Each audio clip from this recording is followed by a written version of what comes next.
dissolveth the more material, and createth the less material catness. And this is our way of love, rising ever from ecstasy to ecstasy.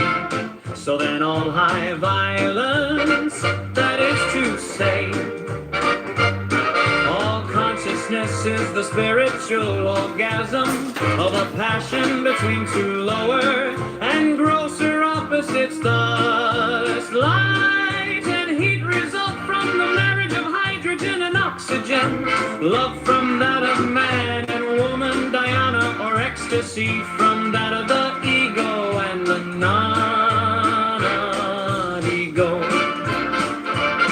But deed, ah well, grounded in this thesis corollary, that one or two such marriages do but destroy for a time the exacerbation unknowing complacent to the racemic. Such is a work of long habit and deep searching darkness for the germ thereof. But this once accomplished, a particular complex is destroyed or sublimated, forever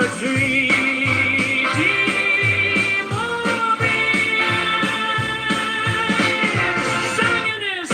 Now then, it's time that all proceed unto the way of nature created violence. The finest authority system do its function not at its fullest. There come poisons in the blood, and consciousness is modified by the confliction of narrowness. The evil and the inferior genius must, if the liver be not ambitious, we have melancholy, if the kidneys coma, if the testes or ovaries, loss of personality itself also, and we poison the blood directly with belladonna oil. We have delirium, vehement, furious with hashish, visions fantastic and enormous, with anhelonium, ecstasy of color and whatnot, with diverse germs of disease, disturbances of consciousness varying with the nature of the germ soul, with ether in the power of analyzing the consciousness into its planes, and even of discovering the hidden will and judgment upon any poison, and so for many others. That all these are, in our mystical sense, poisons. That is, we take two things diverse and opposite, binding them together so that they are compelled to unite. And the orgasm of each marriage is an ecstasy. The lower dissolving in the higher. Let's see go. Now know this also, that at the end of that secret way life, a garden wherein is a rest house prepared for thee. For to him whose physical leaves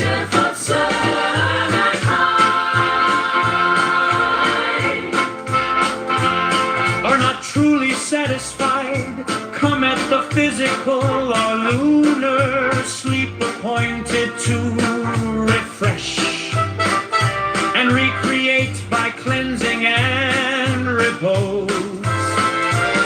But on him that is bodily pure, the Lord bestow the solar or lucid sleep, wherein move images of pure light fashioned by the true will. And this is called by the Kabbalists the sleep of Shalom, and of this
things I can take into consideration.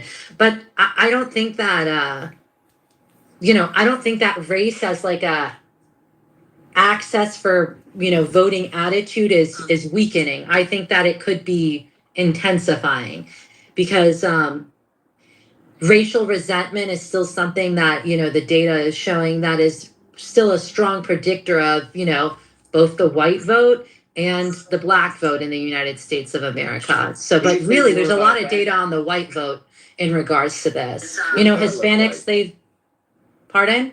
What does that look like? Well, we can, let's see. George H.W. Bush's hands. Or Tesla spillover, that happened in 24. So like the issue that was setting over the last two I don't know what that is.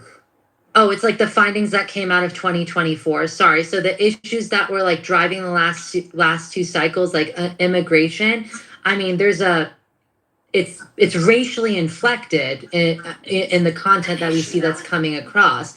And I think that what we're seeing though is that it's failing to divide the electorate, very strongly against like those demographic lines that we have. So, I mean, that's one of them. Immigration is one. I mean, we also saw that it did also affect Hispanic voters, right? They moved more on the right due to immigration. Like that's one of the clearest illustrations that, that groups can move and their attitudes can change. So I don't quite understand, like, should we not be looking at demographic like voting blocks? Because there are very specific types of, like for example, black voters in primaries, Democratic primaries. There's one of the largest voting blocks in, in municipal level elections too. So, I mean, obviously you're going to build that as part of your coalition or your universe or your audience or your turnout number that you're trying to target. So I don't think that there's anything wrong with that. Are people studying, or is it too early, the Democratic upset in which the black voting machine, Democratic voting machine of New York was overwhelmed by the Democratic Socialist voting machine? That's just interesting to me. That's one primary. That's one primary. Yeah. That was defined by its primary. So yeah. Nonetheless, the black vote after they got the signal from Labor eventually voted for Mamdani. Yeah. Okay, so yeah, like every other politician, if I want to win St. Louis City, I want to win Wesley Bell versus Cori Bush, I need to kiss the hand of the ecumenical council of my city and my region. I need to do all of that stuff. The behaviors that I do to win the black vote is different than what I do to win the Jewish vote, the white vote. Well, I mean, not completely different, but you do have to go out of your way to go about winning the, blessing of certain voting blocks. And that's been the history for decades. And wondering if it's changing. I feel a change. That's why I'm asking. What's the change? The movement away from race voting.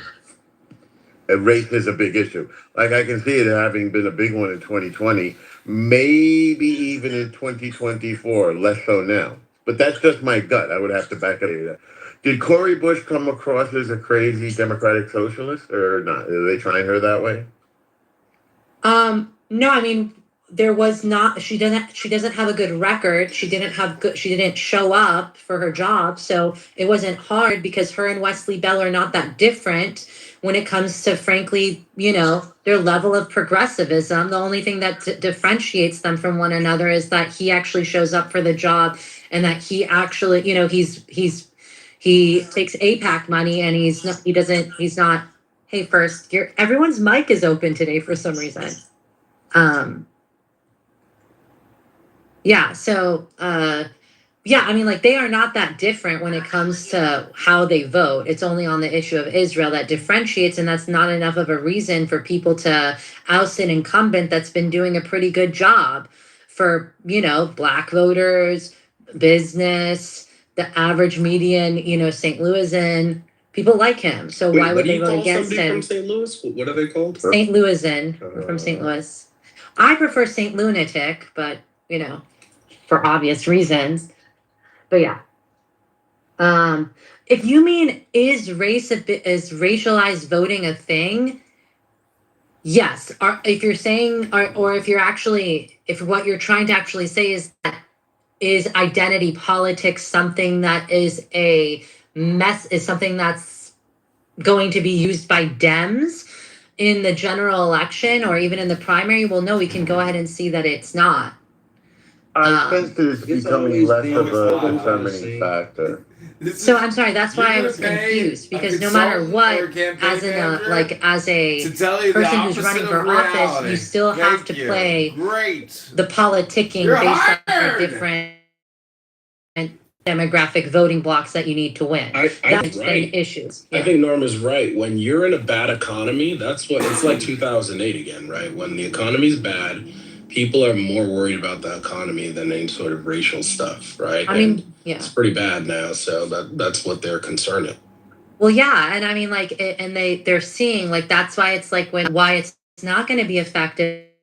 And if I was a Republican strategist and was responsible for polling and or $10 million media budget, what I would do is I would definitely stop raging against the machine or condemning Dems to some type of messaging, because the Dems understand that's what made them unpopular with a lot of the general electorate. So they're just standing there like a mute. So it's making the Republicans look really bad. I would tell them not to do that because it's not effective in this moment. Another guy's mic is open. So that's why if they do run on some trans stuff, which they have been on some of the ballot measures in certain states, it may work on down ballot, but it won't work top of the ticket. So I would refrain from that in the congressional, in the CDs in which Republicans are where they could win. I wouldn't do that. I talk about the economy or find ways to, I don't know. It's hard. They're in a pickle. They're in a bad pickle. I get it. We've been there before. What's that? Dems have also been there before. I get it. Midterms are really, really hard. It's hard to win a midterm. Especially with this president. With the bond. To win with this president. With the bond, what's going on in the bond markets? It's hard to run on the economy when the bond markets are going crazy.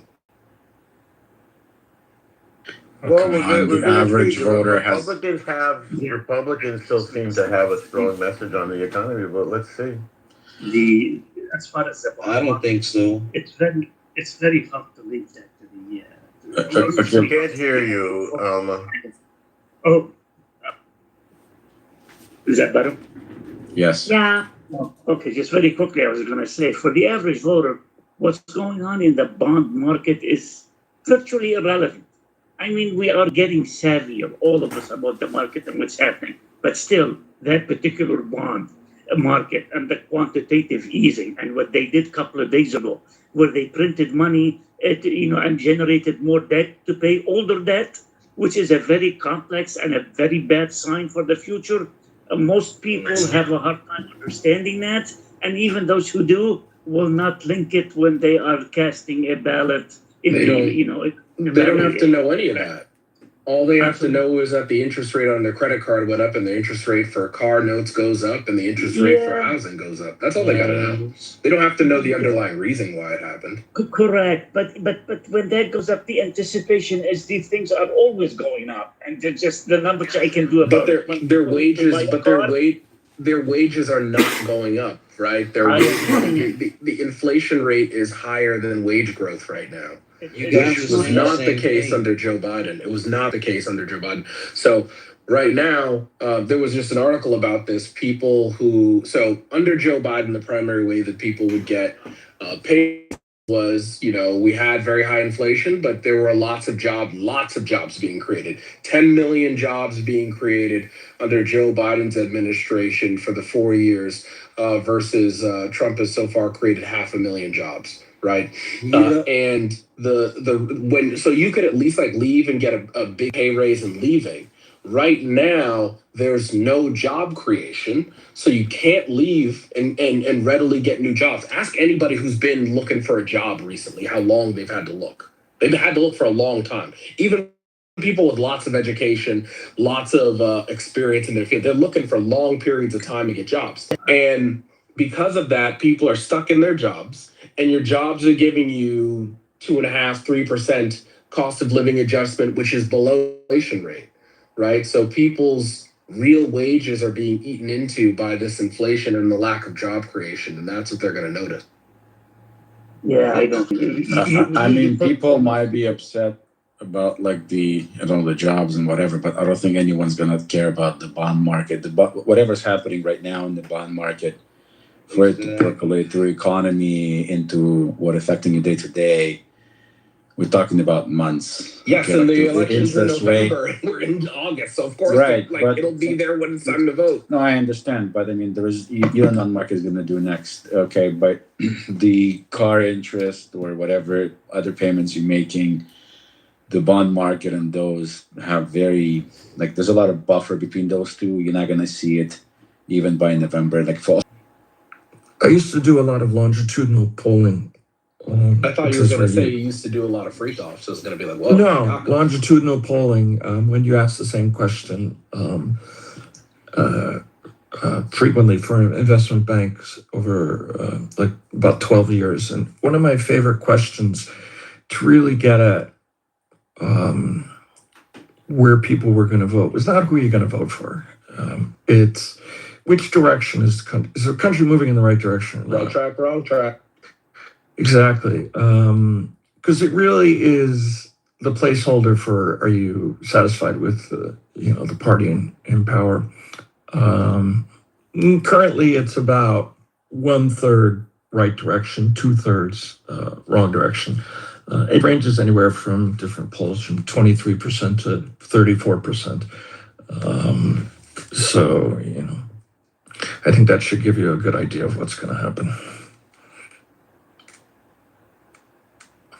It's just kind of hard to imagine the conservative movement particularly caring about working class people, and that's just never been the core of the conservative movement. Is people who have lots of money, right? It's not policies directed at working class people. It's policies generally directed to increase inequality for the past 70 years.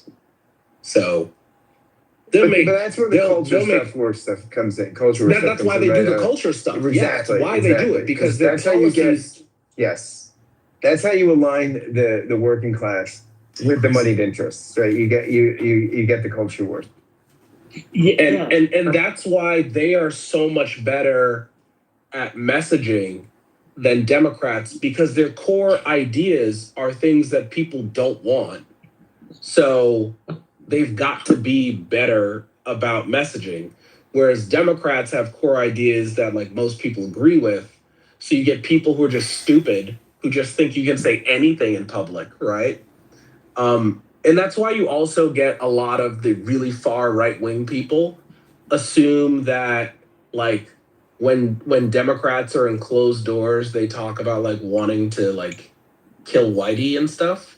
Because when they're in their group chats, they talk about gassing people, right? So they assume that Democrats are doing the same thing because they know that the things they really want to do are not popular. So you should try to go into the furthest right spaces you can. Go to a right to life march, right? And what they talk totally different when they. Okay, we're going to show along.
Young then, oh my son, that all phenomena are the effect of conflict, even as the universe itself is a nothing expressed as a difference of two equalities, or in thou wilt, as the divorce of Nuit and Hadid.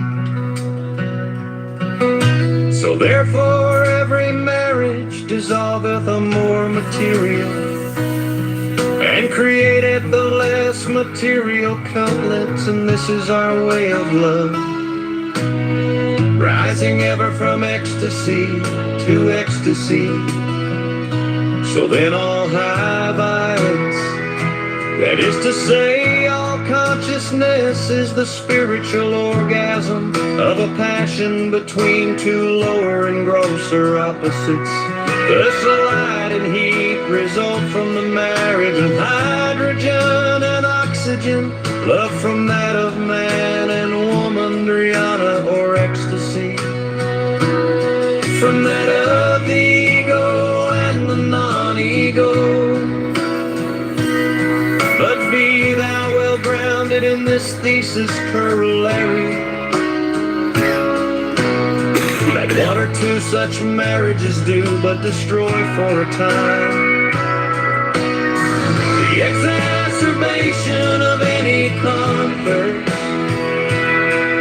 To rights and such is a work of long habit and deep search in darkness for the germ thereof. But this once accomplished, that particular complex is destroyed or sublimated forever demorbiated.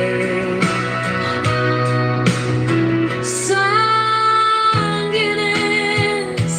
now then understand that all opposition to the way of nature created violence, if thine excretory system do its function not at its fullest, there come poisons in the blood, and the consciousness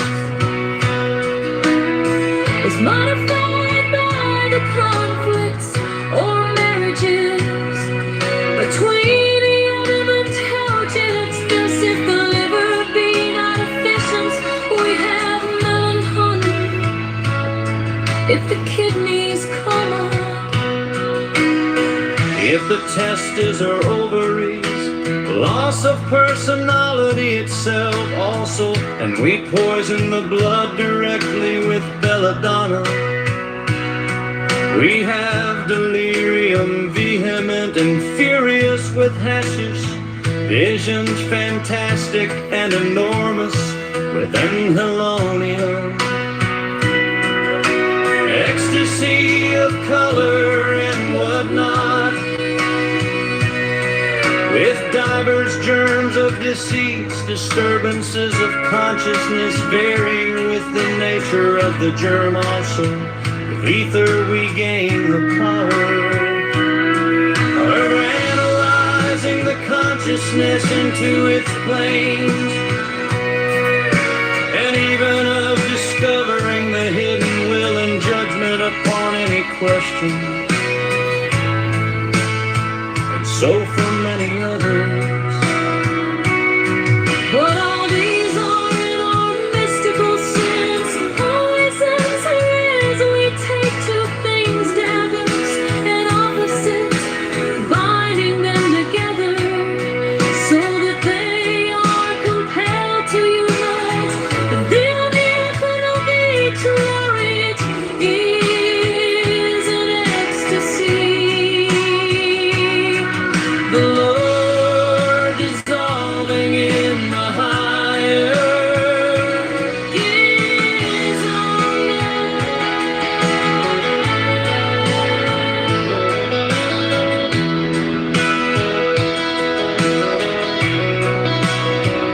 I know this passion,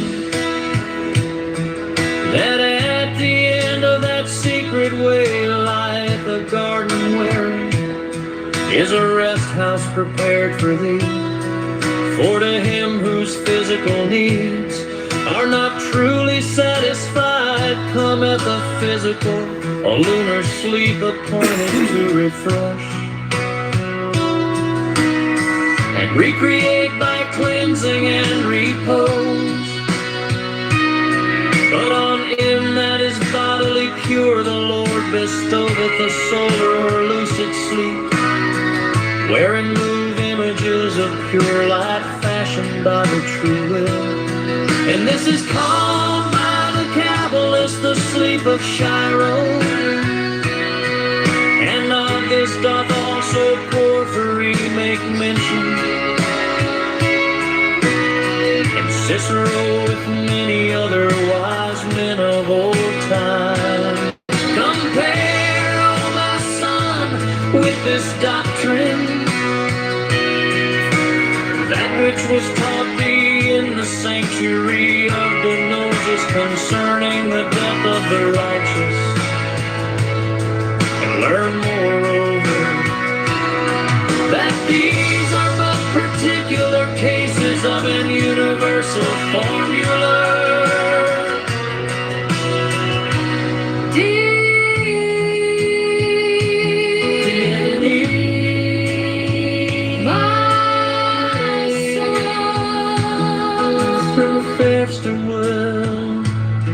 There shall come unto thee a second state of physiological being, in which is a delight, passive and equable without will, a contentment of weakness with a feeling of lightness and of purity. And this is because the blood hath absorbed in its need of nutriment all foreign elements. Such also is the case with the mind which hath not fed itself on thought. Consider the placid and ruminant existence of such persons as read little, are removed from worldly struggle by some sufficient property of small and unexciting volume, stably invested, and by age and environment are free from passion. I am complete.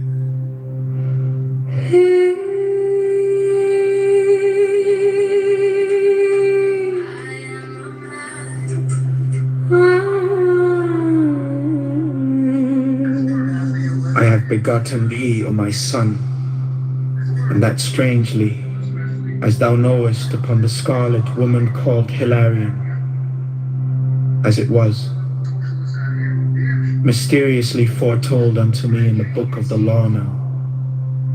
Therefore, that thou art come to the age of understanding, do thou give ear unto my wisdom. For that therein lieth a simple and direct way for every man, that he may attain to the end. Firstly, I would have thee to know that spiritual experience and perfection have no necessary connection with advancement in our holy order, but for each man is a path, there is a constant, and there is a variable. Seek ever therefore in thy work of the promulgation of the law to discover in each man his own true nature. For in each man his inmost light is the core of his star, that is Hadet, and his work is the identification of himself with that light. It is not every man who is called to the sublime. Task of the A with a wherein he must master thoroughly every detail of the great work, so that he may in due season accomplish it not only for himself, but for all who are bound unto him. There are very many for whom in their present incarnations this great work may be impossible, since their appointed work may be in satisfaction of some magical debt, or in adjustment of some balance, or in fulfillment of some defect. As is written, Suam Kuik, Now because thou art the child of my bowels, I yearn greatly towards thee, O my son, and I strive strongly with my spirit that by my wisdom I may make plain thy way before thee. And thus in many chapters will I write for thee those things that may profit thee. Sis Benedictus.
Learn then, O my son, that all phenomena are the effect of conflict, even as the universe itself is a nothing expressed, as the difference of two equalities, or and thou wilt, as the divorce of Nuit and Hadith. So therefore every marriage dissolveth a more material, and createth a less material complex, and this is our way of love, rising ever from ecstasy to ecstasy.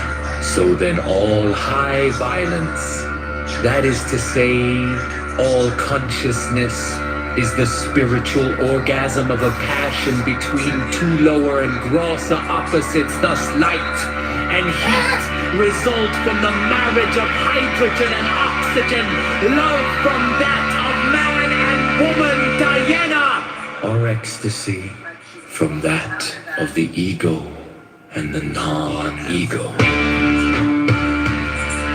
But be thou well grounded in this thesis, Colery, that one or two such marriages do but destroy for a time the exacerbation of any complex, to dewacinate such as a work of long habits and deep search in darkness for the germ thereof. But this once accomplished, that particular complex is destroyed or sublimated forever. Demores, sanguinis, demores, sanguinis. Now then understand that all upward, seeking to the way of nature creates violence if thine excretory system do its function not at its fullest. There come poisons in the blood, and the consciousness is modified by the conflicts or marriages between the elements, heterogeneous. Thus, if the liver be not efficient, we umbilical.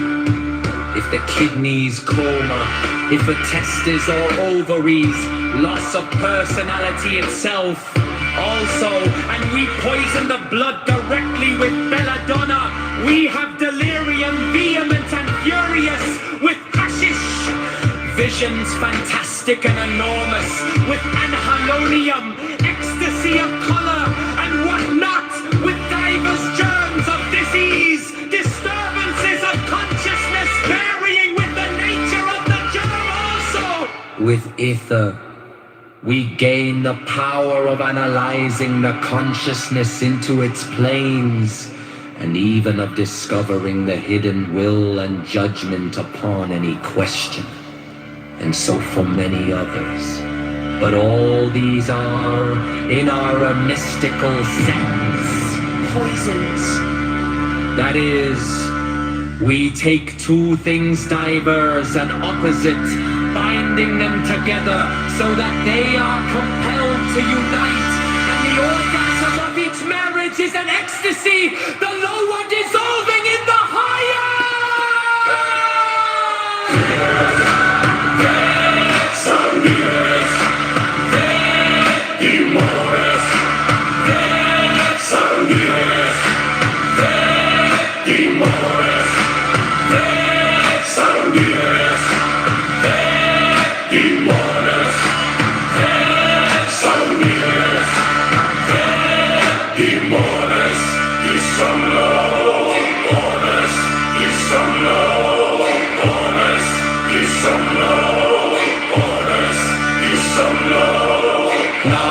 Know this also, that at the end of that secret way lieth a garden wherein is a rest house prepared for thee.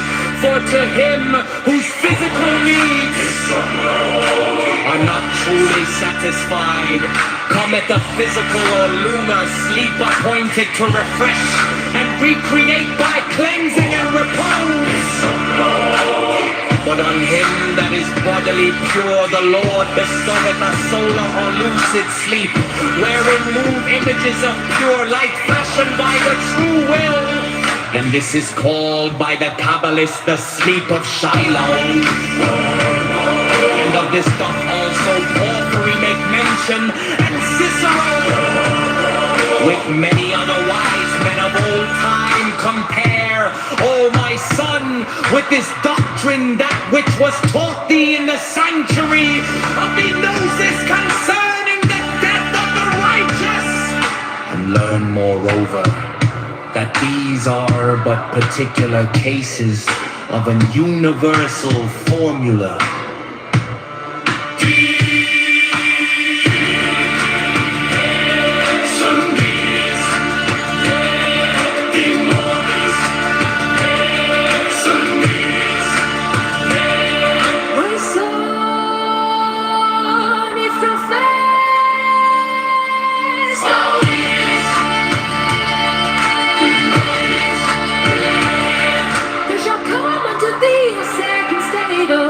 Physiological being in which is a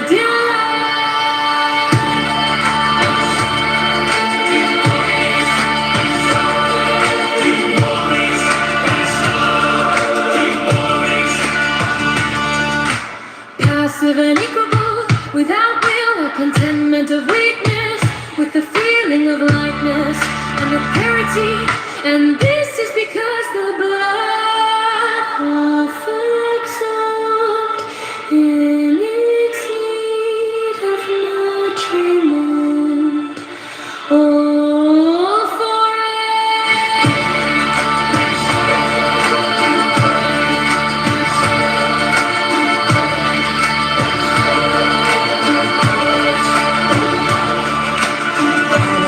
Such also is the case with the mind which hath upfed itself on thought.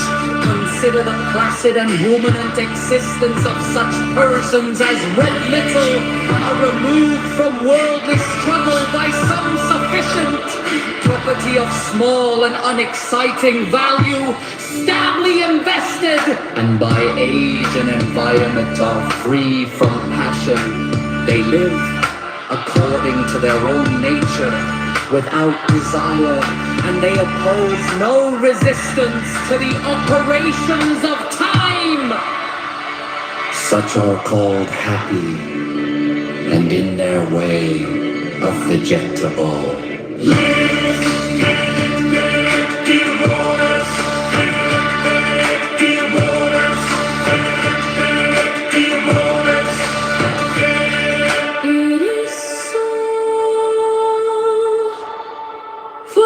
free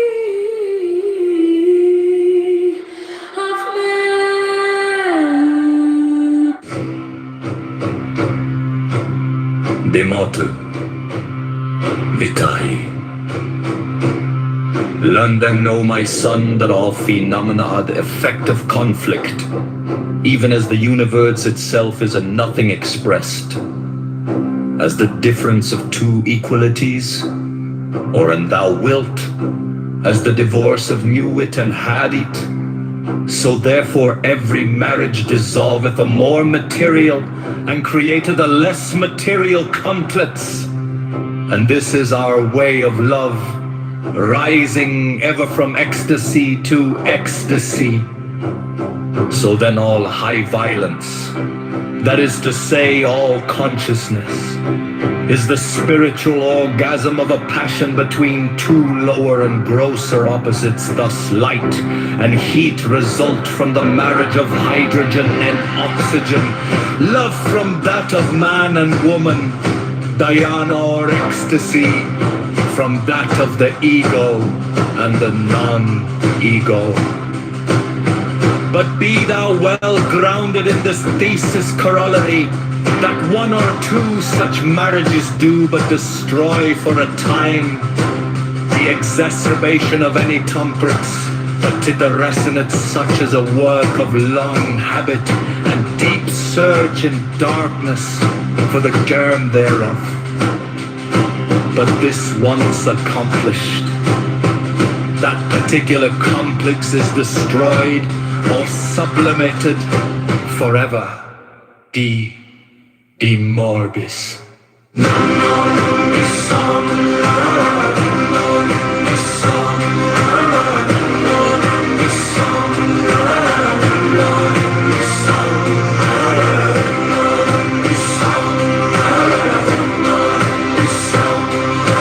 Now then, understand that all opal, seek into the way of nature created violence.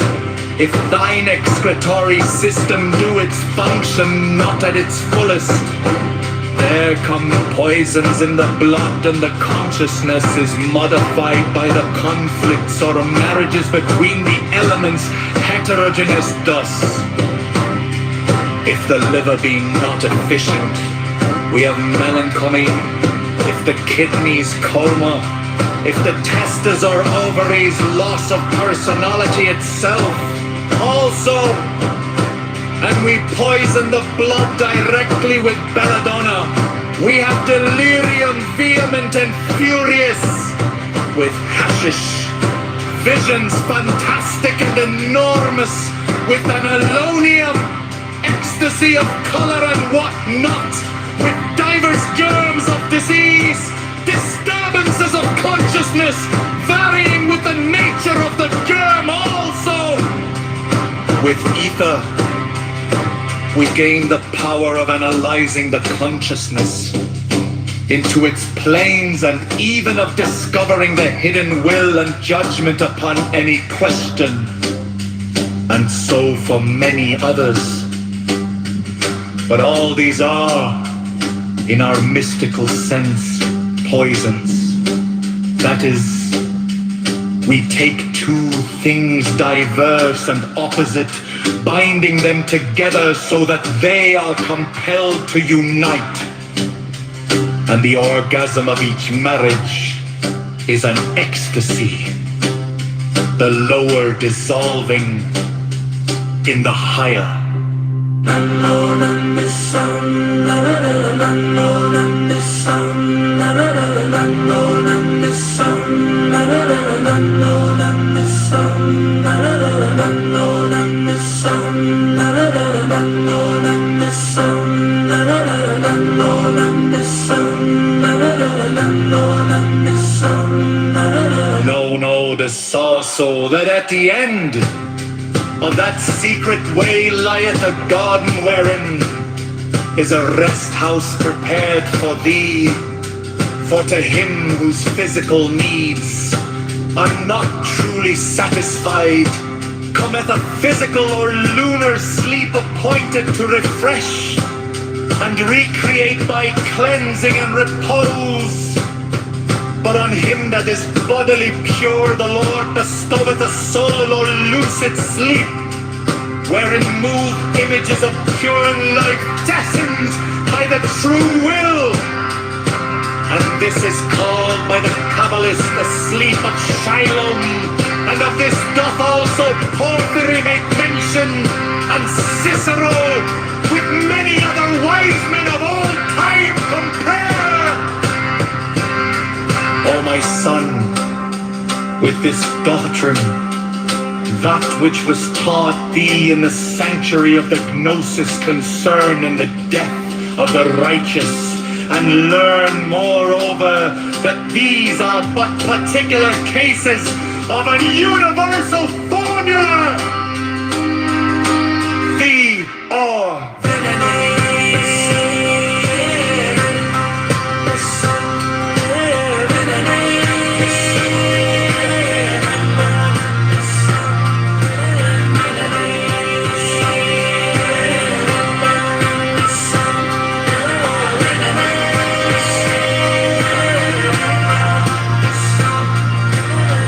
my son, if thou fast a while, there shall come unto thee a second state of physiological being in which is a delight, passive and echoable, without will, a contentment of weakness, with a feeling of lightness and of purity.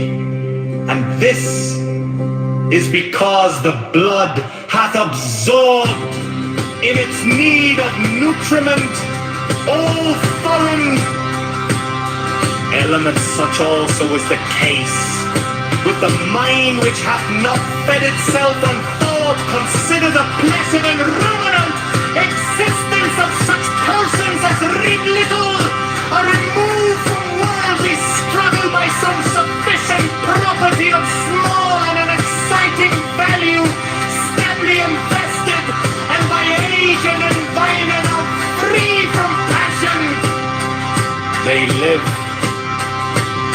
according to their own nature, without desire, and they oppose no resistance to the operations of time. Such are called happy, and in their way of vegetable life. It is so,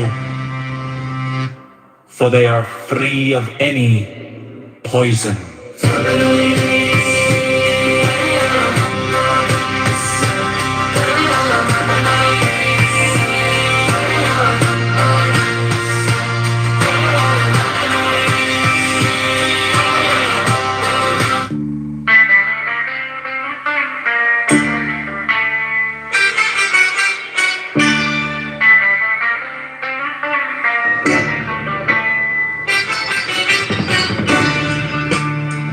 Demotir,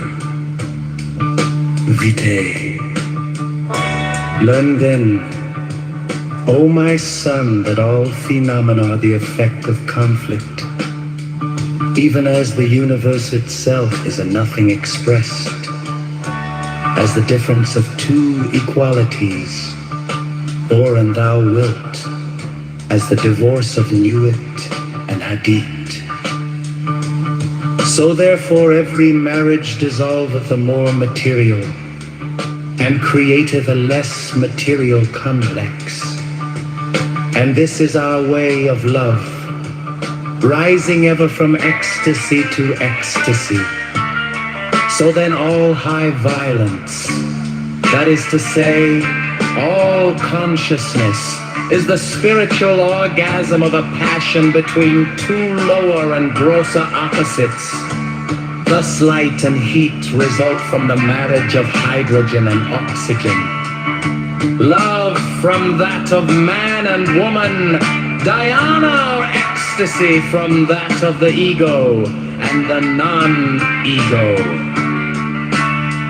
But be thou well grounded in this thesis corollary that one or two such marriages do but destroy for a time the exacerbation of any complex. To deracinate such is a work of long habit and deep search in darkness for the germ thereof. But this once accomplished, that particular comet is destroyed or sublimated forever. E. B. Morgis. Stop giving it, stop giving it, stop giving it, stop giving it. Now then, understand that all Oppo seek into the way of nature-created violence if thine excretory system do its function, not at its fullest. There come poisons in the blood, and the consciousness is modified by the conflicts or marriages between the elements heterogeneous thus.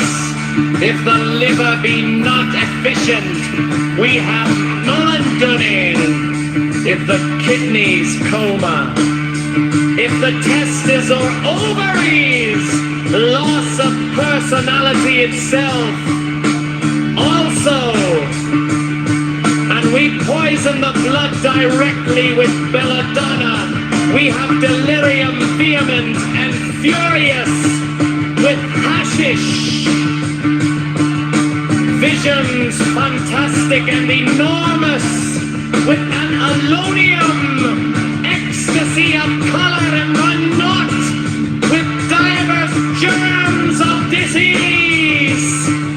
Disturbances of consciousness varying with the nature of the germ and also with ether. We gain the power of analyzing the consciousness into its planes and even of discovering the hidden will and judgment upon any question. And so, for many others, but all these are, in our mystical sense, poisons. That is, we take two things diverse and opposite, binding them together so that they are compelled to unite. And the orgasm of each marriage is an ecstasy, the lower dissolving in the higher.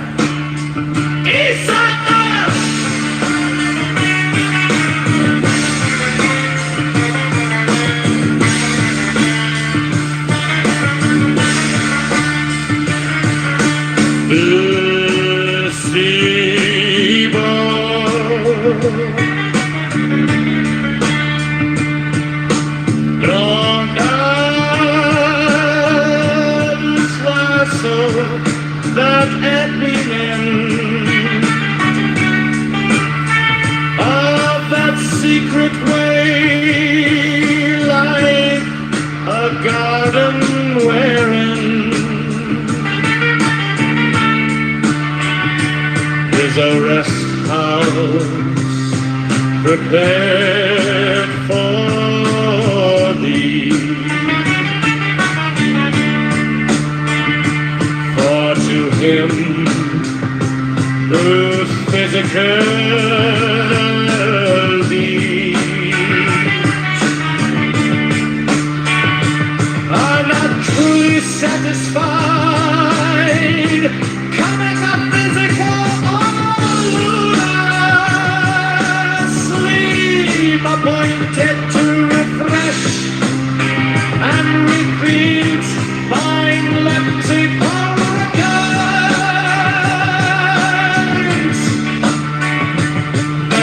him that is bodily pure blood. This Tareka Solar or lucid sleep, wherein the visions of pure light fashioned by the true beyond. And this is all by the Kabbalists, the sleep of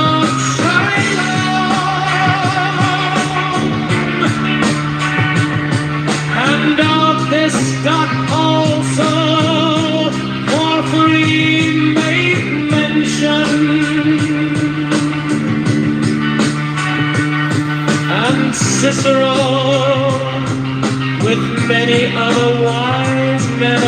old time. Compare, oh my son, with this doctrine that which has taught me the sunshine and the gnosis concerning the death of the righteous, and learn moreover that these are but particular cases, and an universal formula.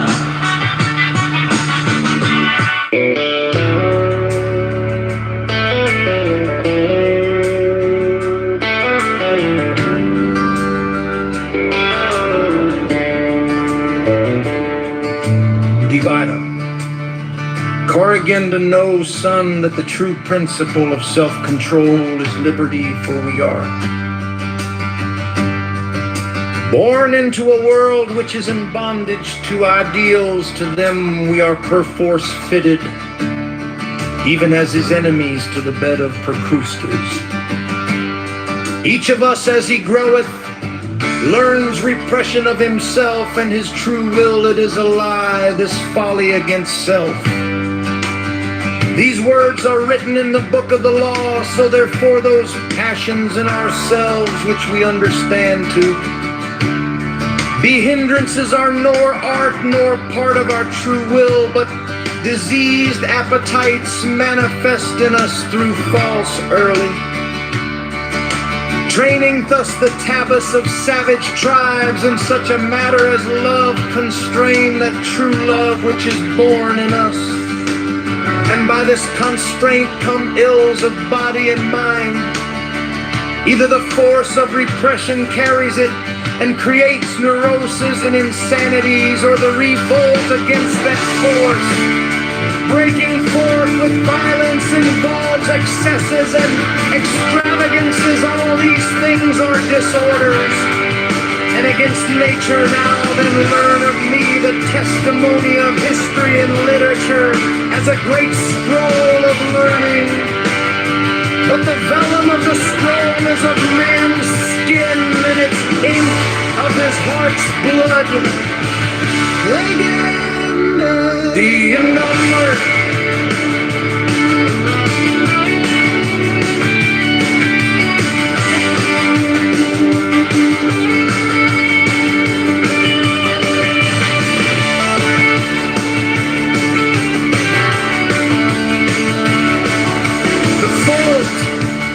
That is fatality in love, as in every other form of will, is impurity. It is not the spontaneity thereof which worketh woe, but some repression in the environment. In the fable of Adam and Eve is this great lesson taught by the masters of the holy Kabbalah for love. Where to them the eternal Eden, save for the repression, signified by the tree of the knowledge of good and evil. Thus their nature of love was perfect. It was their fall from that innocence which drove them from the garden.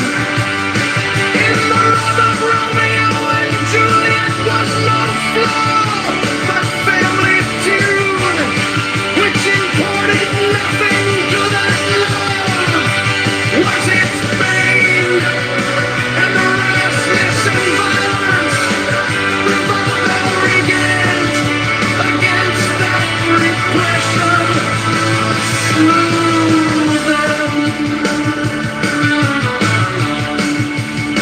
In the pure outrush of natural love in Desdemona, for Othello was no flaw, but his love was marred by his consciousness of his age and his race, of the prejudices of his fellows and of his own experience of woman frailty.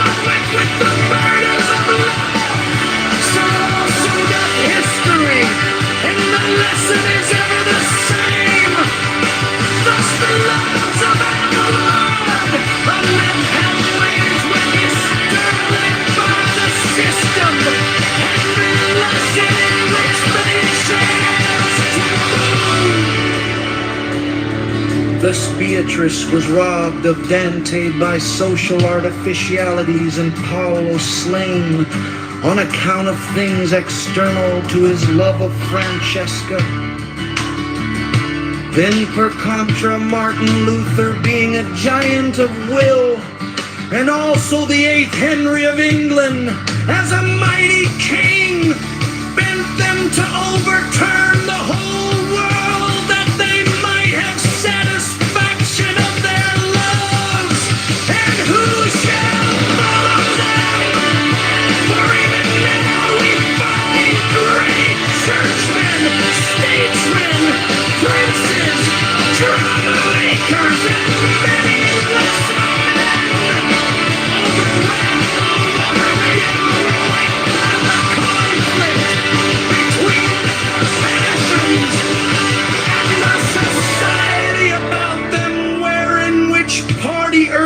Is no matter of moment for our thought, but the existence of that war is evidence of wrong done to nature.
Divita corrigende, know, son, that the true principle of self-control is liberty, for we are born into a world which is in bondage to ideals. To them we are perforce fitted, even as his enemies, to the bed of Procrustes. Each of us, as he groweth, learns repression of himself and his true will. It is a lie, this folly against self. These words are written in the book of the law, so there, for those passions in ourselves which we understand to be hindrances are nor art nor part of our true will, but diseased appetites manifest in us through false early training. Thus the tablets of savage tribes in such a matter as love constrain the true love which is born in us, and by this constraint come ills of body and mind. Either the force of repression carries it and creates neuroses and insanities, or the revolt against that force. Breaking forth with violence involves excesses and extravagances. All these things are disorders and against nature now. Then learn of me the testimony of history and literature as a great scroll of learning. But the vellum of the scroll is of man's skin, and it's ink of his heart's blood. Read it for you.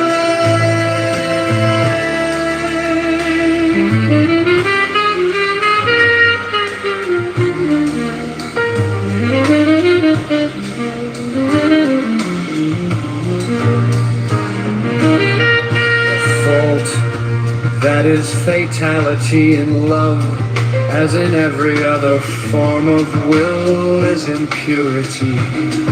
It is not the spontaneity thereof which worketh woe, but some repression in the environment. In the fable of Adam and Eve is this great lesson, taught by the masters of the holy Kabbalah, for love were to them the eternal Eden, save for the repression signified by the tree of the knowledge of good and evil. Thus their nature of love was perfect. It was their fall from that innocence which drove them from the garden. In the love of Romeo and Juliet was no flaw, but family feud, which imported nothing to that love was its bane, and the rashness and violence of their revolt against that repression slew them. In the pure Russian natural love in Desdemona, for Othello was no flaw, but his love was marred by his consciousness of his age and his race, of the prejudices of his fellows, and of his own experience of woman.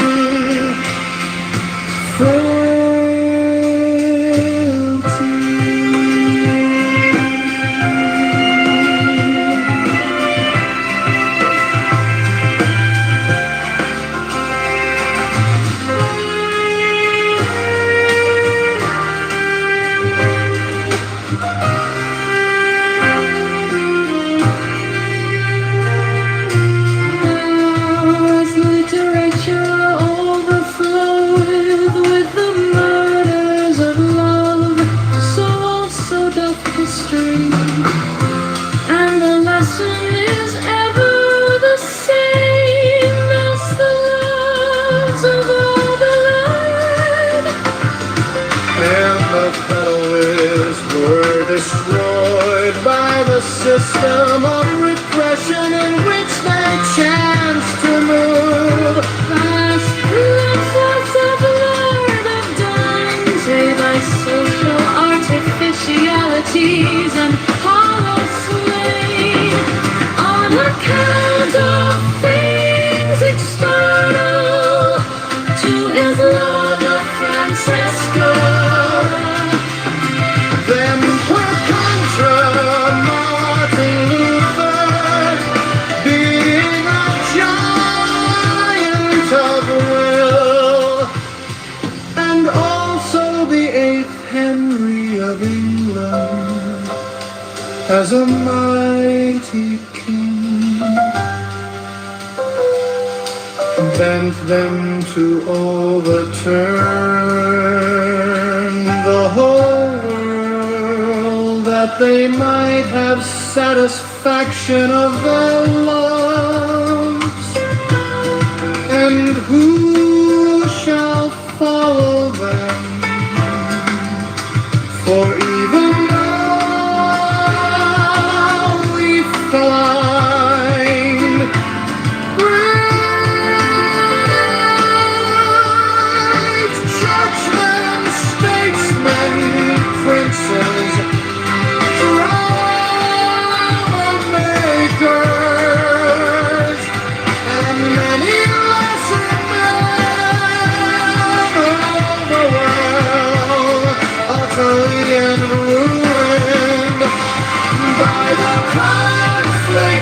between their passions and the society above them, wherein which body ends is no matter of moment for our thought, but the existence of that war is evidence of wrong done to nature.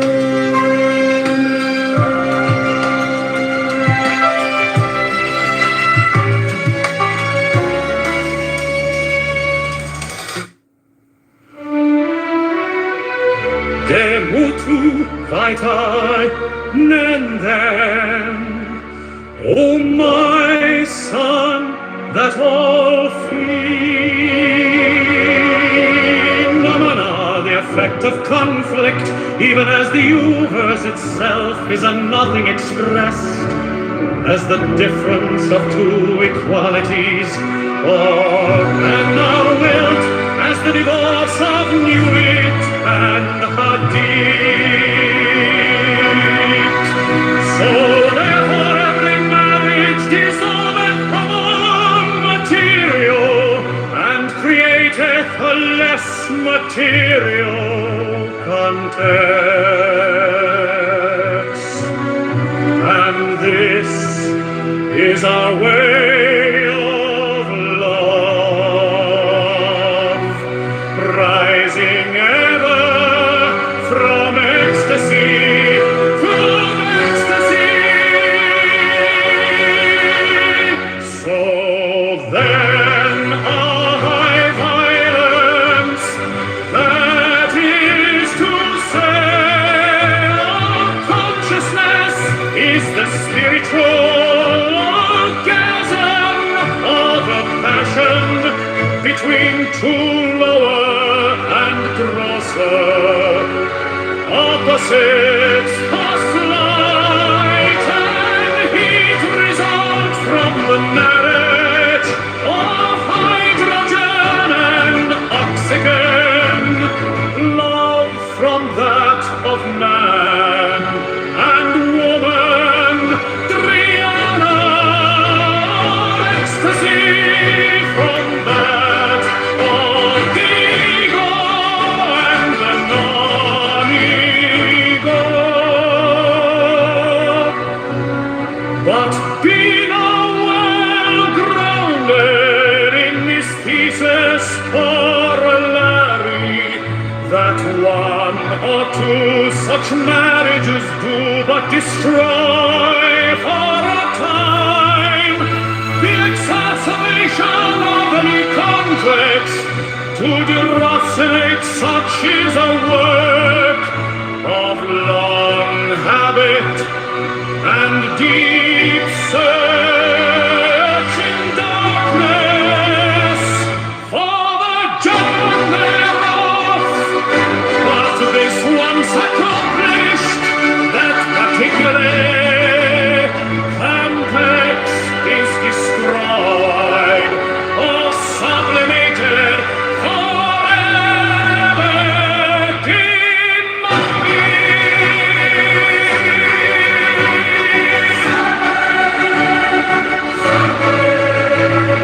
now then understand that all noble, see tuned to the way of nature created, violence-ified excretory system do its function, not at its fullest. There come poisons in the blood, and the consciousness is modified by the conflicts or marriages between the elements. Heterogeneous thus, if the liver be not efficient, we have melancholy. If the kidneys coma, if the testes or ovaries, loss of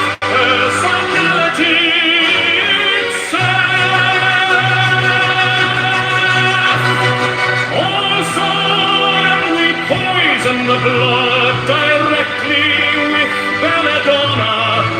We have delirium vivant and furious with hashish.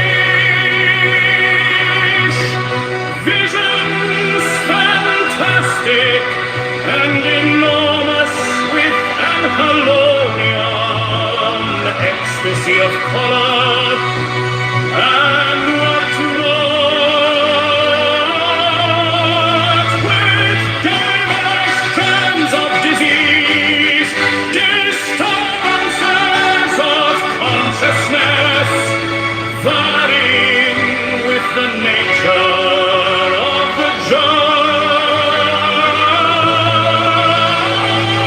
On with ether, we gain the power and underlining the consciousness into its planes, and even of discovering the hidden will and the judgment upon any question.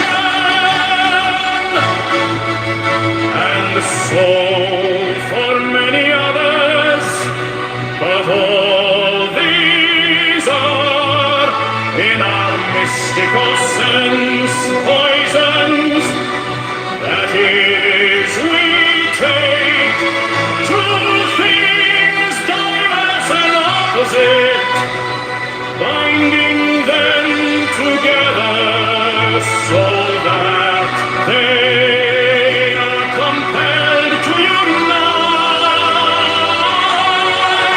And the orgasm of each marriage is an ecstasy that lower, dissolving in the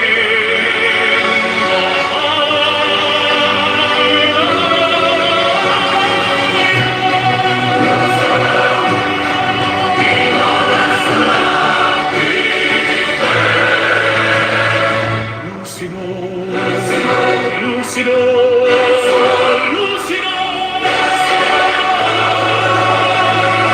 Now know this foresay, that at the end of that secret way lies a garden wherein is a rest house prepared for me. For to him whose physical needs are not truly satisfied, cometh a physical or lunar sleep appointed to refresh and recreate by cleansing and repose, that on him that is bodily pure the Lord bestoweth a sober blessed sleep, wherein move images of pure light, fashioned by the truth. I have begotten thee, O my son, and that strangely as thou knowest, upon the scarlet woman called Hilarion, as it was mysteriously foretold unto me in the book of the law. Now therefore that thou art come to the age of understanding, do thou give ear unto my wisdom, for that therein lieth a simple and direct way for every man that he may attain to the end. Firstly then, I would have thee to know that spiritual experience and perfection have no necessary connection with advancement in our holy order. But for each man is a path, there is a constant, and there is a variable seek, ever therefore in thy work of the promulgation of the law to discover in each man his own true nature. For in each man his inmost light is the core of his star that is Hadit, and his work is the identification of himself with that light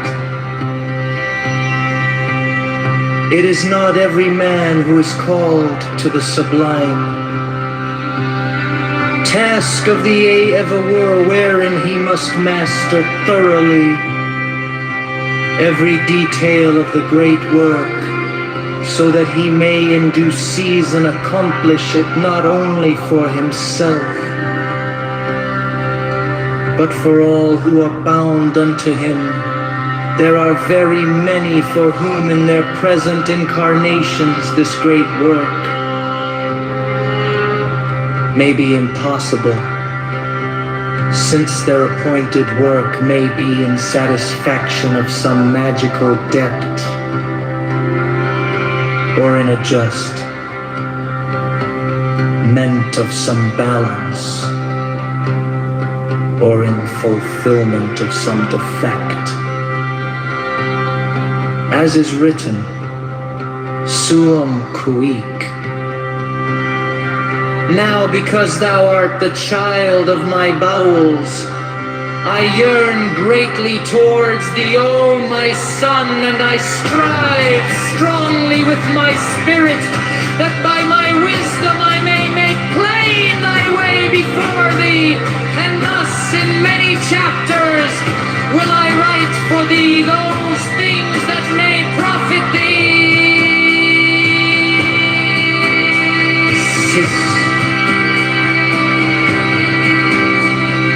Benedictus.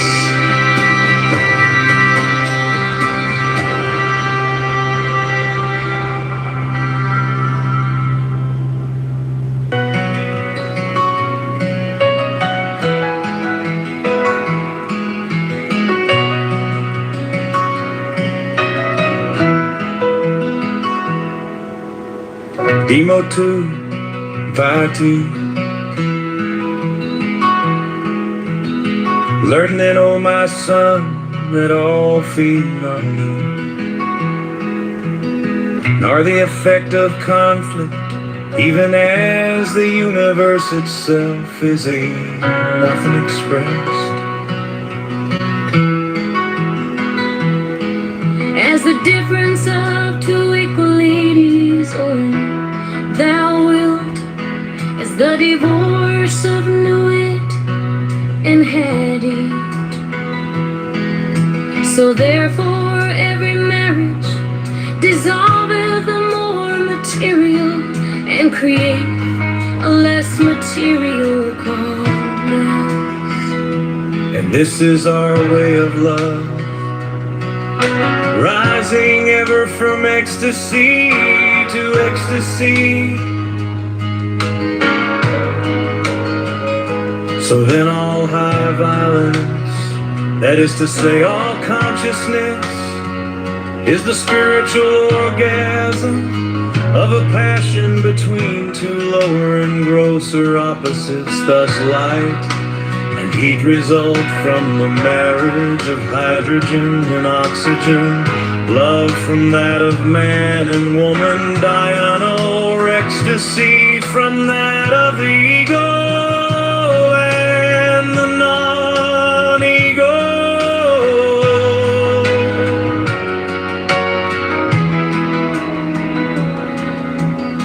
But be thou well grounded in this thesis corollary, that one or two such marriages do but destroy for a time the exacerbation of any complex to deracinate. Such is the work of long habit and deep search in darkness For the germ thereof. But this once accomplished, that particular complex is destroyed or sublimated forever to the more beef.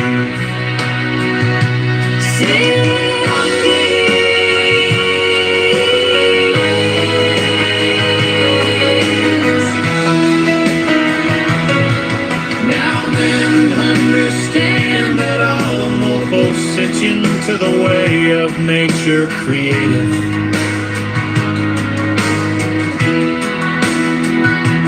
Violence if thine excretory system do its function not at its fullest.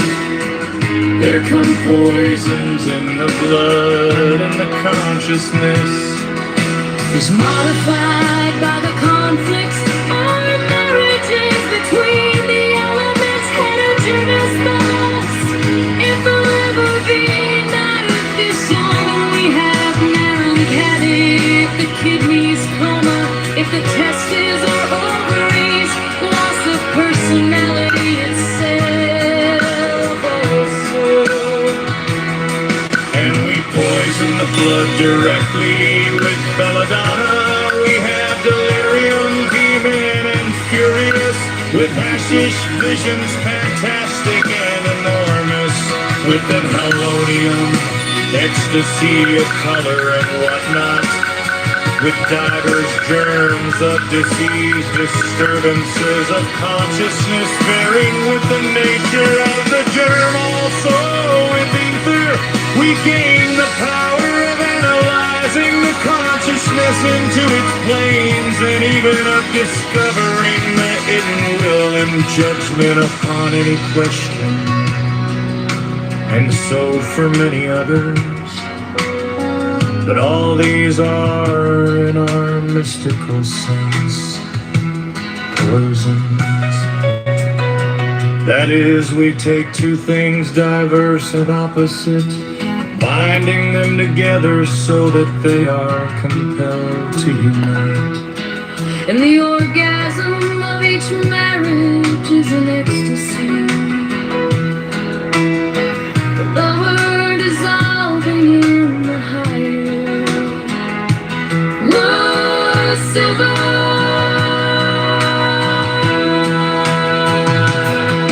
Now know besides all that at the end of that secret way lie at the garden wherein is a rest house prepared for thee.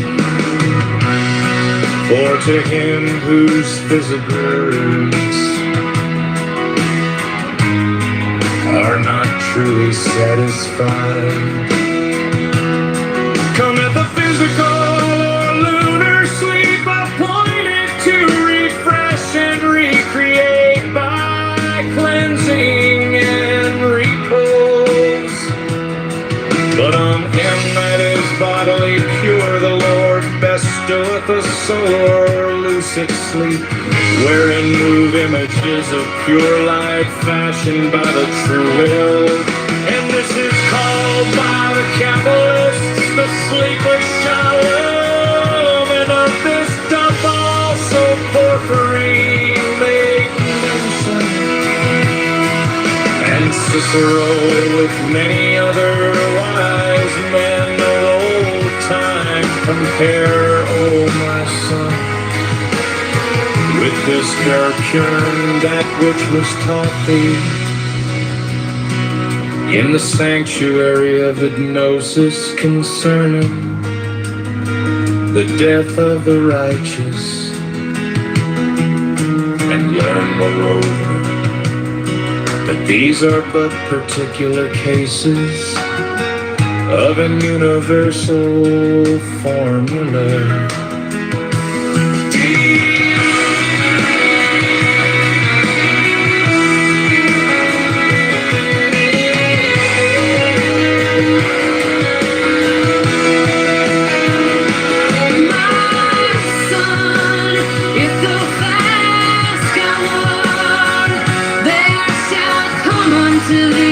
Second state of physiological being in which is a delight, passive and equable without will, a contentment of weakness with a feeling of lightness and of purity. And this is because the blood hath absorbed in its need of nutriment all foreign elements. Such also is the case with the mind which hath not fed itself on thought. De natura sua principienda, understand, O my son, in view of these words which some wise one, now nameless, spake of old. Except ye become as little children, ye shall in no wise enter into the kingdom of heaven. This is to say that thou must first comprehend thine original nature in every point as it was before thou wast forced to bow before the gods of wood and stone that men have made, not comprehending the law of change and of evolution through variation, and the independent value of every living soul. Learn this also, that even the will to the great work may be misunderstood of men. For this work must proceed naturally and without overstress. As all true works right also, is that word that the kingdom of heaven suffereth violence, and the violent take it by force, but except thou be violent by virtue of thy true nature, how shalt thou take it? Be not as the ass in the lion's skin, but if thou be born ass, bear patiently thy burdens, and enjoy thy visitors. For an ass also, as in the fables of Apuleius and of Matthias, may come to glory in the path of his own virtue. Sighest thou, since by reason of much repression thou hast lost the knowledge of thine original nature. My son, this is not so. For by a peculiar ordinance of heaven, and a disposition occult within his mind, is every man protected from this loss of his own soul, until, and unless he be by corrosion disintegrated and dispersed beyond power of will to repair, as when the conflict within him, rending and burning, hath made his mind utterly desert, and his soul madness. Give ear attentively. The will is not lost, though it be buried beneath the life-old midden of repressions, for it persisteth vital within thee. Is it not visual motion of and for all thy conscious striving, cometh forth by night and by stealth in dream and fantasy now? Is it naked and brilliant, now clothed in rich robes of symbol and hieroglyph? But always traveleth it with thee upon thy path, ready to acquaint thee with thy true nature, if thou attend unto its word, its gesture, or its show of imagery. Ultimate thesis! Therefore, O my son, not bowing before the false idols and ideals, yet not flaming forth in fury against them, unless there be a word. But in this matter be prudent and be scant, discerning subtly and with acumen the nature of the will within thee, so that thou mistake not fear for chastity or anger for courage. And since the fetters are old and heavy, and thy limbs withered and distorted by reason of their compulsion, do thou, having broken them, walk gently for a little while, until the ancient elasticity return, so that thou mayst walk, run, and lead naturally, and with rejoicing. Also, since these fetters are as a bond almost universal,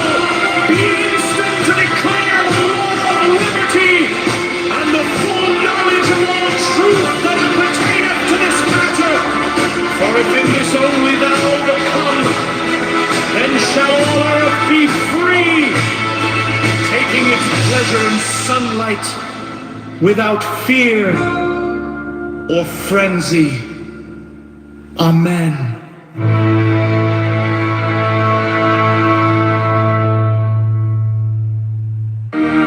Diamatu Phaete, learn then, O my son, that all phenomena are the effect of conflict, even as the universe itself is a nothing expressed, as the difference of two equalities, or, and thou wilt, as the divorce of knew it and had it. So therefore every marriage dissolveth a more material and createth a less material complex. And this is a way of love, rising ever from ecstasy to ecstasy.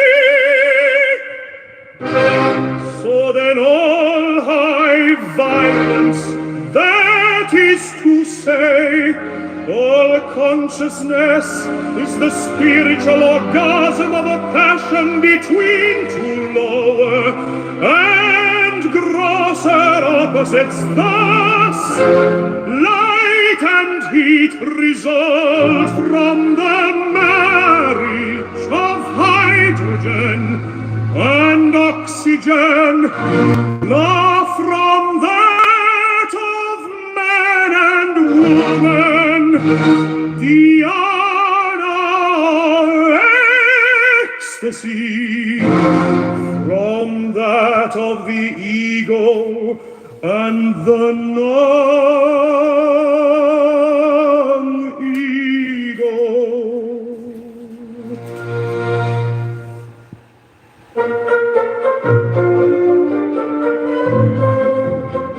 But be thou well grounded in this thesis, corollary, that one or two such marriages do but destroy for a time the exacerbation of any contacts. To deracere such is a work of long habit and deep search in darkness for the germ thereof. But this once accomplished, that particular complex is discreet or sublimated forever is. Sanguis. How then understand that alopo, sitium to the way of nature created, violence,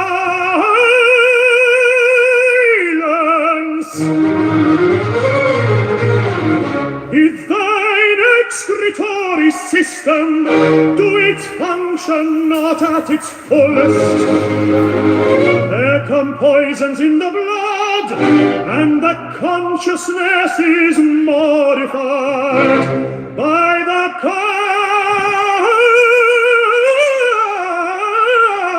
conflicts or marriages between the elements heterogeneous those.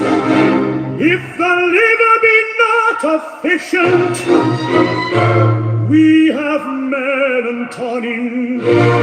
If the kidneys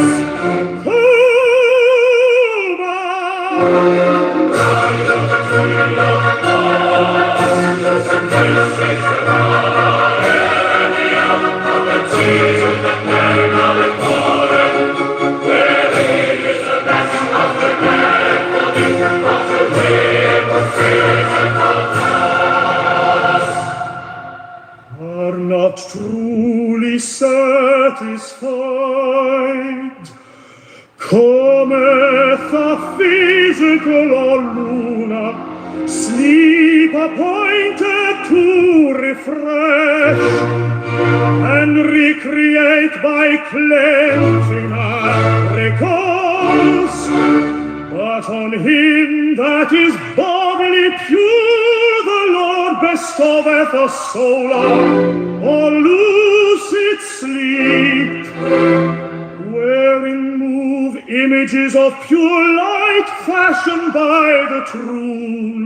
And this is called by the Kabbalists the sleep of Shiloh. And of this doth also Porphyry make mention, and Cicero, with many other wise men of old time. Compare, O my son, with this doctrine that which was taught thee in the sanctuary of the Gnosis concern, in the death of the righteous, and learn moreover that these are but particular cases of an universal formula.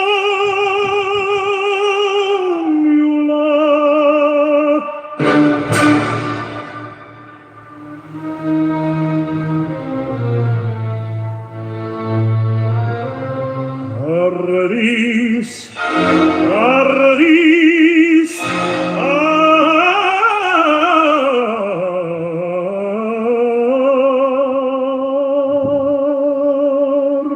my son, if for fast there shall come unto thee a second state of physiological being,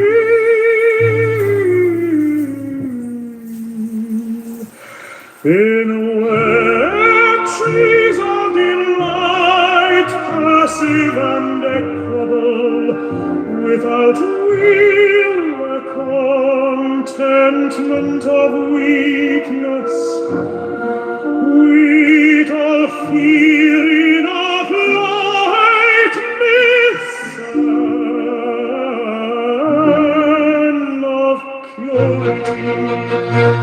And this is because the blood hath absorbed in its need of nutriment all foreign elements. Such also is the case with the mind, which hath not fed itself of thought.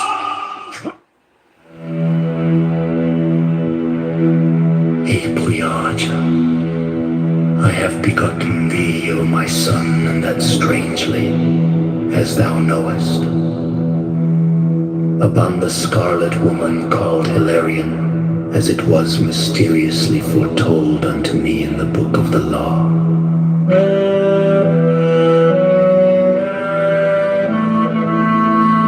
Now, therefore that thou art come to the age of understanding, do thou give ear unto my wisdom, for that therein lieth a simple and direct way for every man that he may attain to the end. Firstly then, I would have thee to know that spiritual experience and perfection have no necessary connection with advancement in our holy order. But for each man is a path, there is a constant and there is a variable seek ever. Therefore in thy work of the promulgation of the law to discover in each man his own true nature. For in each man his inmost light is the core of his star that is Hadet, and his work is the identification of himself with that light. It is not every man who is called to the sublime task of the ear mother, wherein he must master thoroughly every detail of the great work, so that he may in due season accomplish it not only for himself, But for all who are bound unto him, there are very many for whom in their present incarnations this great work may be impossible, since their appointed work may be in satisfaction of some magical depth, or in adjustment of some balance, or in fulfillment of some defect, as is written, sum cuique. Now, because thou art the child of my bowels, I yearn greatly towards thee, O my son, and I strive strongly with my spirit that by my wisdom I may make plain thy way before thee. And thus in many chapters will I write for thee those things that may profit thee, sis Benedictus.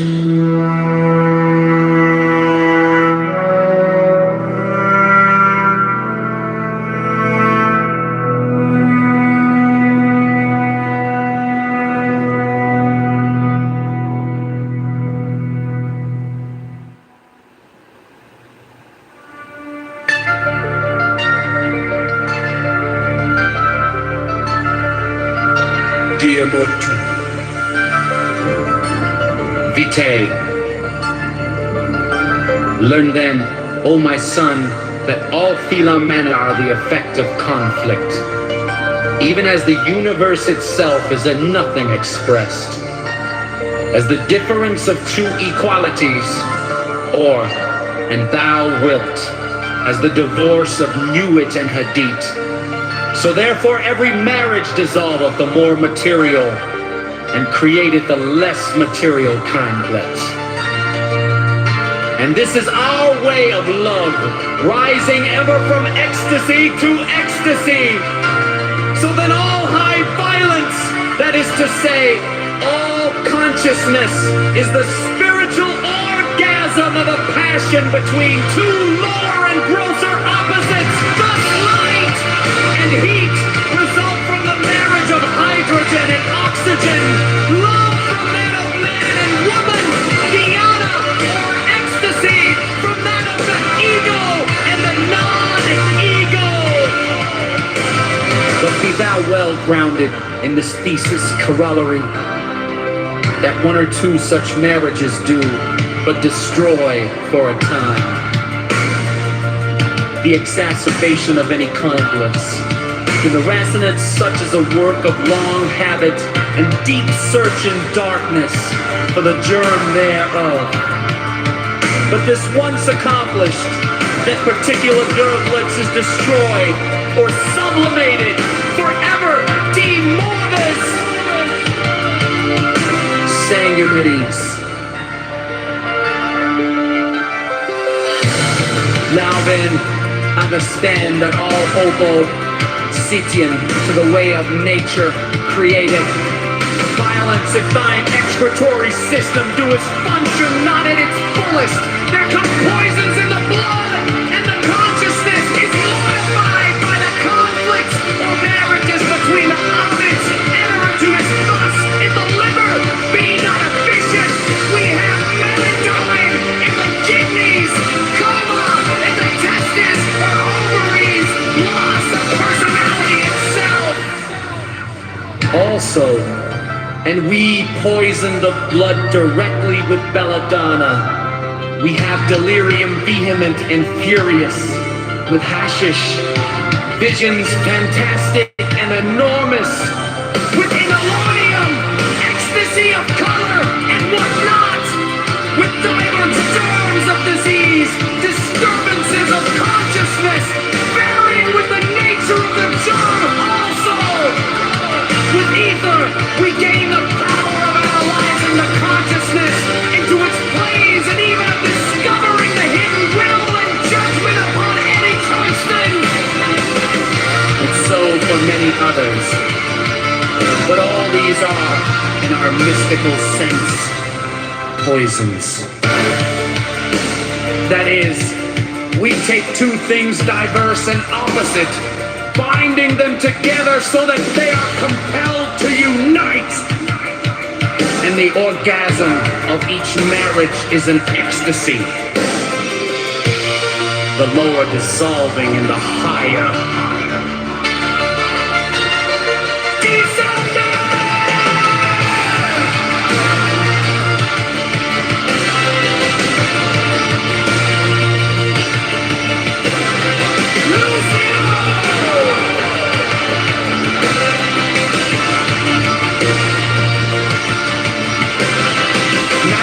Dispersal, but I'm the end of that secret way of life. A garden wherein is a rest house prepared for thee. For to him whose physical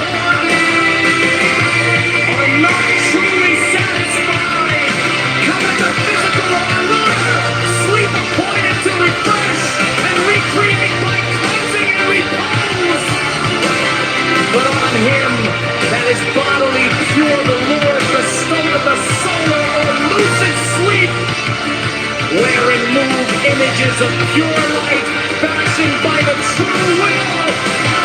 And this is called by the Kabbalists the sleep of Shalom.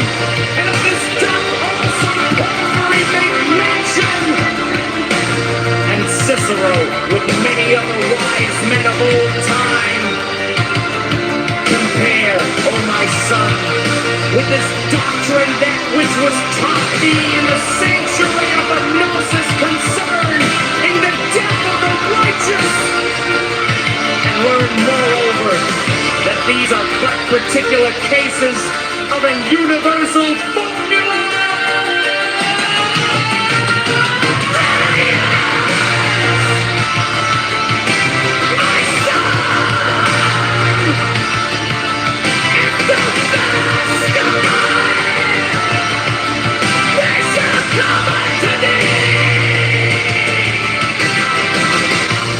A second state of physiological being in which is of the light, passive and equable, without will, a contentment of weakness, with a feeling of lightness and of purity. And this is because the blood hath absorbed in its need of nutriment all foreign elements, such also as the taste. With the mind having not fed itself on thought, consider the placid and ruminant existence of such persons as Red Little are removed from worldly struggle by some sufficient poverty of small and unexciting value, steadily invested. By these in environment of free from passion, they live according to their own nature, without desire. And they oppose no resistance to the operations of time. Such are called happy, and in their way of vegetable life, it is so, for they are free of any poison.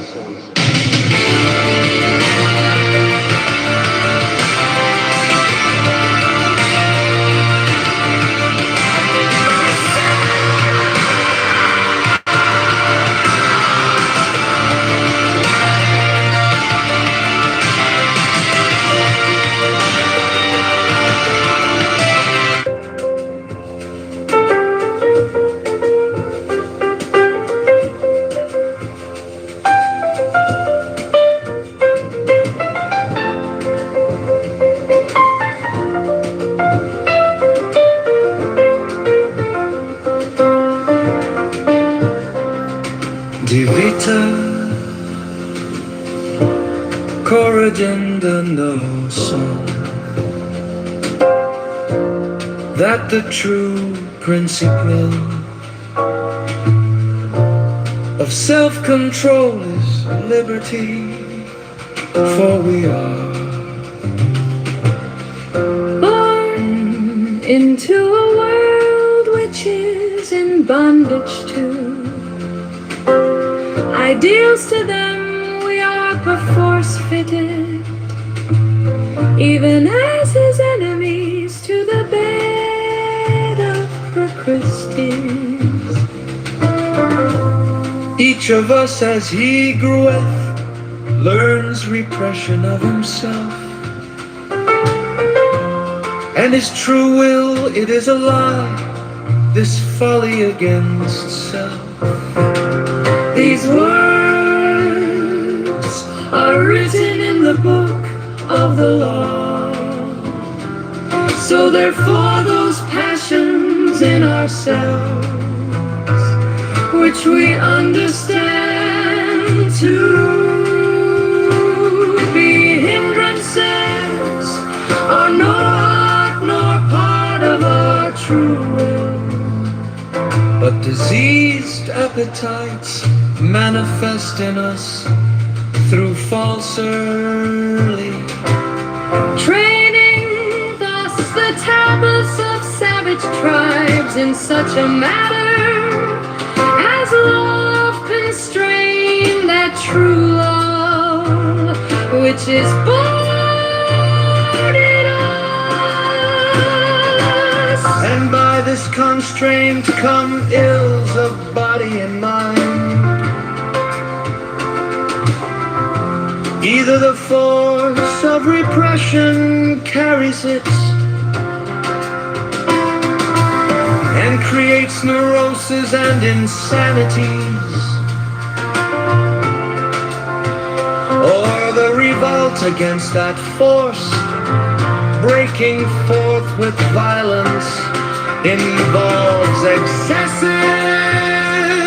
and extravagances. All these things are disorders, and against nature. Now then learn of me the testimony of history and literature as a great scroll of learning, but the vellum of the scroll is of man's skin, and its ink of his heart's blood.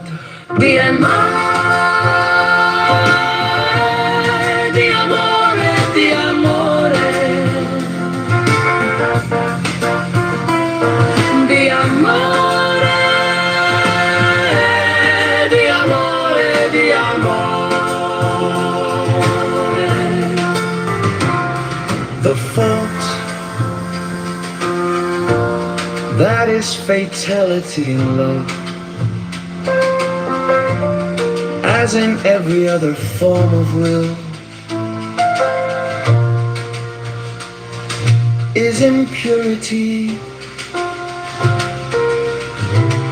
It is not the spontaneity thereof which worketh woe, but some repression in the environment. In the fable of Adam and Eve is this great lesson, taught by the masters of the holy Kabbalah for love. Were to them the eternal Eden, save for the repression, signified by the tree of the knowledge of good and evil. Thus their nature of love was perfect. It was their fall from that innocence which drove them from the garden. In the love of Romeo and Juliet was no flaw, but family feud which imported nothing to that love was its pain. And the rashness and violence of their revolt against that repression slew them in the pure outrush of natural love in Desdemona. For Othello was no flaw, but his love was marred by his consciousness of his age and his race, of the prejudices of his fellows, and of his own experience of woman frailty. Di amore, di amore, di amore, di amore, di amore, di amore, di amore.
Wow.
Demotir, Vitae. Learn then, O my son, that all phenomena are the effect of conflict, even as the universe itself is a nothing expressed, as the difference of two equalities, or and thou wilt, as the divorce of Nuit and Hadit. So therefore every marriage dissolveth a more material, and createth a less material complex. And this is our way of love, rising ever from ecstasy to ecstasy. So then all high violence, that is to say, all consciousness, is the spiritual orgasm of a passion between two lower and grosser opposites.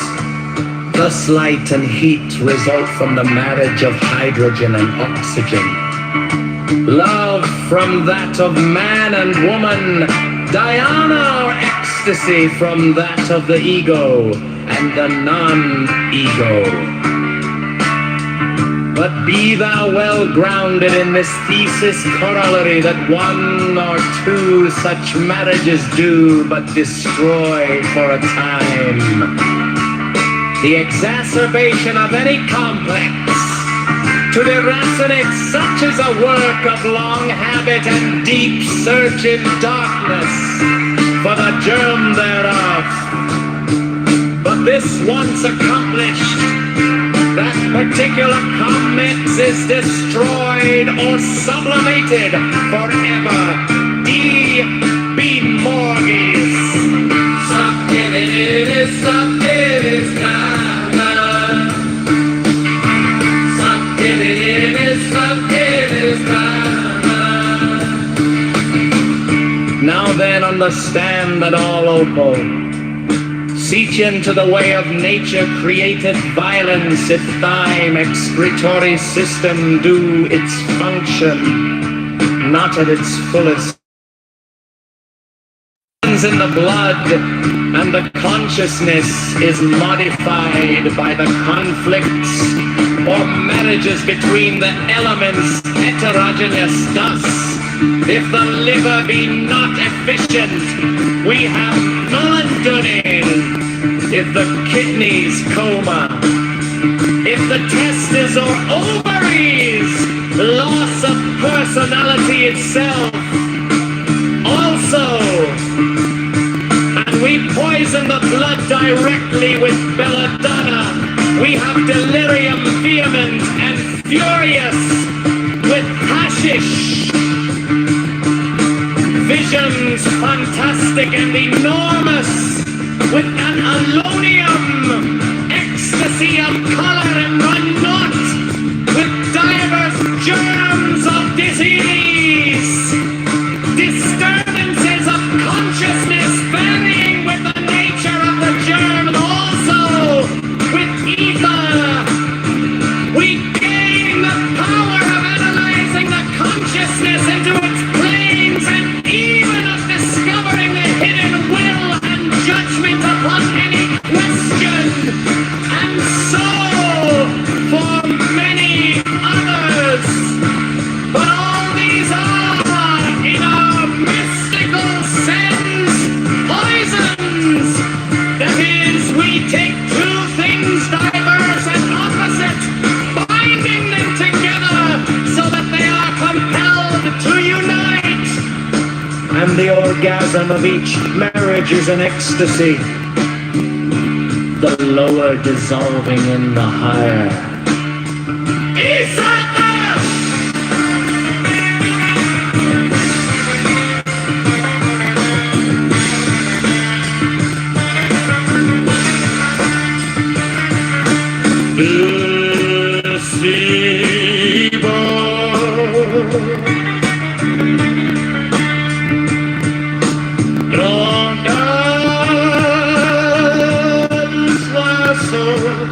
That at the end of that secret way lies a garden wherein is a rest house prepared for thee. To him whose physical deeds are not truly satisfied, coming up physical lunar sleep appointed to refresh and repeat by leptic.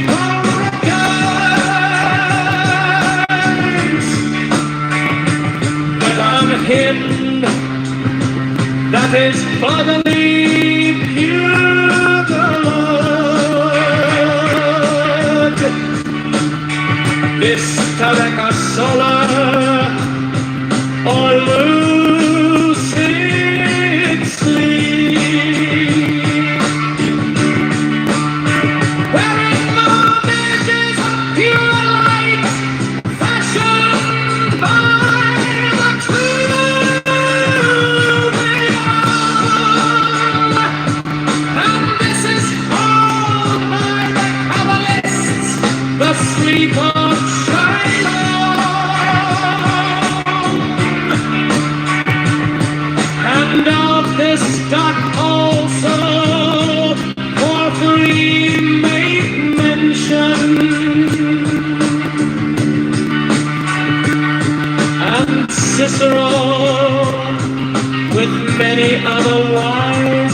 of old time.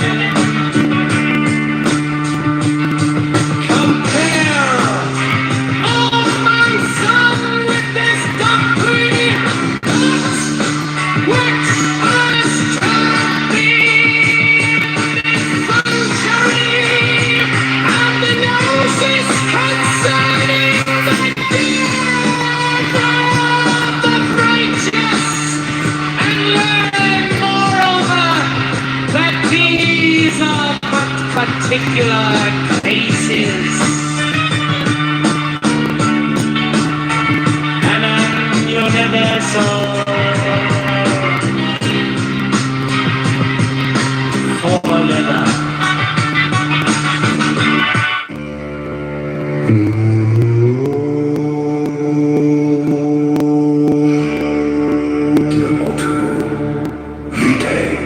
Learn then, O my son, that all phenomena are the effect of conflict, even as the universe itself is a nothing expressed, as the difference of two equalities, or and thou wilt, as the divorce of Nuit and Hadith.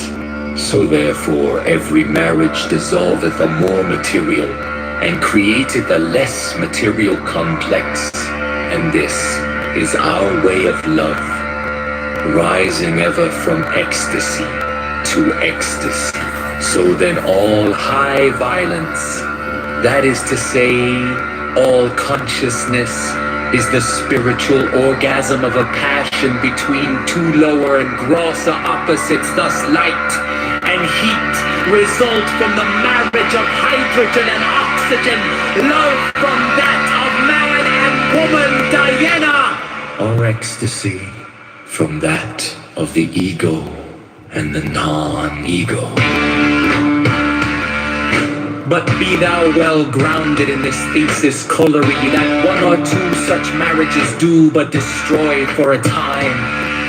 The exacerbation of any complex to deracinate such as a work of long habits and deep search in darkness for the germ thereof. But this once accomplished, that particular complex is destroyed or sublimated forever.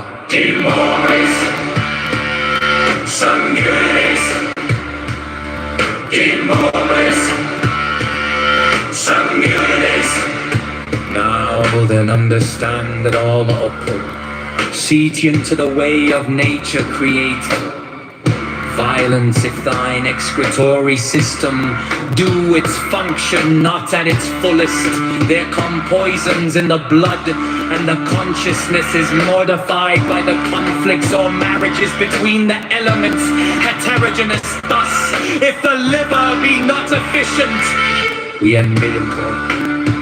If the kidneys coma, if the testes or ovaries, loss of personality itself also, and we poison the blood directly with belladonna, we have delirium vehement and furious with hashish, visions fantastic and enormous with anhelonium, ecstasy of color, and what not with divers germs of disease, disturbances of consciousness, varying with the nature of the germ also. With ether, we gain the power of analyzing the consciousness into its planes, and even of discovering the hidden will and judgment upon any question, and so for many others. But all these are, in our mystical sense, poisons. That is, we take two things diverse and opposite, binding them together so that they are compelled to unite, and the orgasm of each marriage is an ecstasy, the lower dissolving in the higher.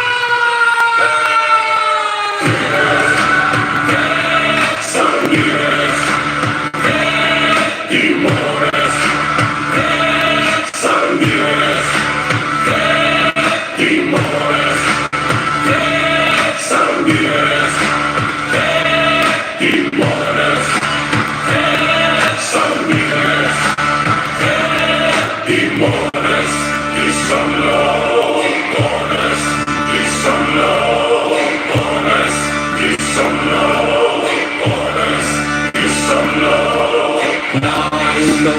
also, that at the end of that secret way lieth a garden wherein is a rest house prepared for thee. For to him whose physical needs are not truly satisfied, cometh the physical or lunar sleep appointed to refresh and recreate by cleansing and repose. But on him that is bodily pure, the Lord bestoweth a solar or lucid sleep, wherein move images of pure light fashioned by the true will. And this is called by the Kabbalists the sleep of Shiloh. And of this doth also Porphyry make mention, and Cicero, with many other wise men of old time compare, O my son, with this doctrine that which was taught thee in the sanctuary of the Gnosis concerning the death of the righteous. And learn moreover that these are but particular cases of an universal formula.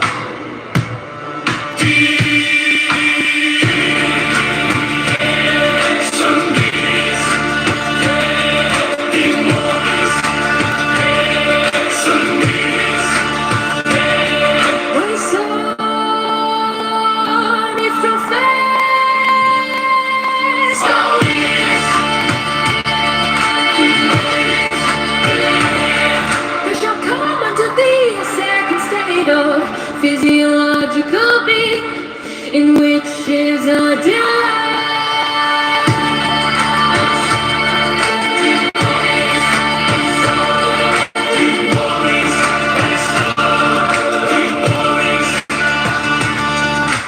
Passive and equable, without will or contentment of weakness, with the feeling of lightness and of purity, and this is because the blood perfects in its need of nutriment. All for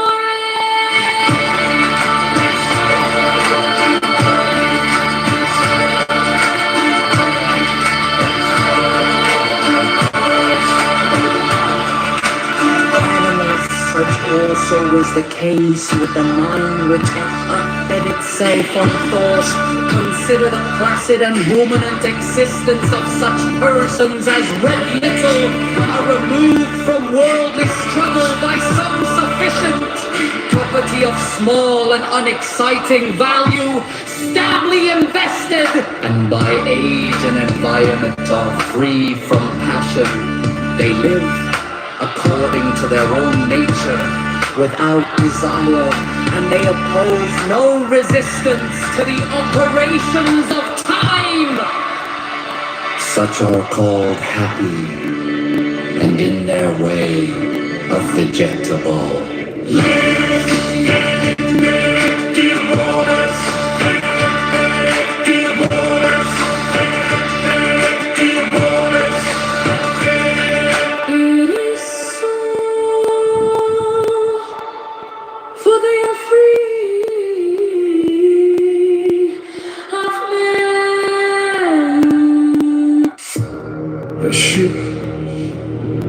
The motu vitae. Learn then, O my son, that all phenomena are the effect of conflict. Even as the universe itself is a nothing expressed, as the difference of two equalities, or thou wilt, as the divorce of Nuit and Hadith, so therefore every marriage dissolveth the more material and createth the less material complex. And this is our way of love, rising ever from ecstasy to ecstasy. So then all high violence, that is to say, all consciousness, is the spiritual orgasm of a passion between two lower and grosser opposites. Thus light and heat result from the marriage of hydrogen and oxygen. Love from that of man and woman. Dhyana, or ecstasy, from that of the ego and the non-ego. But be thou well grounded in this thesis corollary, that one or two such marriages do but destroy for a time. The exacerbation of a complex to deracinate such is a work of long habit and deep search in darkness for the germ thereof. But this once accomplished, that particular complex is destroyed or sublimated forever. The Morbius. Sanguinus. Now then understand that all opal seeps into the way of nature creative. Violence if thine excretory system do its function not at its fullest. There come poisons in the blood, and the consciousness is modified by the conflicts or marriages between the elements. It is death. If the liver be inefficient, we are nearly coming. If the kidneys coma, if the testes or ovaries, loss of personality itself. Also, and we poison the blood directly with belladonna. We have delirium vehement and furious with hashish, visions fantastic and enormous with analonium, ecstasy of color and whatnot, with diverse germs of disease, disturbances of consciousness, fearing in the nature of the germ monster.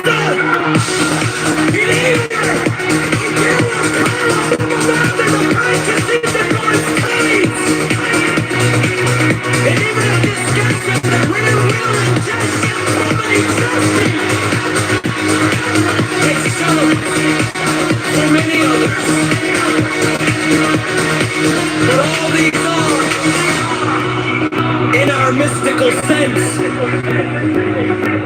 Poisons. That is, we take two things diverse and opposites, binding them together so that they are compelled to unite. And the orgasm of each marriage is an ecstasy, the lower dissolving in the higher.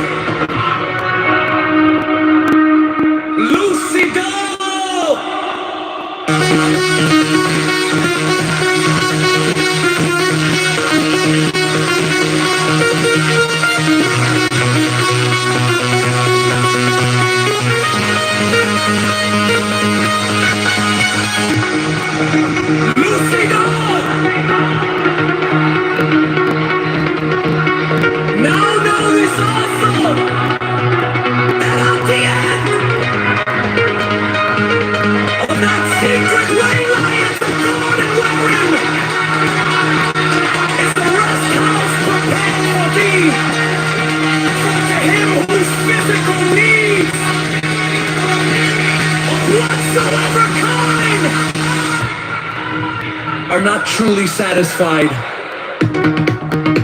Comic, physical or lunar. Sleep appointed to refresh and recreate by cleansing and repose. But I'm when that is bodily pure, the Lord bestoweth the solar or lucid sleep. Wherein roam the images of pure light frosted by the true will. And this is called by the Kabbalists the sleep of fire. And on this God also bordering they mock him.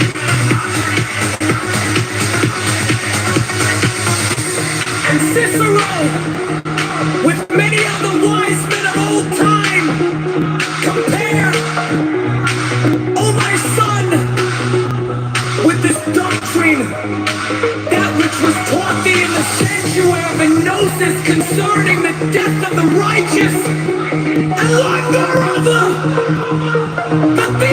But particular cases of a universal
My son is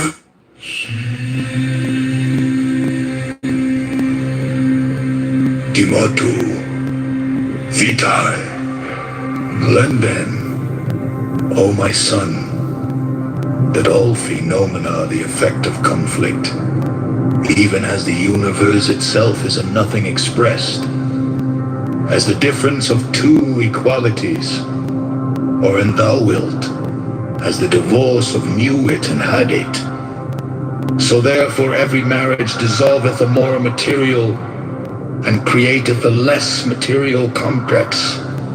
And this is our way of love, rising ever from ecstasy to ecstasy.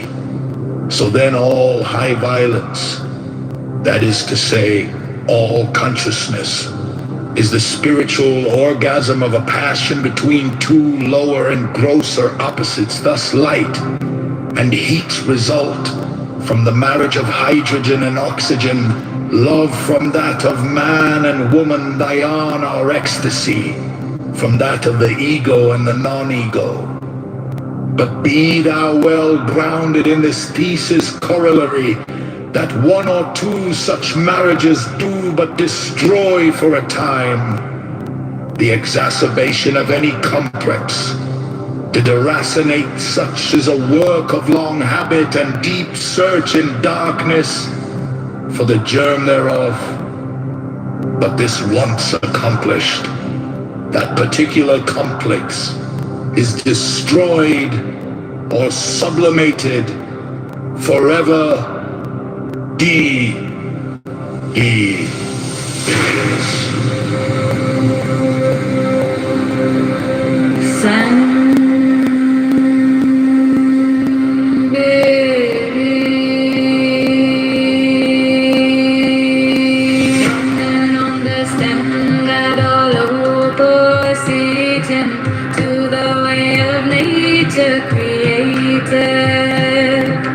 Violence if thine excretory system do its function not at its fullest, there come poisons in the blood, and the consciousness is modified by the conflicts or our marriages between the elements heterogeneous. Thus if the liver be not efficient, we have melancholy, the kidneys coma, if the testes or ovaries loss of personality itself also, and we poison the blood directly with belladonna. We have delirium vehement and furious with hashish, visions fantastic and enormous with analonium, Ecstasy of color and whatnot, with virus, germs of disease, disturbances of conscious fetish. Herein, the nature of the germ also with ether we gain the power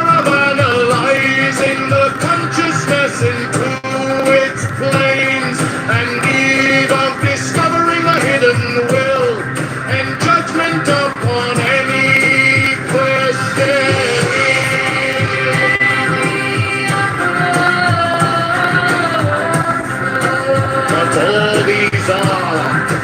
in our mystical sense, poisons. That is, we take two things diverse and opposite, binding them together so that they are compelled to unite. Then the orgasm of each marriage is an ecstasy. The lower the solving and the higher.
And then, O my son, that all phenomena are the effect of conflict, even as the universe itself is a nothing expressed, as the difference of two equalities, or and thou wilt, as the divorce of Newit and Hadit. So therefore every marriage dissolveth a more material and createth a less material complex.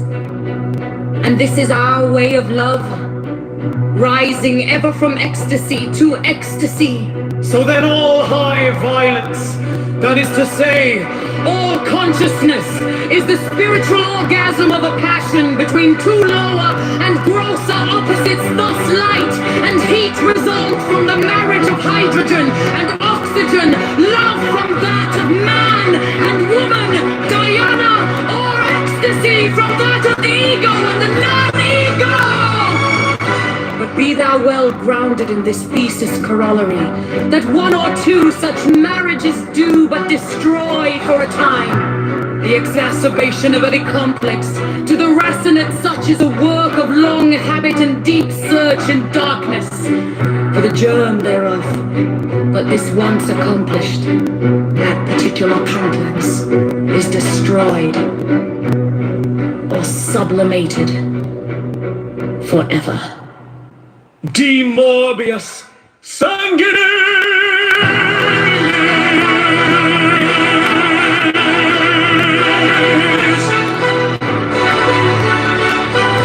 Now then understand that all Oppo, seach into the way of nature created violence, if thine excretory system do its function not at its fullest, there come poisons in the blood, and the consciousness is modified by the conflicts or marriages between the ill and the heterogeneous. Thus, if the liver be not efficient, we have melancholy. If the kidneys coma, if the testes or ovaries, loss of personality itself also, and we poison the blood directly with belladonna, we have delirium vehement and furious, with hashish, visions, fantastic and enormous, with analonium, ecstasy of color, and whatnot, with divers germs of disease, disturbances of consciousness, varying with the nature of the germ also. With ether, we gain the power of analyzing the consciousness into its planes, and even of discovering the hidden will and judgment upon any question, and so for many others. But all these are, in our mystical sense, poisons. That is, we take two things diverse and opposite, binding them together so that they are compelled to unite, and the orgasm of each marriage is an ecstasy, the lower dissolving in the higher.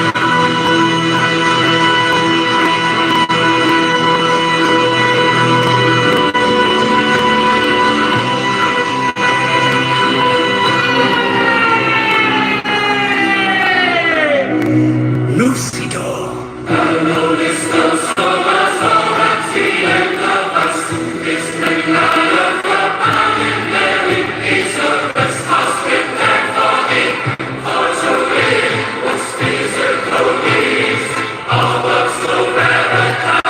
Are not truly satisfied, cometh a physical or lunar sleep appointed to refresh and recreate by cleansing and repose.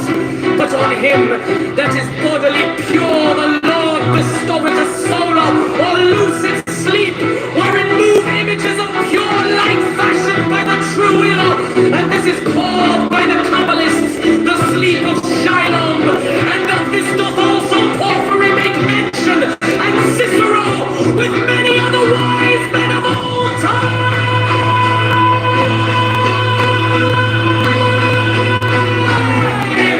Compare, oh my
dread little, are removed from worldly struggle by some sufficient property of small, and am exciting value, stably invested, and by age and environment are free from passion. They live according to their own nature, without desire, and they oppose no resistance to the operations of time. Such are called happy, and in their way of legitimate life. It is so, for they are free of any poison.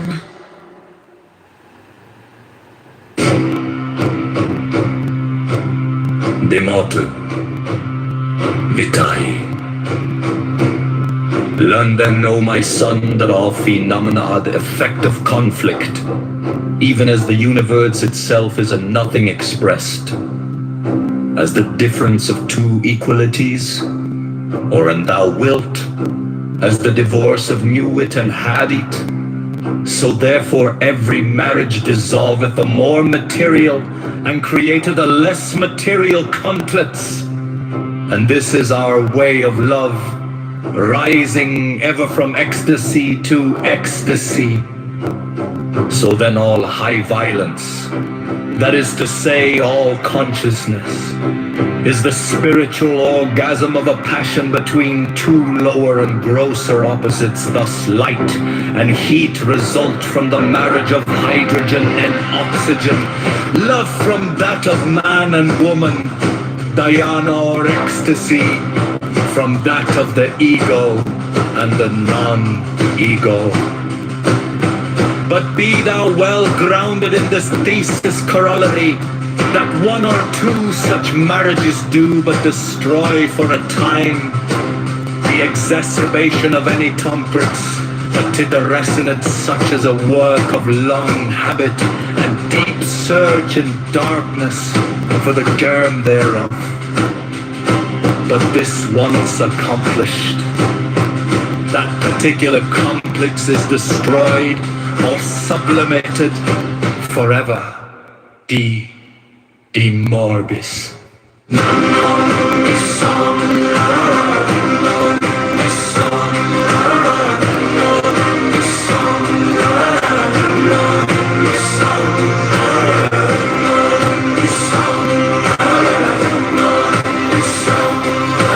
Now then, understand that all opal, seek into the way of nature created violence. If thine excretory system do its function not at its fullest, there come poisons in the blood, and the consciousness is modified by the conflicts or marriages between the elements, heterogeneous thus. If the liver be not efficient, we have melancholy.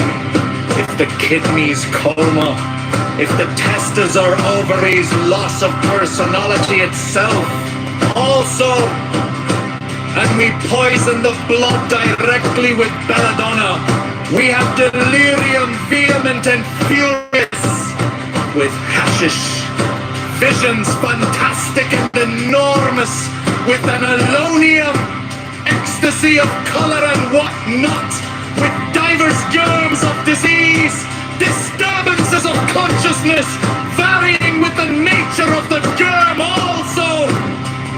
With ether, we gain the power of analyzing the consciousness into its planes, and even of discovering the hidden will and judgment upon any question.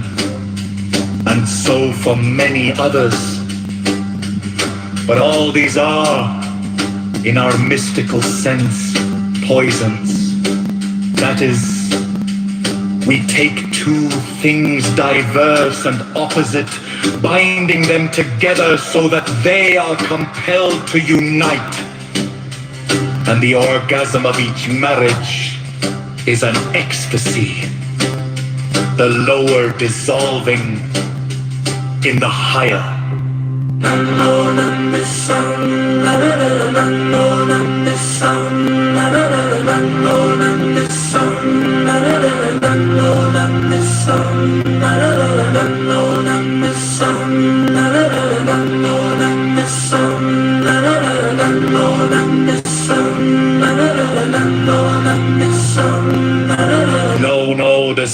also that at the end of that secret way lieth a garden wherein is a rest house prepared for thee.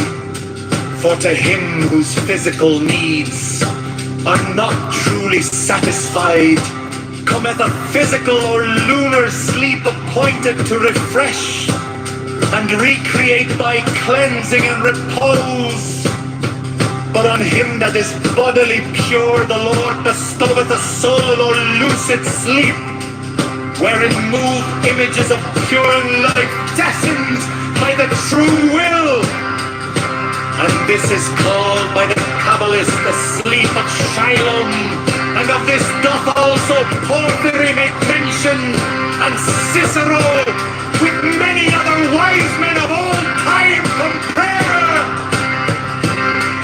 O my son, with this doctrine, that which was taught thee in the sanctuary of the Gnosis concern in the death of the righteous, and learn moreover that these are but particular cases of a universal formula. Thee are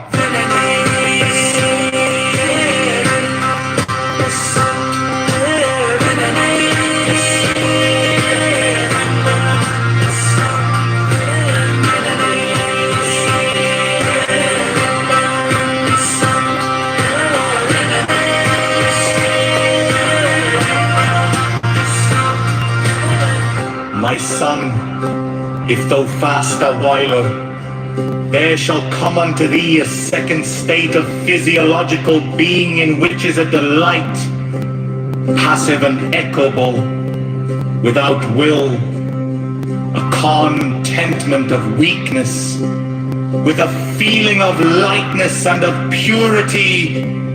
And this is because the blood hath absorbed in its need of nutriment all foreign elements. Such also is the case with the mind which hath not fed itself on thought. Consider the blessed and ruminant existence of such persons as read little, are removed from worldly struggle by some sufficient property of small and an exciting value, stably invested, and by age and environment are free from passion.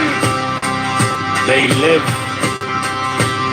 according to their own nature, without desire, and they oppose no resistance to the operations of time. Such are called happy, and in their way of vegetable life, it is so, for they are free of any poison.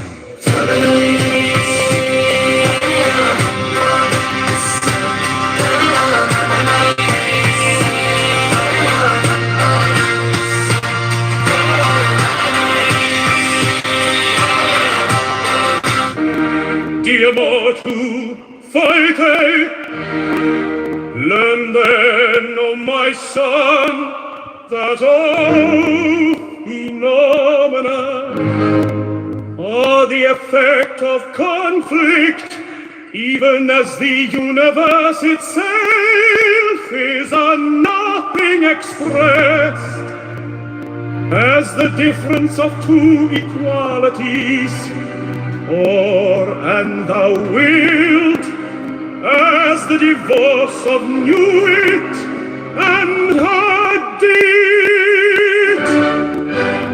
So therefore every marriage dissolveth a more material, and createth a less material complex. And this is our way of love, rising ever from ecstasy to ecstasy. So then all high violence, that is to say, all consciousness is the spiritual orgasm of a passion between two lower and grosser opposites. Thus, like light and heat result from the marriage of hydrogen and oxygen, law from that of man and woman, the ecstasy from that of the ego and the non-ego.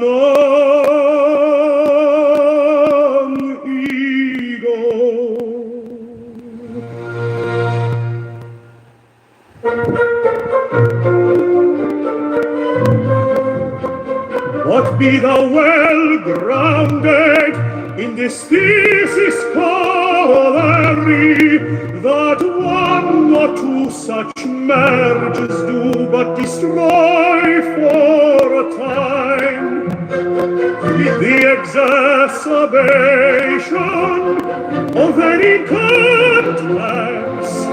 Tutirasire, such is a work of long habit and deep search in darkness for the gem thereof. But this once accomplished, that particular complex is discreet or sublimated forever is. Sanguis. How then understand that Alopo, Sitium to the way of nature created, violence, if thine excretory system do its function not at its fullest, there come poisons in the blood, and the consciousness is modified by the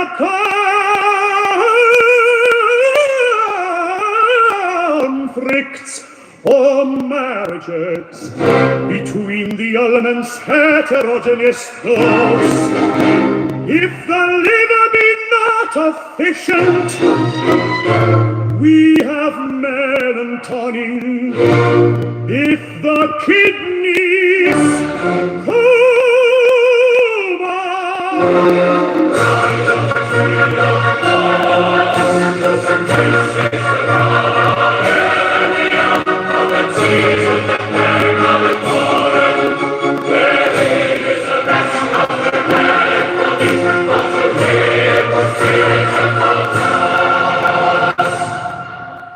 are not truly satisfied, cometh a physical or lunar sleep appointed to refresh and recreate by cleansing our recourse. But on him that is bodily pure, the Lord bestoweth a solar or lucid sleep, wherein move images of pure light fashioned by the truth. And this is called by the Kabbalists the sleep of Shiloh. And of this doth also Porphyry make mention, and Cicero, with many other wise men of old time. Compare, O my son, with this doctrine that which was taught thee in the sanctuary of the Gnosis concern. In the death of the righteous, and learn moreover that these are but particular cases of an universal formula.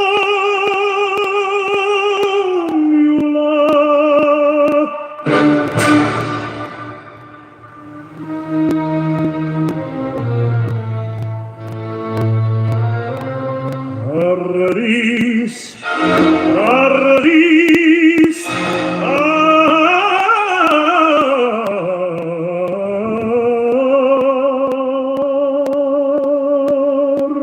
my son, if for first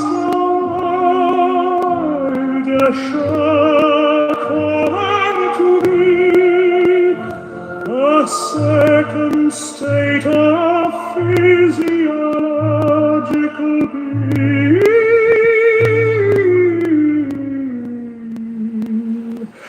in which trees of delight, passive and equable, without will or contentment of weakness, with all fearing of lightness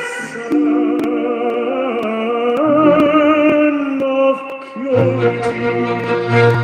And this is because the blood hath absorbed in its need of nutriment all foreign elements. Such also is the case with the mind, which hath not fed itself of thought.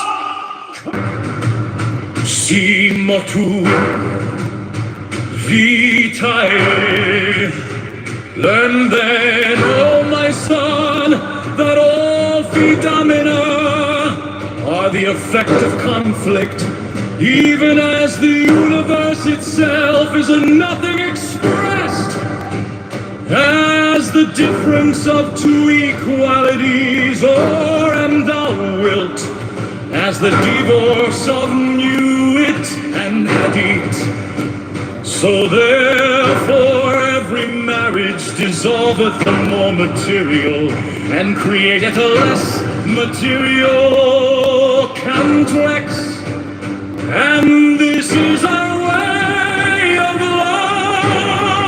love, rising ever from ecstasy to ecstasy. So then all higher violence, that is to say all consciousness, is the spiritual orgasm of a passion between two lower and grosser opposites. Thus light and heat result from the marriage of hydrogen and oxygen, and love from that of man and woman, dhyana or ecstasy from that of the ego and the non-ego.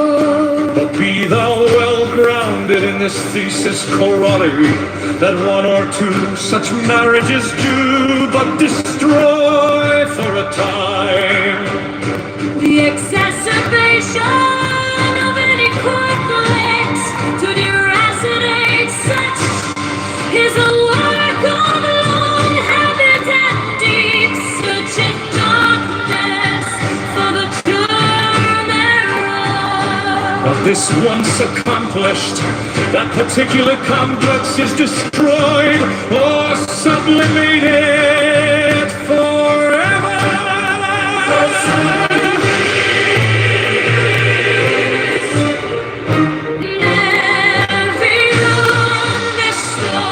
That all proceeds into the way of nature, created. Financing by respiratory system to its function. Now the magic's fullest, then the poison's ignorant. And the consciousness is modified by the conflicts or marriages between the elements heterogeneous. Thus, if the liver be not efficient, we have not organic. If the kidneys coma, if the testes or ovaries, loss of personality itself.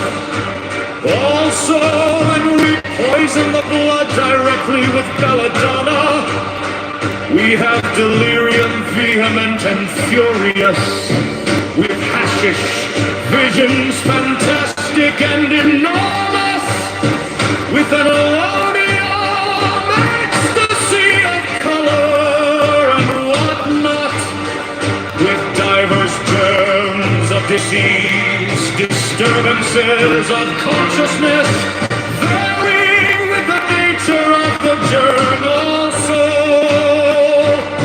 With ether, we gain the power of analyzing the consciousness into its planes, and even of discovering the hidden will and judgment upon any question.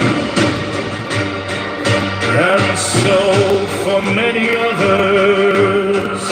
But all these are, in our mystical sense, poisons. That is, we take two things diverse and opposite, binding them together so that they are compelled to unite. And the orgasm of each marriage is an ecstasy, the lower dissolving in the higher.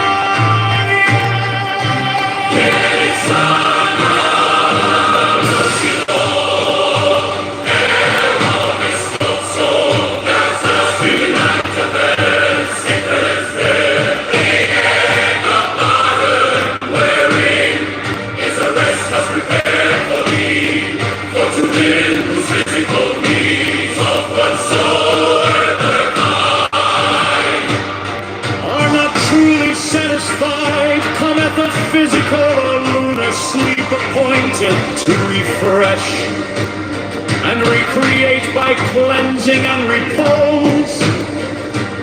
Upon him that is bodily pure, the Lord bestoweth a solar or lucid sleep, wherein move images of pure light fashioned by the true will. And this is called by the Kabbalists the sleep of Shiloh.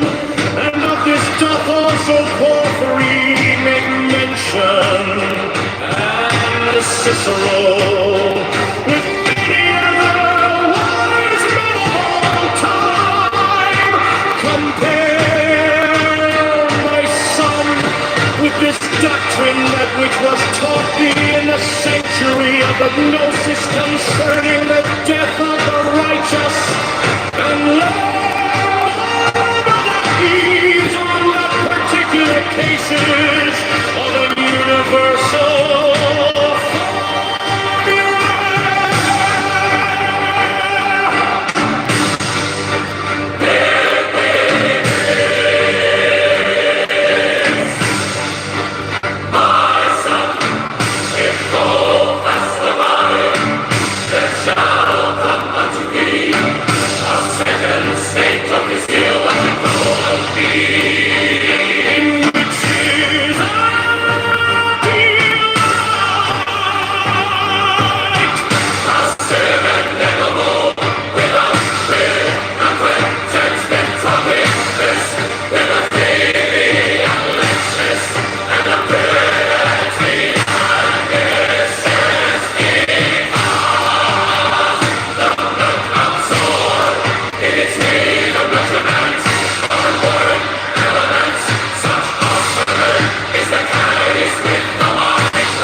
Consider the placid and ruminant existence of such persons as read little or removed from worldly struggle by some sufficient property of small and unexciting value, steadily invested.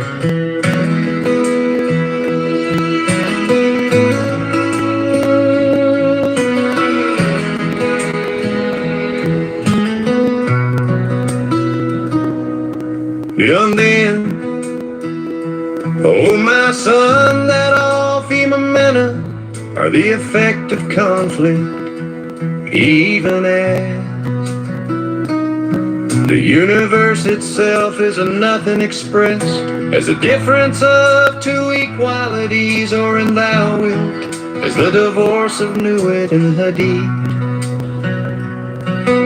So therefore every marriage dissolveth a more material, and createth the less material couplets, and this is our way of love, rising ever from ecstasy to ecstasy.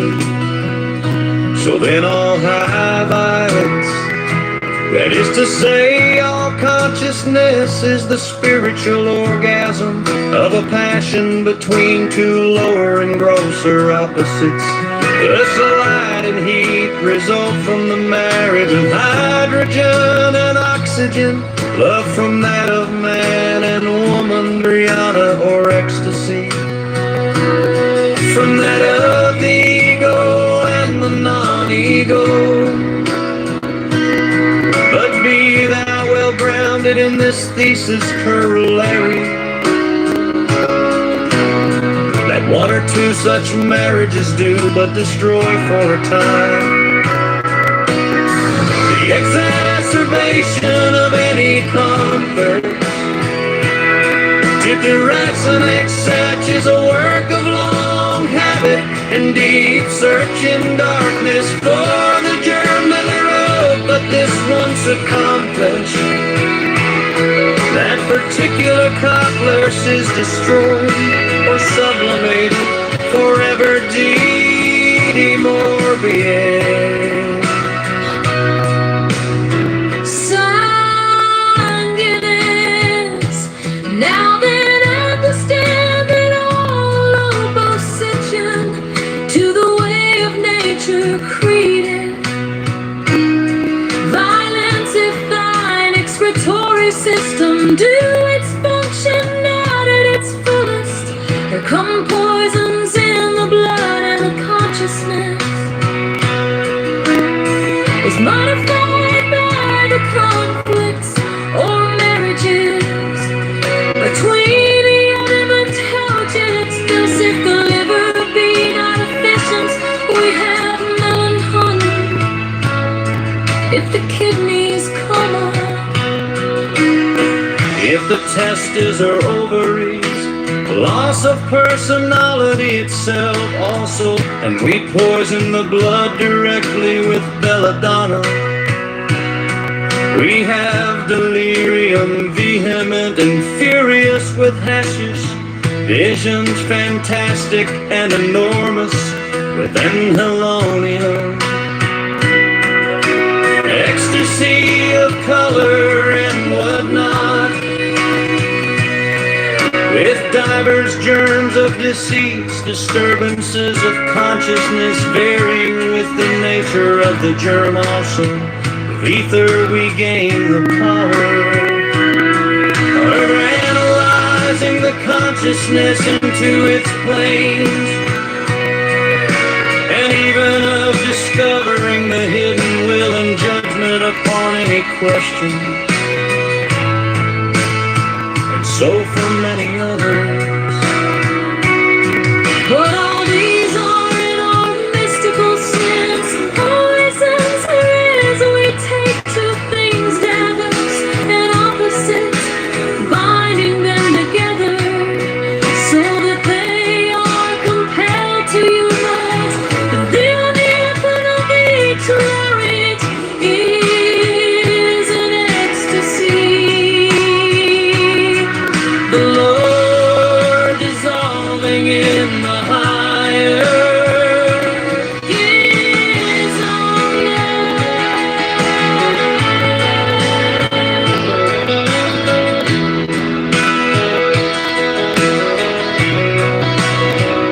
none of all this hashing, that at the end of that secret way lieth a garden where is a rest house prepared for thee. For to him whose physical needs are not truly satisfied, cometh the physical, a lunar sleep appointed to refresh. And recreate by cleansing and repose. But on him that is bodily pure, the Lord bestoweth a solar or lucid sleep, wherein move images of pure light fashioned by the true will. And this is called by the Kabbalist the sleep of Shiloh. And of this doth also Porphyry make mention, and Cicero with many other wise men of old time. Compare, O my son, with this doctrine, that which was taught thee in the sanctuary of Gnosis concerning the death of the righteous, and learn moreover that these are but particular cases of an universal formula.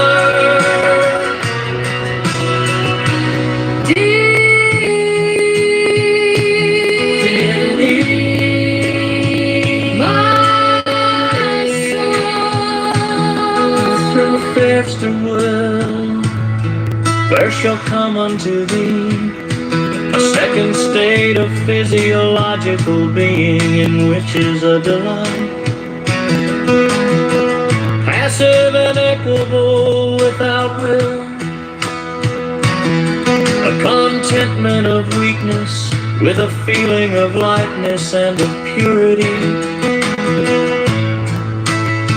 And this is because the blood hath absorbed in its need of nutriment all foreign elements. Such also is the case with the mind which hath not fed itself on thought. Consider the placid and ruminant existence of such persons as read little, are removed from worldly struggle by some sufficient property of small and unexciting volume, stably invested, and by age and environment are free from passion. Vitae. Learn then, O my son, that all phenomena are the effect of conflict, even as the universe itself is of nothing expressed, as the difference of two equalities, or in thou wilt, as the divorce of newit and headed. So therefore every marriage dissolveth the more material, and createth a less material conduct. And this is our way of love, rising ever from ecstasy to ecstasy. So then all high violence, that is to say, all consciousness, is the spiritual orgasm of a passion between two lower and grosser opposites. Thus light and heat result from the marriage of hydrogen and oxygen. Love from that of man and woman, dhyana or ecstasy from that of the ego and the non-ego. But be thou well grounded in this thesis corollary that one or two such marriages do but destroy for a time. The exacerbation of any antlets to the racinates such is a work of long habit and deep search in darkness for the germ thereof. But this once accomplished, that particular complex is destroyed or sublimated, forever denabbed. Understand that all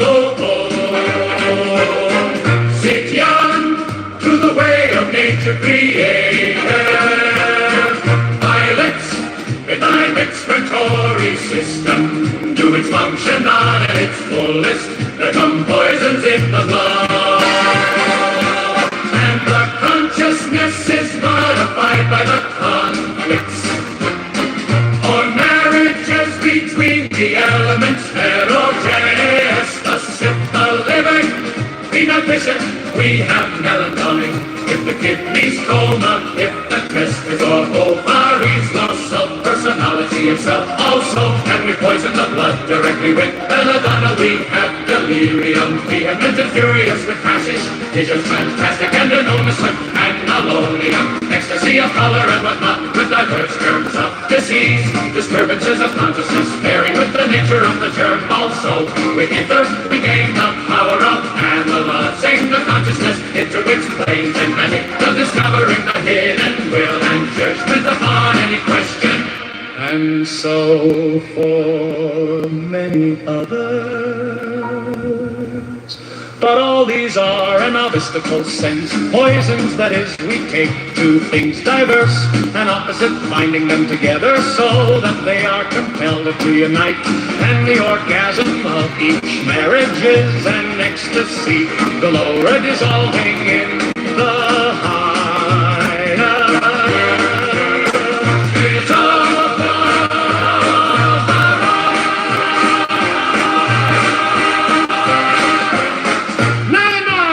So that at the end of that secret way lieth the garden wherein is a rest house prepared for thee, for to him whose physical need, But to him whose physical need are not truly satisfied, cometh of physical or lunar sleep, appointed to refresh and recreate by cleansing and perform. cleansing, purging, and all. But on him that is bodily pure, the Lord bestoweth a solar or lucid sleep, wherein move images of pure light fashioned by the true will. This is called by the Kabbalists the sleepless night. And of this God also Porphyry mention. And Cicero with many other wise men old time compare, oh my son, with this color righteous lofty in the sanctuary of the Moses concerning the death of the righteous. And moreover that these are the particular pieces of a new universal formula.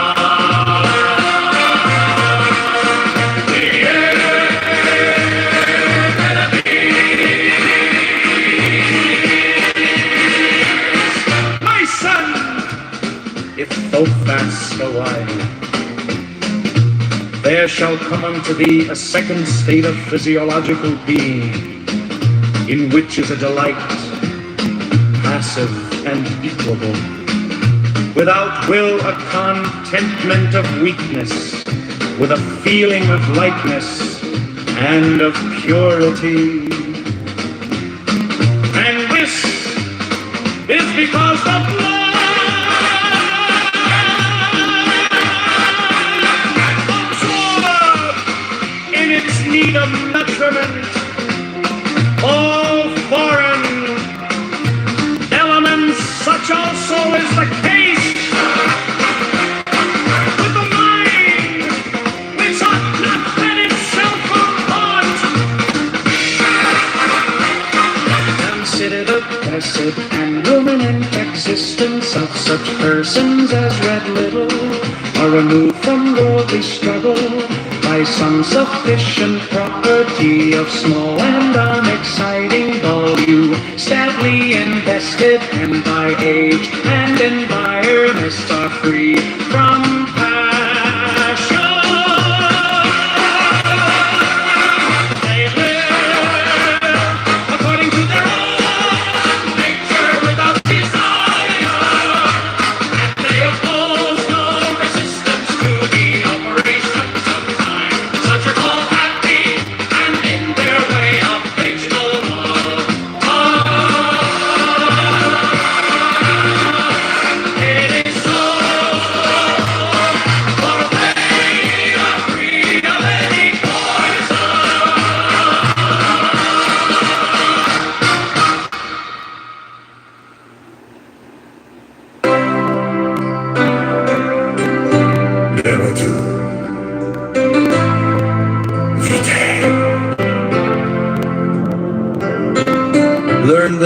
O my son, that all phenomena, the effect of conflict, even as the universe itself, is a nothing expressed.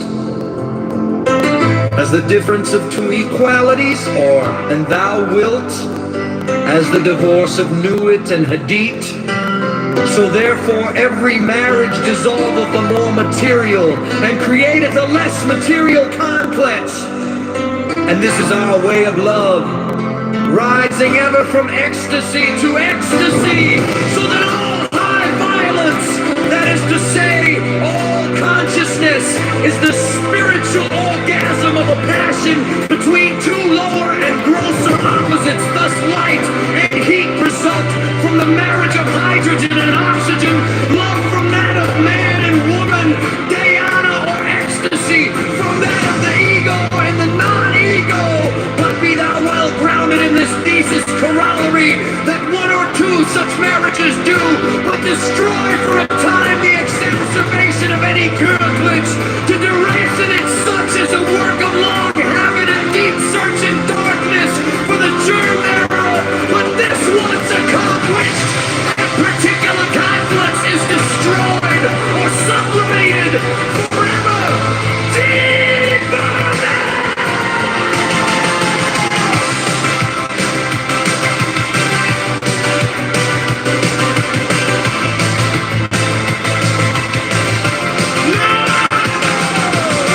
Now then, understand that all opposition to the way of nature created, volunteer their excretory system do its function, not in its fullness.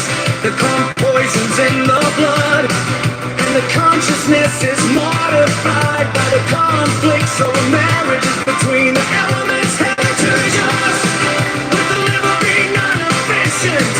We have melancholy, the kidneys cold, the testes are ovaries, loss of personality itself. Also, when we poison the blood directly with belladonna, we have delirium, vehement and furious, with hashish, visions fantastic and enormous, with anhedonia, ecstasy of color and whatnot, with diverse germs of disease, disturbances of consciousness varying with the nature of the germ. Also, with ether, we gain the power of analyzing the consciousness into its planes, and even of discovering the hidden will and judgment of non-any question, and so for many others. But all these are, in our mystical sense, poisons.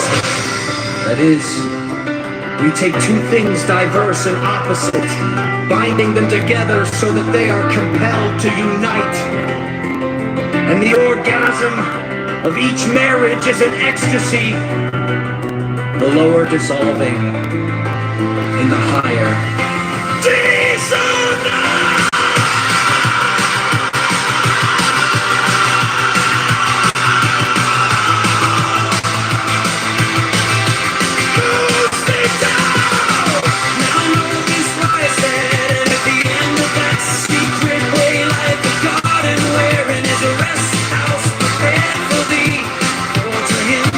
Physical needs of whatsoever kind are not truly satisfied.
thought. Consider the placid and ruminant existence of such persons as read little or removed from worldly struggle by some sufficient property of small and unexciting value, stably invested and by age and environment are free from passion. They live according to their own nature without desire, and they oppose no resistance to the operations of time. Such are called happy. And in their way of vegetable life, it is so. For they are free of any poison.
Demo tu vati, learning, oh my son, that all phenomena are the effect of conflict, even as the universe itself is a nothing expressed. As the difference of two equalities, or thou wilt, as the divorce of knew it and had it. So therefore every marriage dissolveth the more material and create a less material complex. And this is our way of love, rising ever from ecstasy to ecstasy. So then all high violence, that is to say all consciousness, is the spiritual orgasm of a passion between two lower and grosser opposites. Thus light and heat result from the marriage of hydrogen and oxygen, love from that of man and woman, diurnal ecstasy from that of the ego and the non-ego.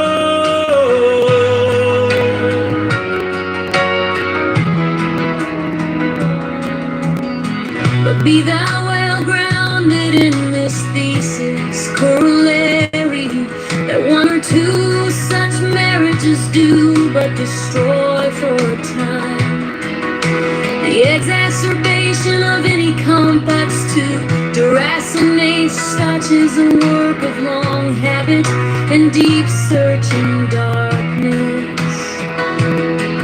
For the germ thereof.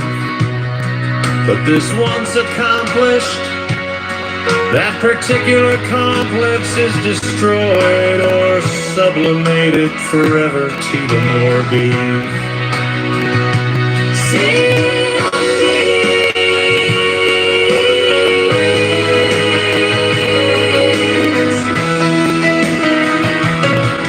Now then, understand that all noble sits into the way of nature creative.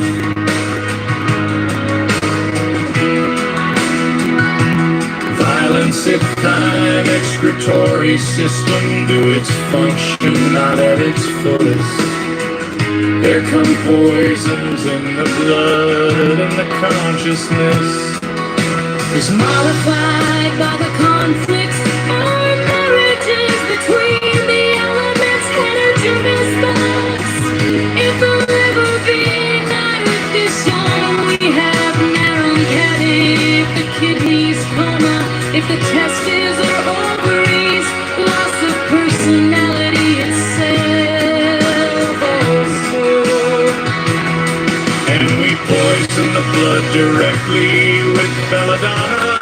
We have delirium, demon and furious, with hashish visions, fantastic and enormous, with the halonium, ecstasy of color and whatnot, with divers germs of disease, disturbances of consciousness, varying with the nature of the germ. Also with ether, we gain the power of analyzing the consciousness into its planes, and even of discovering the hidden will and judgment upon any question. And so for many others, but all these are, in our mystical sense, poisons. That is, we take two things diverse and opposite, binding them together so that they are compelled to unite. And the orgasm of each marriage is an ecstasy. The lover dissolving in the higher. Lucifer.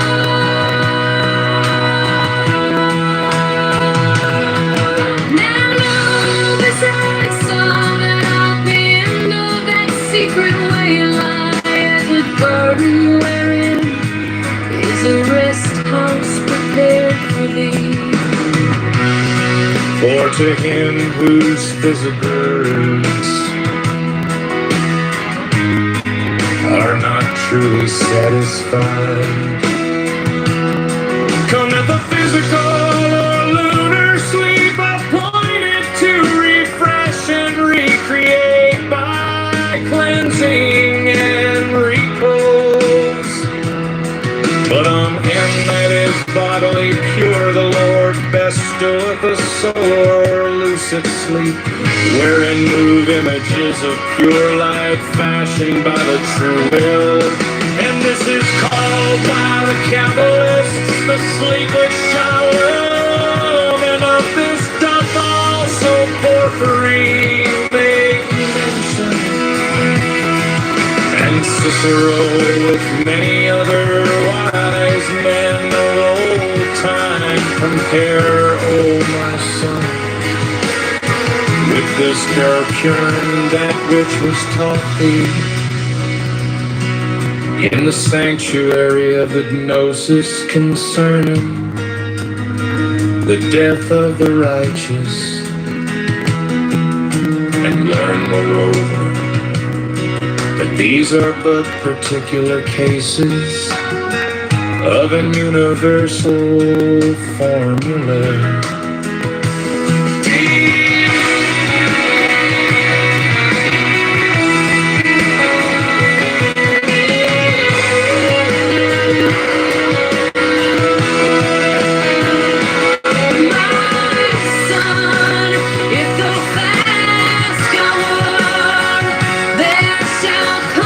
To the second state of physiological being, in which is a delight, passive and equable, without will, a contentment of weakness, with a feeling of lightness and of purity. And this is because the blood hath absorbed in its need of nutriment all foreign elements. Such also is the case with the mind, which hath not fed itself on thought. Daimotu vitae, learn then, O my son, that all phenomena are the effects of conflict, even as the universe itself is a nothing expressed, as the difference of two equalities, or an thou wilt, as the divorce of Nuit and Hittite. So therefore every marriage dissolveth a more material, and createth a less material compress. And this is our way of love, rising ever from ecstasy to ecstasy. So then all high violence, that is to say all consciousness, is the spiritual orgasm of a passion between two lower and grosser opposites. Thus light and heat result from the marriage of hydrogen and oxygen. Love from that of man and woman, Diana, or ecstasy from that of the ego and the non-ego. But be thou well grounded in this thesis corollary, that one or two such marriages do but destroy for a time. The exacerbation of any complex to deracinate such is a work of long habit and deep search in darkness for the germ thereof. But this once accomplished, that particular complex is destroyed or sublimated forever. Dame Morbius.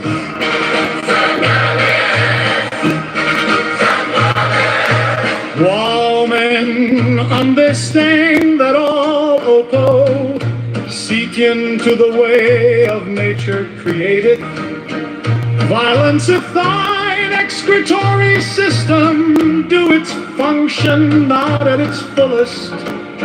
There come poisons in the blood, and the consciousness is modified by the conflicts. The marriages between the elements heterotelegenestas. If the liver be not efficient, we have melancholy.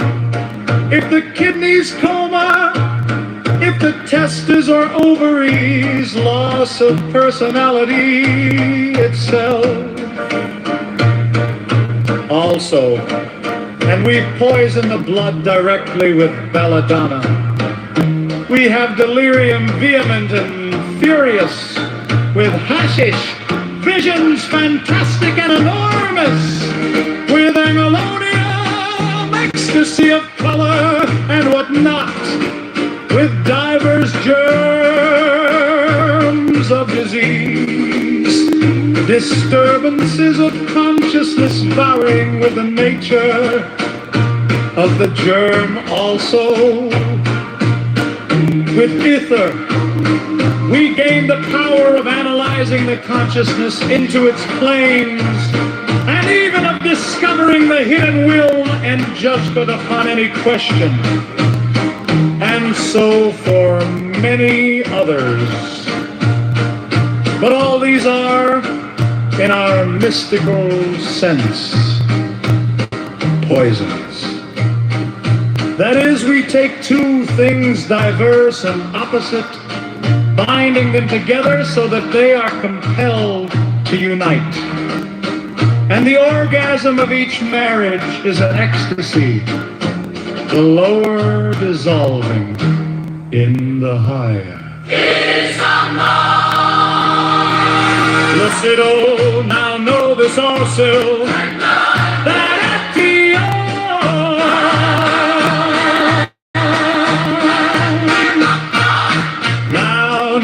the sorcerer, that at the end of that secret way lieth a garden wherein is a rest house prepared for thee. For to him whose physical needs are not truly satisfied, cometh a physical or lunar sleep, appointed to refresh and recreate by cleansing and with peace. But on him that is bodily pure, the Lord bestoweth a solar or lucid sleep, wherein move images of pure light fashioned by the true will. And this is called by the Kabbalists the sleep of Shiloh.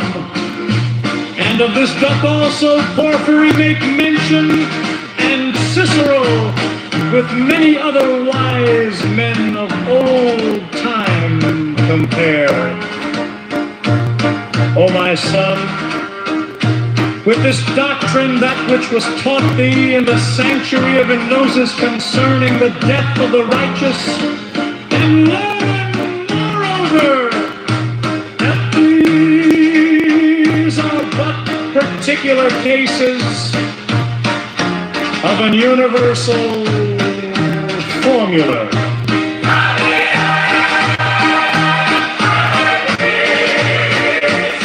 My son, if thou fast believe, there shall come unto thee a second state of physiological being, in which is a delight.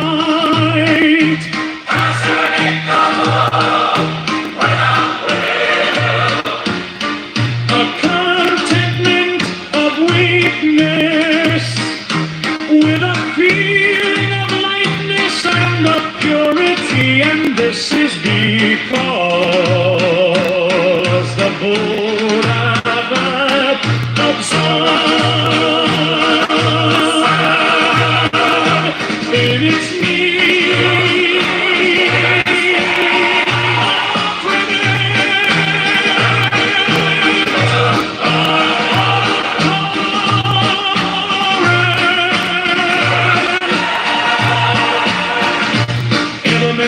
such also is the case with the mind which hath not fed itself on thought. Consider the placid and ruminant existence of such persons as red litter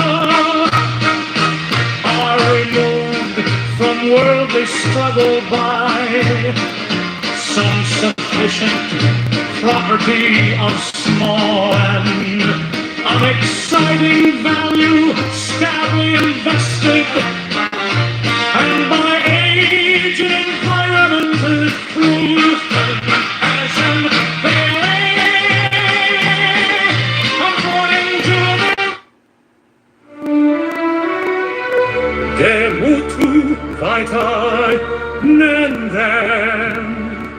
O my son, that all phenomena,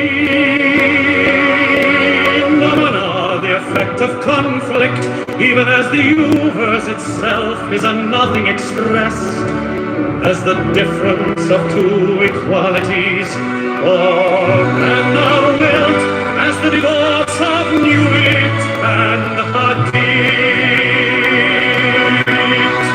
So therefore every marriage dissolveth among material, and createth a less material context. And this is our way of love, rising ever from ecstasy.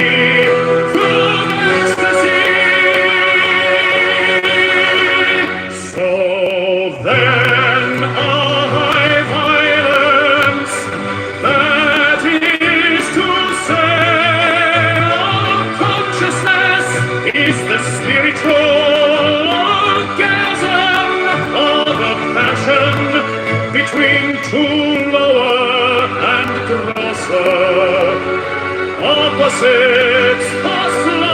Light and heat result from the marriage of hydrogen and oxygen, love from that of man and woman, Triana, ecstasy from that of ego and the non-ego.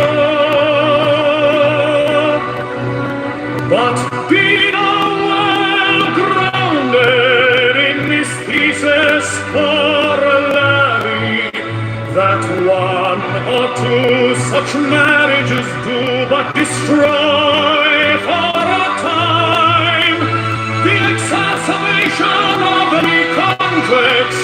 To derocinate such is a work of long habit and deep searching darkness for the germ thereof. But this once accomplished, that particularly complex is destroyed or sublimated forever in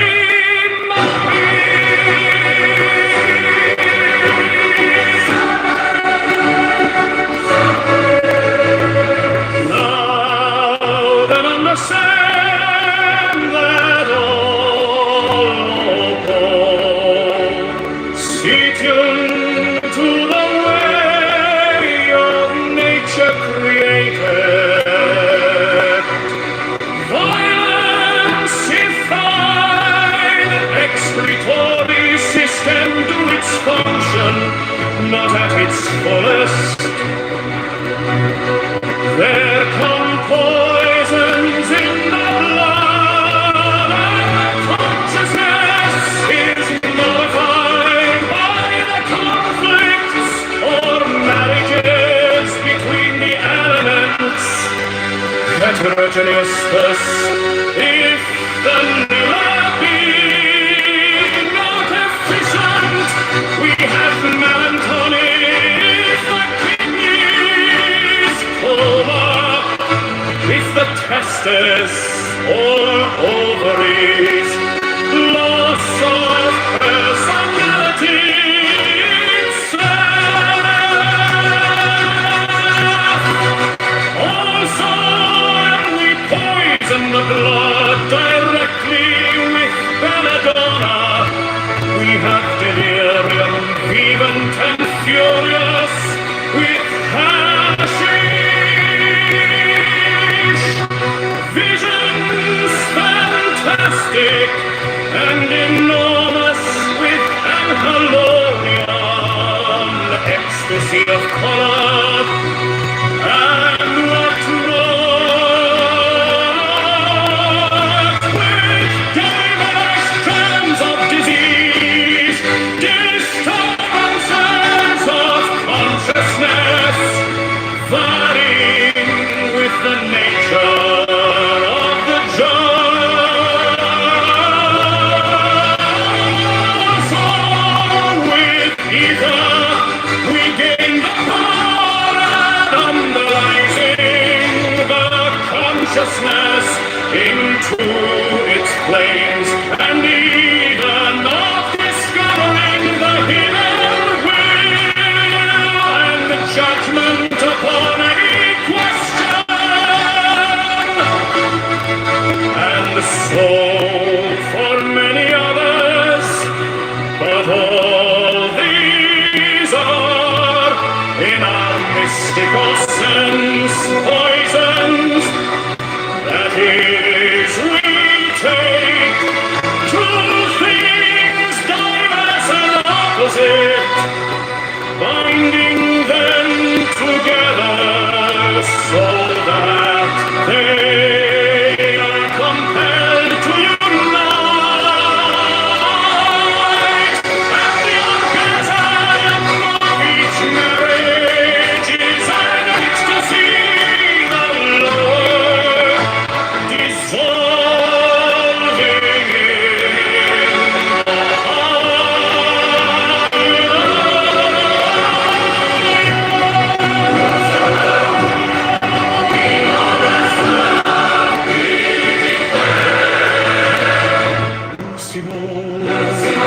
Lucido, Lucido. Now know this say that at the end of that secret way, like a garden wherein is a rest house prepared for me. For to him whose physical needs of not truly satisfied mystical or lunar speak appointed to refresh and recreate by cleansing and repose, but on him that is bodily pure alone restoreth the soul amongst its sleep, wherein blue images of pure light fashioned by the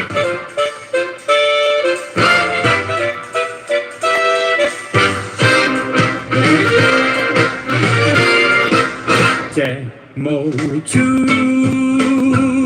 retain. Learn then, oh my son, that all phenomena are the effect of conflict, even as the universe itself is nothing expressed as the difference of two equalities. Or and thou will wilt as the divorce of knew it and had it. So therefore every marriage dissolveth the more material, and createth a less material catness. And this is our way of love, rising ever from ecstasy to ecstasy. So then all high violence, that is to say, consciousness is the spiritual orgasm of a passion between two lower and grosser opposites. Thus, light and heat result from the marriage of hydrogen and oxygen. Love from that of man and woman, Diana, or ecstasy from that of the ego and the non-ego. But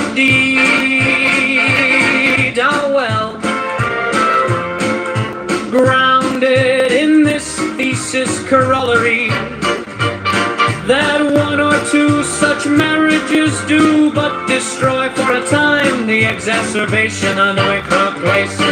To the racinic, such is a work of long habit and deep searching darkness for the germ thereof. But this once accomplished,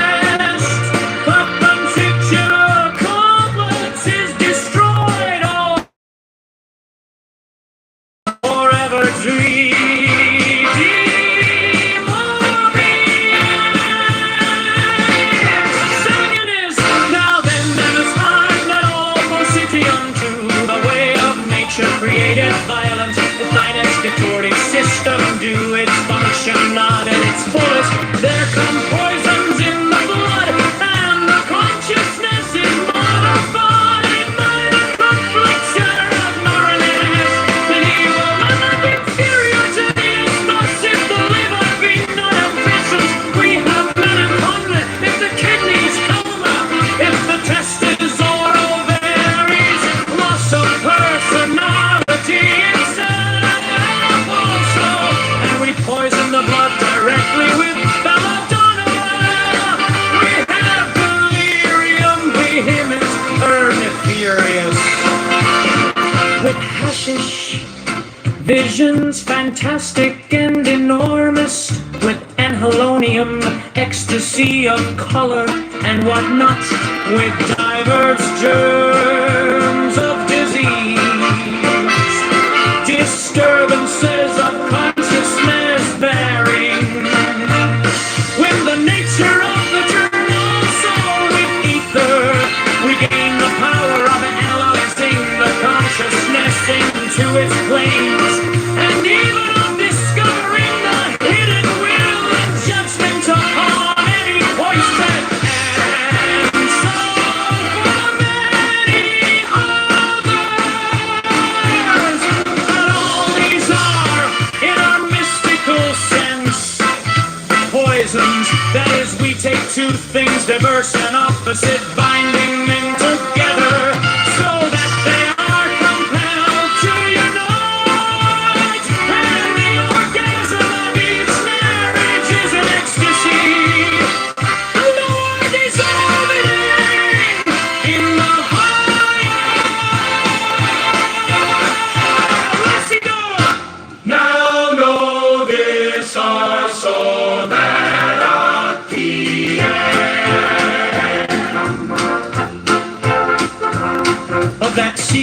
away life, a garden wherein is a rest house prepared for thee. For to him whose physical leaves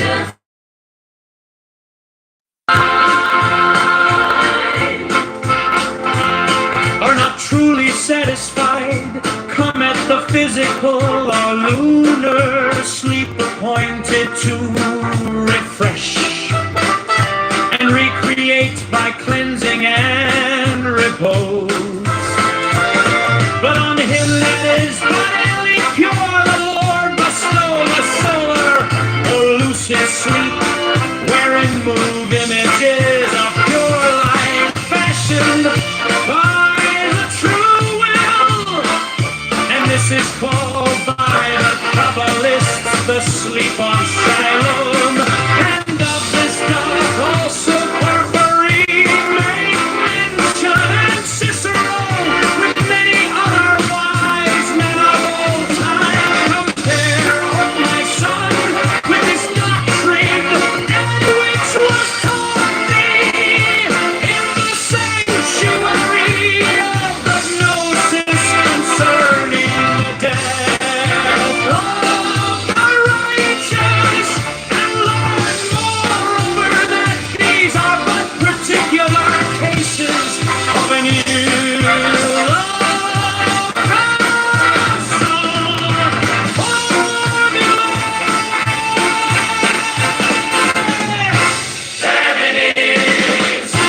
my son, if thou fast hour, there shall come unto thee a second state of physiological being, in which is our delight, passive and equable without will, a contentment and weakness, with a feeling of lightness and of purity.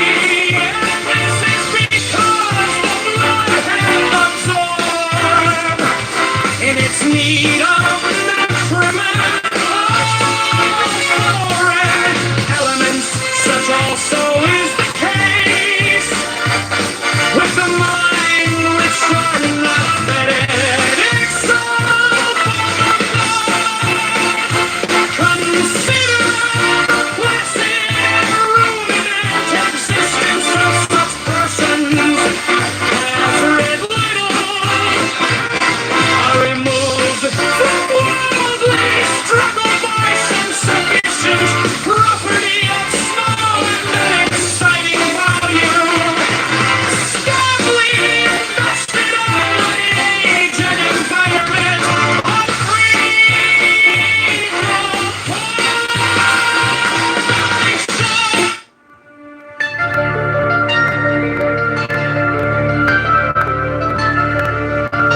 Diemut Vitae. Learn then, O my son, that all phenomena are the effect of conflict, even as the universe itself is a nothing expressed, as the difference of two equalities, or, and thou wilt, as the divorce of Nuit and Hadit. So therefore every marriage dissolveth the more material, and created the less material kindlets.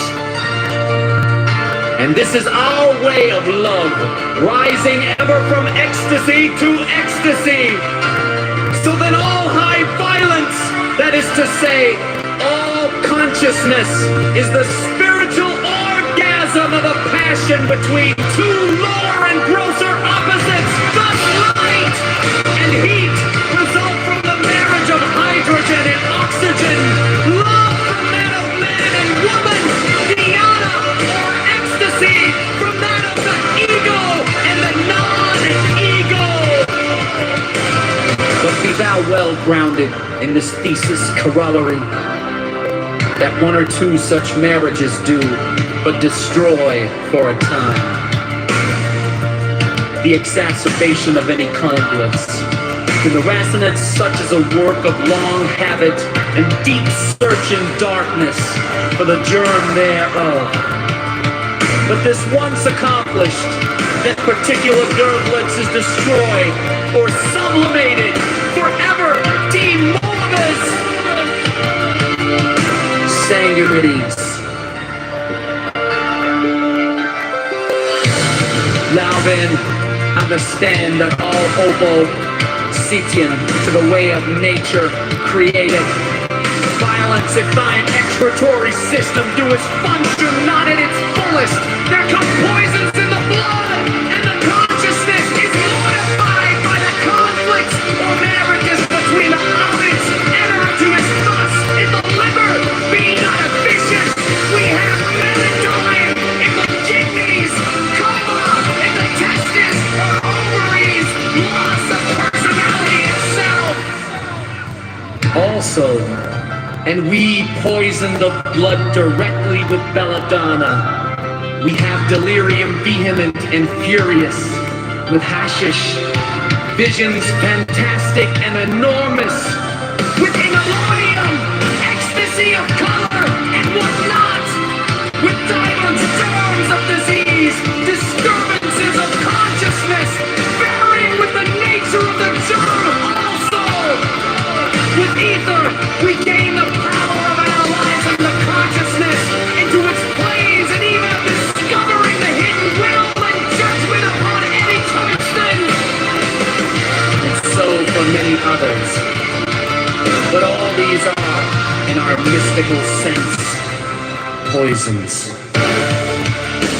That is, we take two things diverse and opposite, binding them together so that they are compelled to unite.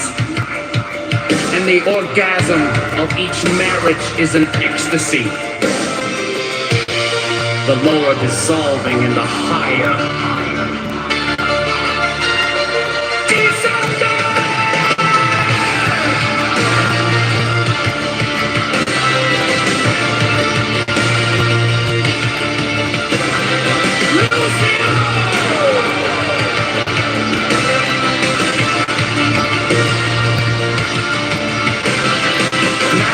This thirst that I'm the end of that secret way of life, a garden wherein is a rest house prepared for thee. For to him whose physical are not truly satisfied, cometh the physical order, sleep appointed to refresh and recreate by cleansing and repose. But on him that is bodily pure, the Lord bestoweth the solar or lucid sleep, wherein move images of pure light fashioned by the true will. And this is called by the Kabbalists the sleep of Shalom. And of this doth also Porphyry make mention. And Cicero, with many other wise men of old time, compare, O my son, with this doctrine that which was taught thee in the sanctuary of the gnosis concerned in the death of the righteous, and learn moreover that these are but particular cases of an universal formula.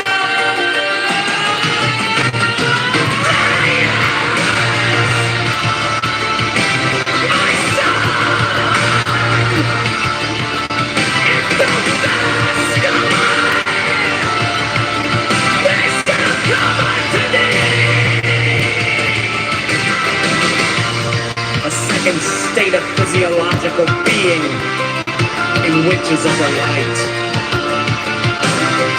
passive and equable, without will, a contentment of weakness, with a feeling of lightness and of purity. And this is because the blood hath absorbed in its need of nutriment all foreign elements, such also as the peace, with the mind taken not fed itself on thought. Consider the placid and ruminant existence of such persons as read little, are removed from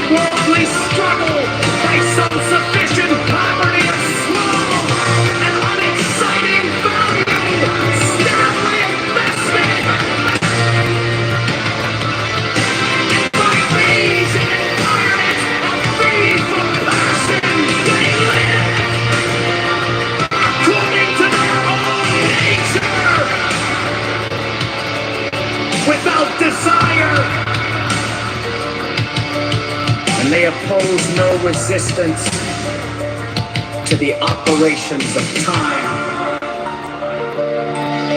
Such are called happy, and in their way a vegetable life. It is so, for they are free of any poison.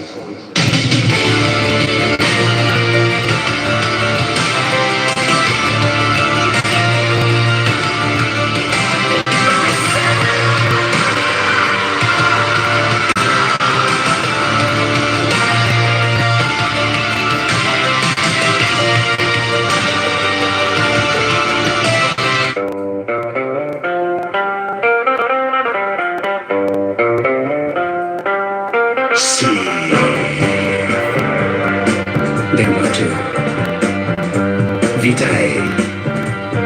Learn then, O my son, that all phenomena are the effect of conflict, even as the universe itself is a nothing expressed as the difference of two equalities, or, and thou wilt, as the divorce of Nuit and Hadith. So therefore every marriage dissolveth a more material, and createth a less material comforts. And this is our way of love, rising ever from ecstasy to ecstasy, so that all high violence, that is to say, all consciousness, is the spiritual orgasm of a passion between two rows of opposites.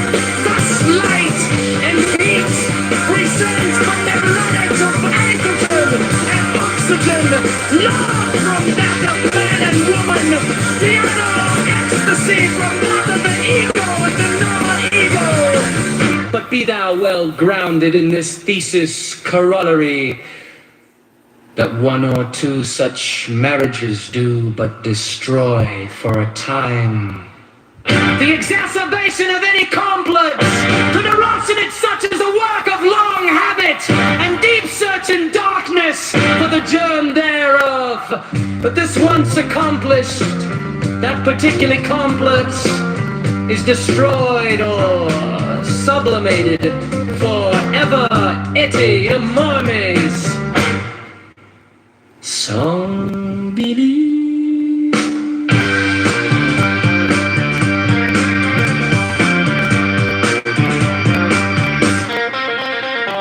Now then, understand sit unto the way in nature created. Violence, if thine excretory system to its function not at its fullest, there come poisons in the blood, and the consciousness is modified by the conflicts or marriages between the elements. Heteroity is thus. If the liver be not efficient, we have melanton. If the kidneys coma, if the testes or ovaries, loss of personality itself. Also, and we poison the blood directly with belladonna.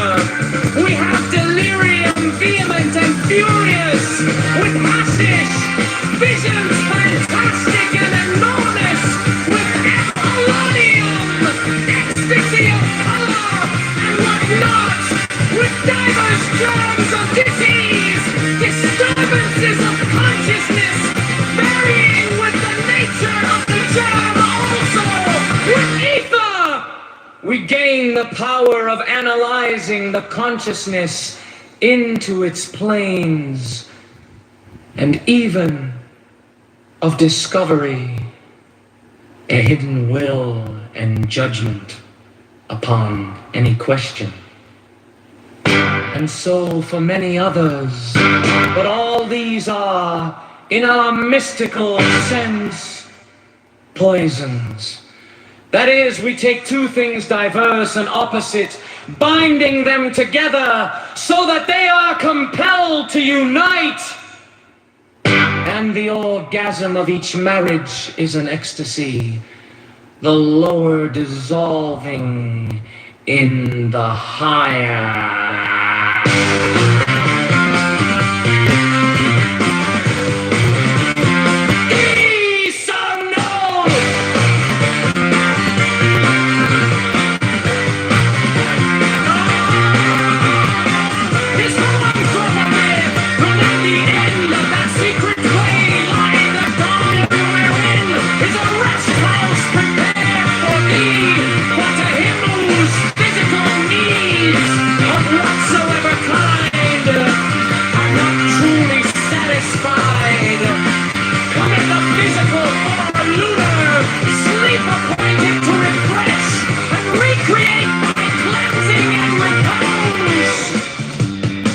But on him that is bodily pure, the Lord bestoweth a solar or lucid sleep, wherein move images of pure light fashioned by the true will.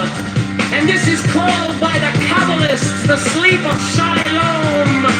And of this doth also Porphyry make mention, and Cicero with many other wise men of old time compare, O my son, with this doctrine, that which was taught thee in the sanctuary of the Gnosis concerning the death of the righteous and life over.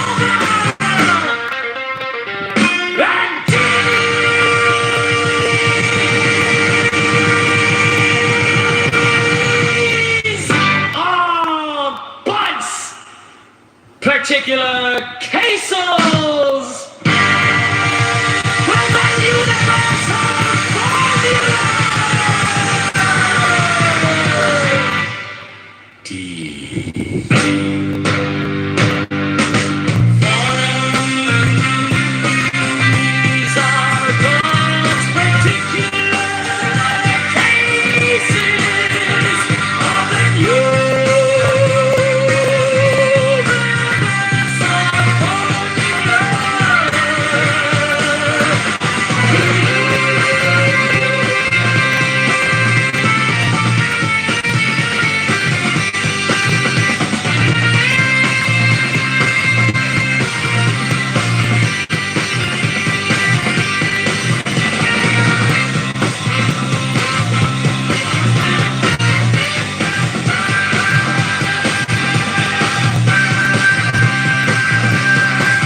My son.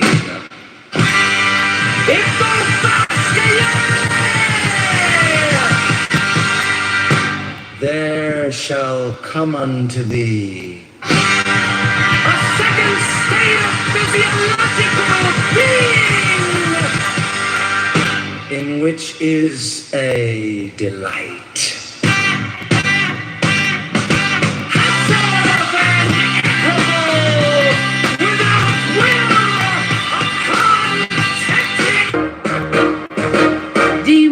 Tu vitae, learn then, O my son, that all phenomena are the effect of conflict, even as the universe itself is nothing expressed as the difference of two equalities, or in thou wilt, as the divorce of Nuit and Haddick.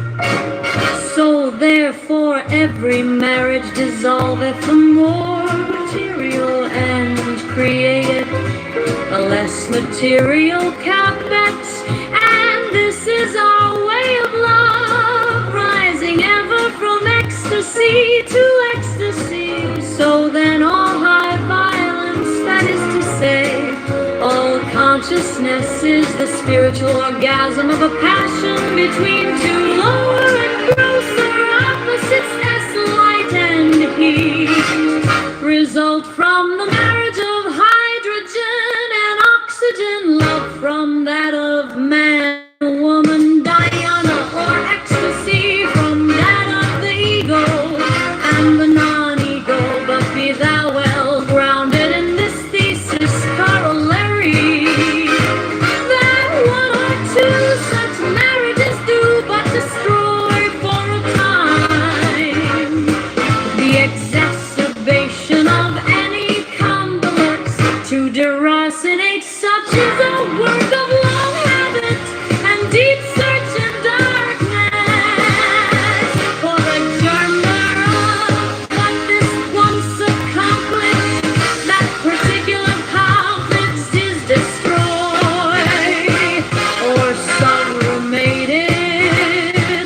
forever Morbius. Our winners now then understand that all hope seeps into the way of nature created.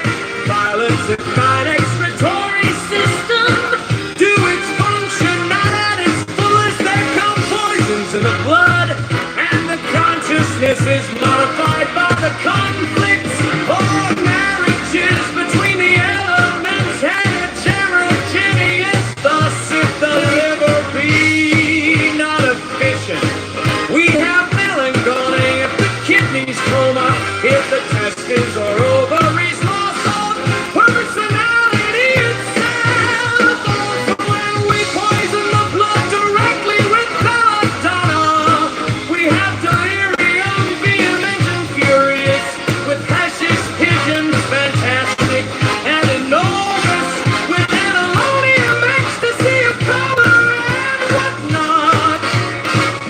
With divers germs of disease, disturbances of consciousness, varying with the nature of the germ also. With ether, we gain the power of analyzing the consciousness into its planes, and even of discovering the hidden will and judgment upon any mischief, and so for many others. But all these are in our mystical sense poisons, that is, we take two things diverse and opposite, binding them together, solve a chaos compelled to unite. And the orgasm of each marriage is an ecstasy, the lower dissolving in the higher. Lucido, now know this I said, that at the hour now.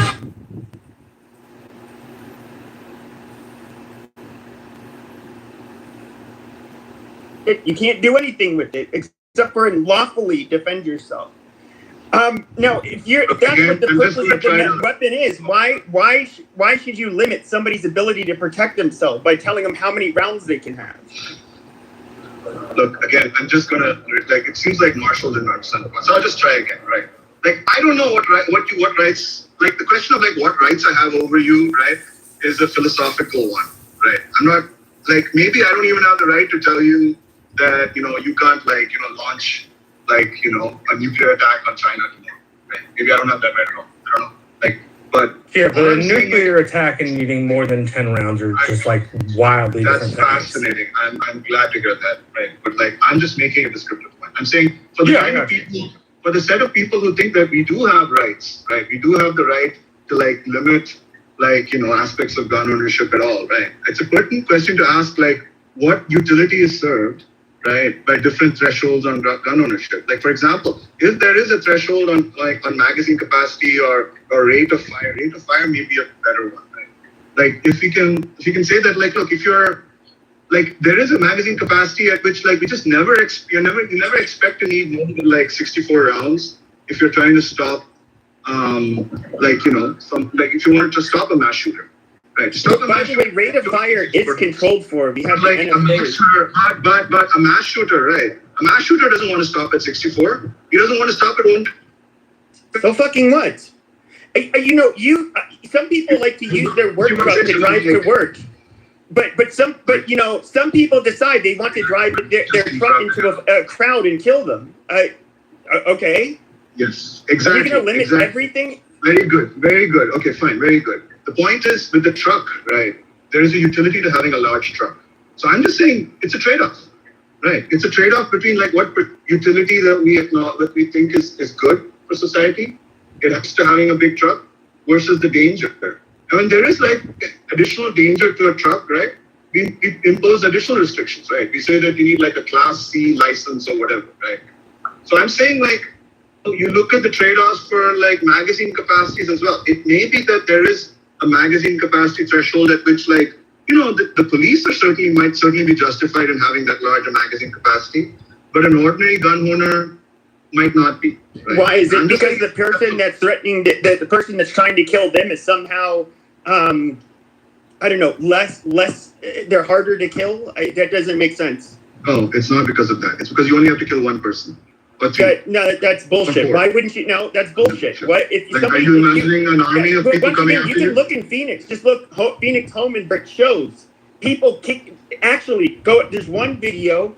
They go into all armed. He ends up taking out an AR-15 and ends up shooting back at them. I don't think he hit any of them. Another one. You had men arms out. All had guns out, trying to kick in a door. He ended up mag dumping through that door. Once again, I don't think any of them got hit, but they definitely got out of town right away when that happened. I think it's just silly to say, oh, that could never happen. This is just a bunch of relevant trivia you chose to interrupt me to mention, right? But it's not true. And again, you're interrupting me, right? And but you go on for hours. And I'll repeat. I've heard you before. You have you? I doubt you'd say that though. If you heard me before, I'll just repeat the conceptual point, and I'll assume that anyone in the audience who's capable of understanding has understood it. Right. The point is this: a person who is intent on mass killings, right? There's essentially no limit on how many people he wants to kill. A person who is intent on stopping a killing or a mass killing, right? There is generally a lower limit on the number of people he wants to kill, right? So it just seems like there will be a trade-off point of magazine capacity, which will satisfy the second set of people and not satisfy the first. And maybe that's what we should aim for. I just hate it when people. I'm sorry, I shouldn't take it personally, but I don't know. People who give me know 2 seconds, nothing about the magazine capacity issue is a legally Marshall, let me finish for a second. Give me 2 seconds. Is a legally justiciable issue. The Fifth Circuit picked it up a couple of years ago, and the Ninth Circuit picked it up about 4 years ago, and it's sitting in the U.S. Circuit Court. I don't think it's going up to the Supreme Court. But it is a justiciable. It is an issue which the Supreme Court does decide on. And they could decide on magazine capacity if they wanted. As I said, this has made its way through the Circuit Court, not up to the Supreme Court. So that's at least there. And then here's the other example for this. In Texas, when we go dove hunting or quail hunting, we have magazine capacity. So I use a 12-gauge shotgun. We are allowed to have 1 in the chamber with 2 in the magazine. So while I think it is silly to tell me how many rounds I need, it's not like there's no legal threshold for it. It's not like it's never been discussed before, right? Like, Deepak, this is something that has been chewed up by U.S. Circuit Courts for at least a decade. I just want to say, like, there's people who've heard the talking points maybe like, oh, magazine capacity restrictions. First of all, it's a very easy workaround if you have quote unquote magazine round restrictions in your state. But so if you want to do a mass killing, you'll do it anyways. But it's when people don't understand what can happen in a use of force scenario, and they just talk about arbitrary shit that really does not matter. Almost all of the people that want to put restrictions on magazine capacity, these are people who just are anti-gun for the most part, or just very ill-informed. I mean, and there's only so many, and there's also a threshold of how many rounds any given magazine can hold.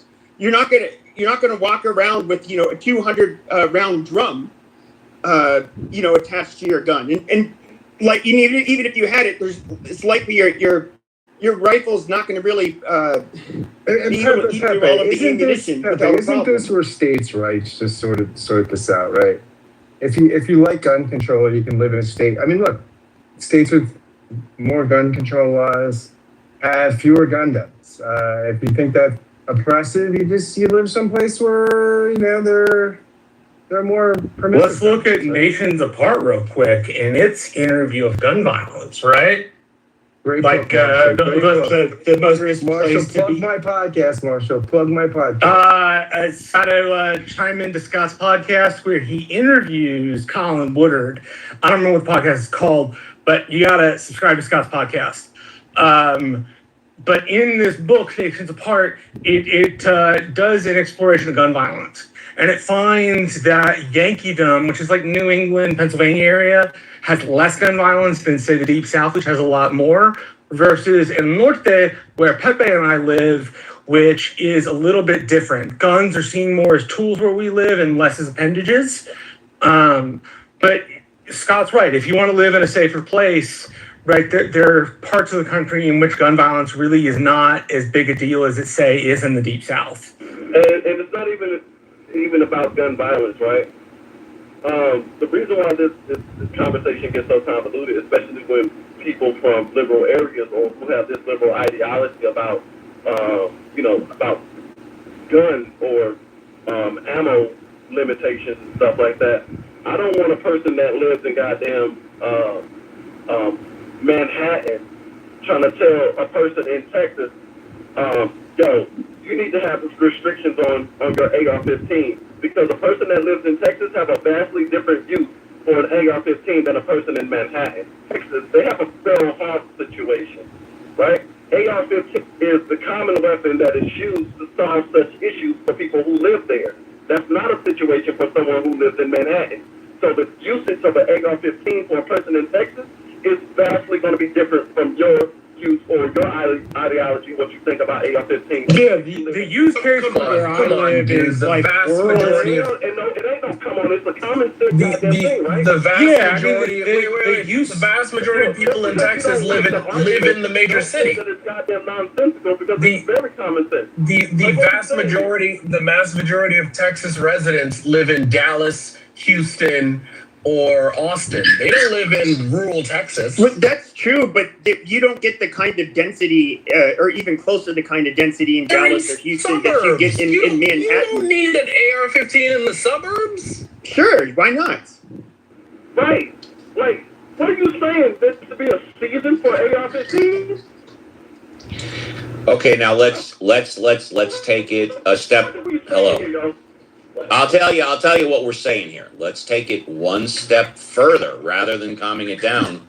Let's take a step further, and this is gonna really get easy. 2/3 of states, 2/3 do not cap on magazine capacity, and quite there are a lot of 50 round magazine capacities out there. Here's your question. Does anybody really need a 50 round capacity mag? Yeah, it's not. The right's not about need. The right's about having. I would say for a handgun, yes, and once again, lots of police videos now that they all wear body cameras where it's just one individual that the cops are shooting at, or a cop is shooting at, and he empties the whole magazine, which is generally 16, but they usually have one in the pipe, so it's 17 rounds. In their right. So Pepe, and I know I'm interrupting you, but let me ask you this, and I definitely want to hear an answer. If the police regularly use a 16 round capacity mag, why does any American citizen need a 50 round capacity mag? Are you saying 50? 50, yes. Oh, yeah, okay. The highest.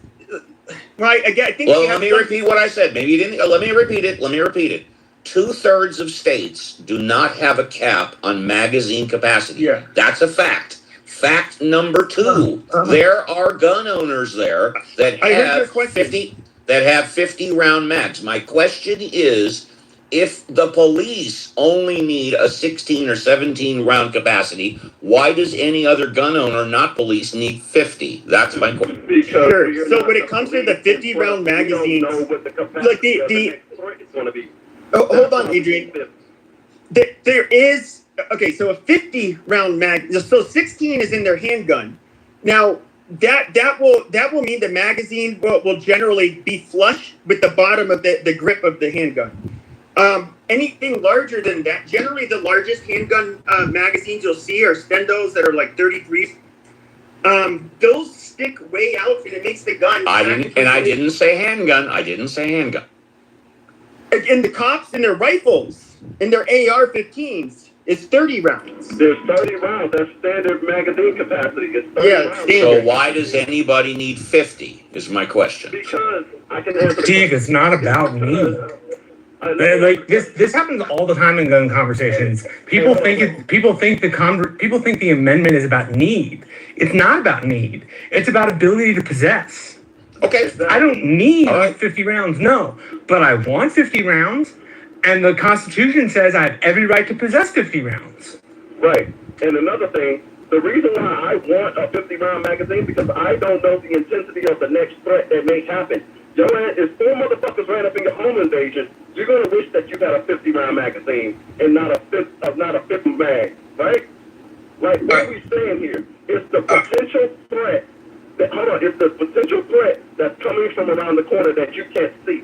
It's better to be prepared than unprepared when the threat happens. So I just I don't know why the concept escape people when we talk about magazine capacities and stuff like that. Sir, the concept does not escape me. I was just asking a question. I'm a gun owner myself. I think the argument being made about feral hogs into Texas is an urban state. The vast majority of its residents are urban. Texas is not a rural state in terms of population, right? And so when people it's funny to say that this isn't about need, but then feral hogs are brought up and the gun is justified as a need to protect against feral hogs. But No, I get that part. I'm saying people who live in town and work on a farm. And I'm saying the amendment itself and the current jurisprudence isn't about needing. Yeah. Because the current jurisprudence doesn't have anything to do with need. I don't think it has to do with possession. But what I'm saying, Marshall, is the vast majority of people in Texas have almost certainly never seen a feral hog, right? Like What? No. You have no clue about the world at all. Adam, that was my pet name. That was my pet name for my ex-girlfriend, Feral Hog. I have family members in Texas. I've been to Dallas. I've never seen a hog in Dallas proper. Check Houston. Right. Marshall, can I ask you a question about your view on the cooling? Yeah, dude, you can ask a question. What's up? So like, do you think, in your interpretation, the whole opinion about the need for an AR-15 for those things? Because a feral hog, actually, in West Texas, those motherfuckers are the size of a Toyota.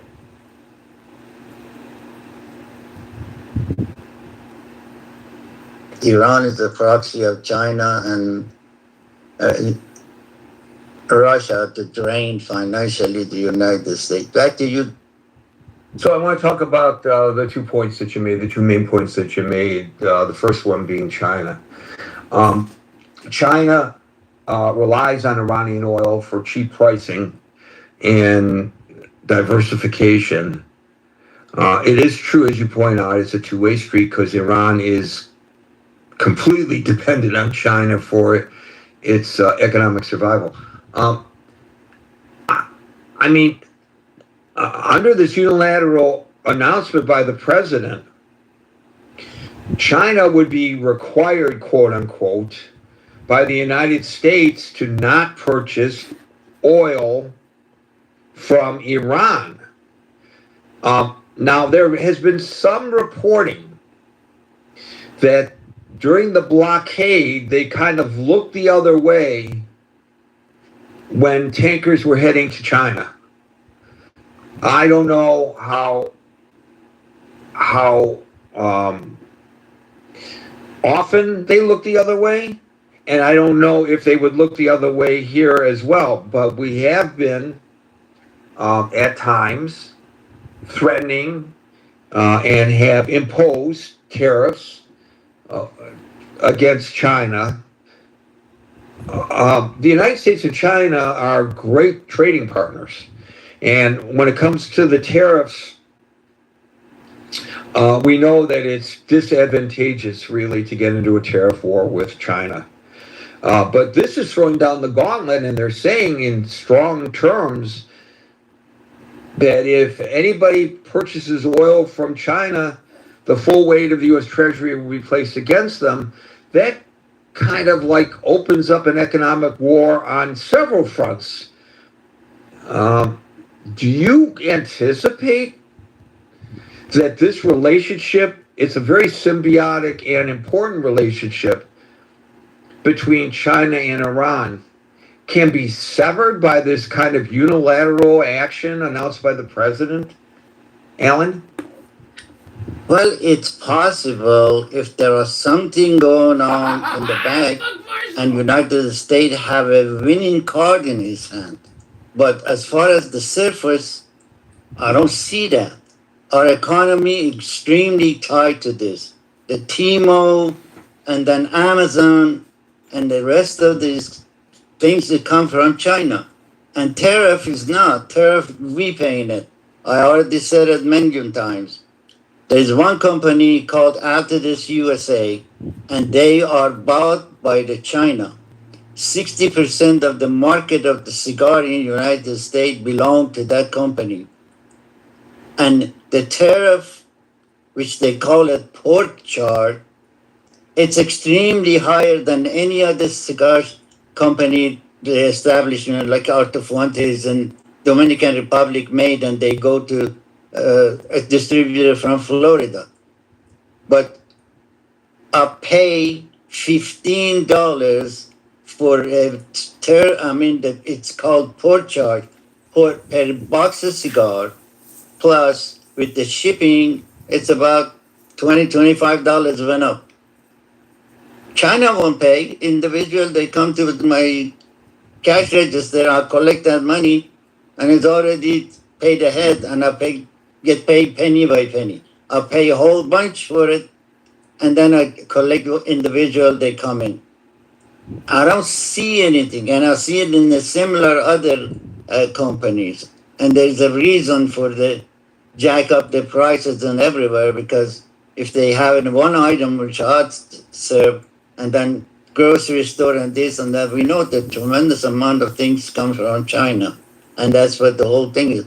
If I hope United States have a winner card in its hand, they can put a restraint on the China to control some of the financial. Our cash money goes to Iran. Hopefully, they break them back, and they I don't know, and they're not gonna give up. I know that. They already said it loud and clear. They said if we go, the whole Iran will go, the whole Middle East is gonna go.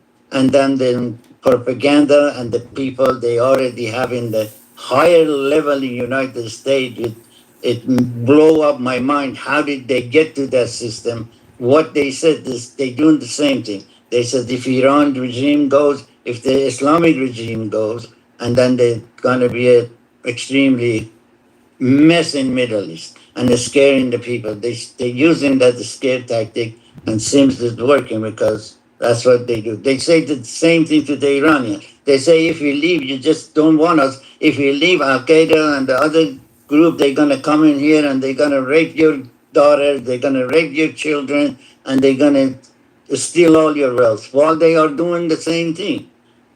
You know, it was a couple of days ago, the news came in, 23 years old girl. She got raped by 20, 30 people, and at the end, they hanged her. So these are the things. I'm hoping, Gary, United States have something in the back pocket, and they demolish this regime. Back to you. So let's talk about that, the demolishment of the regime. We already know that the regime, as I mentioned in the opening salvo, has sustained both economic and military squeezes without falling. Will this, A, cause the regime to fall? B, if not, cause the regime to give up the nuclear dust and end its nuclear program? Will it cause the regime to backtrack, open the Strait of Hormuz? And now on the proxy issue, there are indications that there's been reporting out of Israel that the Israeli intelligence community believes that already Iran's ability to fund their terrorist proxies in the Middle East has been degraded. I can see that happening and continuing. with greater intensity through this effort. But explain to us, Alan, whether or not this could actually result in the demise of a regime that doesn't have to answer to the populace, and absent that, taking care of the nuclear problem and the Strait of Hormuz problem. Will these economic sanctions potentially do all that? I don't think so. You said the key is they don't have to answer to the populace in Iran. They don't have to answer. There is no resistance from inside. So they don't worry about that part. And it comes to the outsider, and what are you going to do? 47 years they are saying death to the United States, death to Israel, and we have to have the nuclear power. We have a right to make it.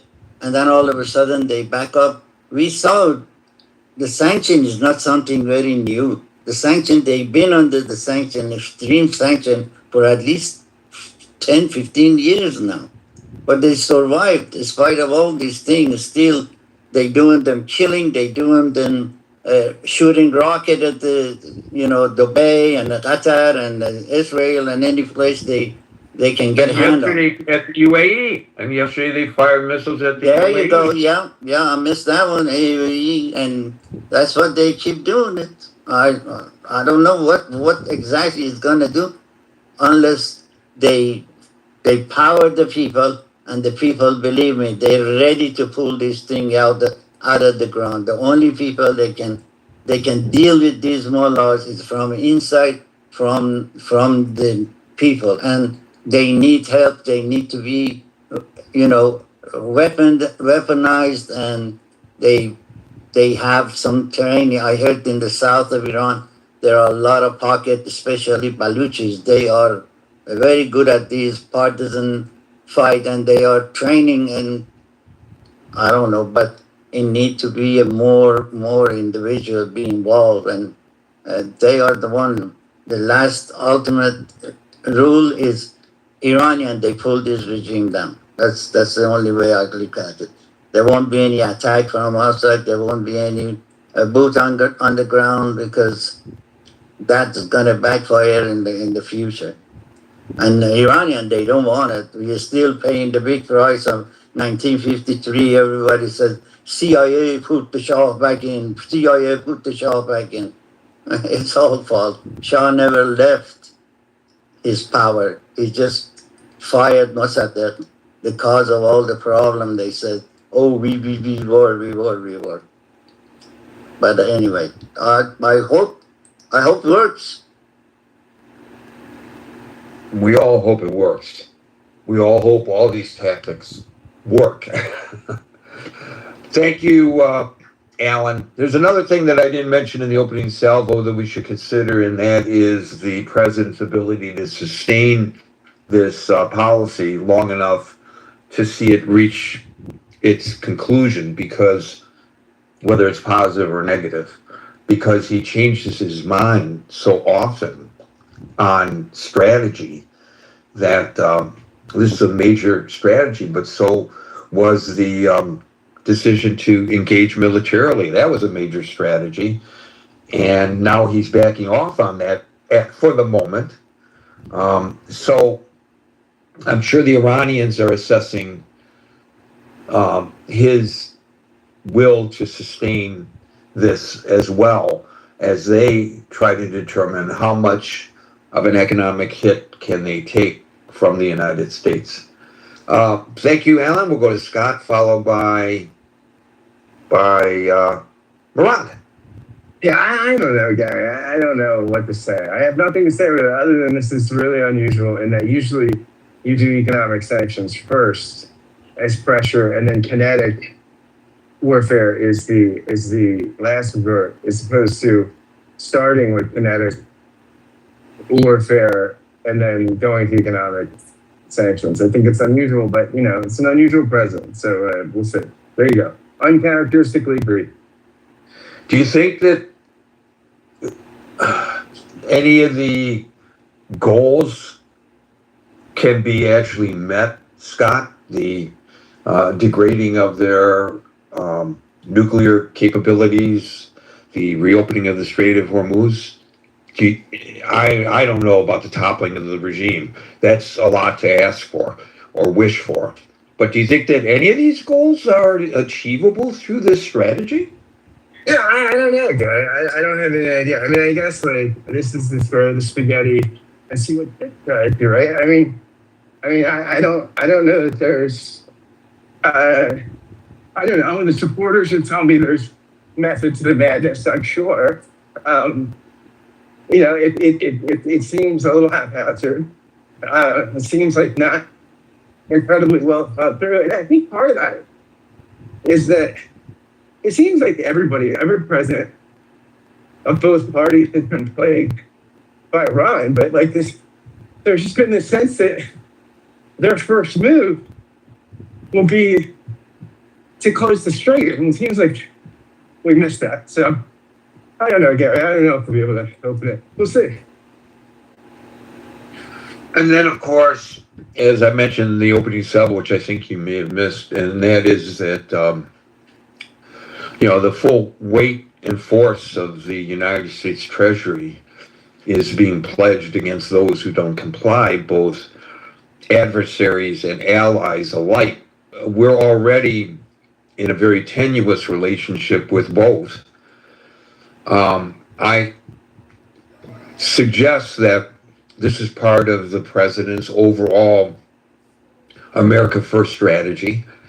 Building coalitions is not at the top of his list of priorities, pretty obviously.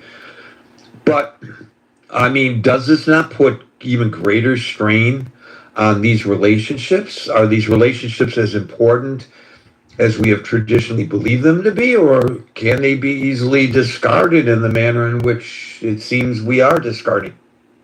Well, I don't think so. But I mean, of course not. I'm not Donald Trump. I mean, I don't think Donald Trump thinks in terms of traditional alliances and strength and things. It's just not how he processes things, right? So, yeah, I think and how are you going to, in a global economy, anybody that deals with Iran is going to face, are we going to start a trade war with everybody?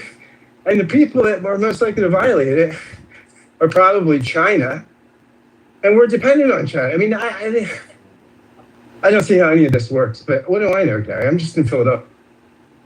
Well, if that assessment is accurate, and I have no reason to believe that it's not, this takes us to the overall question of the room, Scott. Is this an actual strategy, or is this just bluster on the part of the administration? Yeah, like I said, I don't think it's it's an unusual order to do things in, right? I think you would do stuff in a different order than this. To kind of follow up kinetic stuff with this kind of economic pressure is just unusual. So I don't think it was thought out. Maybe it'll work. I don't know. Who knows? But I don't think this is sophisticated strategy. I think this is somebody said, why not try this? And Trump is impulsive and this sounds great. Let's do that. I mean, I think that's simplistic, but I think that's what this amounts to. I want to make one other observation before going to the others who are patiently awaiting their opportunity to speak, and that is the president frames this as an economic D-Day. So he is comparing this to D-Day. I would just like to point out that that's an absolute mischaracterization. They could call it whatever they want. He has the prerogative of doing so. But let's not lose sight of the fact that this is a unilateral move by the United States. And while we herald for great reason and honor on an annual basis the sacrifices made on the beaches of France by American troops on D-Day, let's not lose sight of the fact that at least 13 allied nations provided troops, ships, aircraft, or direct operational support for the D-Day landings. So there were 14 nations involved, one being the Germans. But on our side, there were 13 allied nations. the United States and 12 others. It was not unilateral, D-Day. So I don't know. There are not many of those guys around anymore. But I would like to hear, if I could, from somebody who was involved in D-Day on whether they feel this is a fair characterization of this strategy. Not arguing for or against the strategy, but whether it troubles them that that was the way he is framing it. Thank you, Scott. We'll go to Murad, followed by Brent. Yeah, it's the first time I'm speaking on this stage. Can you hear me all right? Yes, sir. Thank you. Well, to begin with, trying to answer your question straight away, strategy or bluster, going by what has gone on in the past, it looks like very much a bluster rather than a strategy. I don't really see much of what Trump has done or said about Iran following a particular strategy. If he wanted this strategy, it was Israel during the war and targeting the top military and the leaders of Iran. That was the strategy. What Trump did really was, from an Iranian point of view, who wants this regime gone, was outrageous. He stopped Israel from carrying on with their plan, and in place of it, didn't really offer a plan, a workable plan. At every stage, it's just like him calling this, Trump calling it economic D-Day. A lot of the stuff that I wanted to talk about, you have already touched on. I think even the name that he has come up with is another sign that it's a bluster. Also, when you mention the fact that the tariffs and all the foreign policies that he's come up with have been challenging more the allies of America than the enemy, let's not call them enemies, adversaries of the United States, China and Russia. If you look at what his comments about NATO, at every stage, it seems like the allies are the ones that have borne the brunt of his attacks. The one thing that I wanted to ask you, when I look back in the past, presidents have had advisors, I can think of Kissinger or Brzezinski or people like that who have been involved in formulating the United States foreign policy. But this administration seems to be a one-man show. Is that how you people see it in the United States? Is that who are his advisors? I'm not sure I understand the question. Could you reframe it and I'll try. Okay. Who are his foreign policy advisors? Or is Bush right. So this is a very good question. So it's been reported that there's a very close circle of people who he actually listens to. And whether he follows their advice or not is another story. But it doesn't appear from the reporting that there is a broad spectrum of input. Famously, and I don't think it was unique, but famously Obama would bring everybody in and listen to all points of view. And at least the way it was portrayed, he would studiously listen to what they have to say. And then he would make a decision based on the input from a lot of folks. I am told from somebody who was in a position to know that from day one, his very first Oval Office briefing, and once you're elected, you are, even before you've taken office, the daily intel reports that are published are presented to the president-elect. They start bringing that person up to speed. But his first Oval Office meeting with his advisors, the way it was described, and this may be hyperbole, was that the hairs stood up at the back of his neck because he had no idea how difficult the global situation was. He had an idea, that's not a fair characterization, but he had no idea of the nuances and the intricacies of it all. And supposedly he listened to everybody and then made a decision. George W. Bush, he would listen, and then he said, "I'm the decider."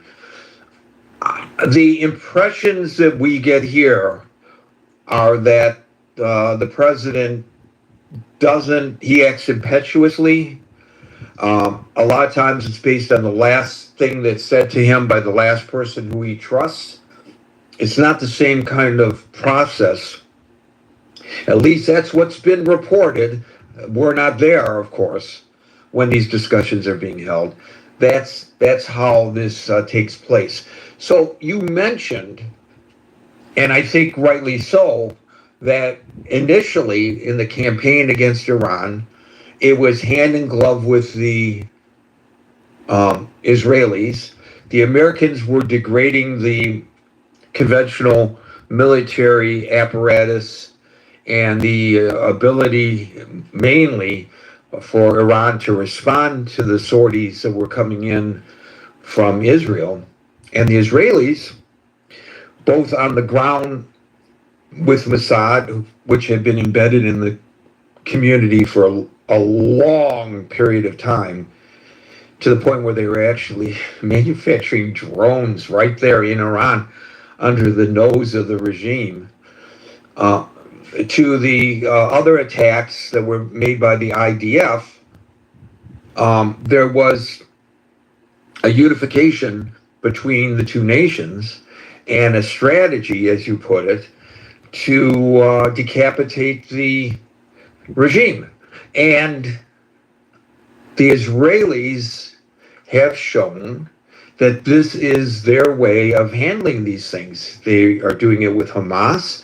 I like to use the term whack-a-mole, which is a boardwalk carnival game here in the United States. I don't know how prevalent it is elsewhere, where you hold a mallet in your hand and the head pops up and you knock it down through the hole, and another head pops up and you knock it down through the hole. It's called whack-a-mole. And that's basically what Israel was doing, and quite effectively, I think.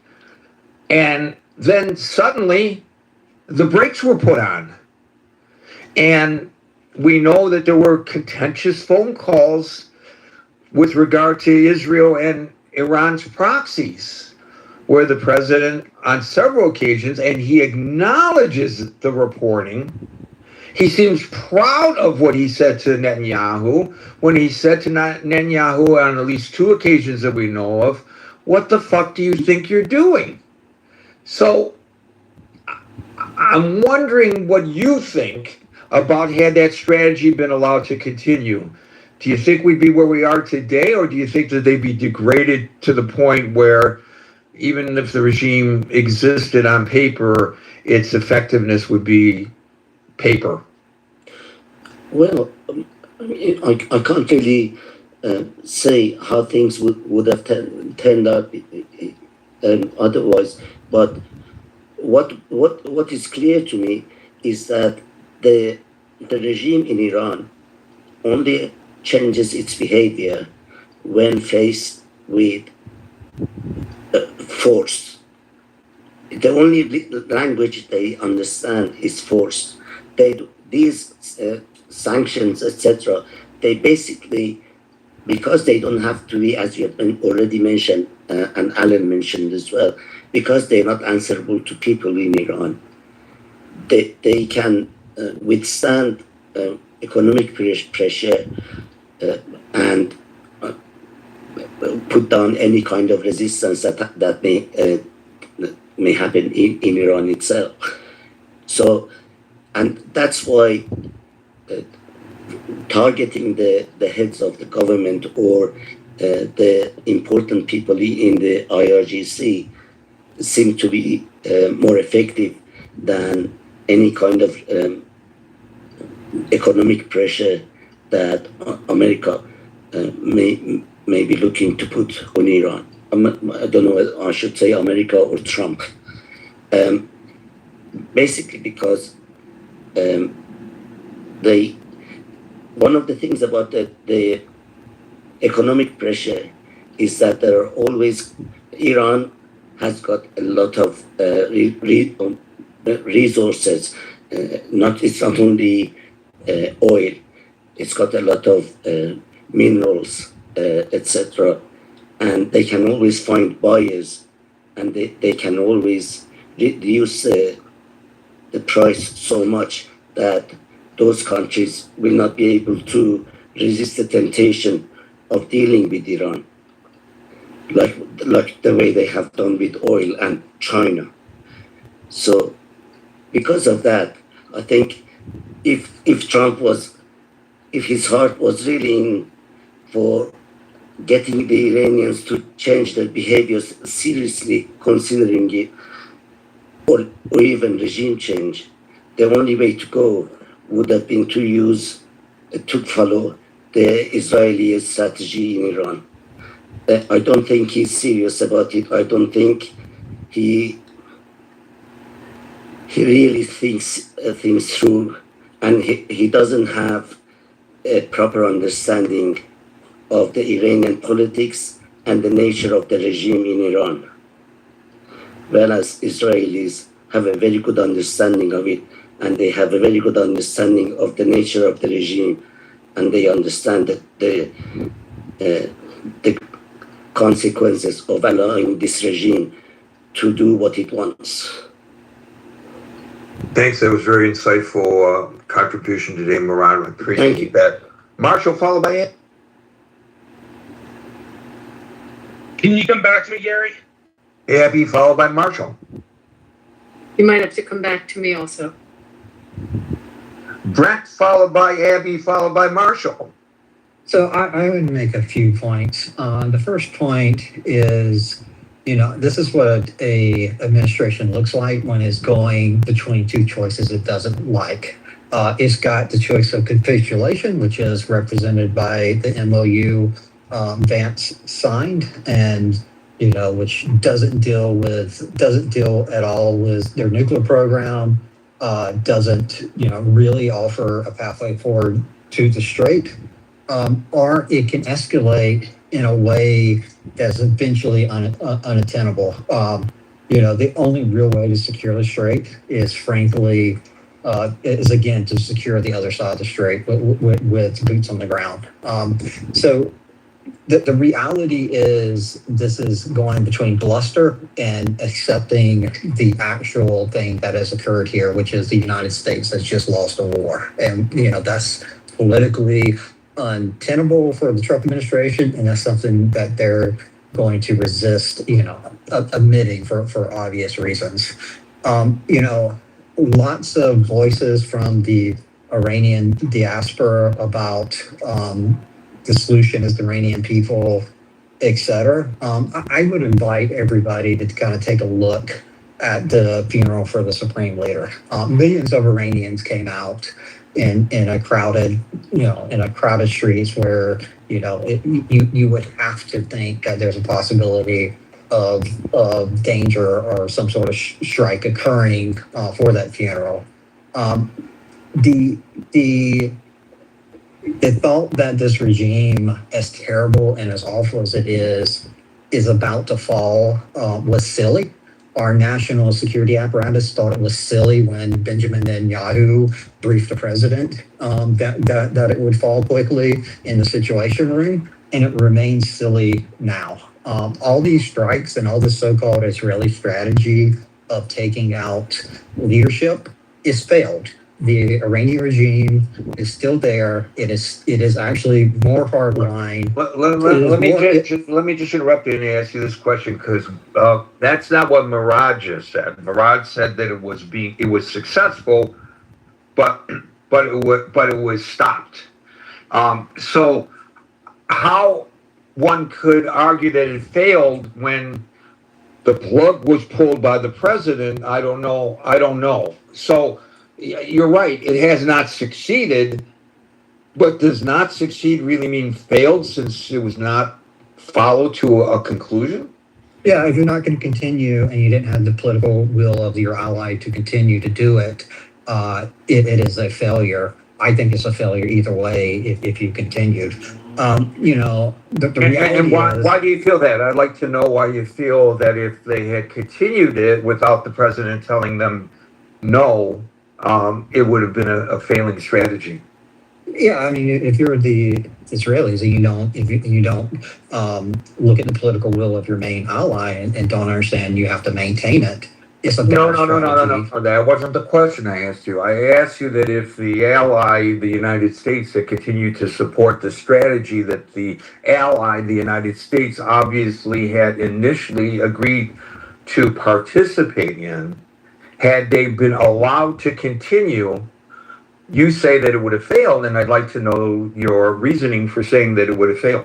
I mean, I've seen no evidence of success. I've just seen Iranian leaders be replaced, and I don't understand. Right, but you're not answering the question. I know that there hasn't been success. I am trying to answer because they stopped, and I'm Gary, asking. I'm trying to. If you let me get out like 3 or 4 sentences, I will answer the question. I don't see why if that so-called strategy had continued, you wouldn't have just had more of the same and more Iranian leaders be replaced by whoever's under them, and that pattern continue, because that's the pattern we saw.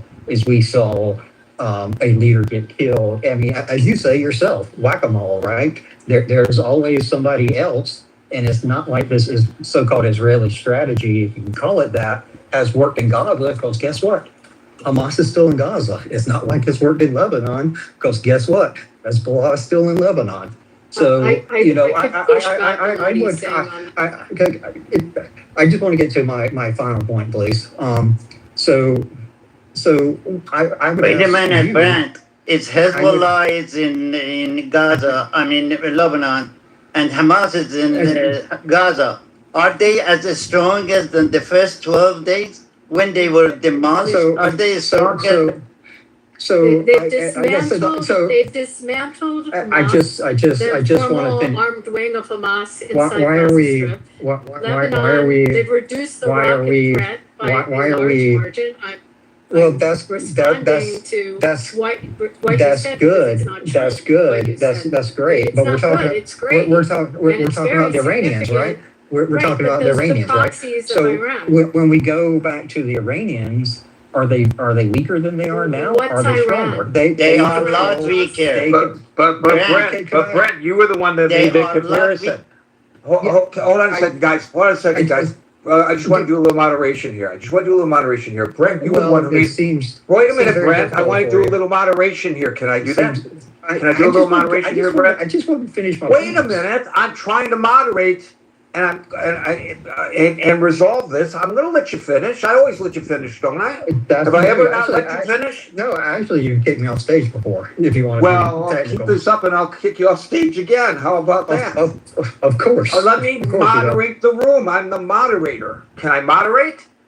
Do I have your permission? Not that I need it. Yeah, I mean, if you want to do your spill, that's fine. It's not a spiel. I want to point out to you that you were the one that made the comparison to Gaza and Lebanon.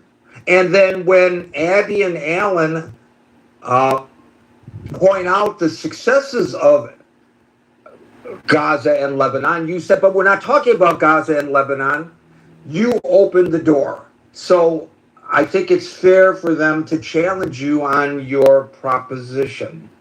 That's the moderation I am trying to make. That's my ruling as the moderator. Now you can continue. So the key point I was making was that comparison is that they're both there. The way it's different is because the Iranians are actually in a better position now. They control the strait. We have no means really to get them out of the strait besides escalating to a land invasion. This is what it looks like when your enemy has you by the balls. And our enemy has us by the balls because of absolute mismanagement by this administration. All right, I want to look at a timeline with regard to what you just said, but thank you, Brent. We'll go to Abby, followed by Marshall.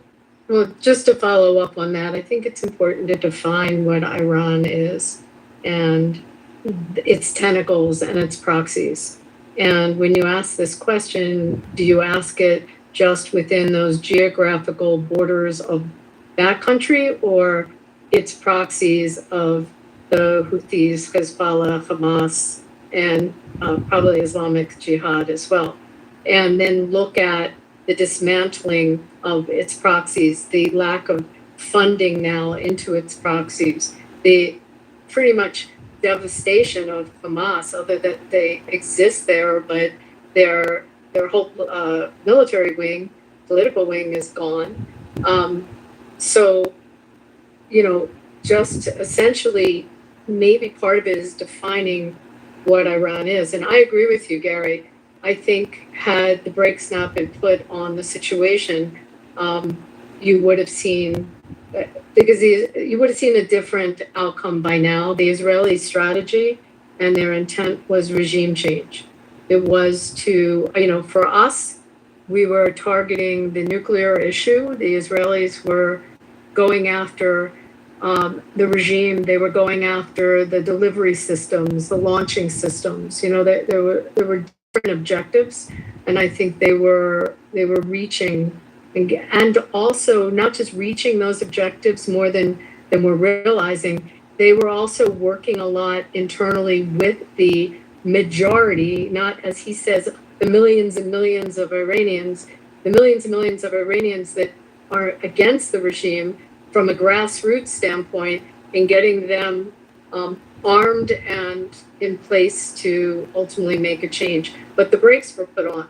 So whether the Kurds were armed or, you know, what the process was, I think we won't know unless, you know, it goes full steam again. But I think that's important to also question when you're talking about Iran, define it a little bit. That was what. Thank you, Abby. Marshall, followed by Tim. So I'm not entirely sure whether the strategy is bluster or actuality. History and politics are my strong suit. Economics is my weak part. So I'll give an opinion that probably doesn't sound very informed. If we can make the Iranians hurt economically without having to use military power, that's what we should do.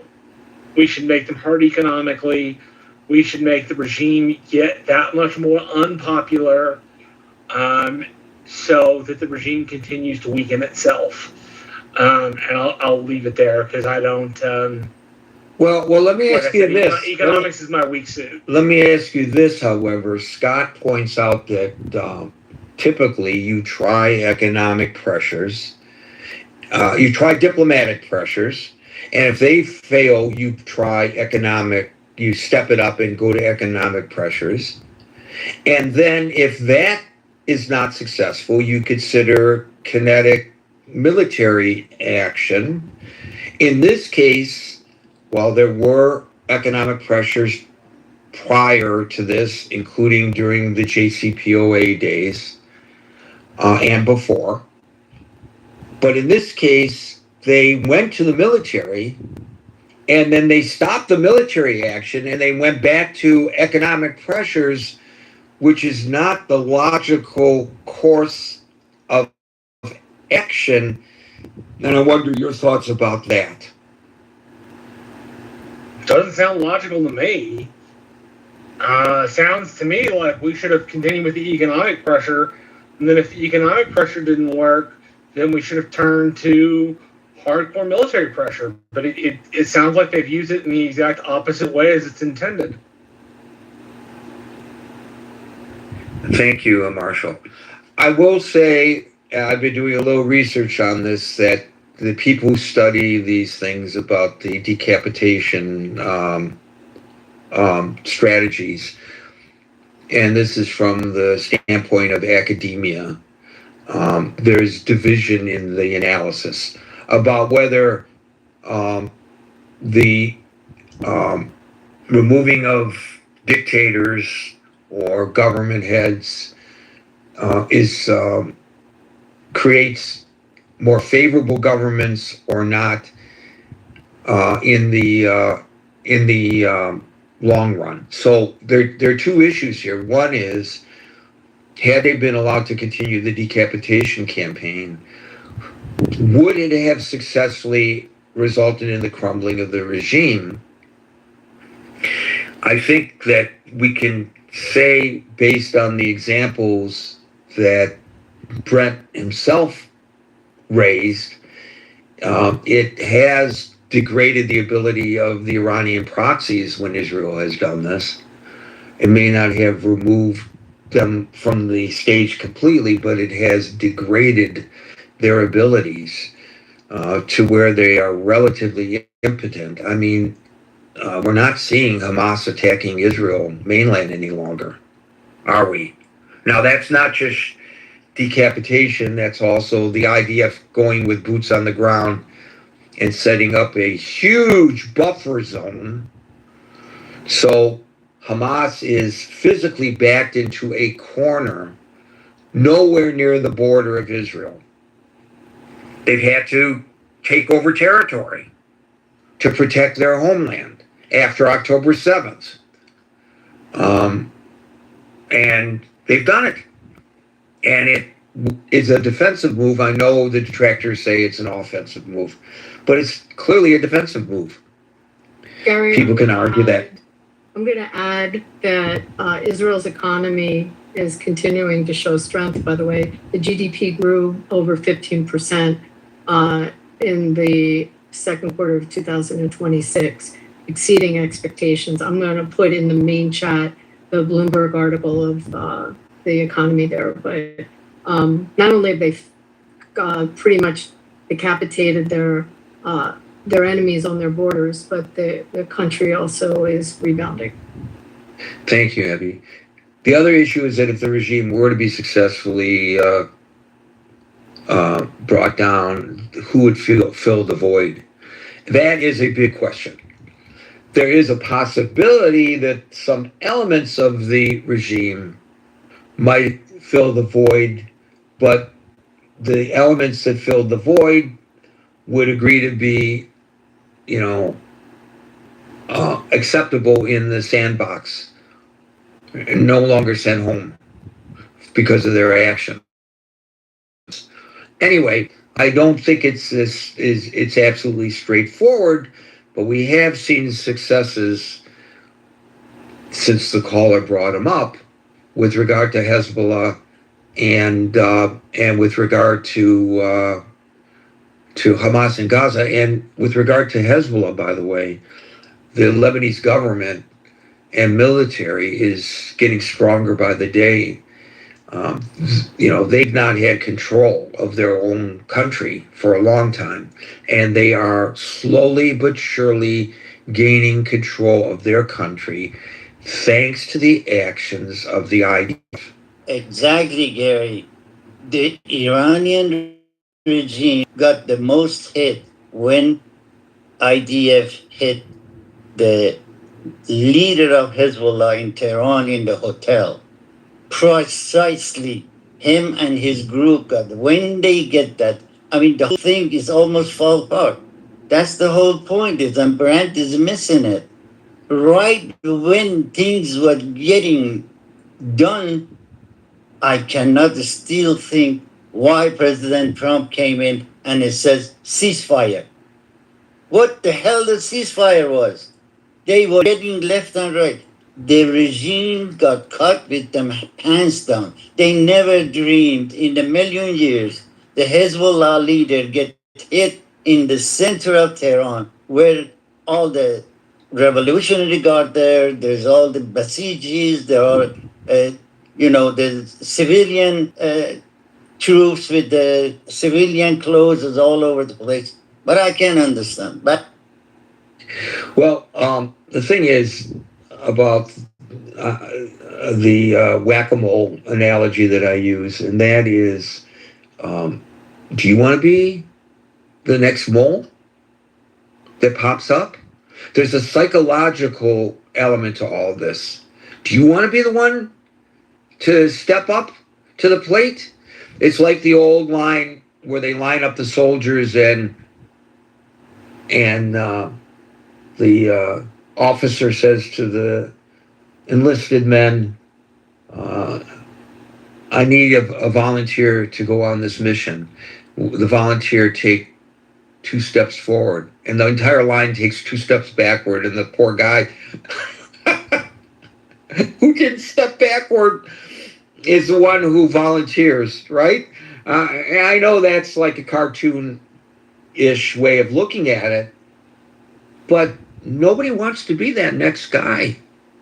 And maybe that next guy will temper his actions because he knows that at any given time, he may be the next mole to get whacked.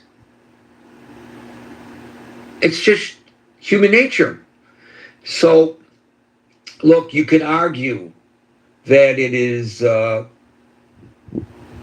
unethical, immoral, maybe even illegal to conduct a campaign of decapitation.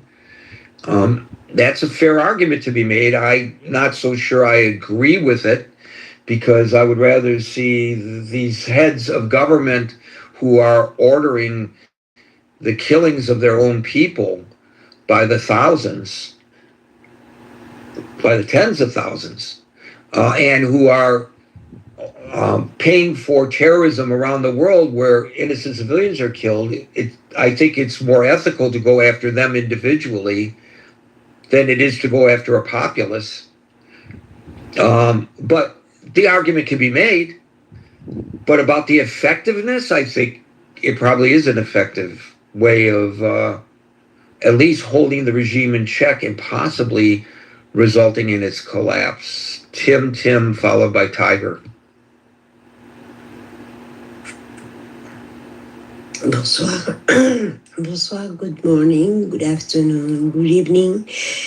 Happy that she's not more here, and gentlemen.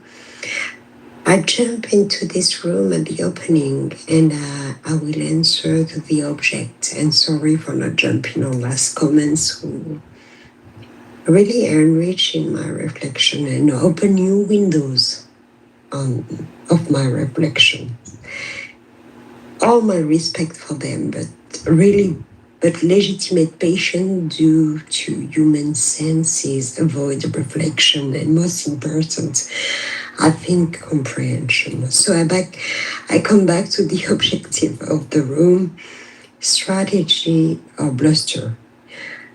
I will give you my opinion from a 51-year-old binational Moroccan-French broken and sick brain due to a brain stroke at my 48. Who spent half of her existence doing business worldwide in HR for an American company. Rest in peace, Monster Worldwide. My first point is you cannot manage a country like you manage a company. For me, it's the most important statement. And my second point is you have to heal the trauma of all business partnership, forgetting human lives who just grow into hate against the country to first create a new stability, to just start to talk about a new I don't know why, what, Finally, regarding your dimension at the beginning of this room, the will of a man to be an hero cannot be the point of a nation policy, and most important, a worldwide stability. I'm very sorry. I know I will not be upset if you send me back on backstage, but if I am out of subject. But thank you, gentlemen, for your welcoming in this room. Thank you. No, you're fine. No worries. Thank you, Tim. Tiger, followed by Andrew. Hello, everyone. I mostly came up here to respond to some of the things said in the past and to give a different perspective. First of all, on the Iran-China connection, Iran is not an ally of China, not a military one, and Iran is an economic partner of China. But specifically, the things people have mentioned, right? In terms of military, China recently sold Iran about 300 or 400 manpads. Those are human-operated surface-to-air missiles that's going to be used to target perhaps Israeli jets. But that's a very small arms sale in the grand scheme of things. And the last major arms sale that China made to Iran was back in 2005. You can look it up, get a GPT summary or something. So militarily, there's collaboration on dual-use material exports, but there's no real collaboration in terms of the actual equipment and the armies from the two countries. Economically, 4 years ago, China and Iran signed a memorandum of cooperation suggesting in the next 25 years from then, China is to invest up to 400 billion, I'm not sure dollar or yuan, into the Iranian economy. But that's only a memorandum of cooperation. Exact deal have to be negotiated on a case-to-case basis. And up to today, no real deal have been signed between the two countries. Recently, the Iranian Foreign Administration have raised to China that they would like to continue the negotiation of the collaboration under this agreement. But the Chinese response, which has already been publicized, is that regional stability is a prerequisite for Chinese investment in Iran. So as long as this war is waging, there is no real Chinese investment that can go into Iran. With that said, Brent was on the stage and he categorized the current affairs as a defeat of the United States military and also a defeat of the United States strategic planning. That is a conclusion that most of China agrees. And China is very happy to see the United States exhaust its resources and attention in the Middle East. But someone mentioned earlier that Trump is threatening China nominally, that Chinese entities cannot deal with Iran or will face the weight of all, not just China, all entities, all Yes. government. Yes, right, and that would have obviously I think theoretically include Yeah. China. Who knows? But that at least has stated it would. Yeah. Yeah, I want to clarify on that. Similar sanctions have been ongoing on Chinese entities. In fact, this is why the Huawei executive was arrested on America's behalf in Canada, illegally, by the way, under the same sanctions, because Huawei was suspected of dealing with Iran by exporting them personal computing devices. So, similar measures already exist. But I can tell you that China does not intend to comply with this, nor China will be intimidated by this, because first of all, China had a history of dealing with sanctions such as this. Secondly, recently China has rolled out domestic laws preventing any business entities in China, whether foreign or domestic, to comply with foreign sanctions or to aid any investigation pertaining any of these sanctions including 301, 223, all the kind of investigations done by the state or the Commerce Department of the United States. So actually, there's domestic laws in China preventing anybody from complying with Western sanctions. So how does all this affect, Tiger, potentially, the relationship between the United States and China? Does it reset things? It doesn't, because it's already stable in a way, right? Chinese major corporations in China comply with U.S. sanctions because they have more business in the West and in the United States than with Iran. However, there are minor companies, and some of them are shell companies, specifically set up so that China could transact with sanctioned countries such as Venezuela or Iran. And that has been operational. In fact, there are foreign entities that are helping China trade with Iran. For example, Iranian oil are often said to be it's a swap of origin by transferring the oil from tankers in the Sea of Malaysia. Right, they launder it so they're not buying it directly from Iran. Yes, and those trades have been ongoing. And I don't think anything that Trump says now will change that. Adding to that, I do think it's Trump is playing an interesting game with regards to Hormuz. What we know is that, militarily speaking, the United States is not in its best position to open the strait and regulate the traffic through the strait.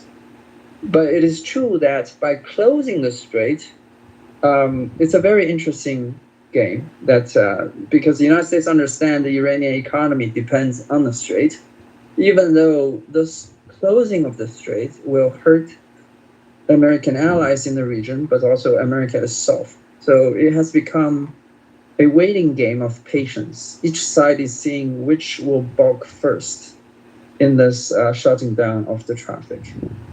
Though, at least on the Chinese side, there's still Chinese tankers going in and out of the Gulf. And I believe there was an exchange that's publicized. I don't know how real it is because I haven't verified the truthfulness of this.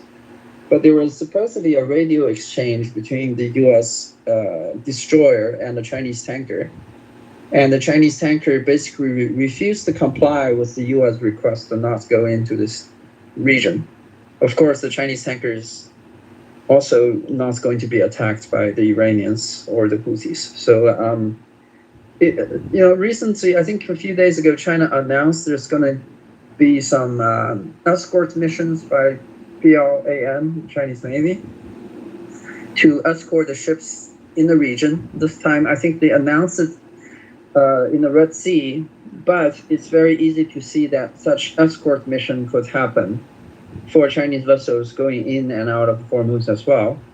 And then the dilemma will be on the American side to see if they are ready to attack Chinese vessels, because if they do, it's going to be an escalation that is beyond the calculation of most strategists, I believe.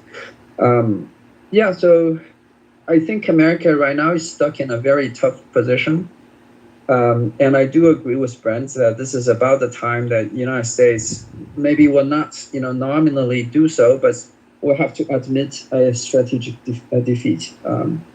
That's my assessment. Thank you. So I don't think there's any appetite for the United States to take on a Chinese vessel in an aggressive military stance. So I looked it up. The Rich Starry, a medium-range tanker owned by Shanghai Zhuangrun Shipping, I'm sorry if I mispronounced it, and already under U.S. sanctions, became one of the first ships to successfully slip through the Strait of Hormuz, carrying 250,000 barrels of chemical cargo. Chinese state media initially praised the transit as a successful bypass. That's not the one you're referring to. It's not the specific one, but my information is that there have been, a fleet of tankers going in and out. Right, the retreat of 3 tankers. There have been 3 separate Chinese-linked tankers attempting to approach the strait that retreated. They executed sudden U-turns in the middle of the strait rather than attempting to force their way through the U.S. line. So thus far, the Chinese, the one you're referring to, I can't find, but thus far the Chinese have also shown a lack of an appetite to have a direct confrontation with the United States. But I can say this much, and I think everybody would agree on this. This is a tinderbox situation. All it takes is for one miscalculation and one military confrontation to cause an extreme international crisis. Would you not agree, Tiger? I will agree, but perhaps not the military one, because one of the other things I have to mention, is that I think in the past year, especially the second administration of Trump's government, China has been basically honing its skills at inflicting economic damage at the United States as a retaliation of U.S. measures, right? We see that in the trade war. In the first Trump administration, the Chinese side have always shown like a reconciliatory tone and is very willing to sit and negotiate with the United States. But things definitely changed in the second administration, that every time the United States applies some kind of economic pressure on China, the Chinese move not only against the US, this is also happening against the EU, is that the Chinese side are far more assertive and usually up the ante in a counter, sanction or counter restriction of some sorts. So even if there is a military altercation, maybe a tanker gets attacked by US military in the region, my guess is that China might not escalate militarily. And if China were to escalate militarily, China will prioritize escalating it in East Asia against, the province of Taiwan or Japan, perhaps. But China probably doesn't want a full-on military confrontation in a kinetic war against the United States, but is more likely to apply pressure in other ways, especially in economic ways, because another thing to put into the context is that the U.S. economy is experiencing something that it hasn't experienced in the past century, which is, if you keep track of the yield of the 30-year bonds of the U.S. Government, is at a historic high. It's almost as high as around the time of the Great Recession back in the 30s. So I think depression back then. It was a full depression in the 30s. Yeah, the depression. So the way for China to apply pressure on the United States at this particular junction of history is many fronts. So I don't think the military one is the one that China will pick, but I don't think America is in a very good position if it needs to confront China when it comes to the Middle East either. Well, it's a lot easier to blow fishing boats out of the water off the coast of Venezuela than to attack a Chinese tanker, because the repercussions are greater, whether they are military or economic, if we were to do that. Thank you, Tiger. Andrew, followed by... Hi, Gary. Good afternoon. Some of the points that I was going to raise, Tiger has just raised, some of them. I might disagree with his... like the reference to Taiwan as a province? Well, I didn't hear that actually, but that's, another thing. But in terms of his reference to Huawei and then the illegal abduction of 2 Canadians in retaliation, one was a diplomat and the other was a businessman, trumped up charges, spent 2.5 years in jail in China. However, that notwithstanding, certainly China does have some leverage in terms of, if you even look at some of the previous tariffs that Trump was throwing around, and they threatened to withdraw the rare materials from China, which they produce quite a lot of right now at this point in time. But I would also point out that China has some restrictions of its own in terms of getting their navy out. They are in a narrow seaway. They don't have open seas like Europe and the United States, 2 coastlines, etc. Get our ships out quite easily. However, is there force enough? I don't know.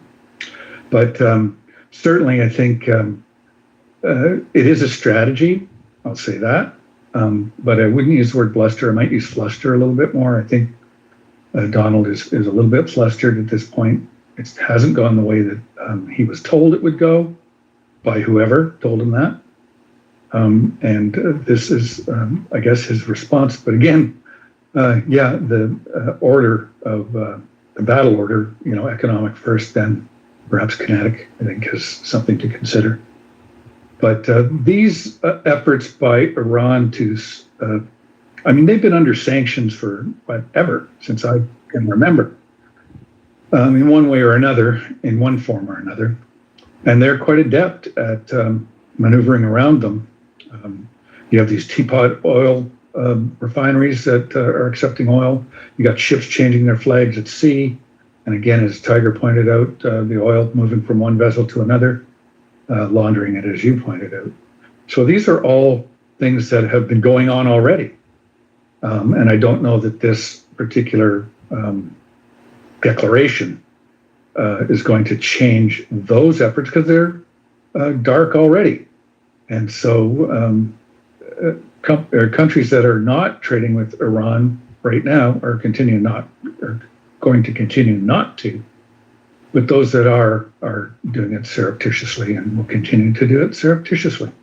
Very hard to control that and end it. So I don't think it'll be entirely successful, but it may hurt somewhat by forcing them to be a bit more surreptitious and less open. But I don't really see it. So thanks. So it's interesting. Since you're speaking from a Canadian perspective, when you were talking about changing the flags at sea, a lot of Americans on private yachts in certain areas of the world dropped the stars and stripes and raised the Canadian flag. So that's kind of interesting. I don't want to get off topic, but European backpackers too. Backpacking as well. They put the Canadian flag on their backpacks. So all they have to do is to remember to say A and don't say Z. Always say Z, and they'll be fine. Yeah, Toronto is not the capital of Canada. Oh my God. There are people who actually believe that. It's just disgusting. But I don't want to get off topic, but since Tiger mentioned it and you responded to it, there may be people who don't know. So I just want to explain what you guys were talking, or what you were talking about. 2 Canadian guys. One is a former diplomat, the other a businessman. They were detained by China in 2018. It was hostage diplomacy, no question about it. It was linked to Canada assisting the United States by arresting the chief financial officer of Huawei at the airport in Vancouver. And it was based on an extradition request from the United States Justice Department. So here we have 2 Canadians who were held in captivity in China for 2 years in retaliation for the Canadians assisting the United States in arresting and extraditing this guy from Huawei. Actually, it was a woman. And she was held in a woman. I'm sorry, Meng is her name, right? Meng Wanzhou, right? And she was held in a $10 million mansion, as compared to a Chinese prison. Yeah, house arrest, right? But it's interesting now that the president refers to the Canadians as bad people, or whatever the terminology he used. I can't remember. Nasty. We're nasty. Nasty people. Yeah. But Nasty just neighbors. remember this, Andrew, you are now in the same boat as me, because all these reporters are nasty, nasty, nasty, nasty. So you and I, we have a kinship that goes beyond hockey. Yeah. You knew where I was going with that. Steve, followed by Amir. Hey, Gary. Hey, Steve. Yeah, I think one of the things that that really are variables in this that I'm not sure that we have a complete handle on. Number one, Iran's inflation rate, depending upon when and whose numbers you look at, run anywhere from 60 to 80%. And inside the country, with the war going the way it has been, and the amount of damage that they've been taking, and the ability to carry on, coupled with the reduced economic output that would normally come through the Strait of Hormuz, do we really know what kind of damage that's going to do? And there's by the way, Steve, you underestimated. It's closer to 90%. It's just below 90%, the inflation rate in Iran. It's worse than you just. Right. So there's a lot of things that play, and then the question becomes, how long? Because eventually the people that has to buy the goods and services to like eat and carry on a normal life, how long and how much pressure can these people take before it starts becoming untenable? I don't know the answer to that. Well, the problem is, yes, the Iranian people are suffering. I'm looking this stuff up right now because I wouldn't know the figures, but the core grocery, the prices for the average food and beverage prices have skyrocketed year to year from 130% to 164%. This is according to Al Jazeera's reporting. The hyper escalation on staples up about 400%. 400%. Also right. Al Jazeera, but I have no reason to believe that it's inaccurate. The IMF projects that Iran's average year-end inflation rate for this year will settle around, as you said, about almost 70%, a little less than 70%. That's probably the figure to which you were referring. But the question is in an a-democratic society such as Iran, whether it matters to the regime, to the people in power. And thus far, it apparently has not mattered to them. The only thing that has mattered to them was when they've been targeted for assassination by the Israelis. That's the only time it's mattered to them. Any of this. Yeah, but I mean, one of the things that when we're talking about this type of action against another nation, it's not like you're going to launch a military operation and you're going to see dividends from it, pro or con, good or bad, probably fairly quickly. We're talking about a slow contraction of everything it takes to run a country. So time and the amount of time would be based on what is the current situation in Iran with getting staples into the countries, getting money to flow out of the country because of the different things that they have going against them. And I would argue that I've heard it said previously, well, Iran's had sanctions put on before. That's true. But the scale and scope coupled with the reduced or the loss of economic output from what they moved to the Strait of Hormuz, I would argue it's an entirely different ballgame now. So do you think that these goals, Steve, any of them can be achieved through this strategy, presuming the strategy is sustained, which, of course, none of these strategies have been sustained, any of them.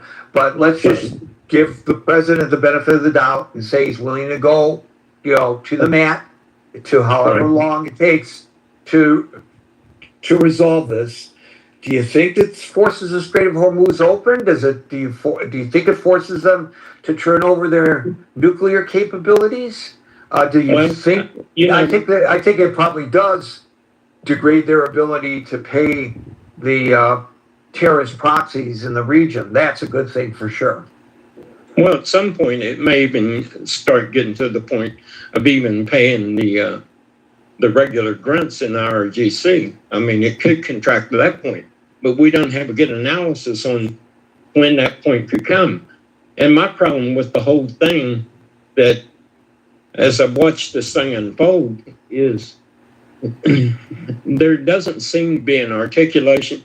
Okay, if I can define something, and if I define that something that I say is in our national interest, then I have all the cards on the table to play them as I see fit.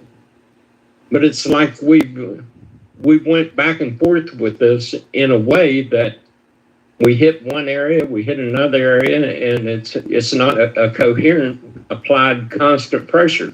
And I think part of it is the political nature of what the war's become, and part of it could just be leadership. Now, where those two intersect and what part is greater than the other, I don't know. But I do know that we've took this approach to war for a long time, where we kind of play at war. We say something's worth going to war, but we're not willing to fully commit to a war. So I don't know. And like I say, I'm not sure that I know what the conditions on the ground are. I don't know how the foot soldiers are being paid. I don't know how much reserve is left to keep giving them money. I don't know what the foot soldiers' families, when they're sitting at the house, hey, we can't buy a loaf of bread because it's X number of dollars, and how this all plays out. So I think there's a lot of variables involved in this whole thing that we just don't know. And speculation's fun, but, I'm not sure.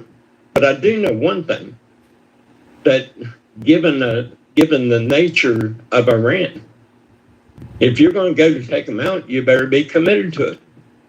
And you can't change course every other day on it. You gotta get a coherent plan, military, economic, whatever. It's got to be applied, and they got to know that you're committed to the long game, where there's no way out. We're going to do this. And I keep hearing this stuff, well, the Americans are going to take a loss.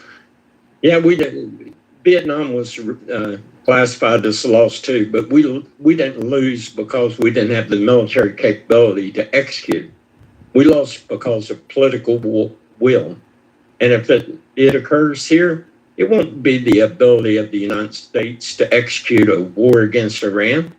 We could, if we wanted to and was fully committed, we could take them out. It'll be a matter of political will. And that's what it becomes in a lot of these issues. So I'll leave it there, Gary. So you bring up a really great point that up to now we haven't discussed, at least not today, and that's the IRGC. And if there's one thing that is a close second to their own mortality that these mullahs are concerned about, that's the ability to pay the IRGC. The populace, they don't care whether they can put food on the table. But the failure to pay the IRGC probably would result in a military mutiny, and then they're screwed. And that's why the Treasury Department has, during this administration and in previous administrations, focused as much as they have been able to on the IRGC's economic monopoly.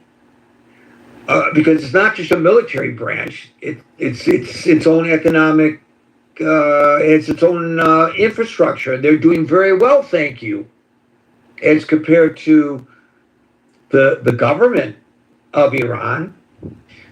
They operate, as best as I can suss out from fairly extensive reading on this over time. They have a pretty extensive black market operation. They have exchange houses offshore, mainly in Turkey. They have crypto networks, which, just like we discussed yesterday, the president and people in his orbit are making millions of dollars on the cryptocurrencies. It's been reported that the IRGC is making tens of millions of dollars. That money goes directly into their coffers. So, we know that what's happening here, what I just described, is like a decoupling. The regime in the IRGC is an entity over here, and they're not suffering economically. The rest of the nation is an entity over here, and they are suffering economically. This is a very important nuance that a lot of people, they're just unaware of it. It's not that they're unintelligent. It just hasn't been presented to them in a manner in which they can comprehend it. But it's good that you brought that up. Yeah, Gary, I think there's one other intricacy to the point that you just brought up. Let's say the IRGC is making the kind of money that you was just talking about through crypto or whatever nefarious kinds of economic activity it got. The question becomes at that point, the leadership of the IRGC and the top people, how much are they keeping of that profit and how much is actually filtering down to the foot soldier, the guys actually out in the field? And well, they're getting paid. They are getting paid. From as best as the reporting has suggested, they are getting paid because they know if they don't pay them, as I said, you're going to, potentially have a immunity. And this speaks to the larger issue, which has been referred to many times about who are we now. We're not supposedly. This is all because supposedly we're not negotiating, but who have we been negotiating with? Who's really in control? And Alan has articulated this very well many times in the past for our benefit, if anybody's listening, and that is, it's not like the United States is one entity, one government. Who's really in control of Iran? On paper, there is a civilian government that is answerable to the supreme leader, who is the ultimate authority. But the actual power really is pretty much in the hands of this Revolutionary Guard organization. It's something that, God forbid, ever happen in the United States, and we have guardrails to prevent something like this. But it makes it exceedingly difficult, I am certain, for the United States to negotiate, because they could get some kind of a deal that's ratified by their parliament that's ignored by the IRGC. So in form, you have a deal, but in substance, you don't. I think that's the simplest way I can put it. And I'm glad you brought up the issue of the IRGC. Excellent observation, Steve. Now, the next caller will, if there are holes to be put in what I just said, will correct me. Amir, followed by David. Good afternoon, Gary, everyone. Well, I'm not sure there are any holes in what you say, Gary. But in terms of who you negotiate with and who's in charge, I think in Iran, God is in charge, to be honest with you.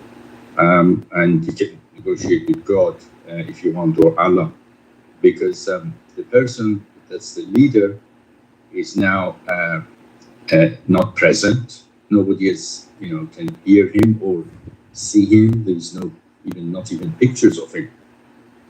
And he's only a So Amir, let me, if you don't mind me, I apologize for interrupting me, but I just want to paint a picture here, and help me paint it. So you're saying that the people who have been shuttling back and forth to, say, Turkey to meet with our delegation, or who have been negotiating on behalf of Iran back channel with the United States through the offices of the Oman government, they're not really the people in charge? Well, I don't know whether they have the sort of legal authority from the leader to say what they're saying. And if the leader doesn't like it, then obviously it's not going to go. I mean, remember that there was the agreement that was signed by everyone, and they just the following day they went and hit the ship. So, where did that? And then the leader acquiesces to the guard, right? The leader needs the at least the approval of the palace guard. That's basically what we're talking about, right? Without the approval of the palace guard, there is no leader, supreme leader. True, yes, but they have a sort of a mutual and interactive sort of, bi-directional, if you like, role in here, the IRGC and the leader. And if you look at the actual theology aspect of it, the leader is only accountable to the 12th Imam. And the 12th Imam is the person who has been missing for 1,200 years. This is Imam Mahdi. And he only is accountable to Allah. So, I mean, I'm not joking about this, by the way. If you did study the actual, theology of this, what's actually behind it all, you will see that it's all related. So I don't think you're going to be able to determine who is in charge and who is the person that you need to negotiate with. But the point that I like to make about the sanctions being followed by the kinetics, which was basically a slot, and Marshall made those points. I think that you've already discussed that it's been sanctions been there all along, and basically what we had June 2025 was the kinetics following a long period of sanctions. After the 12-day war, we had even more stringent sanctions, which again followed by sort of kinetics of war in February. Now we have more sanctions, and I'm sure we're going to have more kinetics. And every time this level of sanctions and the level of kinetics is going to be sort of a few notches higher. And I wouldn't be surprised at all if this time the kinetics were actually initiated by Iran. I mean, I really wonder what should the U.S. response be? Let's say if there is a major vessel is hit and lives are lost, because if you're putting a lot of pressure on Iran with regards to sanction, say for example, if they struck and sunk Arleigh Burke-class missile destroyer or greatly incapacitated one of our aircraft carriers, for example. Exactly, yeah, or the support ships or something like that. Or even, to be honest with you, Marshall, it's not beyond IRGC to be able to mount an attack against one of the major bases in Iraq and capture a whole host of Americans. I mean, they would go in there with Hashd al-Shabi. It's not beyond them. I mean, I don't know. I mean, you tell me if that's going to be not possible at all. Do I think that is beyond the Iranians? No, I do not. I agree with you. Right. I think the Iranian mosaic defense and where the bases are structured, some of them are in the southern part of Iraq, and they can depend on similar religious tendencies, similar cultural practices. It's why the southern part of Iraq, for such a long period of time, worked as a smuggling corridor for the proxies, because they were similar, in southern Iraq, because they were so similar, and because during the Iraq War, the Iranians brought some of their proxies in to fight the United States. 100%, yes. In fact, Iraq, to be honest with you now, is Iran's backyard. A big chunk of Iraq. I mean, forget about the Kurdistan, but a big chunk of Iraq on the southern side. Basra is 90% Shia.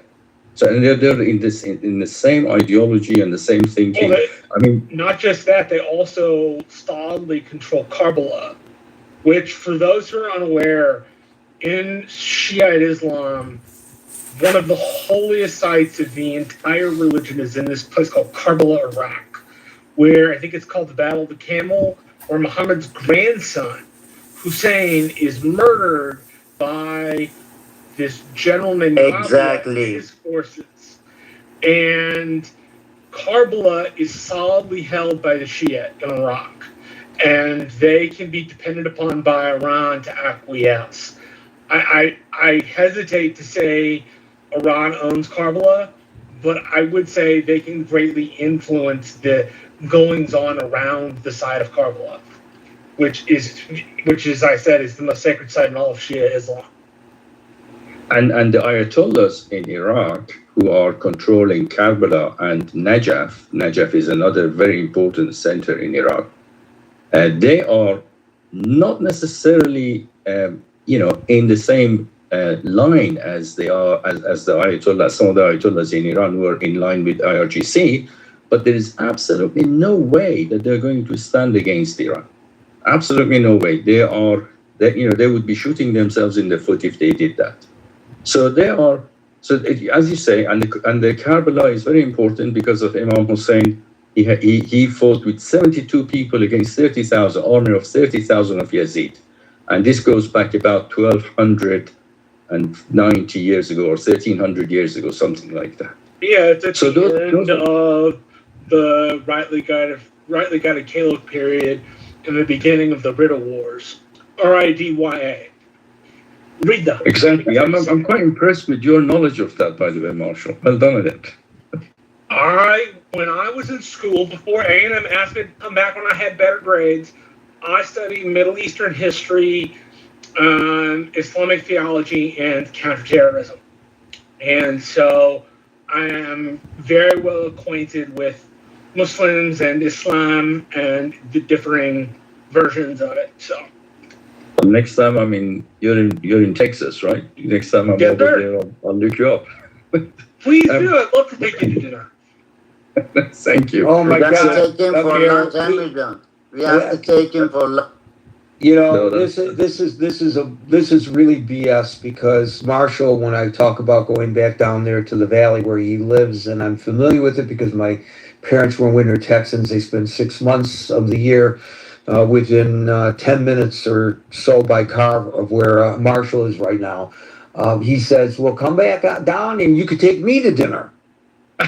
What the hell is going on here? See, I'll take you to dinner too. It's okay. I'll take all y'all to dinner. It'll be all right. I thought you were going to say Marshall is telling you that you can shoot your own pig. Then you can. If he wanted to shoot his own pig, I would let him shoot his own pig. Anyway, going back to the plot. So, I honestly, going back to this scenario, this nightmare scenario of taking over one of the bases. No one knows what the outcome of that would be. Now, on the other side, this naval blockade, will it bring Tehran to the negotiating table? It probably does, but will Trump get what he wants? I don't think so. You see, obviously Trump has said it so many times that he wants the so-called nuclear dust. Now, the very first time, Gary, that I came to your room, if you remember, I said, this nuclear dust has costed Iran nearly $1 trillion. They won't let go of it. Not for the sake of the release of $20 billion of their own money, which is at the moment held because of sanctions. That is a ridiculous scenario. And Trump knows this. Surely he must know this. So, and in fact, the talk in Iran now is to rush to the bomb. Because, who would blame them? Because they would see it, that that's the only way that they're going to kind of guarantee their survival and their safety. They look at North Korea and they say, well, why not us?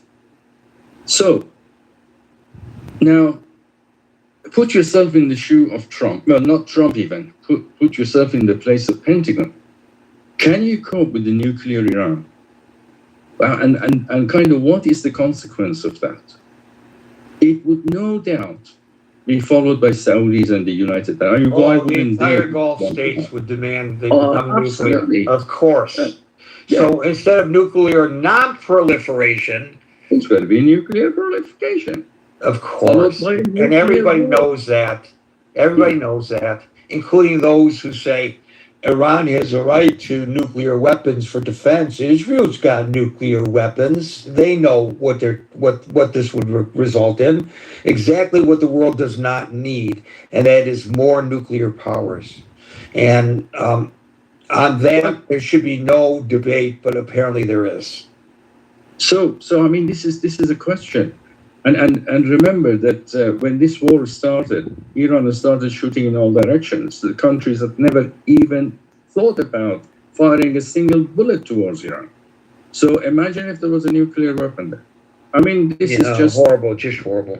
I want to help people understand, because you threw something out there, and it's really not the topic of the room specifically.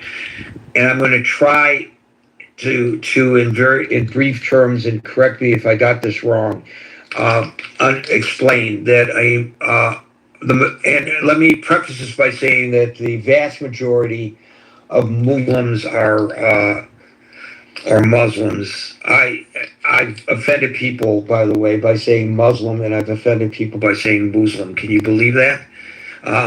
Because there was actually an Islamic organization in Detroit, when I was a reporter there, held a informational briefing for all news agencies, and they insisted that the broadcasters referred to Muslims as Muslims. And so, in deference to their desires, I and others, it became our style at our radio station to say Muslim, which I had never heard before.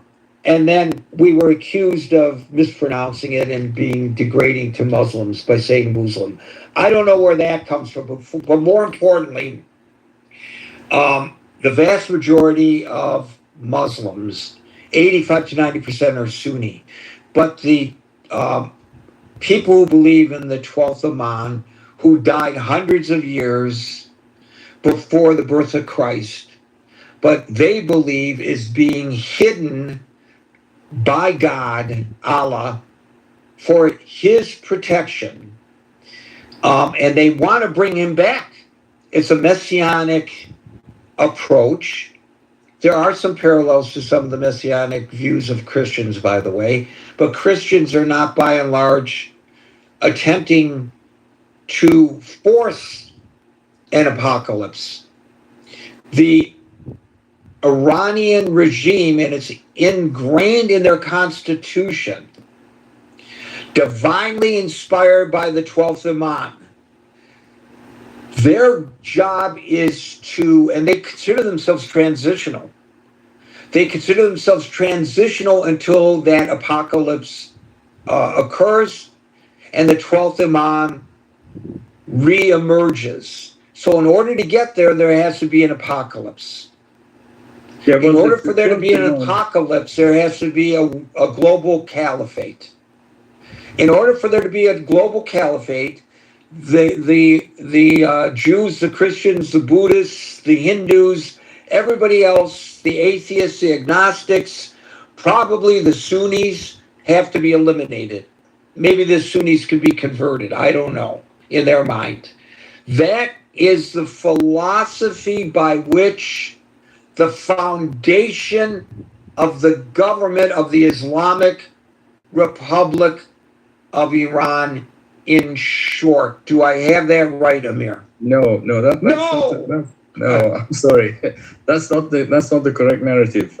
Because first of all, the 12th Imam, he basically disappeared, and that's only about 1,300 years ago. It's not before the birth of Jesus. All right. Exactly. They copied the Christian American.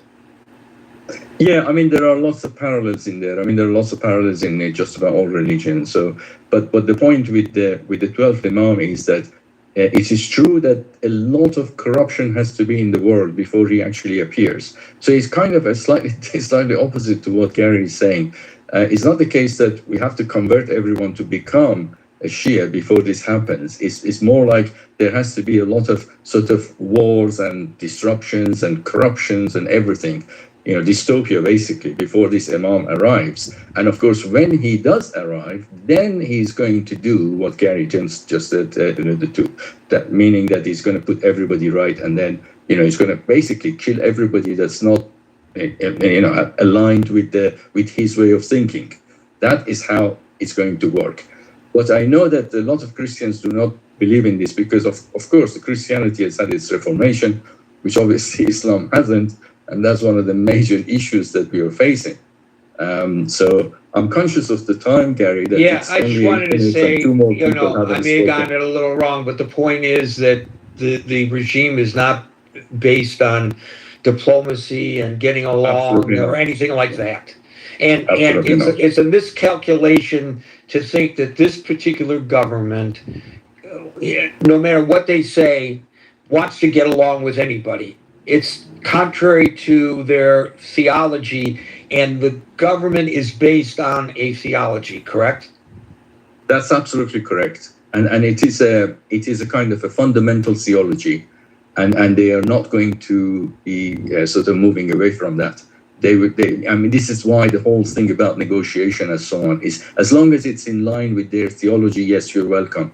And if it's not, then you can bugger off, basically. It's as simple as that. So it's a waste of time. Now, I just basically want to close with saying one sentence. It's either the nuclear material leading to a bomb or what? And I wish Anson was here, because that's a question that I would have to say to him, or Marshall, if I could make a comment on that. Thanks, Gary, for the... Thank you. And I think the most important thing that you said has to do with the fact that they're never going to give up, in your opinion, their nuclear capabilities. Never, is what Amir says. So I don't know. I don't know where we're going with all this, folks. David, followed by Soren, if there's time. David. So I want to address some of the comments. Apparently, China has been stealthily selling parts and material used under the guise of commercial business versus military. And the United States intelligence agencies have sussed this out through various forms that they have at their disposal. I'm sorry, what kind of, you're going to go say it right now. Stuff for drone creation, satellite imagery, technology that they use. They've been able to provide this to Iran under the guise of commercial transactions.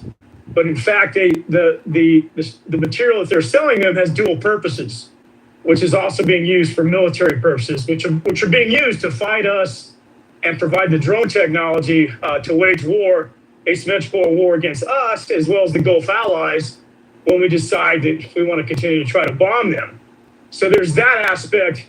Which is exactly the tactic that they use to arm Hamas. And it may be along those same lines, absolutely. And then, of course, China has also been backstopping them economically in the form of their oil purchases.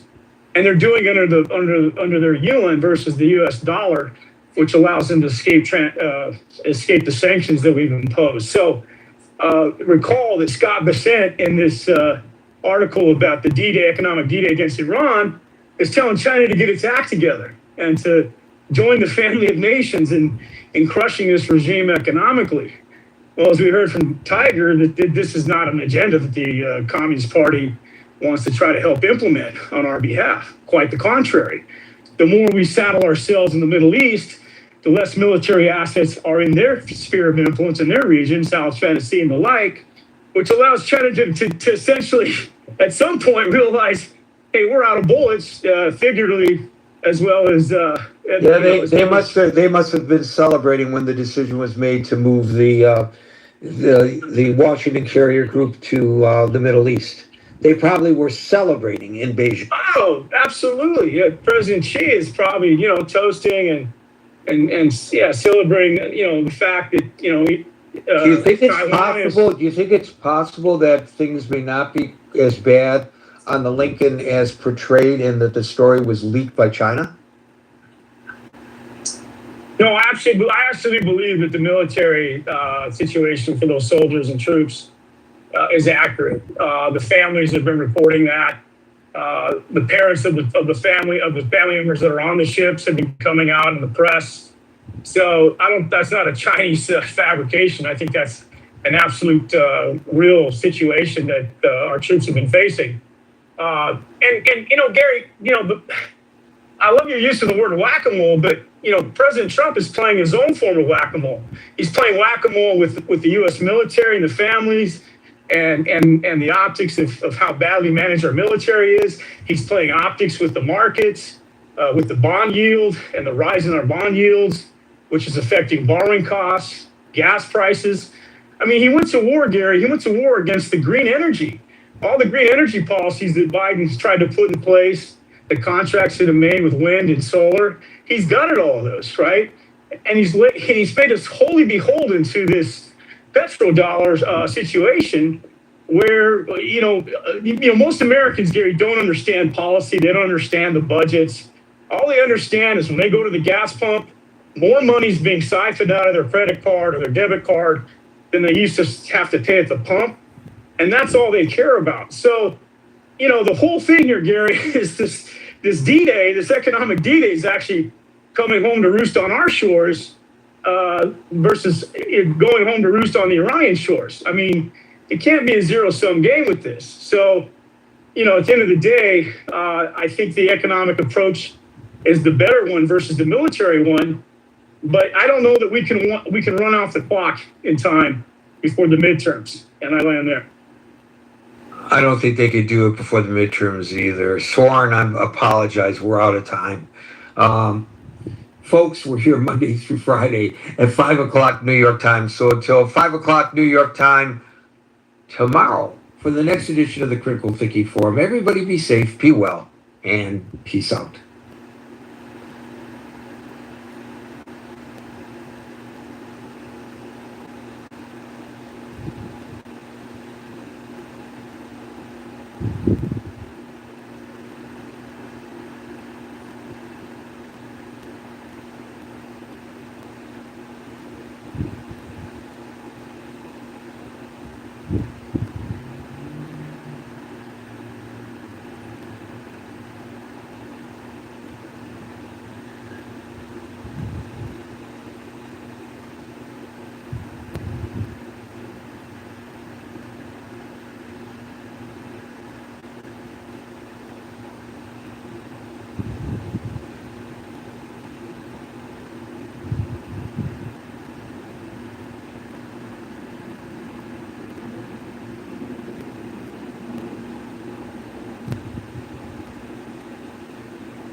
Bluetooth. It's about now, how do we have responsibility if we lack freedom? Yeah. Can you just acknowledge that we don't have freedom, and then I'll address your point about responsibility? I can't, because I think we all have freedom. Okay, but you've acknowledged you haven't demonstrated that, right? To a certain extent, we do have freedom. Okay, but you haven't demonstrated that, right? You know, well, here's a simple one. I can choose to hit the snooze on my alarm 15 times or get up the first time. But you don't choose that. That's the point. Yeah, I do. You hit it or don't hit it depending on how tired you are and depending your mood of the day and depending on a million different things. Yeah, there's a lot of different choices throughout the day. That's right. Okay. So I mean, I could choose to jerk off for that period of time, or I can just get up out of bed. You could, but jerking off is going to depend on like your hormones and all this other stuff. Like no, it could be me thinking about the checker at the grocery store. Okay, but why did you think about her or him? I mean, this is such a circular argument. I mean, you know, I understand your position and James's position, and I appreciate it. I don't see it that way. I think It's not a matter of seeing it. It's a matter of we're talking about the laws of physics as they're currently known. Yeah, as the laws of physics are currently known, it doesn't look like there's any free will. Okay. So what you'd have to do to demonstrate So we have free will. why are some people adjudicated guilty then? I'll tell you why. I'll absolutely tell you why. Number one. I'm listening. Number one, the justice system has nothing to do with what we're talking about, philosophy or morality or anything, or science. It has to do with a very simple thing: convicting people in a barbaric, archaic system. So that's why we do that, because it's a barbaric, primitive, ignorant system. And number two, we convict people because most people are delusional. They believe in free will. So you get a bunch of crazy people in a room and say, oh, let's convict this person. He has free will. Oh, yeah, I believe that too. They're playing off each other. It's like the inmates running the asylum. No, I hear what you're saying. To be clear, your opinion is that all of the justice system is just an abuse of automatons? Essentially, yeah. Stop it. It's not as like reductionist as that, but yeah, essentially, the vast majority of things they think people are convicted for are not moral or not agents. They themselves were like victims of their circumstances. And for the part, like I said, the amount of people you have to actually put in jail is little. You can put in jail like people who are like serial killers. You don't need to put in jail people who are like smoking weed. Well, that doesn't really happen that much anymore. So in your opinion, then everyone is equally noble. No, they're not equally noble or equally vicious. They're just neutral. Okay, so everyone is equally neutral. No one is more noble than anyone else or ignoble than anyone else. They're all neutral. And if that's true, Abe, why would you prefer to hang out with one person over another? Or do you have that choice? Yeah, I was going to ask about loyalty. Yeah. Go ahead, please. No, well, I don't know if he's getting a phone call, but I was just going to ask, like, if he thought that you could be loyal to a person or, like what he thought about that. I think his general opinion about loyalty or anything like that a person chooses is just antecedents, right? Like, why do you select this person? Well, because your genetics are predisposed to liking that person. You had no choice in the matter. That's what he's trying to say every time. But McLeod, you don't believe that, do you? It's also the case that that person behaved in a manner that convinced you to like them, right? So you didn't just choose to like them. There was something that occurred through your experiences that convinces you this person is worthy of your friendship. It's not that hard. And that's not free will. If you choose not to decide, you still have made a choice. I love Rush. Yeah, choice is not free will. JCC, please say you love Rush, please. No, Rush, the band Rush. Yeah. Canadians. Although the new drummer, Annika, is she Canadian? She's awesome, by the way. I'm looking for tickets to go see them with my daughter.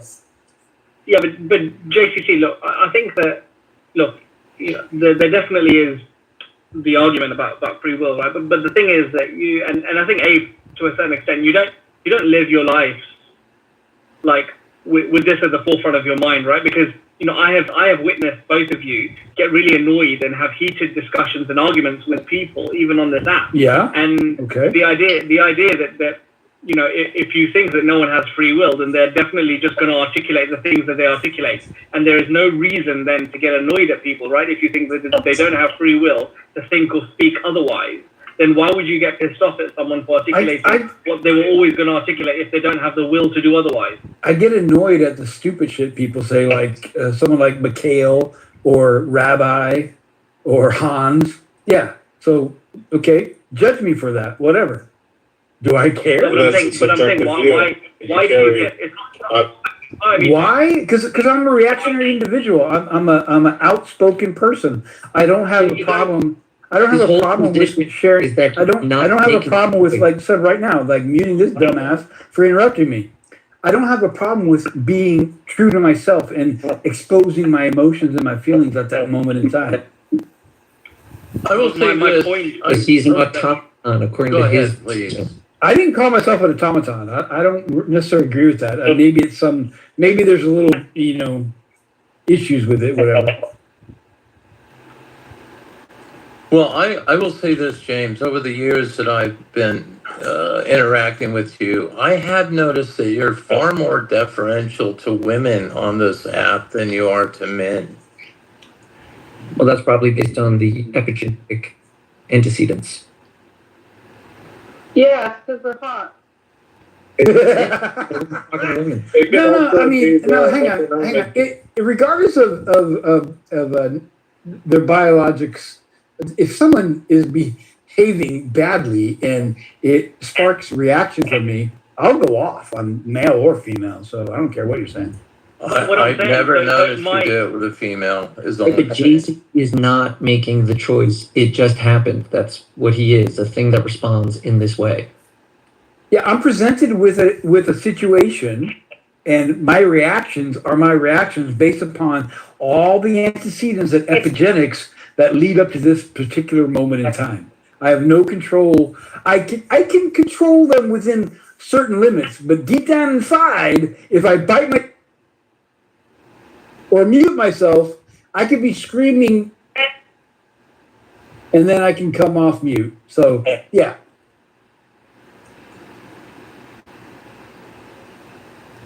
Okay, well, I beg. I was in the military for 8 years. You think I didn't hear something from a dumbass higher up in the military that I bit my fucking tongue? Oh yeah, totally. Yeah. So yeah, I have the ability to control my emotions. However, when I'm in an environment where I can, let shit fly, hell yeah, I'm gonna let it fly, baby. Yeah, but my point is, right, like you verbalize and you're using the vernacular like people don't have the ability to do otherwise to what they're doing, and then you get pissed off for people are doing and saying the things that they're doing and saying. And it just seems fairly counterintuitive. If you believe that they don't have the ability to do otherwise, then you get pissed off at them for doing the things that they are destined to do under your view, right? Sure. And I'm destined to say my commentary because they say something stupid, it doesn't make sense, I'm going to call it out. Yeah, but it's just really counterintuitive. If you truly believe that they do not have the ability to do otherwise, and you still get pissed off at them, okay, it doesn't quite make sense, right? Can you see that? It does make sense because I can be reactionary to something that I'm exposed to that is nonsensical. Why should it make sense if you're not choosing to do it? Oh, okay. I don't understand what the fuck is going on now. Making because he's basically saying like if you understand that like this metaphysical free will is not really a thing, you should basically be a Buddhist monk. You should be the Buddha or something. And people have feedback coming from the mic. If you don't hear it, we do. Can you mute? Mickey. So yeah, just because. So obviously, and so if somebody does piss you off and you do react, I mean, it's obvious we come from fucking apes. Still have monkey brains. We are that apes. Are reactive and stuff. We didn't evolve to like figure out the truths of the universe or to the laws of physics or whether this metaphysical free will shit makes any sense. We didn't evolve for that. So we're still gonna have our ape brains. That's not gonna change. But Oh, see, if we evolved from monkeys, why is there still monkeys around? We didn't evolve if from we monkeys. evolved from sperm, why is there still sperm? Oh my gosh. Actually, I kind of, in a way, I kind of agree with you guys. Like, that's, I don't know.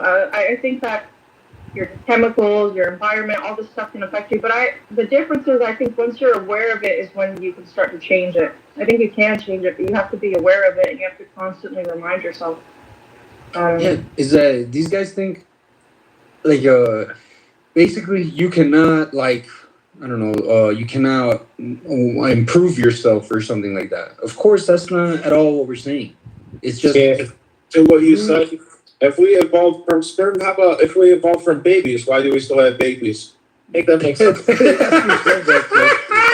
Did you actually say that? Did you? The sperm part, so I had to respond with that. I had to respond with that, you know? Evolve from babies. What does that mean? it's okay. The evolve from monkeys. Why they're still monkeys is as stupid as what he said. It was a funny joke. I got it. But so yeah, it's just you can improve yourself, but like yeah, probably within some limits. You will be limited. You will be restrained by your biology, by your psychology, by your culture, your society, just pretty much everything. The point is this idea that like you can just ignore biology, ignore psychology. That's what we're saying doesn't happen. Well, see, that's You kinda can't what just make free choices, like free of all of that. That's never gonna happen. So you're But it talking does sound about like nature versus exactly nurture. the constrictions of the biology and the physics. There is some small measure of choice that you have. Sounds like you're saying that. I'm not sure.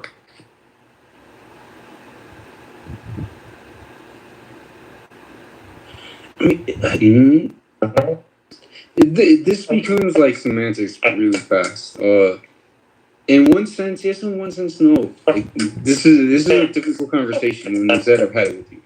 So, the most free choice you think you will ever make. Make that, bro. Your static's crazy. Okay. If I put chocolate ice cream and vanilla ice cream in front of you and tell you to choose, in the moment, yes, you think you are making the most free choice. I mean, you're not gonna win anything.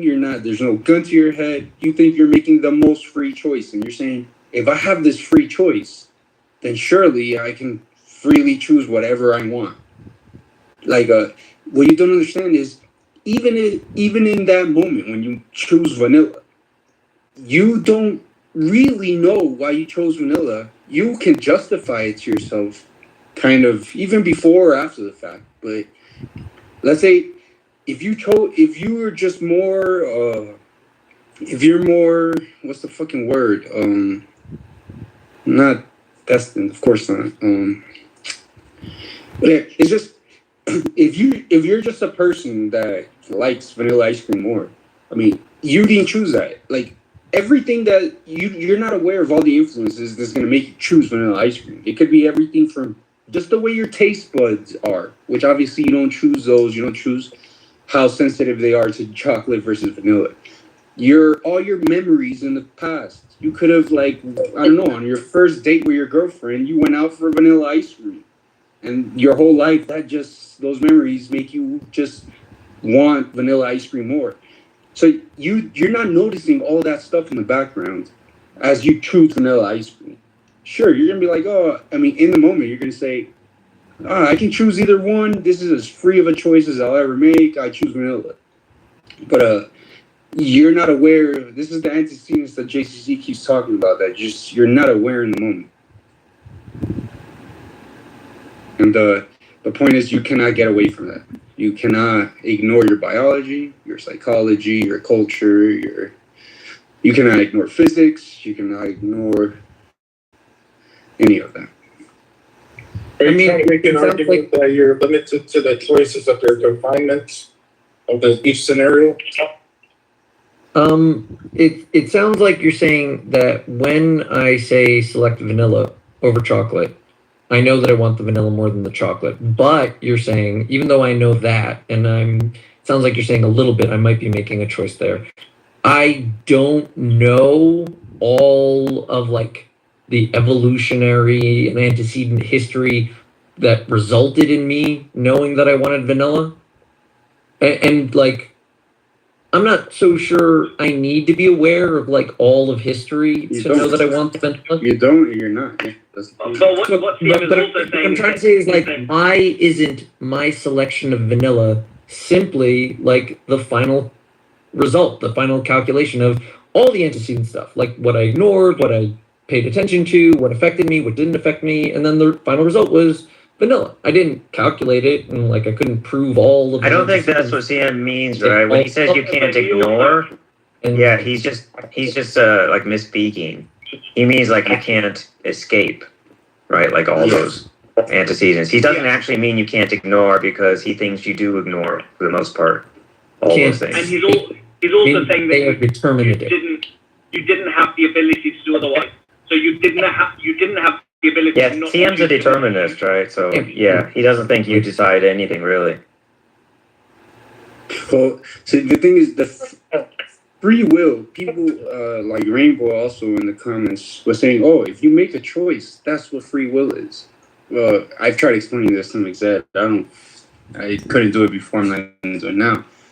But making a choice, we're not saying like, so even if you believe in some self-determinism, making a choice, that's not what's in question. You can believe in free choice or free action or free, I don't know. Even the word free is still a little bit problematic here, but we're not saying there's no choice, there's no action. Of course, we make choices all day, every day. It's the like background influences which ultimately determine the choice that you make. I cannot be more courageous than like my psychology and biology allow me to. I cannot be smarter than my psychology and you are limited by your choices, and all these things basically determine your choices. You still make choices. Of course, you still make choices. You're limiting the potential for like an area like, let's say, strength or wisdom or whatever. You're limiting that based on like an objective future result that you don't have access to. You'll never know how smart you could be. Like, how is that not then? One second. If it's true, cap on how smart I can be. Okay, CM, I agree with you. I know that there's a cap on how smart you can be. However, you don't know what that cap is. None of us do. So I don't understand what the. I'm trying to finish the question or the statement. I don't understand what you're trying to say is limiting your capacity for wisdom other than you, and then this other artificial, like hypothesized cap on your intelligence that you admit you'll never have access to. So like, it just seems like it's you deciding how smart you're going to be based on your own commitment to it. Well, obviously I went to school. I am trying to be as smart as I could possibly be. I don't need to know why. I don't know why I need to know that cap. I just know that cap exists. I don't. Of course I don't know what it is. You're trying to be smart. You came to the right room. If you know that the cap exists, and I agree with you that the cap exists, but you also don't know where the cap exists, then knowledge of the cap seems irrelevant to you. Like, you would simply go as high as you could. And in terms of like possible alternative realities, it does seem like you would be able to cap out higher or lower because you don't know what the actual cap is. Sure. And if I can live my life over again, maybe I could go higher or lower. That is also going to be determined by my environment, my culture, my biology,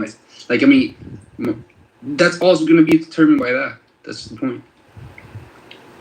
you put me, no matter how high my cap is, you put me as like a slave in the Middle Ages, it's not going to go very high. The point is, people pretend like these influences or these things that are, you're basically conditioned by your everything, right? All the things I'm mentioning, your psychology and biology and culture. You are conditioned by that. I know it doesn't feel like it. Everything you guys are saying is completely consistent with the illusion of free will. Every single thing you're saying. Yeah, but CM, everything you're saying is equivalent with the illusion of no free will. Like, it's unprovable either way. We're all talking about, could you have done otherwise? And you'll never know. You have no proof that I couldn't do otherwise. I have no proof that I could do otherwise. Sure. Yeah, I don't see the problem. So this is what Sutra was talking about like in the moment or just on a day-to-day life, even the people who acknowledge, again, all these background influences and that are determining 99, if not 100% of actually everything, they don't act like it or whatever. Yeah, they don't. Again, we have monkey brains. We're going to react. We have where we can't. That's part of it. We cannot get away from our biology. That's part of it. Like, we didn't evolve to think like this. I mean, he was basically saying you should be walking around like the Buddha or Jesus if you recognize there's no free will. Like, that's not the case.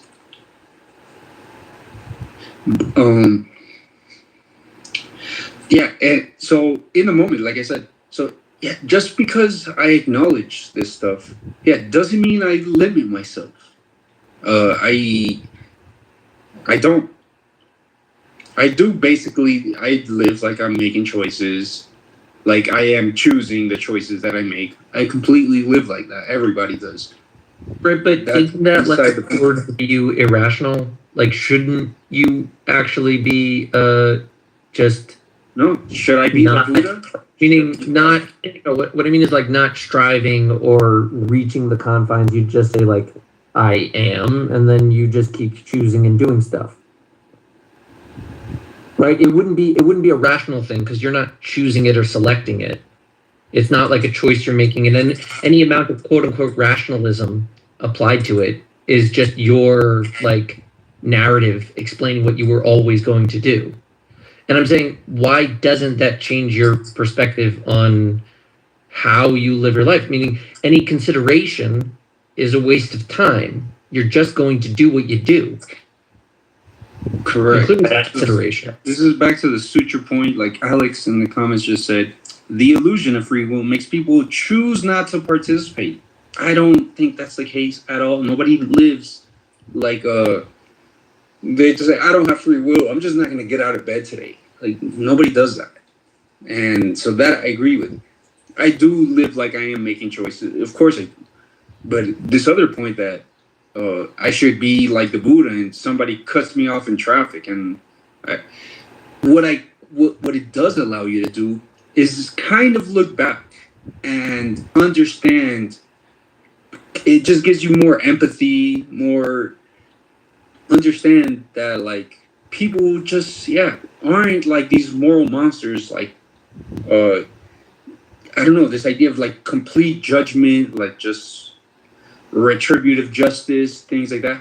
It will give you more empathy towards those things, that to know that is just like Abe was saying, an archaic way of that we formed our society thousands of years ago, and we're still living with it today. So yeah, if I join a race and I don't win, like some people will be like, oh well, you know, I didn't work hard enough, or it's all my fault. This is in what I'm talking about. You would just know, like, no, is really.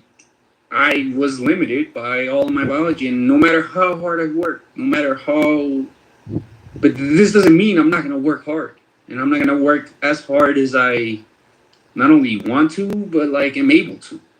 That you will still do that. You're just not going to like. Well, judgment is going to be it becomes completely like reinterpreted. The reason is, like I mentioned about we're just stuck with this kind of system that we have, like of justice and all that. And to change it would be a gigantic paradigm shift. But I don't know. We're talking about it because we think it's possible. It's not going to be possible in our lifetimes, or who knows how many hundreds of years. But I don't think it's impossible either. We've done it before. So yeah. So just because you know that, like we did, I said we didn't evolve to know the laws of physics or any of that. Yeah, we didn't evolve to like recognize these metaphysical claims or whatever are false. We pretend they're true, but they're not true. That doesn't change. So yeah, I don't know. A lot of people think just knowing this should change everything, and it really doesn't. It just changes how you see things, not actually what happens. I was wondering, a sort of a different question that popped up as I was thinking about free will. If I choose to think of an elephant, is that a choice, or is that like a result of antecedents causing my brain to create firings that I convince myself that I'm thinking of an elephant when no physical result occurs that anyone else can observe? Is that like a choice? Again, the whole thing of choices does have to be reinterpreted. Why didn't you choose to think of a leopard? No, I'm saying like from a giraffe thing, right? If we're saying like physics and antecedents and epigenetics, then like what are we saying then on a physical level is happening when I think of an elephant? Well, again, why didn't you choose to think of a leopard or a giraffe? I can't give you an answer, man. I just thought of an elephant. So like, I'm just saying, like, I'm take it as a given. I thought of an elephant. No, I know you thought of an elephant. But yeah, but obviously, you know a lot more animals than just elephants. That's true. You know panthers and giraffes. Right, but the main point is that nothing happened in the world.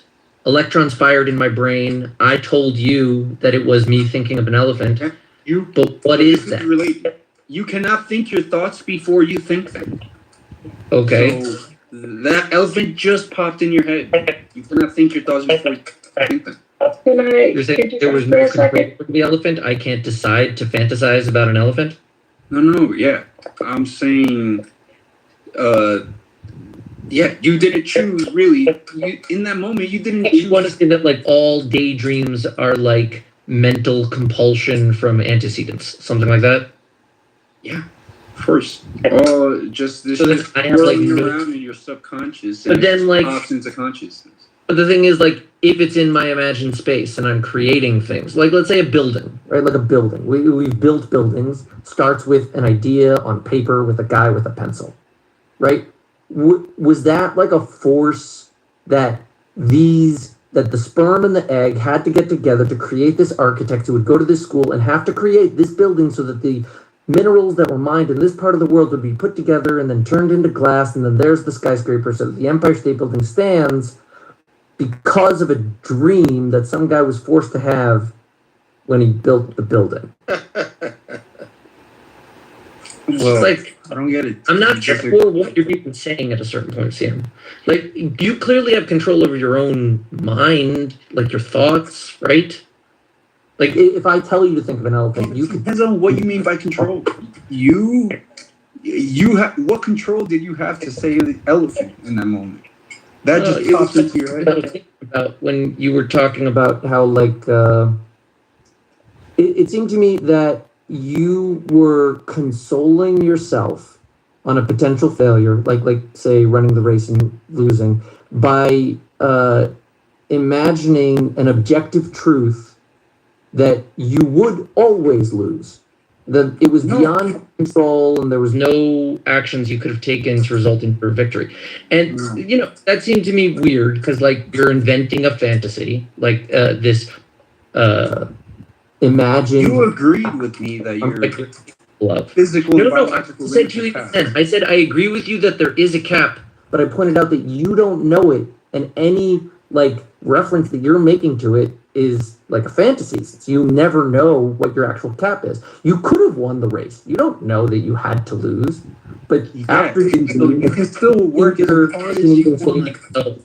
There's no way I could have won, or yeah, I could have won if I did this and that and this and that. No, see, that idea, I don't think I agree with. And then after I thought about you fantasizing to console yourself over losing a race, I realized that was all going on in your own head.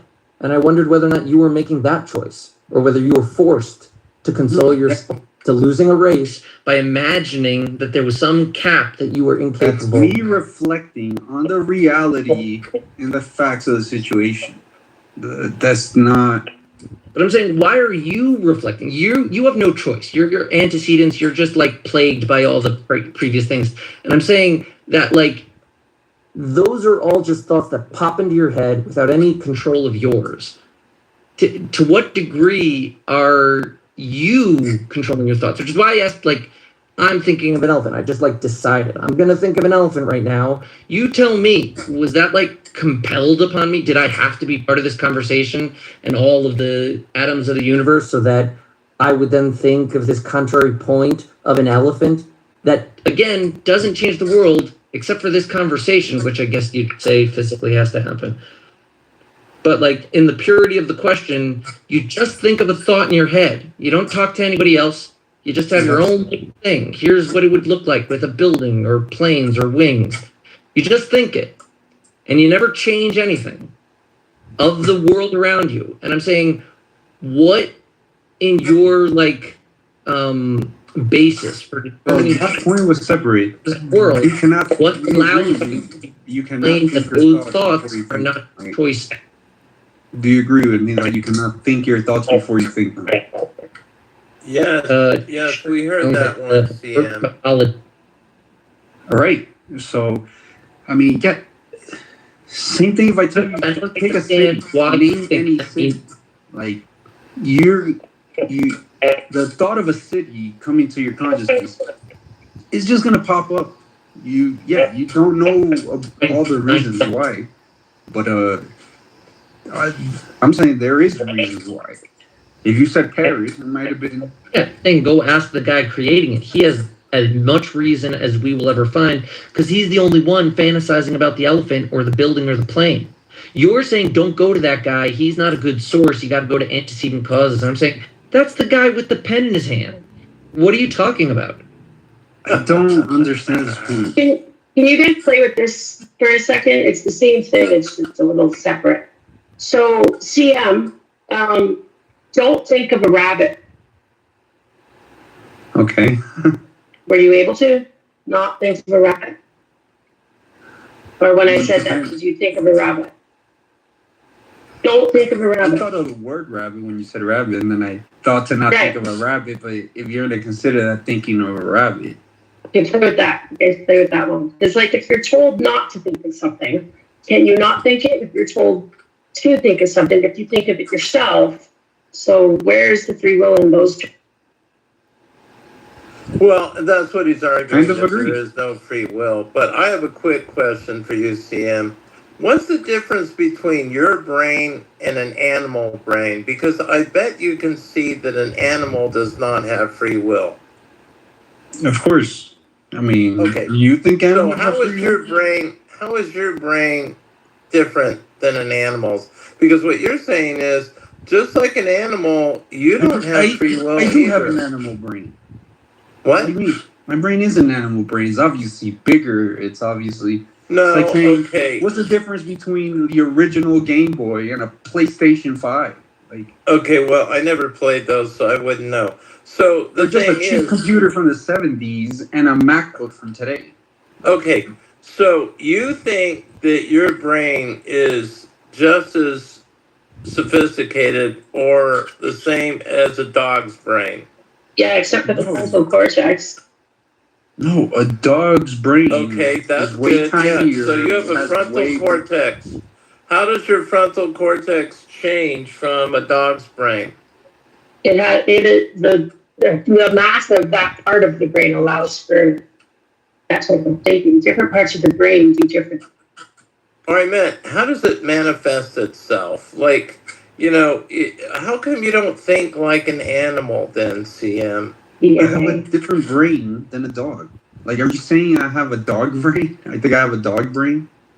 Well, we agreed that animals don't have free will, but I actually think they do to some extent. So, dogs have free will. Wow, that's funny. Do you hang out with animals very often? Okay, that they react and they kind of seem they appear to make a choice. You put two different snacks in front of them, and they seem to make a choice. That's not free will. Actually, if the dog could freely choose, he'll choose both. But just because he has to, just physically, he has to eat one before the other. Have you ever heard the parable of the logical jackass? No, I'm interested. Funny story. There was once a perfectly logical jackass that stood perfectly equidistant between two perfectly good bales of hay. So he starved to death. Sure. Okay, that's pretty funny. Yeah, that obviously doesn't happen, right? That's never happened. There will never. That's why it's a joke. I know, but I'm still confused as to what Hans is saying. So I think my brain is also an animal brain, of course. It's obviously a way more evolved. The range of possibilities. I could do literally millions of things dogs can't do. But so I mean, yeah, 'cause I don't know if he was saying if I have the same brain as dog. Of course not. But I also have just a more evolved brain, but it's still an animal brain. So. I mean, it's a human brain, right? You'd have to distinguish it from humans are. I think that the human brain is a type of animal brain, but you'd still have to distinguish it. Yeah, I have a human brain. Humans are animals. I have an animal brain. But I want to talk about what free will do you think a dog has, Hans?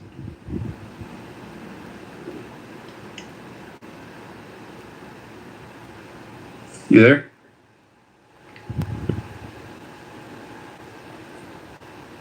Mr. Hans.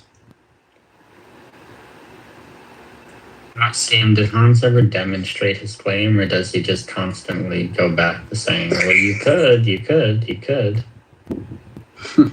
Just well, the last thing he said was, you don't think dogs have free will? I'm like, obviously not, right? And his last question was, like, what differentiates, I guess, your brain from a dog's brain? And I'm like, really? What differentiates your brain? Nothing differentiates your brain from a dog. I mean, obviously, our brains are way more evolved to do way more things, and so like our range of possibilities are bigger. But ultimately, the dogs can do a lot of things we can't do. So we're just the physics and all that stuff going on in a dog's brain is identical to the one going on in my brain. It's just my brain is bigger and more evolved and just can do more things. It would be cool if the laws of physics somehow were bent in the minds of highly evolved animals. That'd be cool. No, so I talked to T about this. This is what some people think. People who believe in this, like libertarian free will. I mean, some of them will even agree. The universe as far as we can see. And all they see is, just nature chugging along in this deterministic way or whatever. And everywhere in space, everywhere in the world, it's all determined, it's all whatever. But magically, when you enter the space in between your ears, now there's like magical stuff going on in there. Like the laws of physics just apply everywhere in the universe, but magically just stop working inside your skull, and in there it's like different laws. It sounds silly. you apply. Yeah, I said it only sounds silly when you call it magical. If you said that there was some biological mechanism that found a means of bending certain rules of physics, like let's say a bird flying, you wouldn't be so like against it. Birds are not bending rules of physics. They're using the Birds rules of physics. Birds I do not understand. defy laws of physics. They And- just and- they use the laws of physics. Mind, it's possible that there's some technology biologically accomplished that results in the laws of physics operating differently in the mind than out of it. That's a possibility. Doesn't have to be magic. It could just be a function, a processing. Now, it could be, I don't know. Hold on, that's literally not a possibility. True. Wait, Mized. Yeah. Even in things that are extreme in nature, like black holes don't even defy the laws of physics. Okay, so certainly our brains are not doing that.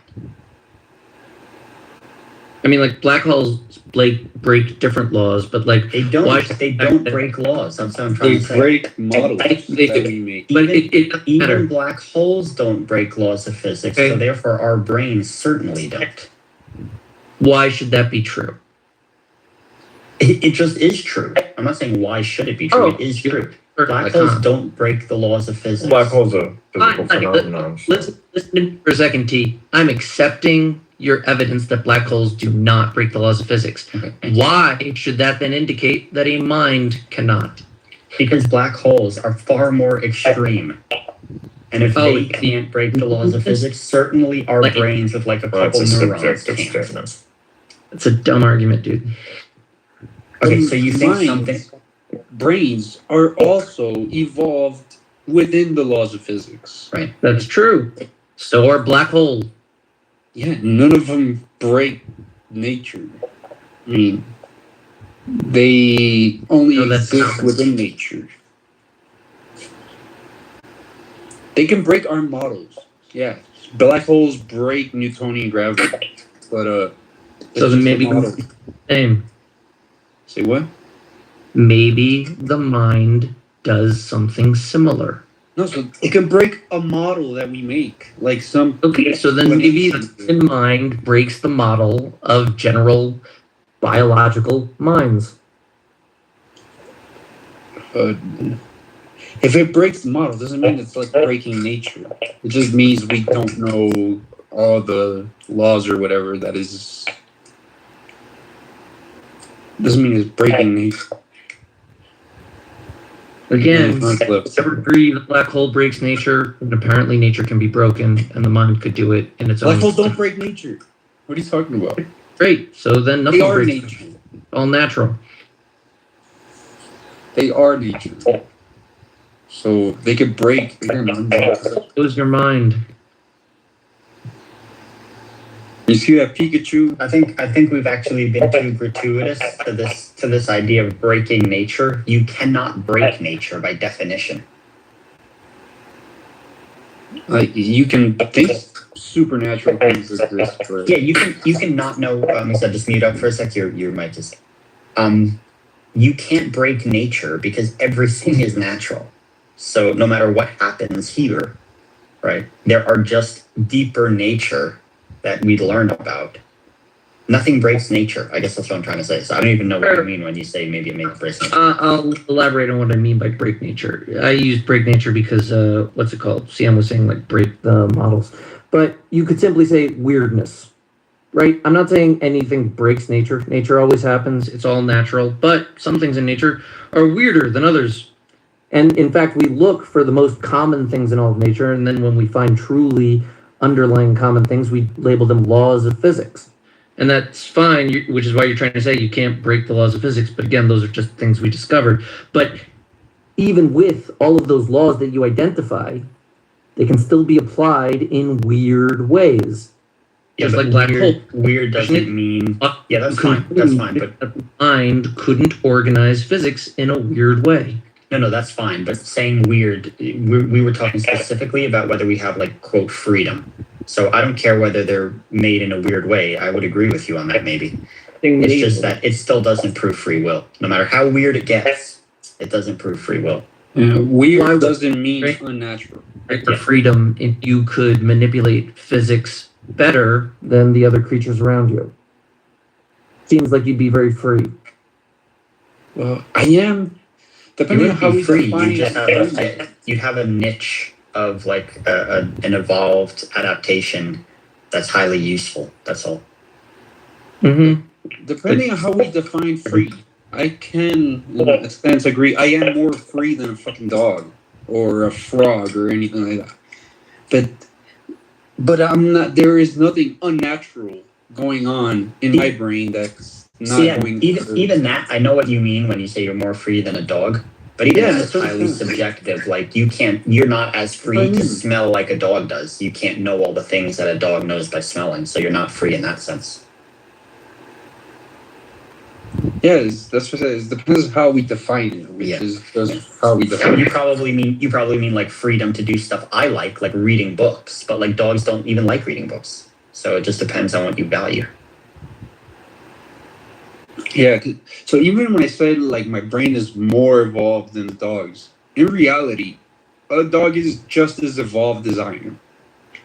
Everything alive today is equally evolved to do whatever it's doing. And people think like evolution is like this, like this thing, this process. Like I don't know. They think that humans are more evolved than than animals. We're not. Correct, 100% correct. And that's what's crazy because like if you look at a little pug dog and you think, oh, I feel so bad for it. It's so weirdly evolved and like its tongue is hanging out and it's getting a heart attack. And I can't walk up the stairs. Like look at humans. Feel sad for humans because this is not like our final form or like some like amazing form. Like we are in many ways handicapped just as much as bulldogs. Richard did that thing on his PTR.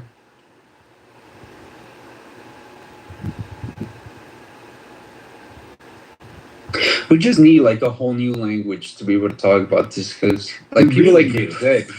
Like Zed he's really smart, but it's just same thing with Rainbow. Like she's like they get stuck on like, oh, if you make choices, that means there has to be free will. And like no, that's right for you. Yeah, language. I think we should wage like a war against language because all the language we're using was made up by like dumb, superstitious religious people for like thousands of years. It really fucked up our ability to like talk, and we need a new language. Seriously. Well, you could always just stick with Esperanto. That was no. I don't mean switching like the language in like Russian versus English. I mean like we need better words that are highly specified. I don't think you deserve in Esperanto. Why don't we just like learn telepathy? I would love to learn telepathy. I don't think it's a skill that can be acquired. Hey, Pete. Rainbow did say something pretty interesting.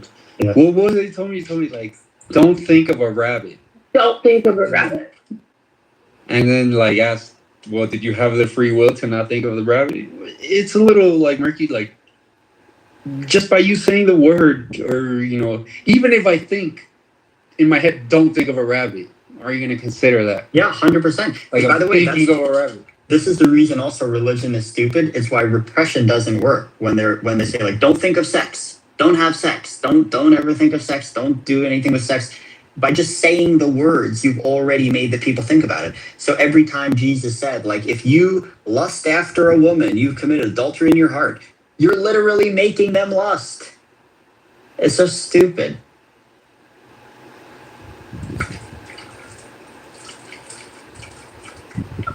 I took your free will away from you when I said don't think of it. I never had it for you to take. So that's true. But yes, you're a robot because I know, again, these are just horrible words that we're using. Yeah, the horrible words. We need better words. And what's crazy is, I was doing my research on like this TikTok phenomenon. And it's just concerning, like I said, that I see conversations losing more and more of their substance and getting more and more like empty rhetoric. So this is the way that religions, like if you listen, you said you went to Catholic Mass, right? 98% or 99% of like a Catholic Mass speech is just fluffy words. Like they don't mean anything. They're like, and God told Abraham, sacrifice your child. And Jesus tells us that if we sacrifice our desires and, cleave unto him. Like, what are you saying?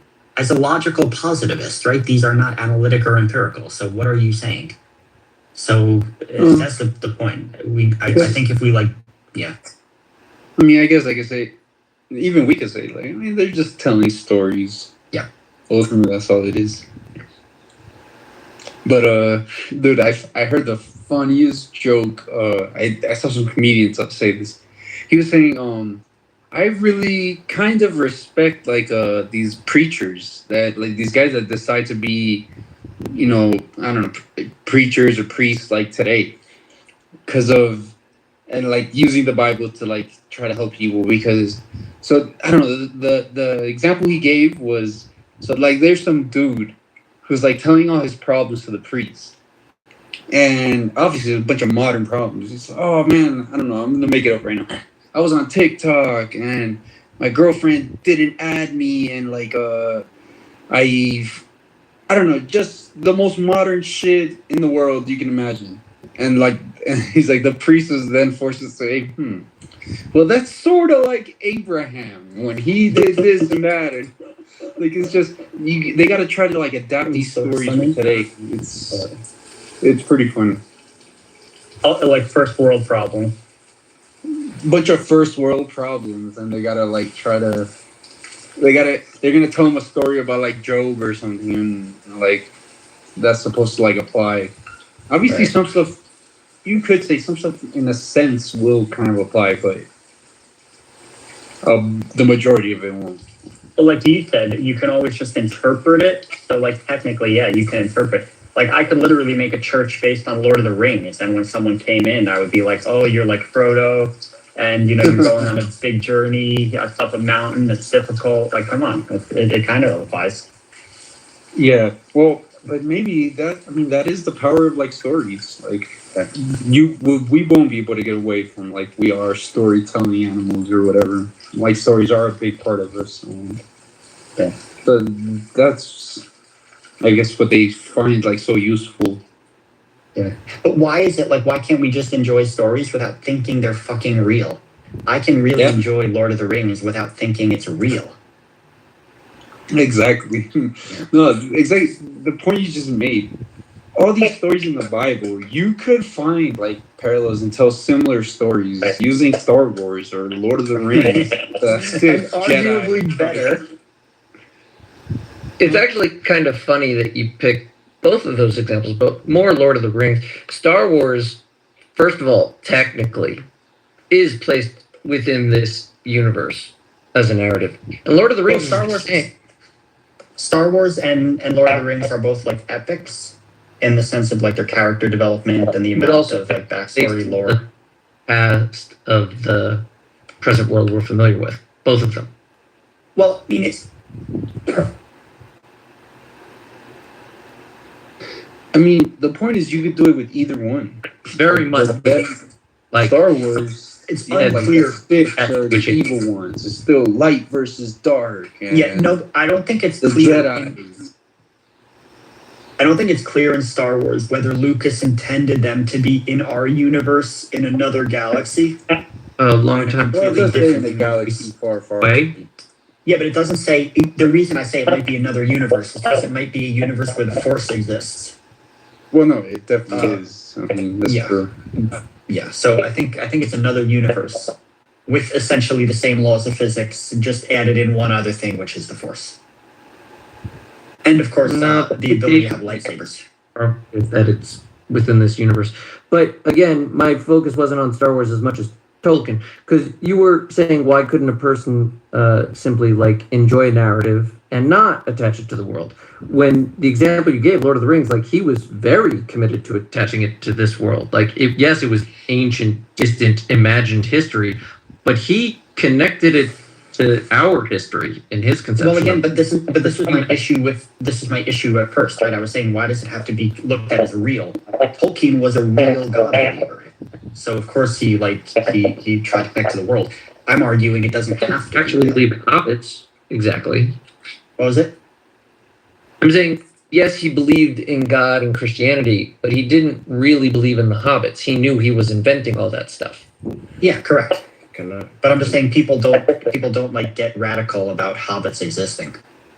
Can I just prove to you guys that you guys are undercover believers? Yeah, sure. Brilliant stuff. So, wait, hold on. When you say undercover believers, do you mean that atheists are really theists? No, he's going to prove to you that you are underneath a blanket. Yes. Absolutely. Okay, so hold on. But He's not doing any of that. Let us talk. Yeah. Makes sense. Okay, if you're going to make this argument, though, what if I came up to you and I said, can I make an argument that you're secretly an atheist? How would you react to that? I would, right after I finish my one, I'm here for it. I'm here for it. I want to hear Go ahead. So my point is, I guess you guys don't believe in the existence of Christ, yeah? We believe that some people believe that Christ actually existed as a man, but we don't believe that like he walked on water or did miracles, nothing like that. So you believe that there's a person called Christ and he existed? He's a maybe person. Yeah, I don't know, maybe. He was a Jewish apocalyptic preacher, like a person. Yeah. So you believe he existed? Okay. He was a regular guy. It's more about the people that believe that he's not real. You don't have to be a mythicist to be an atheist. Okay. Well, you have to be a realist. I just think that you guys are undercover believers because you have to be a realist to be believers in what? Believers in what? Number 9. In God and Christ. And okay, let's hear the entire How are we believers? Go ahead. I believe, bro. How can I put it? Like, what year would you say it was, CM? 2000. God didn't create us; we created God. What year would you say it is, CM? 2,000 years ago. What year would you say it is? Now? Yeah. Oh no. Yes, it is AD.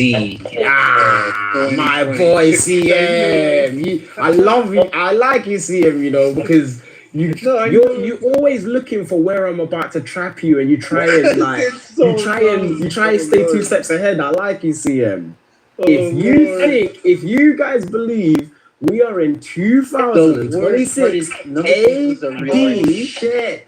I used 2026 AD. I'm a theist. Fuck. Yes. Well, welcome. Welcome, guys. Welcome to Christ. Well, you guys are believers. It's in your life. It's woven in your calendar. The entire world. Wait. Hey, guys, wait. I have a question. Number 9. Can you name some planets? Jupiter, Neptune. Oh my God! You believe in Greek mythology? Roman mythology. Look at you talking about Jupiter. Wait. What's so funny is I don't. These are Roman gods. No, but wait. I don't necessarily. They're not Roman. They're not Roman. They're Greek. The Romans killed Christ. They're Greek. They're Greek, CM. They're not Roman. They're Greek. They're Greek gods, but the names are Greek. CM. They're not Roman. They are Greek. Names are Roman. Aries. Okay, but I didn't mention Mars. I didn't mention Mars. And anyway, if you know anything about mythology doesn't mean made up. It means to some degree based on facts, based on some sort of truth. You're the guy that thinks October. So I'm not gonna say that all the Neptune and this, that, and the other is not real and XYZ. Jupiter is literally Roman. But it doesn't matter. The point stands. Okay, you can't say. Yeah, but it's even better. You're using the Gregorian calendar. That means you're believers. Like what? You believe in the God that killed your God. You're actually an atheist, honestly. I believe in the God that killed my God. For instance, I wouldn't say, oh, I don't believe. I wouldn't say that. Oh, I don't believe in Zeus. I believe Zeus is actually Satan. Okay, but You see what I'm trying to say? but you get the point, right? If let's say if someone says to me, if in the same way CM just showed you, you use the names of the planets, right? You don't really believe in Roman gods or Greek gods, but you use the names of the planets because this is the way language evolved. To a degree, I do. To a degree, I do believe in that. I don't believe. I don't think that. I don't think that mythology Hold on. is. Hold on. Wait, You believe in multiple different gods because you use the name of a planet? No, I don't. I don't call them gods, and what I'm trying to say is I don't. I'm not saying that these things do not exist. I'm not telling you. You think Zeus exists? Zeus is Satan. So yes, I do think he exists. Zeus is Satan. Okay, we're getting absolutely Zeus is Satan. There's a part in the Bible. There's a part in the What about Bible. Jupiter? Who's Jupiter in the Bible? I don't know.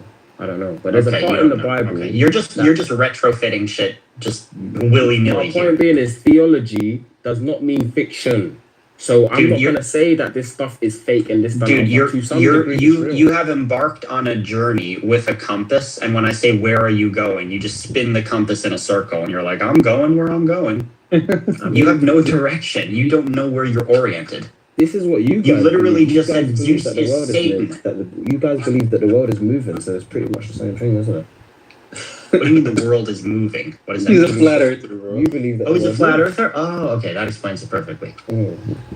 Is that the point that you wanted to reverse on me? Well, the point I'm making is if I say it's 2026 Anno Domini, right, that doesn't mean I think that God exists.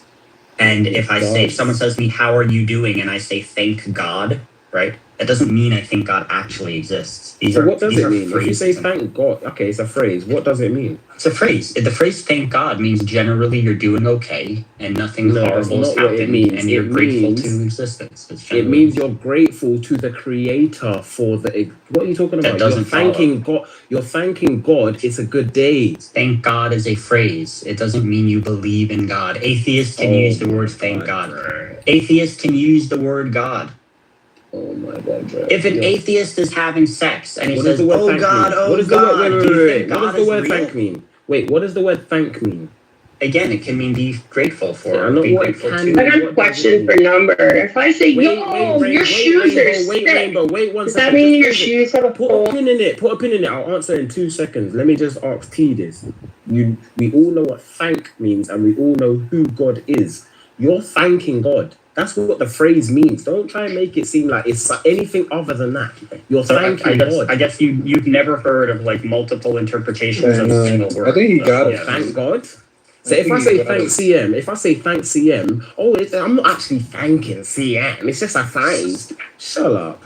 I'm thanking CM. Dude, all right, we can say thank is not well known by hundreds of millions of people on planet How is that Earth using his relevant? name. The phrase thank CM, what does it mean? Words get changed the more people use them and the way they use them. CM, if I say thank CM, what does that mean?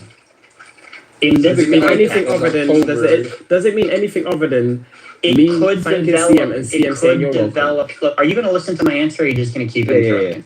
Okay, so if CM became known by billions of people and people used his name over thousands of years, it would develop multiple meanings. Right now, there's only one CM. So in the context of this room, yeah, it's very unlikely that people are going to misinterpret that or reinterpret that. But over long periods of time with lots of usage, yes, there would be multiple meanings of thank CM. So right now, I just want to thank CM. I'm a CM believer. Absolutely. And yeah, but I'm not a God believer though. So CM is Just right to say up use there the at word the top. God is If I say, oh, thanks I'm CM basically for this, God at this point. hold on. Well, wait. If CM is right there, if I say thanks CM for this, that this room is open, that's not subjective. I am thanking CM. Yeah, but CM exists. Yeah, and God exists. No, God doesn't exist. My example, if you'd have heard it, would have made you look like an idiot. Why are you thanking him then? Why am I thanking him? Because I'm talking to other humans that I'm conveying a message to. Yeah, and you're conveying a message like, oh, thank God. Like, okay, well, Number, look. Come on, man. You know you sound stupid right now. No, Number, look. Every time, really, when people say thank God, especially secular or atheist people, really what they mean is thank goodness. Even thank Right. God comes from thank goodness. We're just saying thank goodness. Yeah, but if they meant thank goodness, they would say thank goodness. No, because it's longer, and people are When you just CM, Neil deGrasse Tyson when he said goodbye, and he said that it means God be with ye. That's how you used to say it in the olden days. right.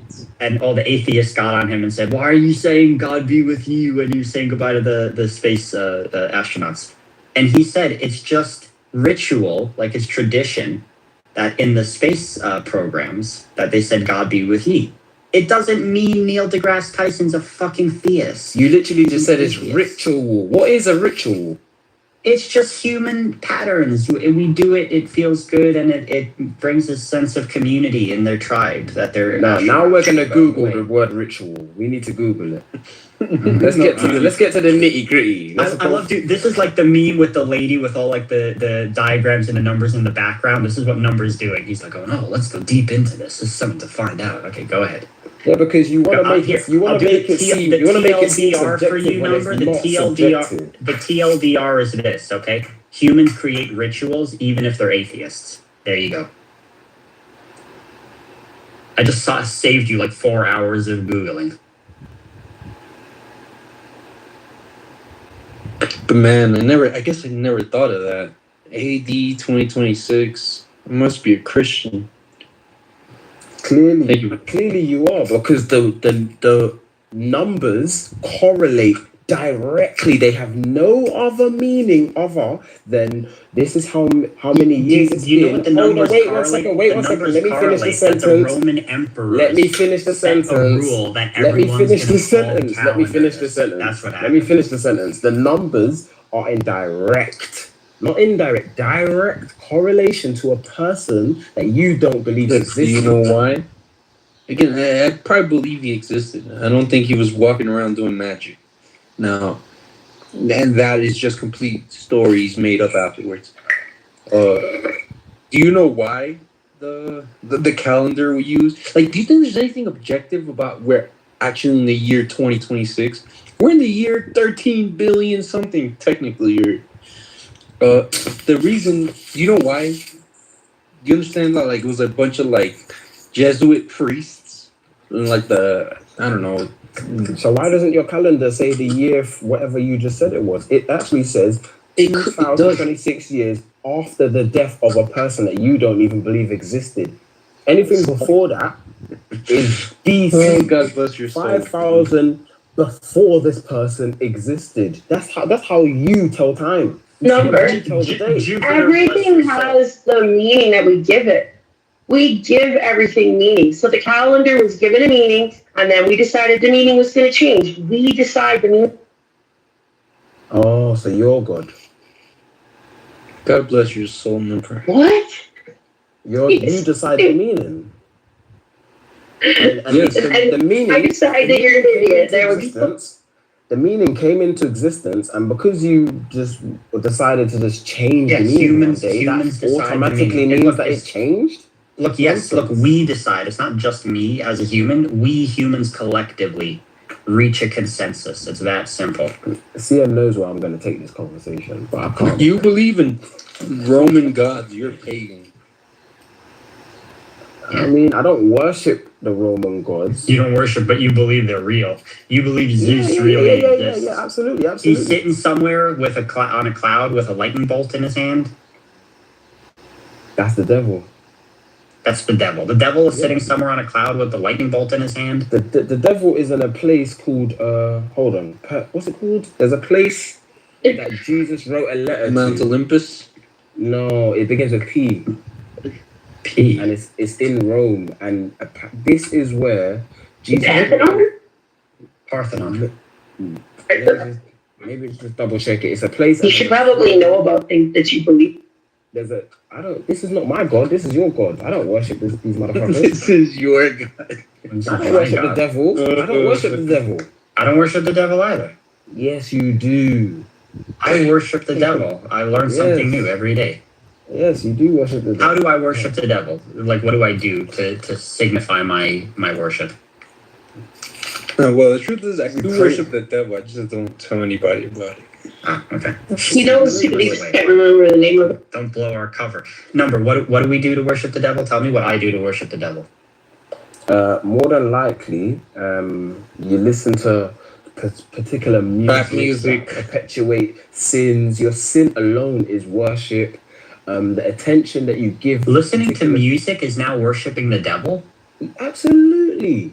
Okay, so I listen to classical music. I really like Beethoven and Bach and like all the masters, Mozart. Is that worshiping the devil? Absolutely. Really? Wow. Okay. Absolutely. You got me. The purpose of music itself is to worship. So Bach writing beautiful symphonies that have to do with literal worship, right? Yeah, absolutely. He literally put the words like Ave Maria, right? So Ave Maria is worshiping the devil. Is that right? Yeah. But what if I go in the forest and listen to the bird singing? Do I worship the bird? Yes. Okay. You bird worshiper. Yeah, that's it. You're a bird worshiper. Number, do you listen to music?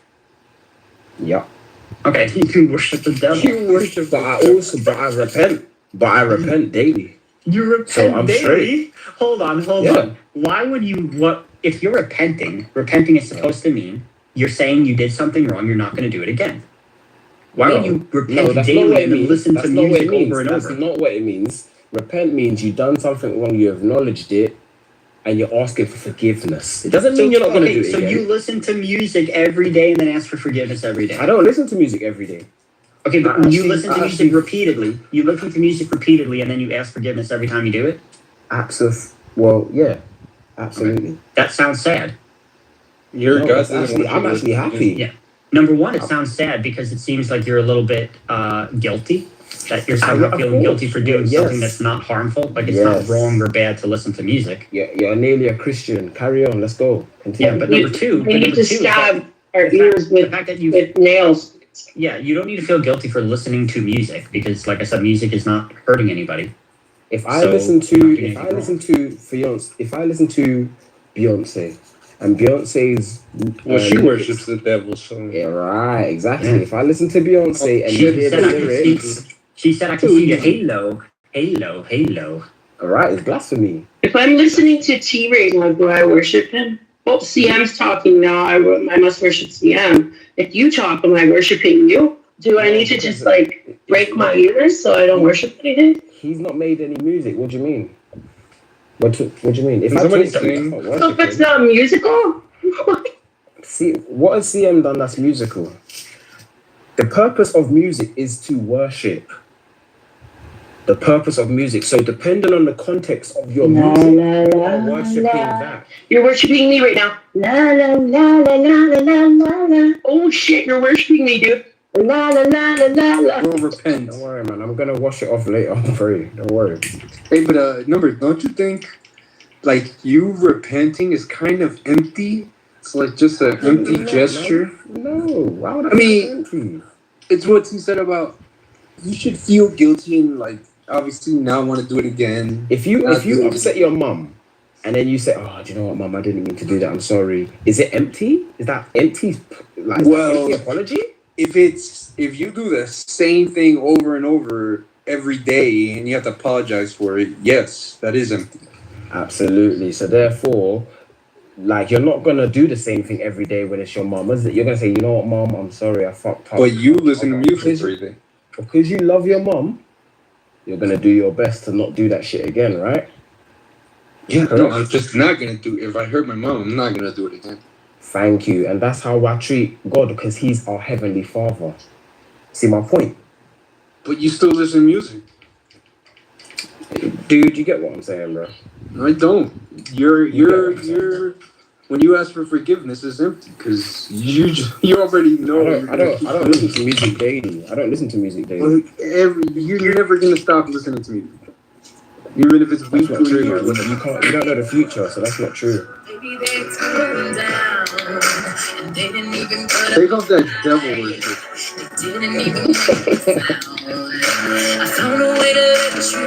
Oh, you're going to hell. What year are you?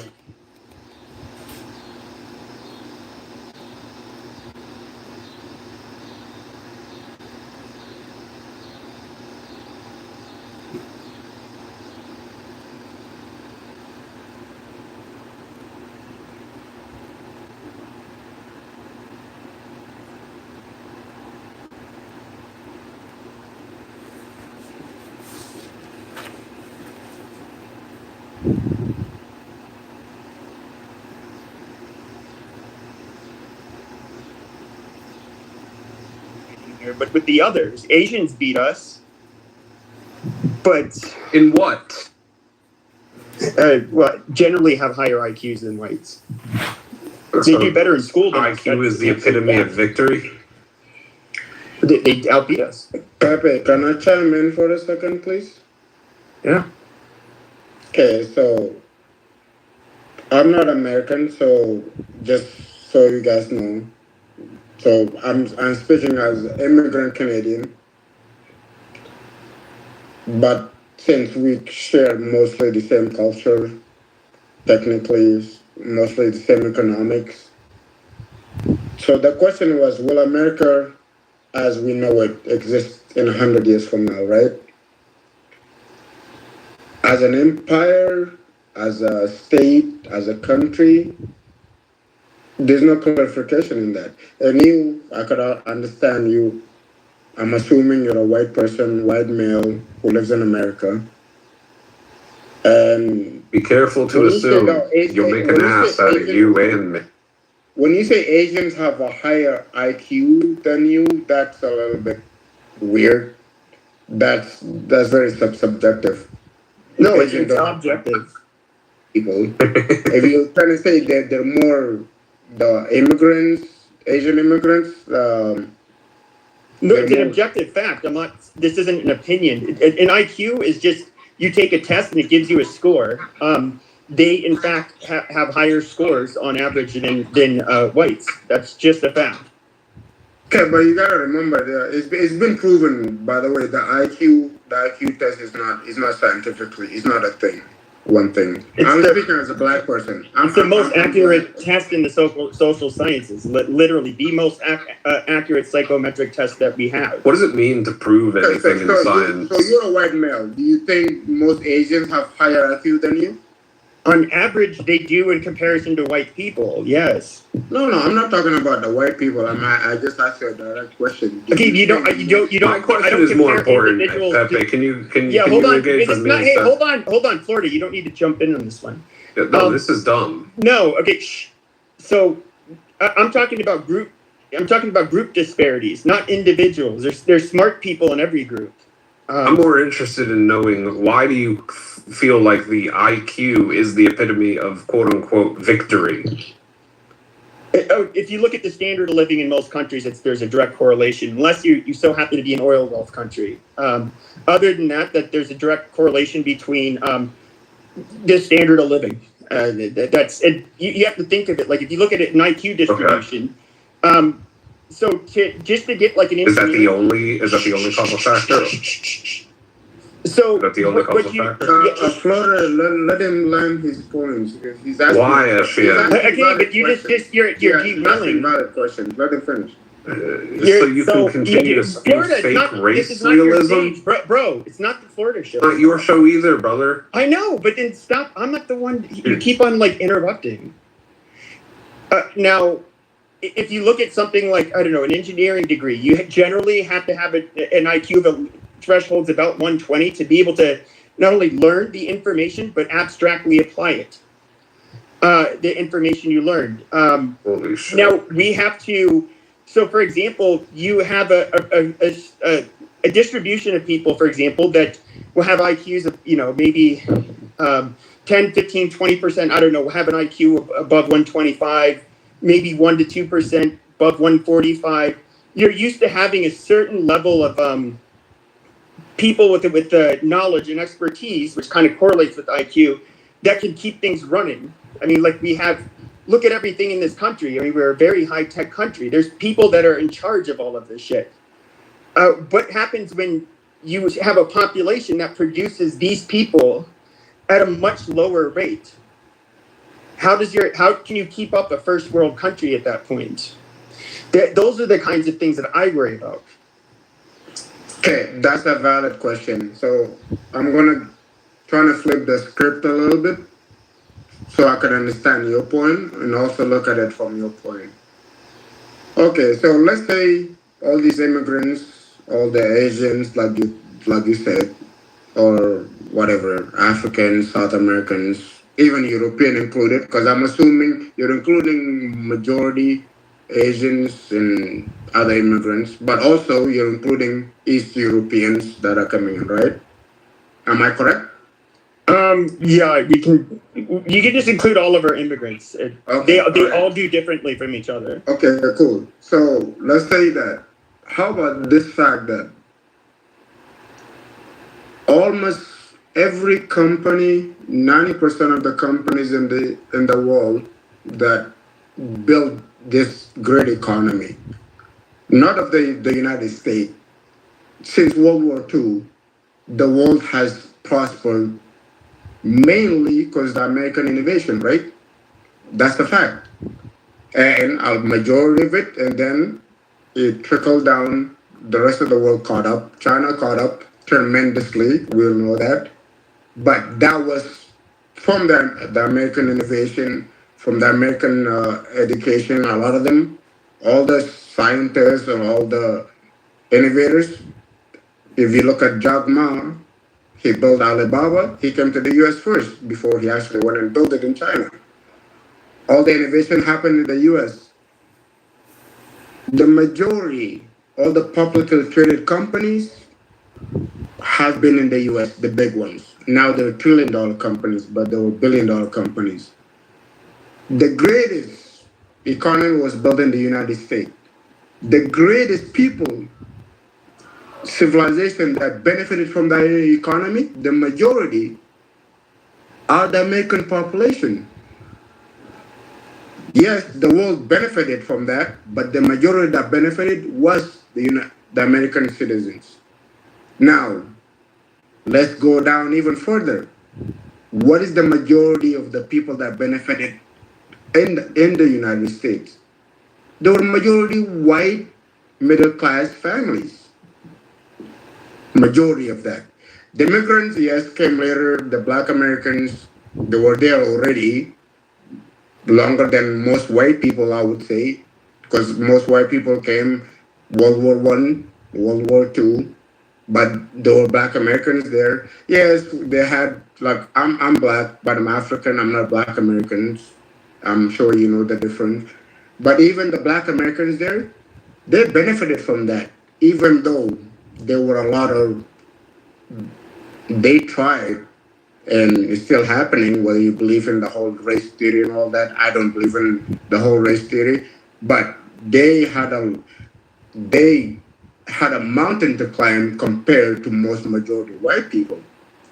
So when you say the IQ and all that, yes, but the world is moving at the same pace that America was growing in the last 80 years. China caught up, the rest of the world are catching up. It's not because America's all of a sudden they stop innovating. They're still innovating. The three biggest companies on the planet, they're still in the United States. The top 10, most of them are in the United States. So is it America or the population? If you're talking about, yes, America is, yeah, okay, now they're not at the same pace of how they were going in the last 100 years, you're right. That's just because the rest of the world, technology is becoming more distributed. If you're talking about the American citizen, that is on par. Is everybody? It's not the white population, the America that's doing poor, especially the middle class. Do you think that's you think that see this is where even amongst whites, I don't think that like the French could ever be as innovative as the Germans. I think that perhaps they had like different selection pressures and you know that kind of of course their culture. How much is the culture a creation of them versus they created their culture? But if we look at like the vast majority of innovation, it comes from rather not too large of an area, in Central Western Europe, and then you have Jews. I guess the last 500 years, you're looking at the people that pretty much innovated almost everything, and this seems like the populations that were or the countries that were populated by these people tend to have very similar standards of living, despite like maybe having a bit different history. Like Canada's our neighbor, so that's different. But I like live New in Zealand and Canada. Australia, like we can go to these I live countries in and it Canada, still so- feels like home compared to like, I don't know, Belgium. No, home to who though? See, this is what you English have to speaking be people. specific. English speaking people who grew up in America or Great Britain. Okay, all right. So if you're gonna say English speaking people, you're gonna include England, you're gonna include Australia, New Zealand, Canada. Kenya speaks English. That's the first. That's the official language. South Africa, English is the first language. What I can name you like 25 countries in the planet that English is the actual official language, right? Now, Yeah, there's I this mean, I'm okay. talking about countries that were like founded by the Anglos. There's no doubt they're far more similar to each other than not. The Anglo British, okay? All right. So United States was the first to actually be independent out of the British system. Canada is still pretty much a Commonwealth country. New Zealand is, Australia is, so is Kenya, so Jamaica until a few years ago. So the different what happened with the United States, and I'm sure you're very educated. You're more educated than me. What happened with the United States is they decided to literally be a democracy, which is great, and the whole world wants that. But more importantly, it's a capitalist society. And this is the one, a lot of people said that a long time, democracy is good. It's the best system in the planet until it's not. What happened in the United States and the rest of the Western world, which is happening right now, is not that America is going to fail or not become a country. They have to, the capitalist system has to adapt to the times. It was great at the moment. They built great empire, great economy. But what happened with AI, with robotics? How are you going to make people climb the system, give them the all the things they want to become stable enough to feed their family? Capitalism cannot do that in long term. It could build the greatest economy on the planet, which it did, by the way. But now, how do you move to the next level? We don't know what that next level is.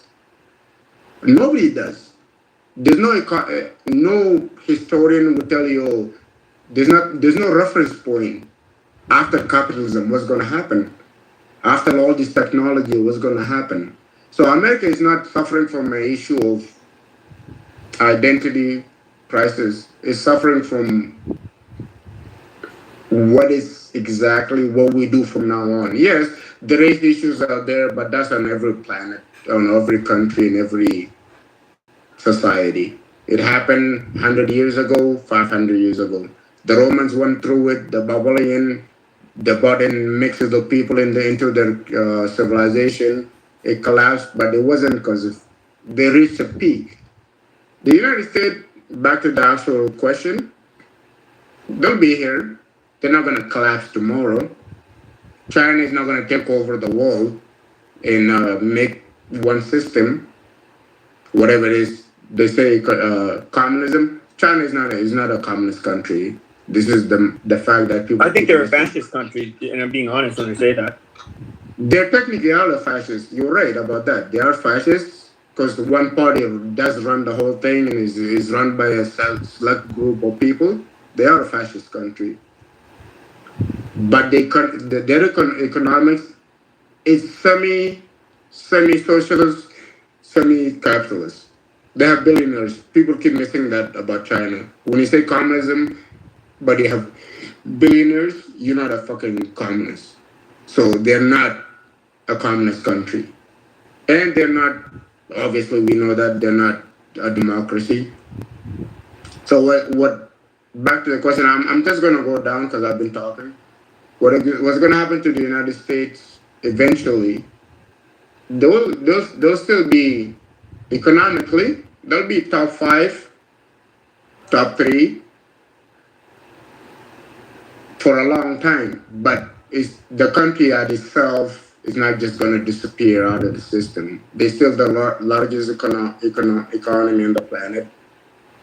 You don't think that, like, based on I'd say we have like there's the racial stuff and it changes. And that's your worry. So no, not just I was that. gonna get to that. No, your worry is this: what is going to happen? There's also white our political divide is pretty. It's it's nearly half and half, and anything can happen there too. Like I can see a lot of things that could go wrong. No, I understand that, but that's just history. Things do happen to nations, civilization, the most powerful countries. Yeah, they collapse, they rebuild themselves. But I really think your worry is the white middle class population. That's what the actual worry is. So let's not middle class. Let me rephrase. It's okay. So you have to work with my logic here. We've seen that like when you've had certain majorities in certain countries, they seem to run. Of course, no country is perfect, but you're used to them running a certain way. When you have people that come from other countries that don't really have that proven track record, the fear is, can they maintain a first world country? I'm talking middle class, poor, and the people that can run shit, and that is so people like me. That was like always my biggest concern. So you sound like a very intellectual, fairly open-minded person to me. So let's put two scenarios. Best case scenario, worst case scenario. What do you think is the worst case scenario for a white family in the United States 100 years from now? Well, it wouldn't just affect white people. I'd say my biggest fears would be becoming like Brazil. In other words, a very large underclass. It's violent, politically chaotic. It's so I guess you could say like Brazil, where it's not safe. The medical care isn't the best. Now you have people with money that can get by, but it's almost like an apartheid state in a way between the rich and the poor.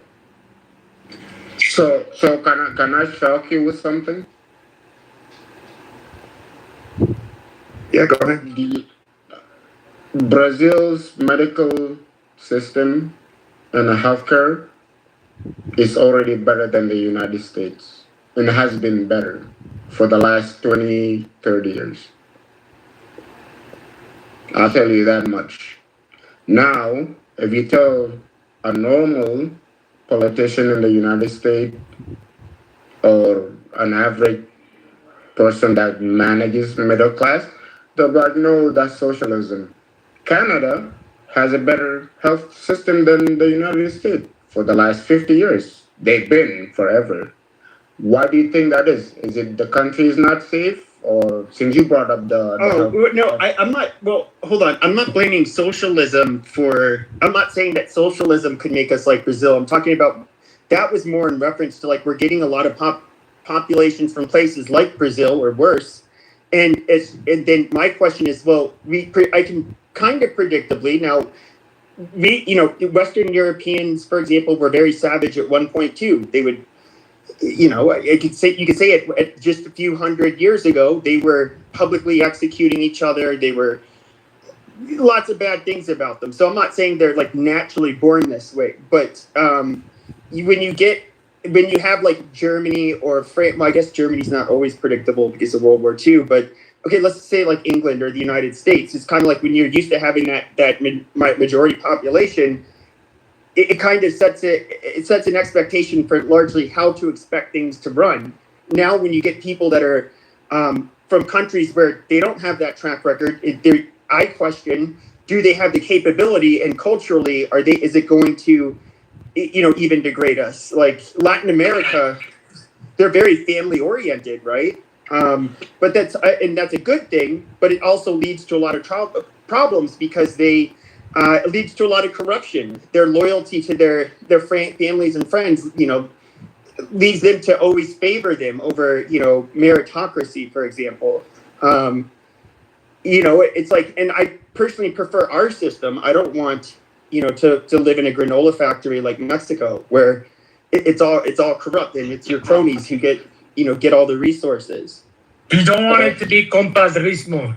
Go ahead, Marshall. Yeah. I was gonna say something like, go ahead, Marshall. Sorry, I've been talking. No. I was just saying he doesn't want it to be compadrismo, which is the Spanish word for like the friend network, right? They call it the compadre system. Okay, so this comparative system that you're talking about, Pepe. So here's the thing. I don't know what life you lived growing up or where you live, but I've been to the United States. My father lives there. My siblings live there, but I lived there for a year and a half. Then I came back to Canada as an immigrant in Canada. My observation of the United States and Canada, and I visited Germany, France, and I went to Hungary. That's the only places I've been. And I was born in Sudan, if you know what that is. You said Sudan? Yeah, so... Yeah, I know where it is, yeah. All right, so I'm 42 years old. I literally lived under two dictators, Omar Bashir, which was in Sudan, and Hosni Mubarak, who was in Egypt. All right, and I lived in Canada the rest of my life, majority of my life in Canada. We have issues in Canada, major issues. Right now, where I live, the province I spent most of my life, we're trying to separate, and I support it. We're not going to separate. It will never happen. Are you in Alberta or Montreal? I live in Alberta. I work in the oil field. I work in oil and gas. Guys, just one question. Are you guys agree with my picture? Anyone agree here? With what? Anyone agree with my picture? Does anybody agree or disagree with his PTR, his picture? Yes. So you're saying that, like, he's gone. It's okay. We can get back to the conversation. The guy was trying to be disruptive.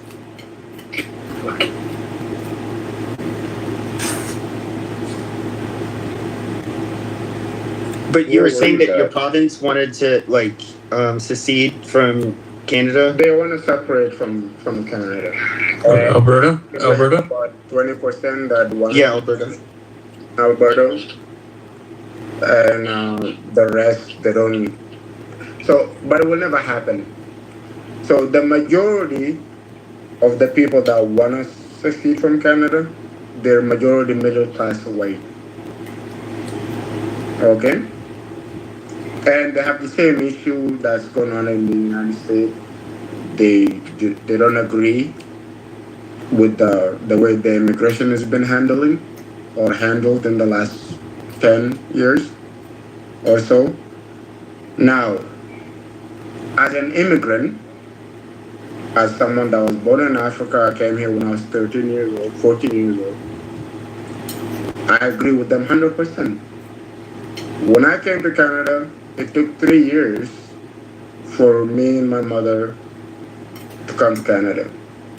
The process was long, tedious for my mother, I'm sure. I was a kid. I didn't give a fuck. I didn't even know where the fuck I was going. But we came here. It took a long time. As soon as we landed here, I went to school. My mother, she was going to school and working. She was trying to do her nursing because she has to upgrade, learn new things while learning the language and working. After that, 10 years later with the Trudeau government, yes, people are coming here as a students, and next thing you know, they're getting citizenship. We have housing problem. How the fuck are you having 800 people come in every year while rent is expensive? I agree with all that. I'm a physical conservative. Yeah, we have to manage the economy with immigration. That's the problem in the United States. How is it that we bring in 3 million people, 6 million people a year with no housing, no jobs? I agree with that. But what white America doesn't understand, and which white Albertans most don't understand, it's not immigration, it's the policies that they're putting in. America, Canada, New Zealand, Australia, all the Commonwealth countries or the countries that came from the British Empire, they were built on immigration. But that immigration was systematically designed according to the economy. Lately, yeah, you could blame it on Obama, you could blame it on Biden, you could blame it on Trudeau in Canada or whoever is in Australia or New Zealand. That's not them. The system was designed, it was just not updated to the current time. But I don't think you blame Obama. Obama had. No, it's not Obama. I'm just giving you an example. Yeah, no. This thing happened since Carter years. It's not Obama. It's only. No. The trajectory, yes. More specifically, what I meant was Obama's nickname was the deporter in chief. No. Obama's name. This is what the. I don't wanna. I'm sorry to say this. I mean, he was like, look, Obama That doesn't make sense. Is the picture what do you call for the? Yeah, but the Republican, yeah, but there are a couple of things there. Number one, he was a Democrat, not a Republican. Number two, and most importantly, what I meant was, compared to the Donald Trump administration, President Obama was positively move them out and go. Right? He deported more people under his administration than Trump has in his first and this part of his second administration. 100%. 100%. Right? So his nickname, a nickname he got given by the Latino community, was the deporter in chief, because he said, if you're here and you're not here legally, you can't stay. So that's what I meant. Thank you, Marshall. But he's the picture boy for all the problem for the, I don't want to say conservatives, but the clueless Republican. Because the actual Republican know Obama has done more Republican policies than any Republican voted president in the last since Reagan. Yeah, but here's the problem. When you say that to Americans, like when you say it to Americans, we have a problem with it because he wasn't a Republican. Definitionally, he was the head of the Democratic Party. Yeah, but he has done more Republican policies than any other president since Reagan. Listen, enforcing immigration policies isn't a Democrat or a Republican. Both parties, I don't see one versus the other. Tactics may change, but I think everyone is clear on it. If you're here illegally, you're here illegally.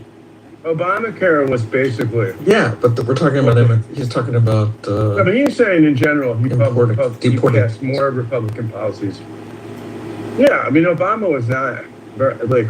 It's funny. One of Obama's top advisors, I forget what it was, went over to England after he worked for Obama and worked to get David Cameron elected. I mean, that's how conservative our Democratic Party is, right? That in England it would be the Conservative Party. Yeah, look, I get that it's that way internationally. I would just prefer people, if they meant the international standard, to say that. Right? Because when you say it to Americans, it means a different thing. Right? Like, it means an entirely different thing. Like, if what one means is he is right of center for Europe and the rest of the world's parliamentary democracies, certainly, absolutely. But when you tell a group of Americans, hey, the guy's a Republican, what? In our context, it means something slightly different. It's why I like to differentiate between European and American conceptions of the two, because they are different. And this is the problem, Marshall. Back to the question about America being here 100 years from now or not. America will thrive. They'll be here. The question is not the economic or the global influence. that we're talking about. I think the question was phrased specifically about the society. I was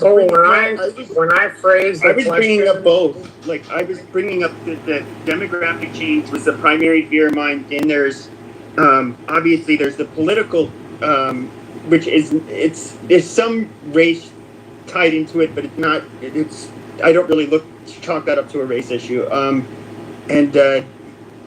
mean, those are the two big things. I mean, as far as I don't know, economically, I don't know which countries would actually. I mean, I think just being here and where we are geographically, I don't think we would necessarily fare any worse than most countries, you know, economically in our future.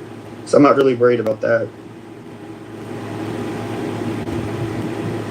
And also, that's why I brought up Brazil, because it's a chaotic country. Yeah, what were you, JJ? What were you trying to say? Societal-wise and Hold on 2 seconds before you started talking, JJ. JJ's voice kind of got cut off in the scrum. JJ, what were you trying to say?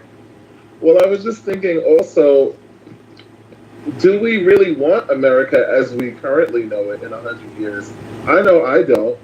I want to get to a place where, you know, where we're celebrating our differences, where we have, you know, finally, if it takes us 100 years to do this, like people, it's going to be ridiculous. But hopefully we will have long past for quite some time, have comprehensive, you know, immigration, you know, in reform with a path to penalty and a path to citizenship. Exactly, and it will be expedient. It should take no longer than 6 months to decide whether or not someone should enter the country. You already have. Yeah, yeah. It's like they already have all their information. They're the same person. You can do an interview. Like, and employ people. We always do this thing where, like, where's the money going to come from? We have enough money to fund, you know, all these kind of fucking wars. We got Trump asking for, you know, $300 million for a fucking ballroom and to expand, you know, like do vanity projects on the White House. But we can't fund judges and staff to, like, you know, go through, you know, claims of do you really think that it's ridiculous? But well, first of all, I think we spend a lot of military just kind of a reason we have our status as the you know the world's leading power. But do you really think that we could just, like, quote unquote not go to war and then that would alleviate I don't know, the income disparities in and of itself? Wait, the income disparities?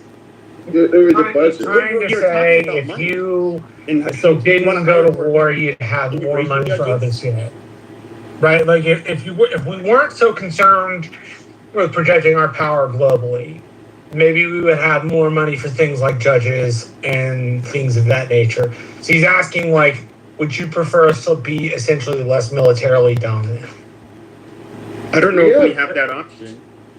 Yeah, but also too, we already spend more money on our military than, like, every other country. That's like 15 nations combined. But are you combined?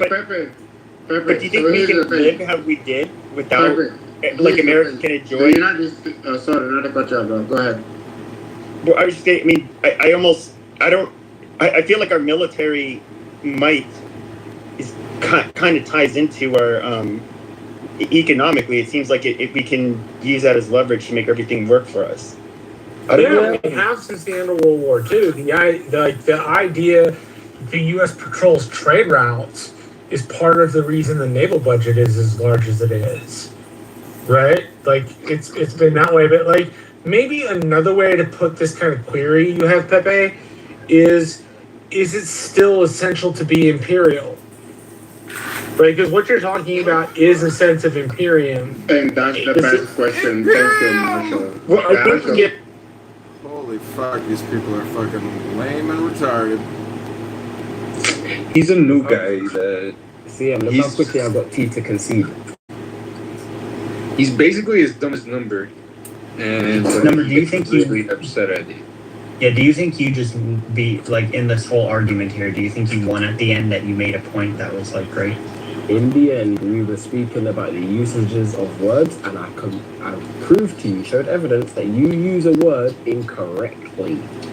But if you used it correctly, October would be 8. And you started with that.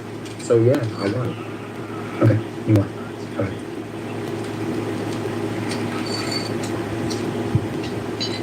Yeah, I don't know about going over there. If it was just Linnell and Chilla, maybe, but fucking Madison's annoying as hell.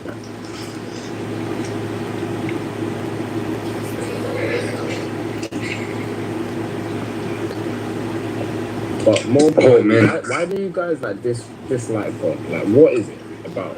What is it about? He doesn't exist. How could you hate something that doesn't exist? It's like saying, why do I hate something? It's like saying, why do I hate Darth Vader? I don't hate Darth Vader. But Darth Vader does exist as a fictional character in a entertainment movie. God exists as a fictional character. Correct. It's exactly the same. I don't like Darth Vader. I think he does some pretty fucked up shit, but I don't think he's real. I mean, he is real. Somebody made him up and put him into entertainment. No. I mean real in reality, like in our universe. You can't like meet him. But that's nobody's point here. That's literally the point.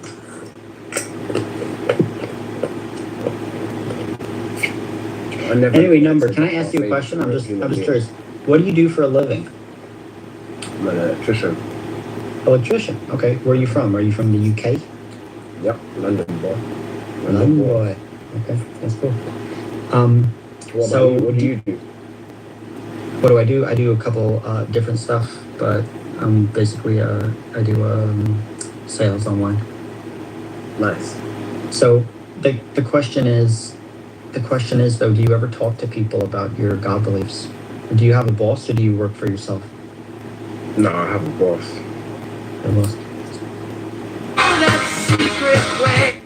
Immortal Vitae. And then all my songs that all fee, nomina are the effect of conflict, even as the universe itself is a nothing expressed. As the difference of two equalities, or, and thou wilt, as the divorce of Nuit and Hadith. So therefore every marriage dissolveth the more material, and createth a less material complex. And this is our way of love rising ever from ecstasy to ecstasy. So then all high violence, that is to say, all consciousness is the spiritual orgasm of a passion between two lower and grosser. Opposites, thus light and heat, result from the marriage of hydrogen and oxygen. Love from that of man and woman, Diana or ecstasy, from that of the ego and the non-ego. But be thou well grounded in this thesis corollary that one or two such marriages do but destroy for a time. The exacerbation of ain't complex. The deracinate such as a work of long habit and deep search in darkness for the germ thereof. But this once accomplished, that particular complex is destroyed or sublimated forever.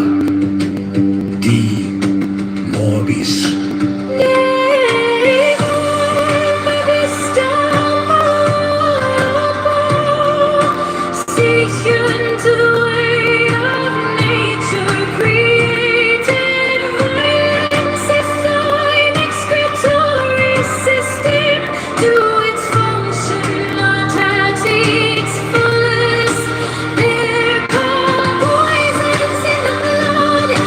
Consciousness is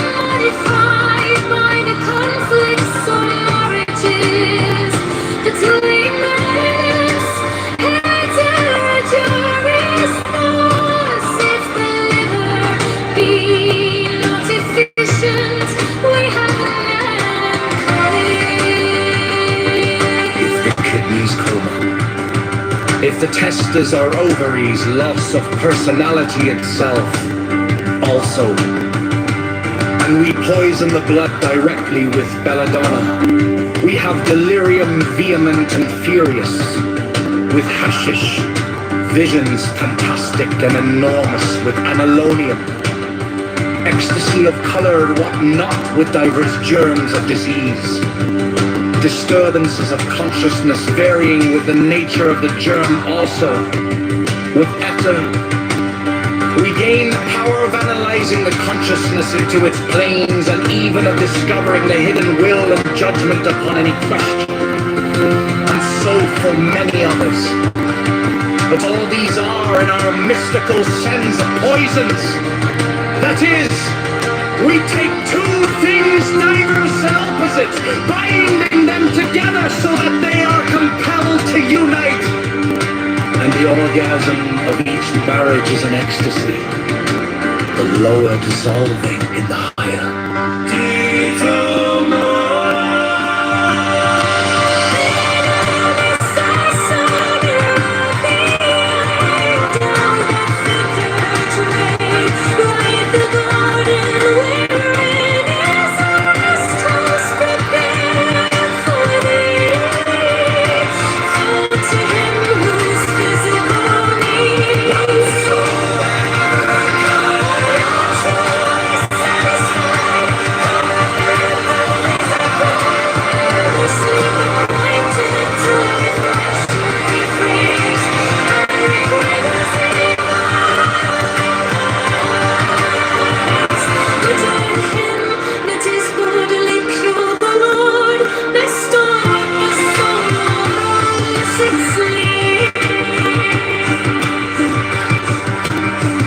Wherein move images of pure light fashioned by the true will, and this is called by the Kabbalists the sleep of Shiloh. And of this doth also Porphyry make mention, and Cicero, with many other wise men of old time, compare, O my son. And this doctrine, that which was taught thee in the sanctuary of Gnosis concerning the death of the righteous, and learn moreover that these are but particular cases of an universal formula.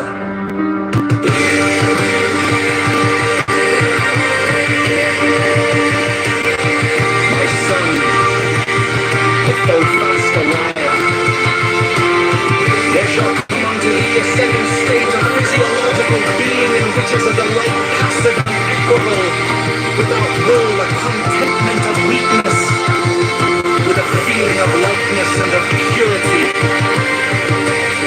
And this is because the blood hath absorbed in its need of nutriment all foreign elements. Such also is the case with the mind which hath not fed itself on thought. Consider the placid and ruminant existence of such persons as read little, are removed from worldly struggle by insufficient property of small and unexciting value, stoutly invested, and by age and environment are free from passion. They live according to their own nature, without desire, and they oppose no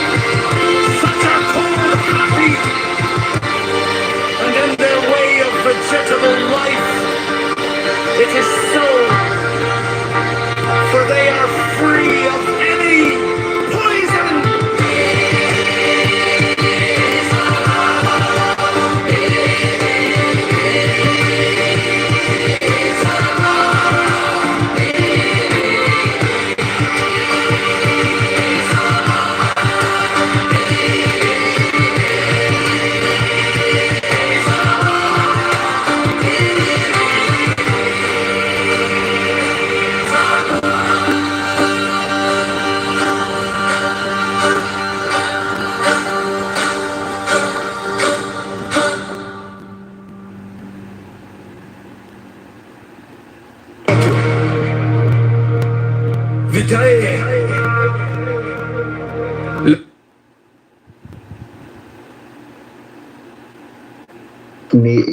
need a reorientation to a new set of non-Middle Eastern oil sources. So considering all this, you can't pull this off in a non-belligerent, peaceful fashion.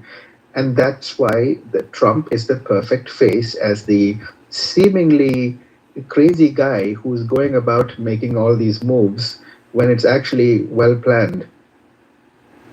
So in that sense, yes, when looked at in isolation, he looks like an unreasonable, crazy guy, office handles and all that stuff. But it is not a departure from what America wants to do. It's just an accelerated version.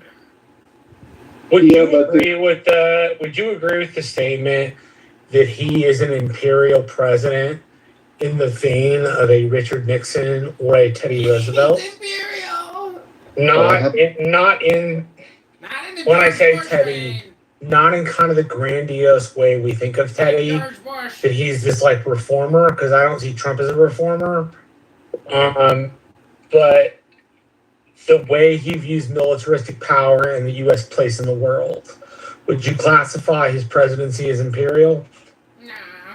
Well, I think presidents are, well, first of all, let me admit or confess that I don't know all your presidents, and I have never lived in the U.S. I've only come here. And you're good. That would be like me knowing all of India's prime ministers.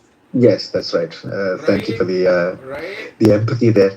But the impression I have is that no matter whether it's Republican, Democrat, or whatever it is, the America as a country, whether you want to call it deep state or either higher powers owning it, whatever it is, there are the presidents are just phases for that phase. Faces, as in your eyes, nose, whatever. Phases for that phase, PHASE, of American national interest. And even national interest is, to me, it's code for the interests of the people near those power circles, or people who can, whether it's, I don't want to say insider trading and stuff, but you get what I mean. It's a production of wealth for those that are in the inner circle and are people who get to help make the rules. Well, that's what Marsha was alluding to earlier about the military-industrial complex. We know what you mean about. Yeah, JJ, what were you trying to say? No, but I'm like, the thing is though that the problem is that we've never seen it at this scale. So, because it's kind of like I guess like everything that he does, like like it's like cheating, for example. There's a lot of politicians cheat on their wives, but they're so sloppy and public and open about it. You know what I mean? It's like they run around on their wives and then they lecture the public on the need for decent morale. Yeah, but it's like Trump is just like, just let it all hang out. Like he's publicly, naked and just showing everybody, his disgusting, body. Like he has made like corruption mainstream. Like he's doing it in front of your face. Like, yeah, and that's what's so crazy. So I had this discussion with my. If you just give me maybe 30 seconds, and then I'll get it right back to you. My little brother and I, my little brother, works in Congress. We work on that, and he and I were in this conversation about my dad's just like frustration with the president, and neither of us voted for him. And my mother, who is a Republican, who did hold her nose and voted for him. And my younger brother said, it's the fact that he put the government up for sale. Did you know that the NASA administratorship only cost $2.1 million? Really? And the guy who's the NASA administrator donated $1 million to a Trump PAC. Yeah. And $1.2 million to the RNC. And that's right after he did so, he became the administrator for the National Aeronautics and Space Agency.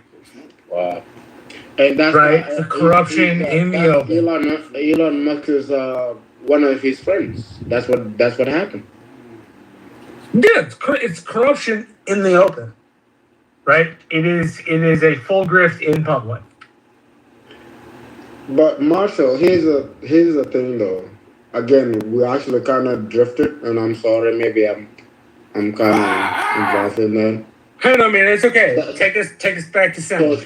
So Pepe's question was really about what's gonna happen to America eventually, like 100 years from now.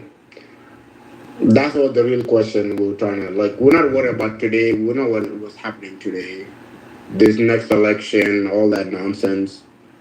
We all agree. I think most of us agree that this is the system.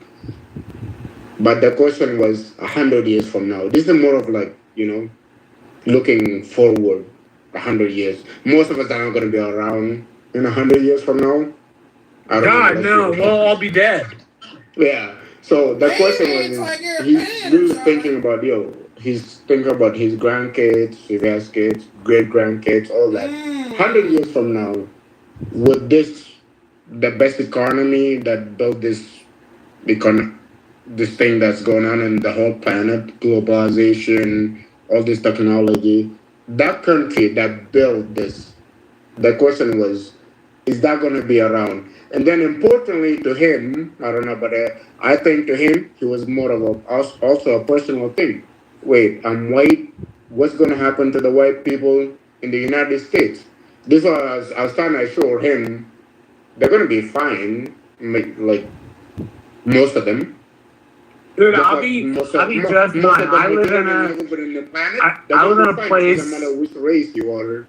I live in a place that's 95% Hispanic. All of the government offices are run by Hispanic folks. And guess what?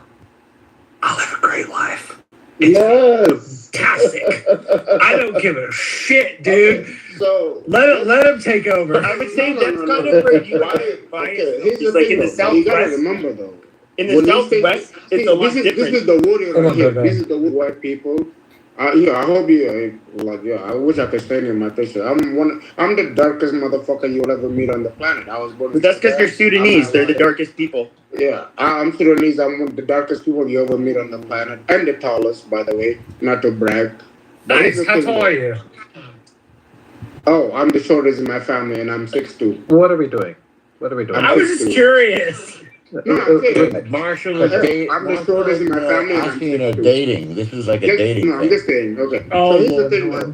I could understand why. Like I have a lot of white friends. I grew up with white people where I live. Like I told you, I live in Canada, so you can imagine some. So we're engaging this. So here's the thing. What I'm trying to tell you is this.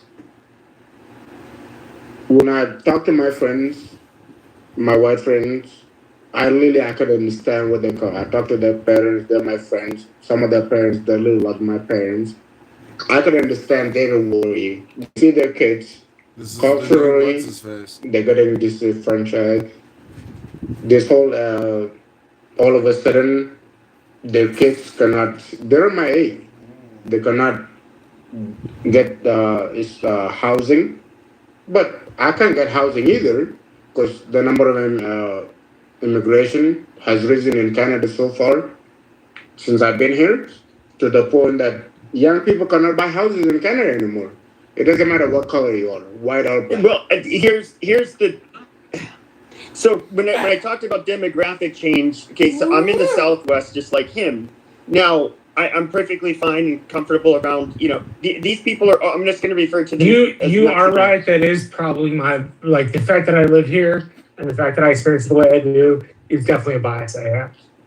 But I would say that to compare them to people of, let's say, other populations in the United States, they're way more likely they're very underrepresented when it comes to being in the professional class. They're overwhelmingly working class. There's nothing wrong with that. I'm not saying there's anything wrong with them, but one of the questions I kind of would ask is what I see is what we need to maintain America is something where you have that same stratification of people of different abilities and you know, for example, being in the professional class, we need our working class people. We need every kind of people. That's how our countries have always gotten along. And I do have to wonder. We can't succeed without everybody. Yes, and I do, like with the Mexican population, I love those people. They're really nice people. Do I worry that they could remain, I wouldn't say underclass, but like overwhelmingly just a part of an underclass or a working class in comparison to other populations. Of course, do we worry that probably 60 to 120 year period in which most immigrant groups end up working their way from working class up to middle class up to wealthy will not go for the rest of these folks? Marshall, you can't do that in Canada. You cannot do that in Canada. Well, no, but I'm not. No, so Marshall, before you can't go from working class to owning a house. But I was saying, I was not trying to say. I was not trying to say that. I was just trying to ask Pepe. I was trying to ask Pepe a question. Break it down for me. In Toronto, how much is rent? Let me give him clarification. But one of the metrics I would specifically focus on, and that would it literally gave me anxiety. You know, this is something I still fear about. What gives Pepe anxiety? I'm used to, for example, having this distribution that you would that we're used to in say primarily like Western European countries in America and so forth, where you would get people, a percentage of your population that would be the I guess you could say highly competent. They were the ones who could basically overlook everything and make sure that our healthcare systems are running, our electrical grid, all of this stuff. You've got them at they were a specific percentage of the population. And and of course you have the people of all different capabilities. What I worry about is that, like with the demographic change, that we don't have that same distribution, and then you have a much thinner, I guess you say professional class, and we have much less of the innovators. We have. You're worried we ended up some sort of weird kind of like Brazil, basically. I don't want to become like. Yeah, you're worried. Marshall. Yeah, go ahead. It doesn't have to be an argument or a debate every time. So, no, of course. Okay, so here's the thing. Of course not. I understand where Pepe is coming from. You know? So his point of view, like he said, I'm sure, I don't know, we might be the same age or he might be younger than me. Who knows? I'm assuming. We're the same age.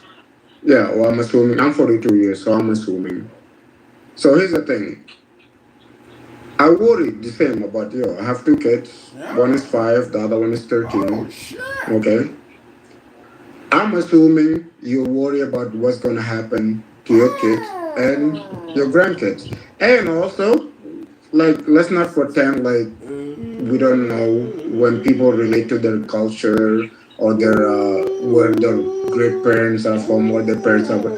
We do that, yeah. Whether you're white or black, Hispanic, Asian, we also say like, yo, what's going on with the Hispanic community? What's going on with the black community or African community or the Irish community, like in Boston, or like 50 years ago, the Italian community 80 years ago? People do that. In America, yes, the white people do have the right to ask the question, what's going on and what's going to happen to white people 50 years from now, 20 years from now, 100 years from now. Those are valid questions. The only problem is that where the blame goes to. And this is what me and Pepe, I'm trying to like give him that. I want to listen to your concern and see where you come from. What I was trying to tell you is this, Pepe. This is not what's going to happen to white people or I don't want to say it's traditional, but the America that you grew up in and your dad grew up in, okay?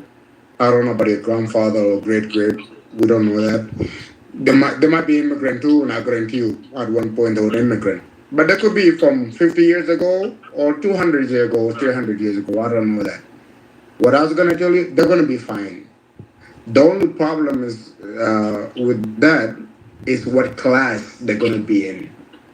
It's not the color that's gonna determine how fine your family or your future family is gonna be. Yeah, I know. I get what class you're they're gonna saying, be in. but I'm not worried about.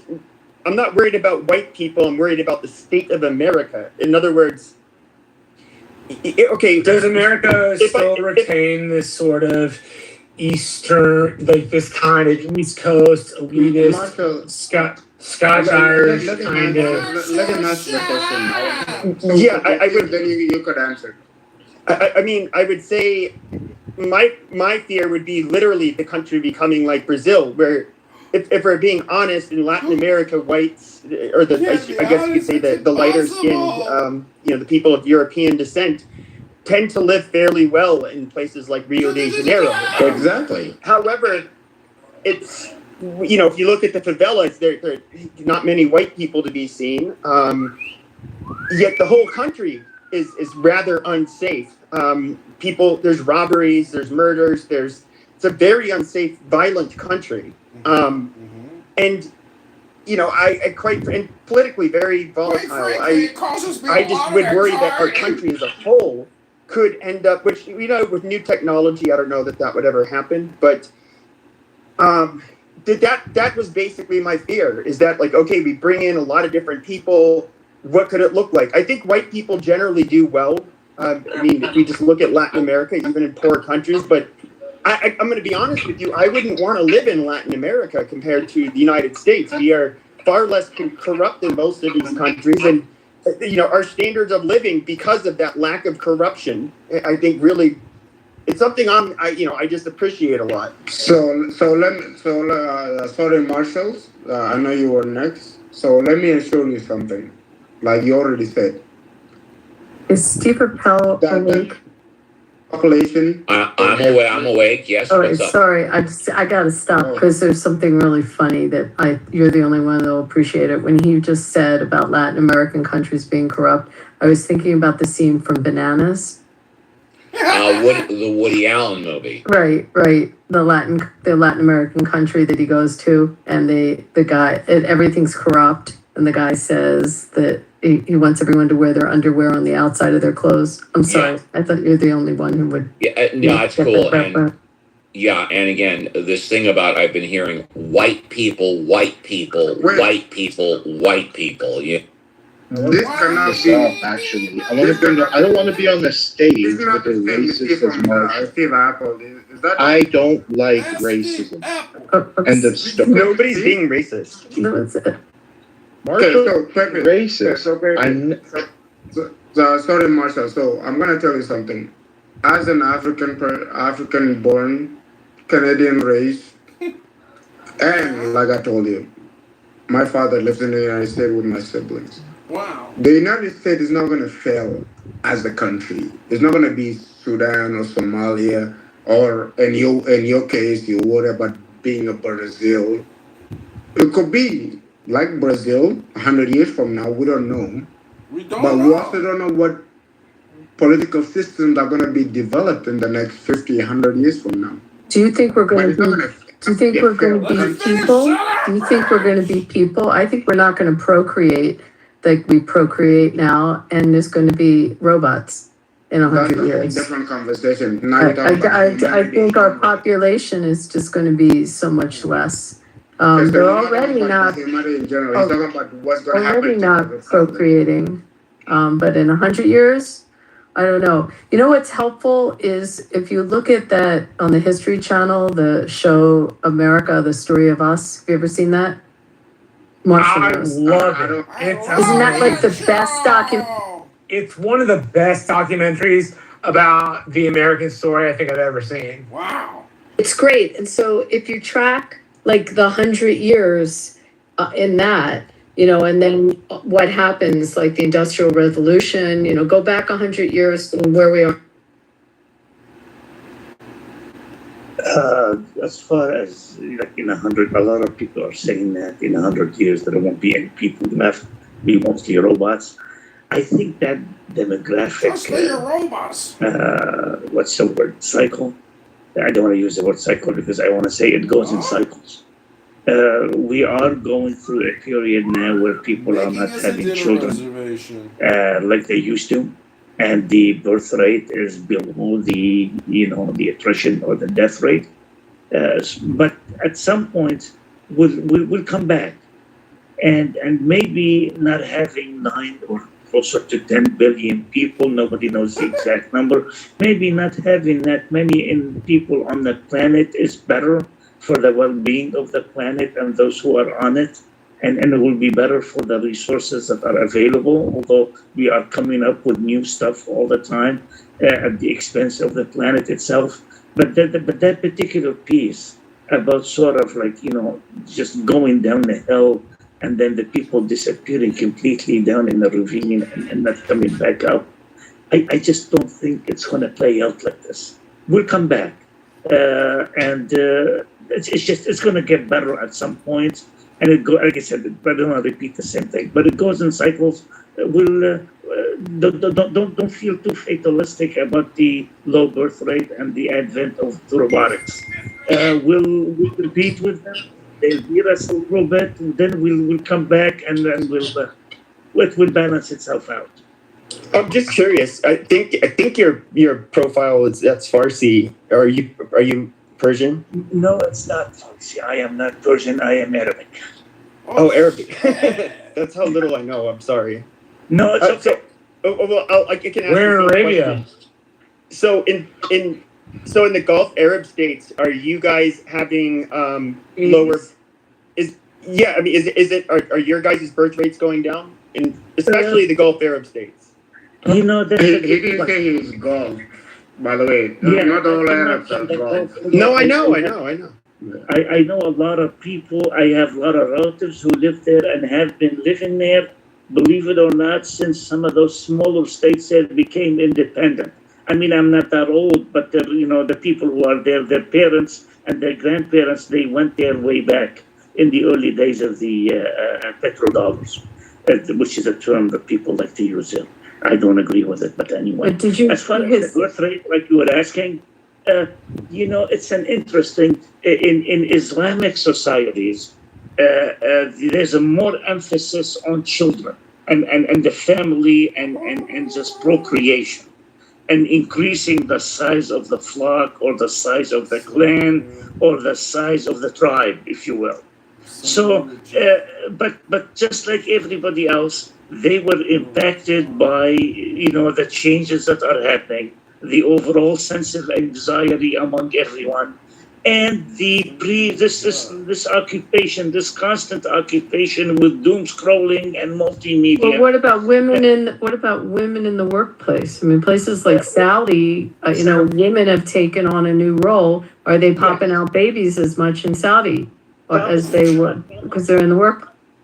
But they are not in the workplace. What do you mean by popping babies? What I mean is that the women having kids. Come on, man. Yeah, they're having popping out babies, like having kids. The women have taken a new role in Saudi. I'm not being sarcastic. I'm asking. No, I'm not. Popping out babies. What Yeah, does that mean? that's how we say procreating. It's a way of saying what about the birth rate is.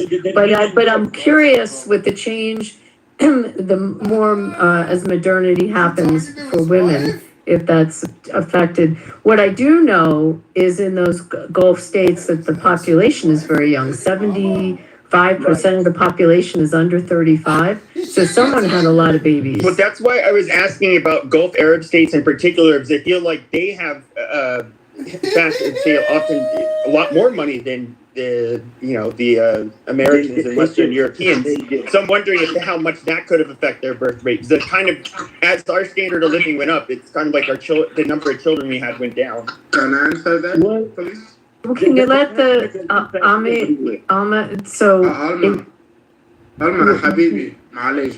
can you let him answer the question? اديني فرصة. بس انت صار لك كل وقت عم تحكي. معلش. Give me a chance, because I was going to answer the question. Yeah, go ahead, answer that. The birth rate, well, they are doing better financially because of the oil and all the other. It's not just oil anymore. It's a lot of other activity, although the last 6 months or so impacted their economy significantly. But as wealth increased, it didn't impact their birth rate the same way it did Western societies because they really are a different society. And like I was trying to explain, religion plays a major role. You're supposed to get married at a young age over there, and you're supposed to have a bunch of children by the time you're 30 or 35. And if you don't, you are looked at a little suspiciously. So that kept the pressure on those people. But like I said, social media, the changes that are happening, the opening up of society. People, remember, women there could not travel outside the country without a male guardian. That kind of made it, now that they can travel, now that they have social media, now that they have influencers going there, and some of them living there, or at least were living there in Dubai and Qatar and other places, because that was promoted by the governments of these countries. Now that they're seeing all that, they have other things to do. And as a result, the idea of getting married at a young age is no longer there. And that is going to impact the birth rate in the future. And that's kind of my take on it. I wonder statistically, like what the numbers. 2019, they changed the guardianship rules in 2019. They changed the guardianship law in Saudi, which is piggybacks on what you're saying, Alma. But I wonder statistically, in the different. Jackson. No, sir. No, sir. So sorry, my dog was barking. Real quick. I unfortunately need to interrupt the conversation. Please forgive me. We do have quite a wonderful person here. Her name is Mon. She held a lot of runs with Pepe on the app. Hey, Mon. How you doing? Platforming Mon. Hey, Mon, you there? Hey, Marsha. I guess not. Had to interrupt for that. Back to the conversation. Oh, well. Well, Mon's awesome, so continue. So I need the statistics on. So I've been. Is it? You were. I don't want to mispronounce your name. So you were in Italy, right? Recently. I got back a couple of days ago. Great. And so I look at two different populations, and they're handling it differently. Like we can look at Japan and South Korea and China, I guess too, but they kind of have the exact same birth rate problem. In fact, I think it's worse for them. Oh my god, these people are fucking retarded. Fully retarded. And then, oh my son, the all phenomena, the effect of conflict. Even as the universe itself is enough and expressed as the difference of two equalities. Or thou wilt, as the divorce of Newit and Hadith. So therefore every marriage dissolveth the more material, and createth a less material cogments. And this is our way of love, rising ever from ecstasy to ecstasy. So then all high violence, that is to say, all consciousness, is the spiritual orgasm of a passion between two lower and grosser opposites, thus light and heat, result from the marriage of hydrogen and oxygen.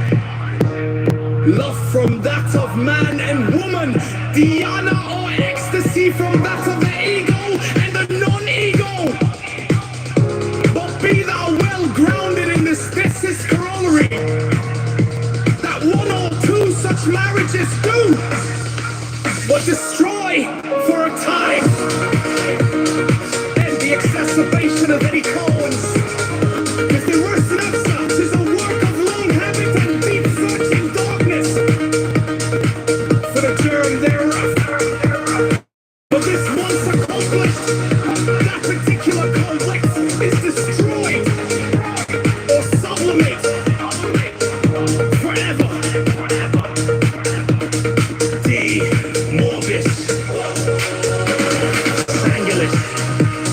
Now then understand how the all proceed to the way of nature create the violence. It's not innate, Kitover, can do it.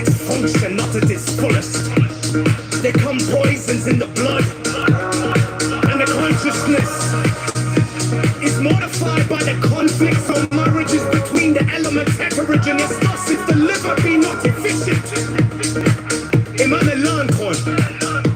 if the kidneys coma, if the testes or ovaries, loss of personality itself also, and we poison the blood directly with belladonna, we have delirium vehement and furious with hashish, visions fantastic and enormous with anhedonia, ecstasy of color and whatnot, with diverse clams of disease, disturbances of consciousness varying the nature of the germ also, with ether.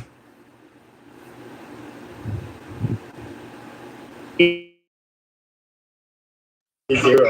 No, it's not her. So a few years ago, it already happened.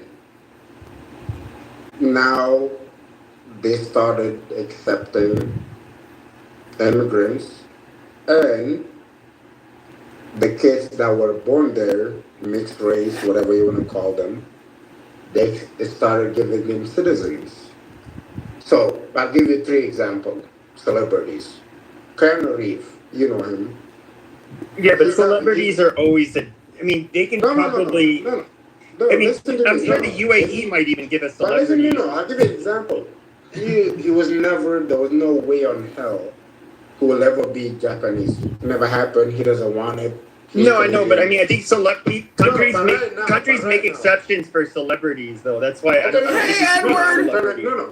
Edward, you're listening to a group of people that don't accept personal responsibility for anything and spend all their time complaining on a social audio conference call app. But as recently as 10 years ago, they made a policy. 5 years ago. You'll notice that they never, because they're retarded. Pepe is retarded. It comes back to Leo. Patient, living longer. You are listening to a Sudanese immigrant living in Canada, working in the oil fields, complaining about everything. He won't stop talking. He's the new Acek! Like you asked a question earlier. Automatically, once you have I give you the new Acek of Clubhouse! they will have less kids. Why? Because now the man is working, the society get developed. Now the woman. No, this has been tracked for like because it happened with industrialization throughout the world. You saw everybody ended up kind of moving into cities. Everything's expensive. Women work, and then it's like having kids is like very expensive. And then whereas in the past, before in the countries were that industrialized, it didn't really hurt that much to have kids. So exactly, So it's not because of white people are not. It wasn't that expensive to have children back in the day. That white people are unique when it comes to white people. Mexico's birth rate is actually. I also want to inform everybody that Marshall Rankin said a few minutes ago that he doesn't give a shit if Hispanics and Mexicans take over because he loves them. There's a lot of jokes about how many babies they would have, but no, I mean they're kind of just like the Italians or the Polish that they were often at the butt of those jokes. The Mexicans in Mexico, they're having far less children. And a lot of people theorized. I think even that he's more like liberal. That Peter Thiel guy, or not Peter Thiel. Excuse me. What the fuck is his name? God damn. He's It's not coming to me. But like the flood. Not the guy that's like for techno-feudalism. Not that. No. He's a really mainstream guy. He's like is it Zion? Yeah, Zion. What's he talk about? Just more like he talks more about economic stuff and some geopolitical stuff. Twitter? He might be Peter Zion. On Twitter or on TV? He was on TV all the time. CNN? I'm pretty sure he's been on there. Fox? I don't know. Okay, so the name sounds familiar, There's a guy that CNN has on with the Ion last name. No, Zion. No, I know that. I'm telling you, I only remember the I-O-N of the name. Ion. Wait. That's the only part I remember. Peter, So I can't tell you whether that's the reporter or not. Zion, not Dr. Peterson. No, it's Peter Zion, Zeihan, like a German spelling. Peter Zion. But he was, and he talks about a lot of things that he's interesting to listen to, but he was one of the people, for example, that was saying that, under Biden, when we saw all of the Latin Americans, a lot of them were Latin American. What we noticed under Biden is that these people are from all over the globe. Honduras, Guatemala, Ecuador. Yes, but they were not just Latin Africa. Yes, Russia and the former Tans. Yes, but they were not just Latin American, even. But he was saying that. That's what I was saying from the former stands. Did you guys in Arizona ever catch anybody from the former stands? We caught. Sure, we catch. I mean, we were one of the, just like Texas. We were. Yeah, you were one of the two hot states spots where they all come through. So, but they literally found IDs from every part of the world, like on the borders. They cut them up, like right when they. Yeah, no, absolutely. Same where they would come across the McAllen. They did the exact same stuff. But I would say this. He was saying that could have perhaps been one of the last wave that we would see of Latin American migrants, because of their birth rates have absolutely tanked. All of those countries are becoming more industrialized. If you look at Mexican migration, for example, that's largely that was mostly in its up until the early 2000s. It dropped off until 2005. It dropped off in 2005. But it's kind of happening with all of the other Latin American countries. So they're going to pretty much stay where they are, and so it was kind of interesting to think about. But it tracks with how he was putting it, and he's looking at the level of industrialization and basically the standards of living and how they improve. They start having less kids. And of course, since their standard of living is improved, they don't feel a need to leave. So they just, there goes all of the Latino. Maybe we'll miss them when less of them come over. I don't know. No, it's not. You're not gonna miss them. What's gonna happen? Sorry to put it broadly. What's gonna happen to the United States? Go back to the original question. Is the same thing that happened in England? The middle class collapses. That's sad to say, because that's the majority of people, and that's the demographic that actually carries the economy. But that will collapse. What you're gonna have is a bunch of rich people, the millionaire billionaire class, and a lot of people is struggling. The majority. But do you think that America can survive? Because I've pondered that before too. But I think that Americans were too armed and we're too, I would say, rebellious, and we would likely, if the majority of Americans were really unhappy and uncomfortable, I actually think they would, in fact, they will be violent and they will cause a lot of chaos. Okay. But here's the question though: who are you going to fight? Even I know American citizens are armed to the teeth. By the way, here's the thing: they did a study. I think it's 2009.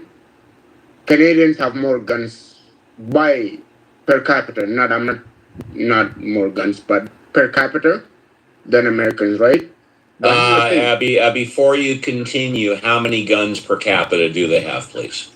I'm pretty sure we have the most per capita. Because I don't believe what he's saying. I don't believe it's around 300 or 400 million. Until Trudeau came to power, Canadians, they did the whole bullshit. They took our guns away. That was fucked up. But per capita, that's not happening here. But I still like to hear the answer. How many guns per capita does Canada have? 5.2. I'm not gonna lie to you, my brother. I can't tell you the actual data, so I don't know. But okay, so the answer is you don't know. Okay, thank you. Please continue. No, I said I don't know. No, it's because my understanding is that the United States not only has more guns, but more guns per capita than any country in the world. They probably do. No, I thought maybe Yemen was number two, but I thought it could have been number one. No, they probably do. The only difference, the study was done according to legal guns that Canadian own, which was a lot. We don't have a lot of guns in Canada, but legally per capita it was a lot. We were like 36 million at the time. Legally, yeah. But hold on. It I could want have to been more. backtrack to your question, though. You said, so who would you attack? I mean, I think that becomes kind of obvious. So if you were, let's say you were unhappy with these mega corporations and politicians, that's who you would target. You would target anybody who supported them. You would make them feel unsafe. I mean, that's kind of what. 100 years ago, you would attack any mega corporation. Though not mega, large corporation in the US. But right now, you're not gonna attack Facebook or Google because they'll just move they'll move their offices to Argentina, to Brazil, to Norway. Yeah, they can do that. Ireland. So there's nobody to attack. But that's not true. But let's say, first of all, for them to have any kind of real power, they're going to have to lobby politicians when. This is super hypothetical, and this is not actually a thing. Okay, I'll give an example. I don't want anybody to take it out of context, but I mean, when you literally are using terror, Pepe, assassinating I'll give people. you the best example. I'll give you the best example. I was young. Okay, so the Wall Street protest happened. Okay, they went. Everybody, all the students in the US went middle class, fuck Wall Street. It lasted 3 months, maybe 6 months, and then it died off. What happened? Nothing happened to Wall Street. Right? Sure, but the average American lives way too comfortably and has something to lose. Now, if you are in a position to where you really don't own much, you don't see a future for yourself. And really, I'd rather fight and even die than continue on this path. That's where things are different. So the average, it's like a terrorist. So right? the average Isn't American that the definition right now, of a terrorist that wants to blow himself up? Was that what terrorists do? Terrorists do that too, sure. They want to be the in the average land American of right now 21 has virgins nothing or to something lose. like that. Oh, sorry, no, go ahead. But that's for religious reasons. It's totally different. If you were, okay, we can look at our founding fathers when they revolted against the British. I mean, yeah, what they did wrong. They started killing. They started killing who was ruling over them and their military. Okay, so I tell my friends this all the time. I'll give an example. Okay, you have an investment. I guarantee you, I don't know you at all, but I guarantee you invested in one of the Fortune 500 companies. You have a stock that you own. Do you think you're gonna get up today and go and attack Coca-Cola or a Facebook headquarters? I think that if you have I don't want to stand up for communists. However, I do see that in places like in El Salvador, even Cuba, there are people that the place is so fucking corrupt. Allende, what the fuck was his name? The guy that was in charge in Cuba at the time, I forget. But they were highly corrupt. They didn't give a shit about their poor. It was what we think of as the American dream is at least you have a fucking opportunity. They had no opportunities. And what are those people going to do? I mean, oftentimes they're going to, I guess become communists, and then, communism really fucking sucks. And they end up really taking advantage of the poor farmers and taking their fucking land, and it's really horrible. But if you look at throughout Latin America, you can't blame the people for wanting to fight because they have zero fucking opportunity. And I agree with you. What I'm trying to tell you is this: when those people fought in South America, they did not own houses or stocks in the same company that they're fighting. You're making my That's point what I'm for trying to me. say. When you own nothing and have nothing to lose and nothing really to look forward to fighting is often the one thing you're willing to invest in.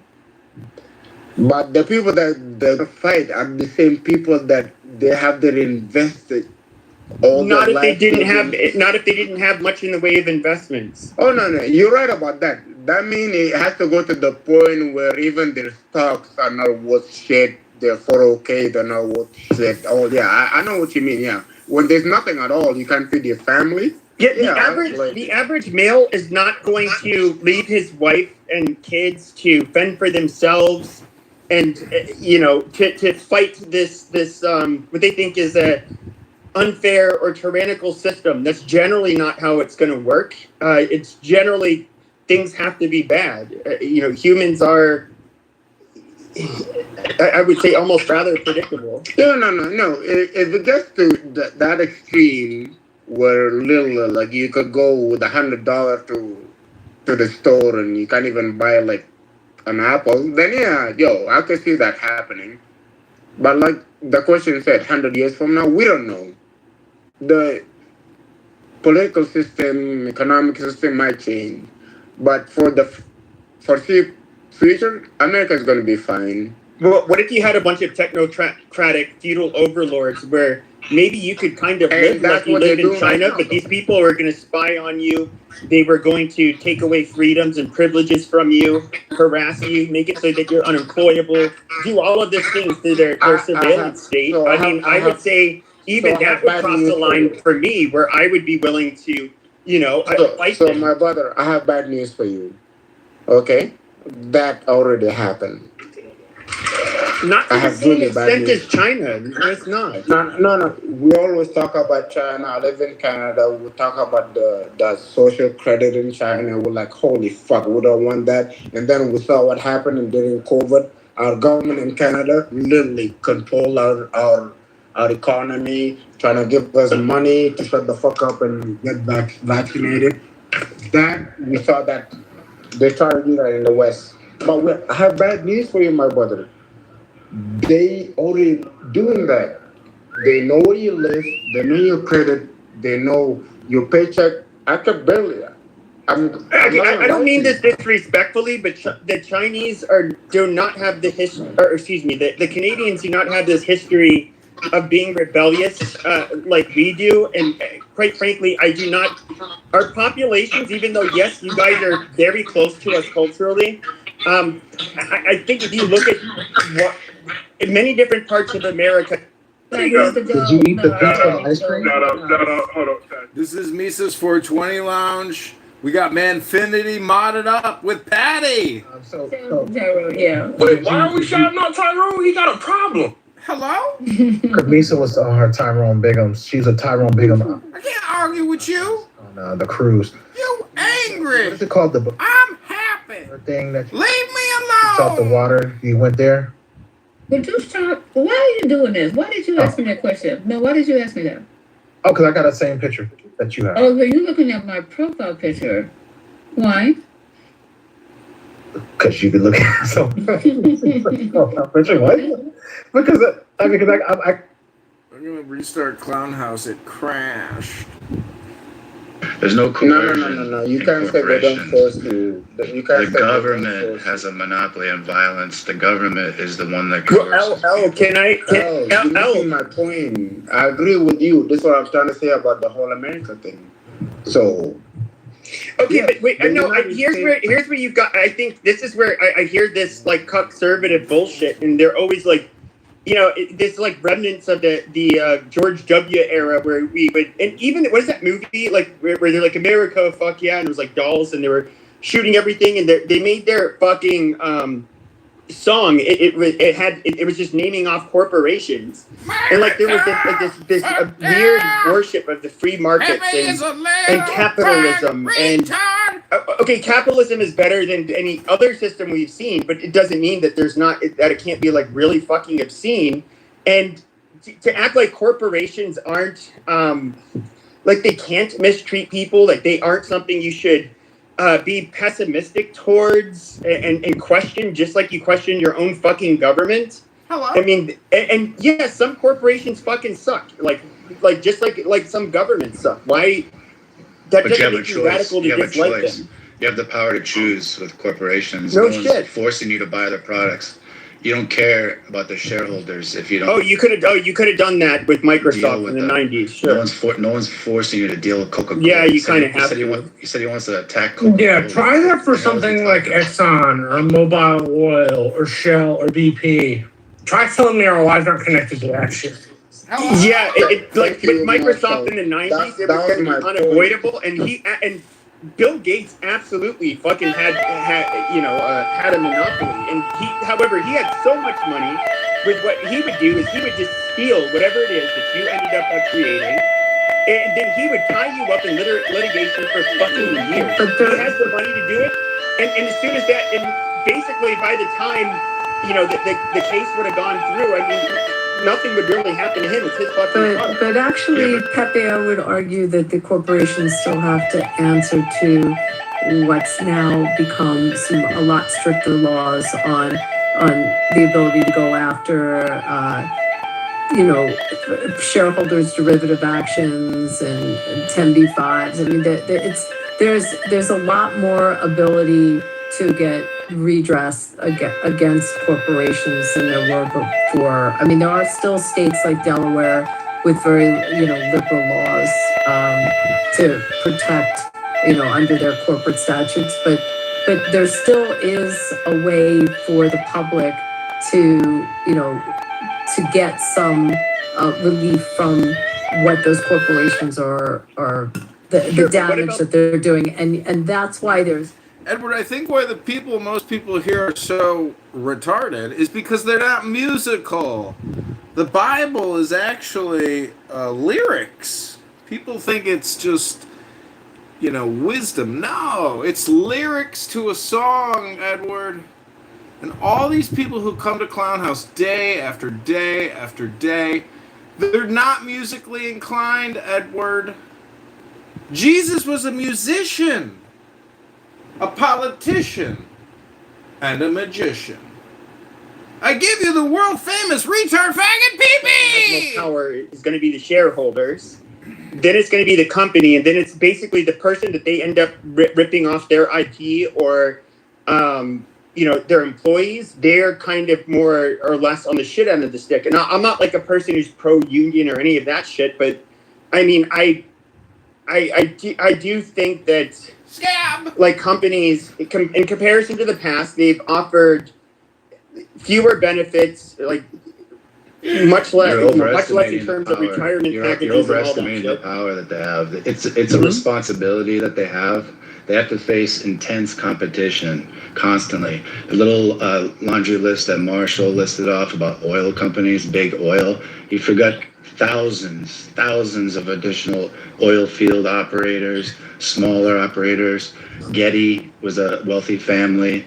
They have a state in California now, the Getty Museum. They were wealthy from oil as well. Oil was never really this monopoly that you're making it out to be. Same thing with big telco, like telecommunications companies. The lie is that government doesn't stop monopolies. Government creates. Okay, Edward, I'm going to take a break from that room. I'm going to play some John Kitover AI music, and I'm going to go back to that room shortly, but taking a little break. Here we go.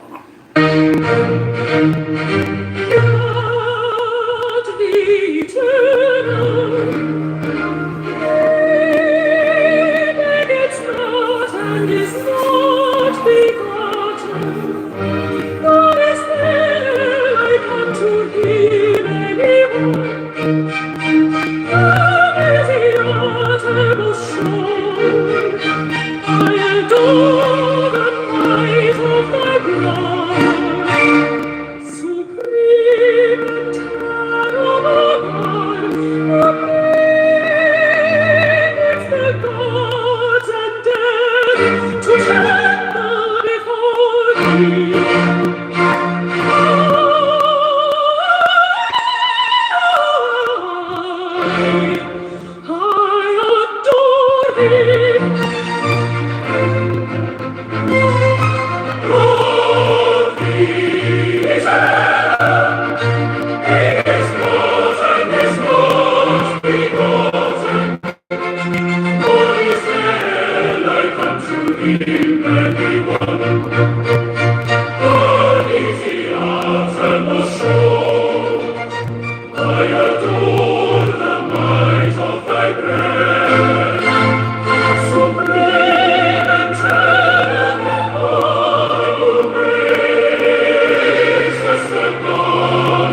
There are 7 keys to the great gate, being 8 in one and 1 in 8. First let the body of thee be still, bound by the cerements of will. Corpse rigid, thus thou mayst abort the fidget babes that tease the thought. Next, let the breath rhythm be low, easy, regular, and slow, so that thy being be in tune with the great sea's Pacific swoon. Third, let thy life be pure and calm, swayed softly as a windless palm. Fourth, let the will to live be bound to the one love of the profound. Fifth, let the thought divinely free from sense observe its entity. Watch every thought that springs in hence, over after over thy vigilance, intense and keen, turned inwardness, no atom of analysis. Fixed on one thought securely dim, still every whisper of the wind. So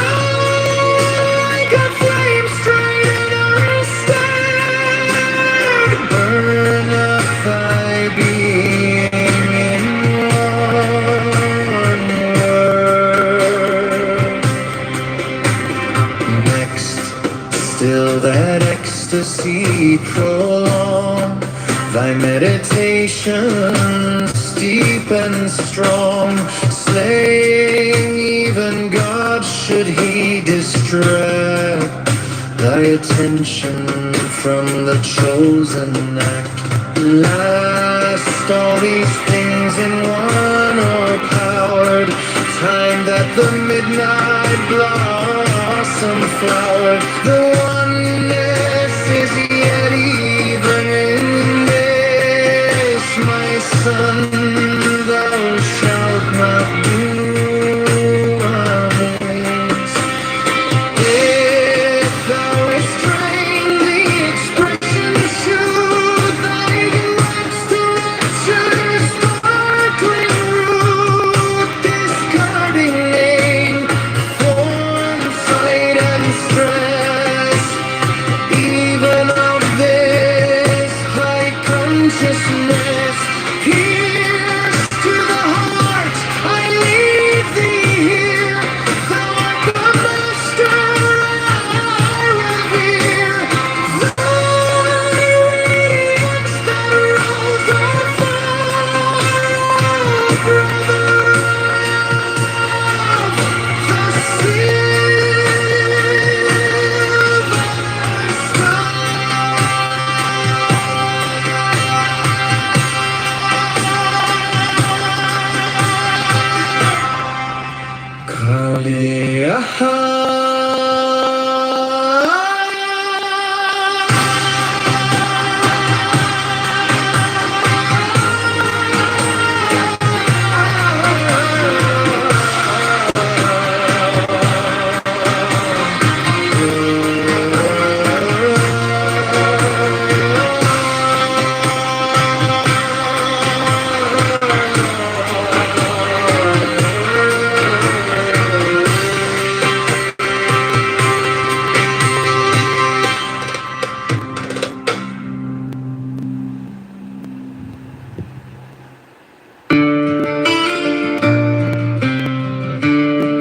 Man has the right to live by his own law,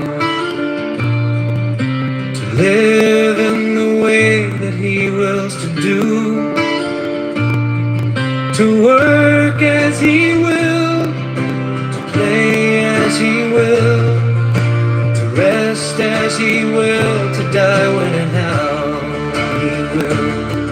To man has the right to eat what he will, to drink what he will, to dwell where he will, to move as he will on the face of the earth. Free man has the right to think what he will, to speak what he will, to write what he will, to draw, paint, carve, and mold, build as he will, to dress as he will.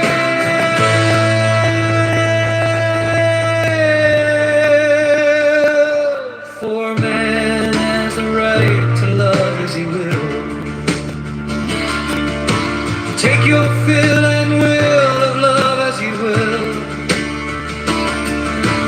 When, where, and with whom ye will. I-51. Five men have the right to kill those who would thwart these rights. The slave shall serve while 50 eyes. Love is the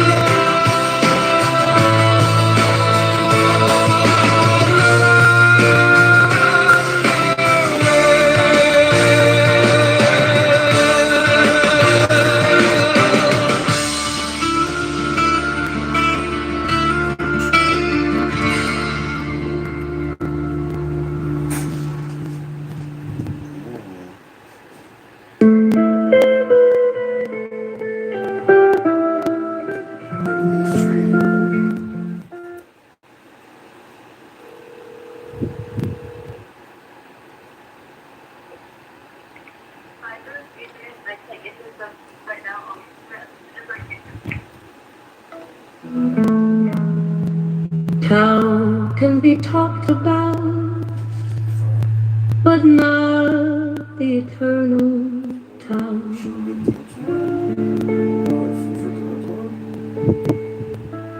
Names can be named, but not the eternal name.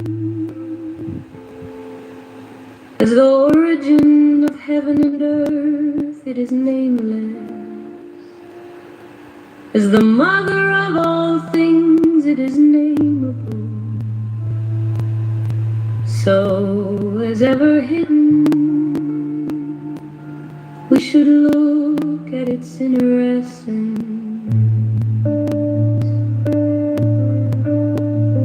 When all the world recognizes beauty as beauty, this in itself is ugliness. When all the world recognizes good as good, this in itself is evil. Indeed, the hidden and the manifest give birth to each other. Difficult and easy complement each other.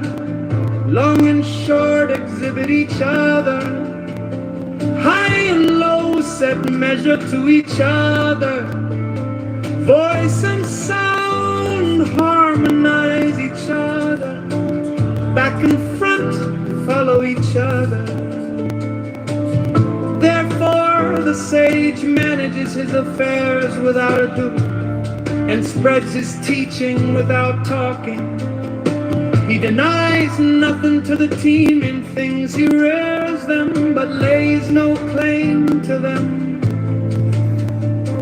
He does his work, but sets no store by it. He accomplishes his task, but does not dwell upon it.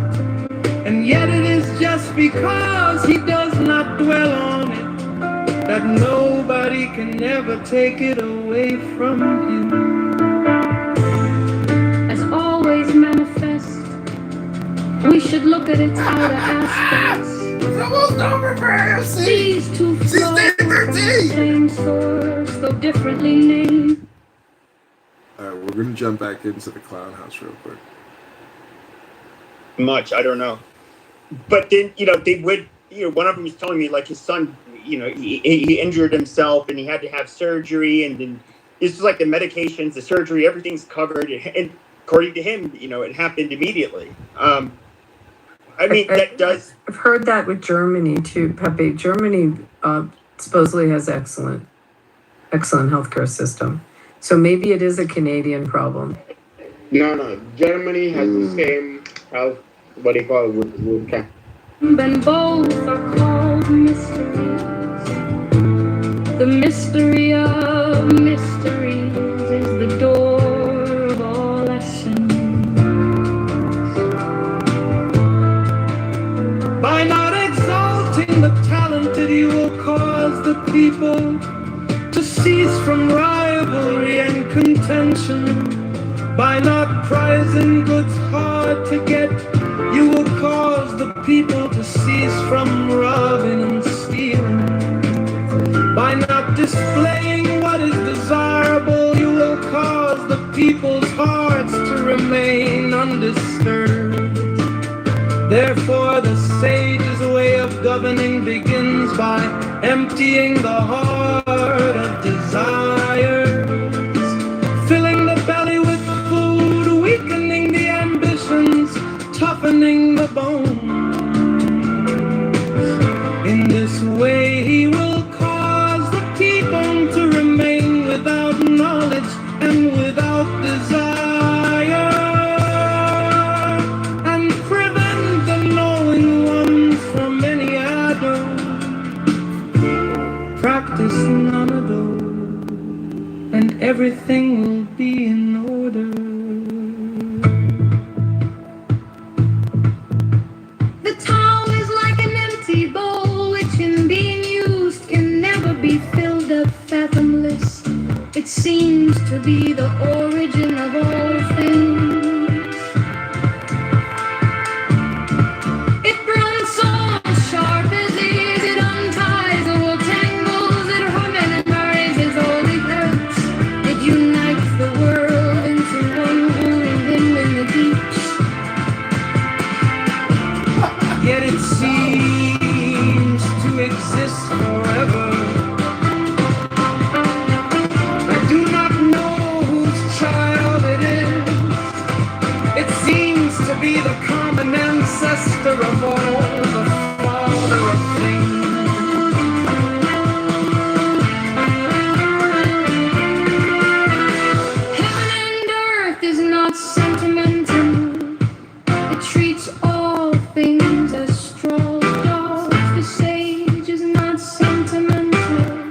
treats all his people as straw gods. Between heaven and earth, there seems to be a balance. It is empty, and yet it is inexhaustible. The more it works, the more comes out of it. No amount of words can fathom it, that I look for it within you.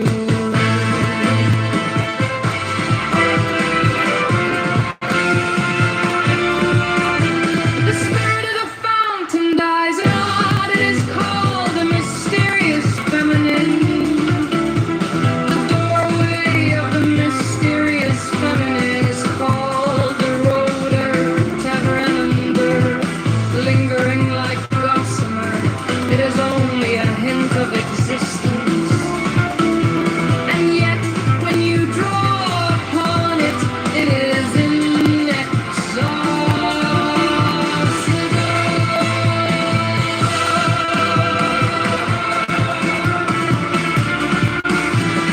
Heaven lasts long and earth abides. What is the secret of their durability? Is it not because they do not live for themselves that they can live so long? Therefore the sight wants to remain behind, but finds himself at the head of others, reckons himself out, but finds himself safe and secure. Is it not because he is selfless that his self is realized?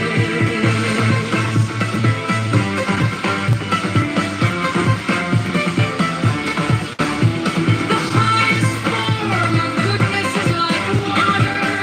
Water knows how to benefit. It moves without strife and flicking. It stays in place, is loved by all men. Therefore, it comes near the tower. In choosing your dwelling, you know how to keep to the ground. Tao can be talked about, but not the eternal Tao. Names can be named, but not the eternal name. As the origin of heaven and earth, it is nameless. As the mother of all things, it is nameable.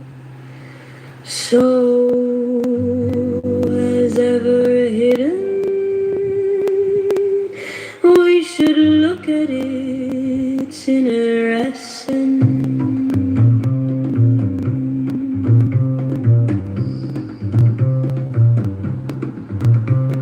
When all the world recognizes beauty as beauty, this in itself is ugliness.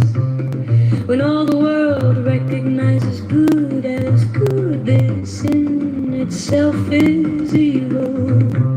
Indeed, the hidden and the manifest give birth to each other.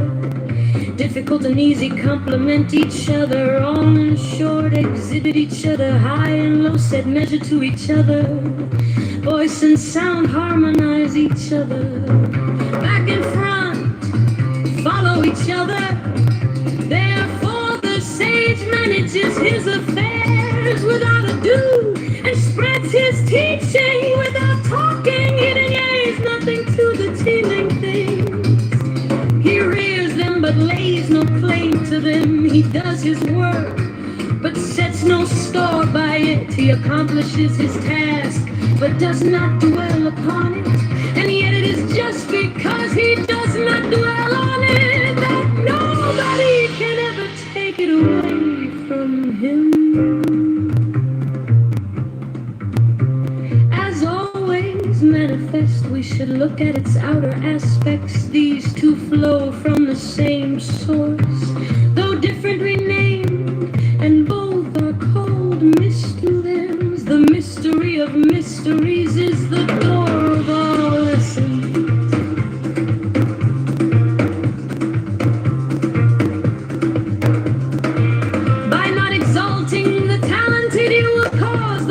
people to cease from rivalry and contention. By not prizing goods hard to get, you will cause the people to cease from robbing and stealing.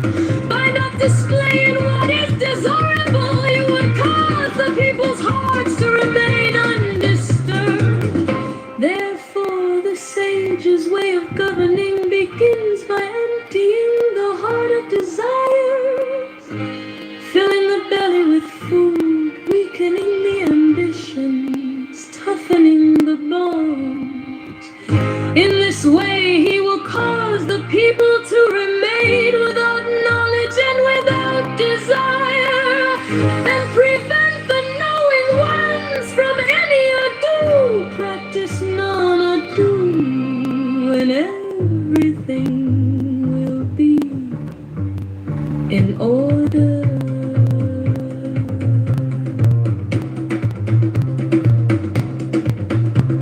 The town is like an empty bowl, which in being used can never be filled up. Fathomless, it seems to be the origin of all things. It blunts all sharp edges, it ring-toed all tangles. It harmonizes all lights, it unites the world into one whole, hidden in the deeps. Yet it seems to exist forever. I do not know whose child it is. It seems to be the common ancestor of all, the father of things.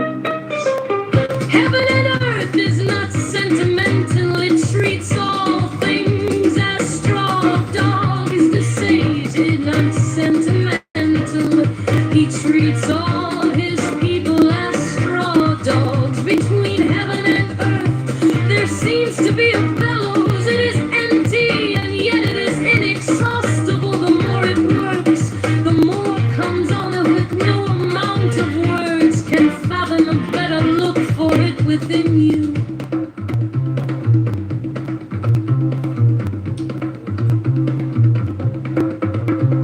The spirit of the fountain dies not. It is called the mysterious feminine.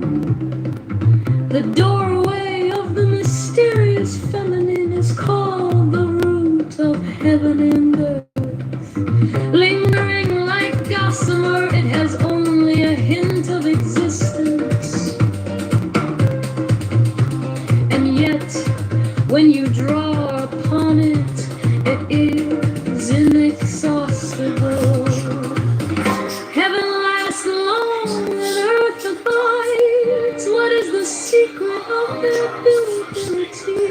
Is it not because they do not live for themselves that they can live so long? Therefore the sage wants to remain behind, but finds himself at the head of others, reckons himself out, but finds himself safe and secure. Is it not because he is selfless that his self is realized? The highest form of goodness is like water. Water knows how to benefit all things without striving within. It stays in place, is loved by all men. Therefore it comes near the town. In choosing your dwelling, know how to keep to the ground. In cultivating your mind, know how to dive in the hidden deeps. In dealing with others, know how to be gentle and kind. In speaking, know how to keep your words. In governing, know how to maintain order. In transacting business, know how to be efficient. In making moves, know how to choose the right moment. If you do not strive with others, you will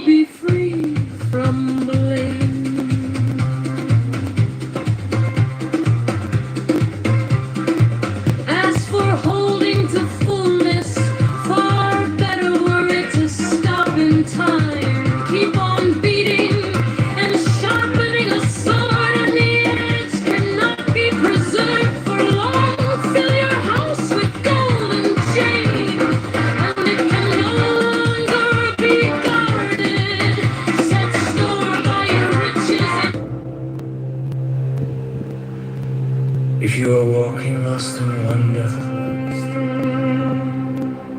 empty of self and mindful of reality,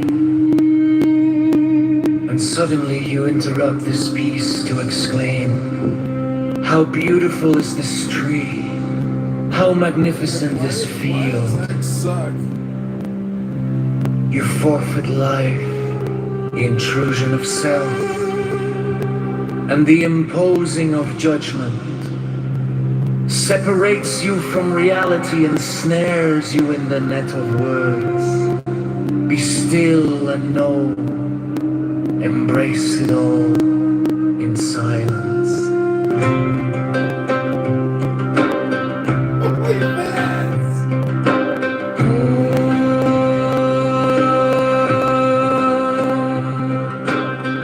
Be careful with words. COW gives no milk. MANURE has no stench. LOV knows no passion. Mistake words for truth, and you exile yourself from reality. Others may follow and drink the poison of your confusion. They will die, and truth will be defiled.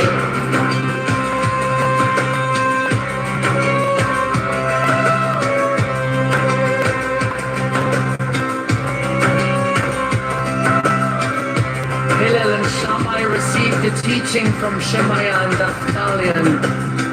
Hillel said, be disciples of Aaron, loving peace and acting peacefully, loving people and drawing them to reality.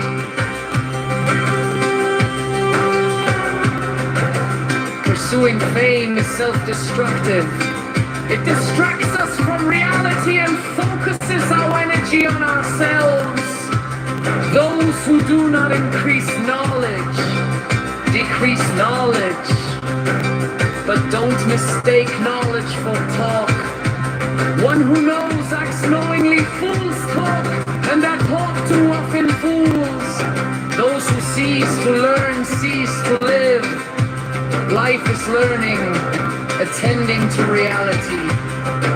Anything less is the sleepwalk of death. Those who misuse knowledge shall not endure, for only reality endures. If you are not attending to reality, where are you? If I am only for myself, who will be for me?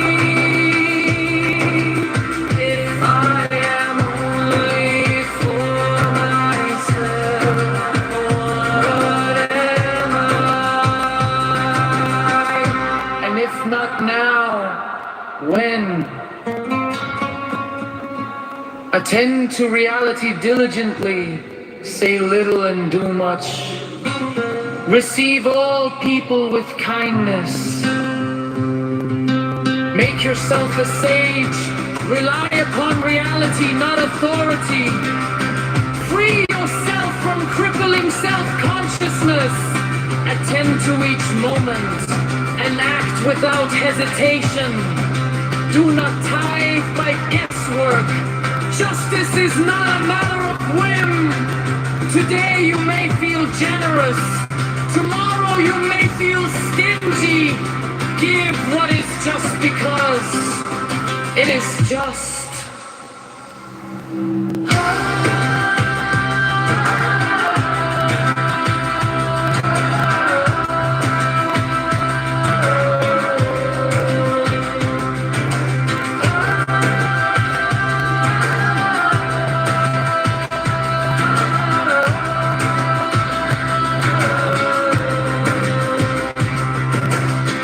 I grew up among the sages. All my life I listened to their words, yet I have found nothing better than silence. Study is not the goal, doing is do not mistake talk for action. Pity fills no stomach, compassion builds no house. Understanding is not yet justice. Whoever multiplies words causes confusion. The truth that can be spoken is not the ultimate truth. Ultimate truth is wordless. The silence within the silence. More than the absence of speech, more than the absence of words. Ultimate truth is the seamless being in place that comes with attending to reality. The world stands upon three things: upon truth, upon peace, upon justice. Speak truth each to the other, establish peace, and render honest judgment in your gates. What is the right path for a person to follow? One that honors both self and other. Be attentive in all you do. Do not judge one day small and another great, for you cannot always know their significance. Be virtuous even if virtue is costly. Avoid sin even if sin is profitable. Remember three things and you will not err.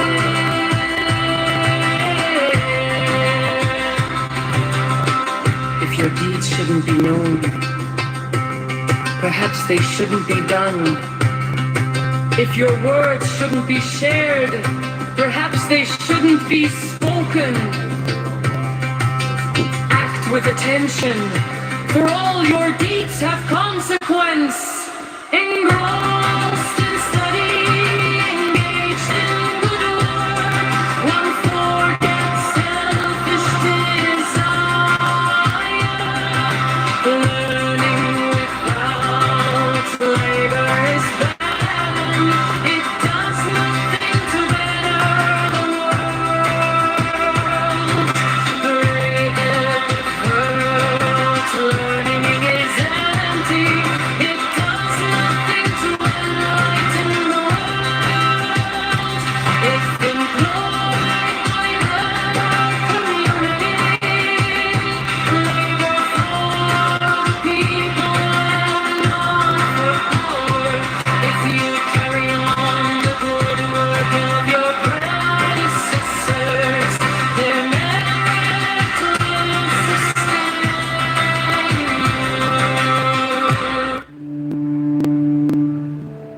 If you are walking lost in wonder, empty of self, and mindful of reality, and suddenly you interrupt this piece to exclaim, how beautiful is this tree, how magnificent this field.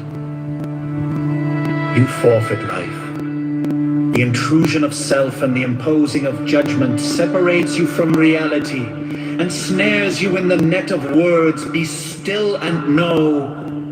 Embrace it all in silence. Be careful with words. C-O-W gives no M-A-N-U-R-E has no stench. L-O-V knows no passion. Mistake words for truth, and you exile yourself from reality. Others may follow and drink the poison of your confusion. They will die and truth will be defiled. Hillel and Shem, I received the teaching from Shemaiah and Avtalion. Hillel said, be disciples of Aaron, loving peace and acting peacefully, loving people and drawing them to reality. Pursuing fame is self-destructive. It distracts us from reality and focuses our energy on ourselves. Those who do not increase knowledge, decrease knowledge. But don't mistake knowledge for talk. One who knows acts knowingly, fools talk, and their talk too often fools. Those who cease to learn, cease to live. Life is learning, attending to reality. Anything less is the sleepwalk of death. Those who misuse knowledge shall not endure, for only reality endures.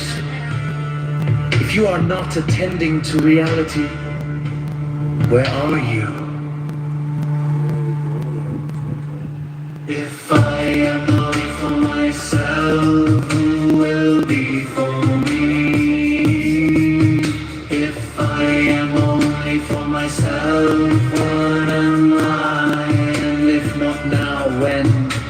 Attend to reality diligently, say little and do much, receive all people with kindness, make yourself a sage, rely upon reality, not authority, free yourself from crippling self-consciousness, attend to each moment and act without hesitation. Do not tithe by guesswork, justice is not a matter of whim. Today you may feel generous, tomorrow you may feel stingy. Give what is just because it is just. I grew up among the sages, all my life I listened to their words, yet I have found nothing better than silence. Study is not the goal, doing is do not mistake talk for action. Pity fills no stomach, compassion builds no house, understanding is not yet justice. Whoever multiplies words causes confusion. The truth that can be spoken is not the ultimate truth. Ultimate truth is wordless. The silence within the silence.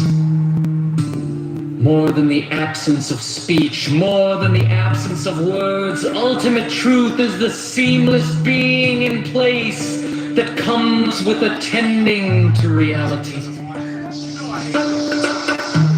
The world stands upon three things: upon truth, upon peace, upon justice. Speak truth each to the other, establish peace, and render honest judgment in your gates. What is the right path for a person to follow? One that honors both self and other. Be attentive in all you do. Do not judge one deed small and another great, for you cannot always know their significance. Be virtuous, even if virtue is costly. Avoid sin, even if sin is profitable. Remember three things and you will not power. If your deeds shouldn't be known, perhaps they shouldn't be done. If your words shouldn't be shared, perhaps they shouldn't be spoken. Act with attention, for all your deeds have consequence. Engrossed in study, engaged in good work, one forgets selfish desire. Learning without labor is barren. It does nothing to better the world. Labor without learning is empty. It does nothing to enlighten the world. If employed by the community, labor for the people and not for power. If you carry on the good work of your predecessors, their merit will sustain you, their righteousness will endure through you, and you will be credited with great success, as if you had accomplished the task alone. Be wary of those in power, for their friendship is often a matter of convenience. They appear as friends when it suits them, but they will not stand by you in time of need. Desire only that which has already been given. Want only that which you already have. As a river empties into the ocean, empty yourself into reality. When you are emptied into reality, you are filled with compassion, desiring only justice. When you desire only justice, the will of reality becomes your will. When you are filled with compassion, there is Tao can be talked about, but not the eternal Tao. Names can be named, but not the eternal name. As the origin of heaven and earth, it is nameless. As the mother of all things, it is nameable. So, as ever hidden, we should look at its inner essence.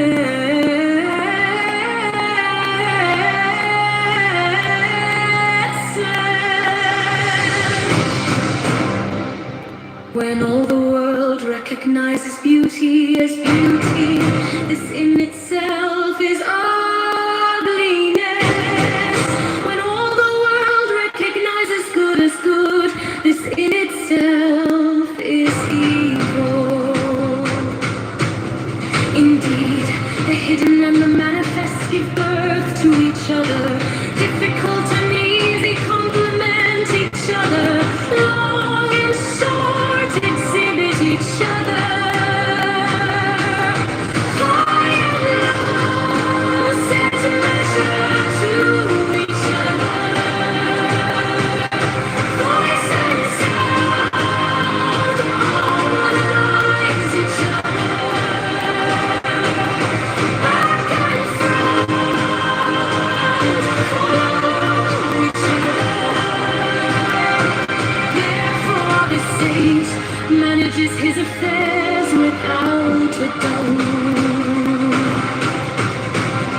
and spreads his teaching without talking. He denies nothing to the teeming things. He rears them but lays no claim to them. He does his work but sets no store by it. He accomplishes his task but does not dwell upon it. And yet it is just because he does not dwell on it that nobody can ever take it away from him. As always manifest, we should look at its outer aspects. These two flow from the same source, but differently named. Both are called mysteries. The mystery of mysteries is the door of all essence. By not exalting the talent, you will cause the people to cease from rivalry and contention. By not prizing goods hard to get, you will cause the people to cease from robbing on the stealing. By not displaying what is desirable, you will cause the people's hearts to remain undisturbed. Therefore the sage's way of governing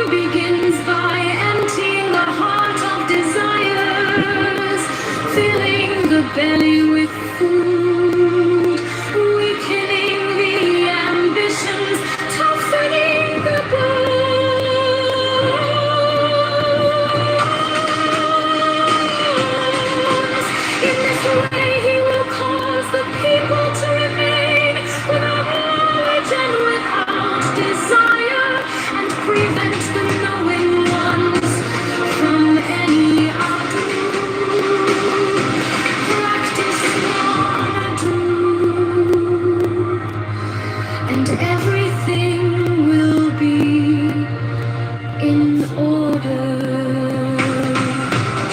The town is like an empty bowl, which in being used can never be filled up fathomless. It seems to be the origin of all things. It blunts on sharp edges, it unties all tangles, it harmonizes all lights, it unites the world into an ever hidden in the deeps. Yet it seems to exist forever. I do not know whose child it is. It seems to be the common ancestor of all, the father of things. Heavens and earth is not sentimental. It treats all things as straws. Sage is not sentimental. He treats all his people as straws. Between heaven and earth, there seems to be it is empty, and yet it is inexhaustible. The more it moves, the more comes out of it. No amount of words can fathom it. Better look for it within you.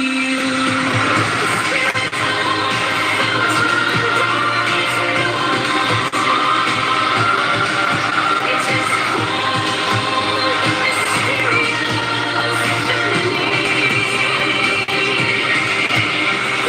called the mysterious the doorway of the science the root of heaven and earth.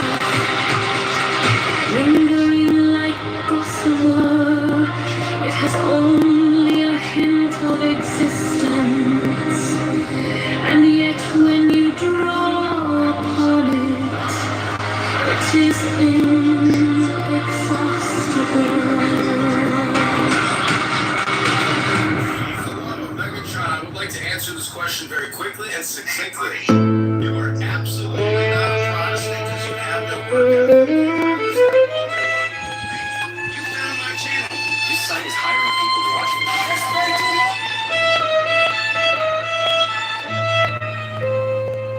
There is one light of the sun, though it is distributed. Over walls, mountains, and other things infinite there.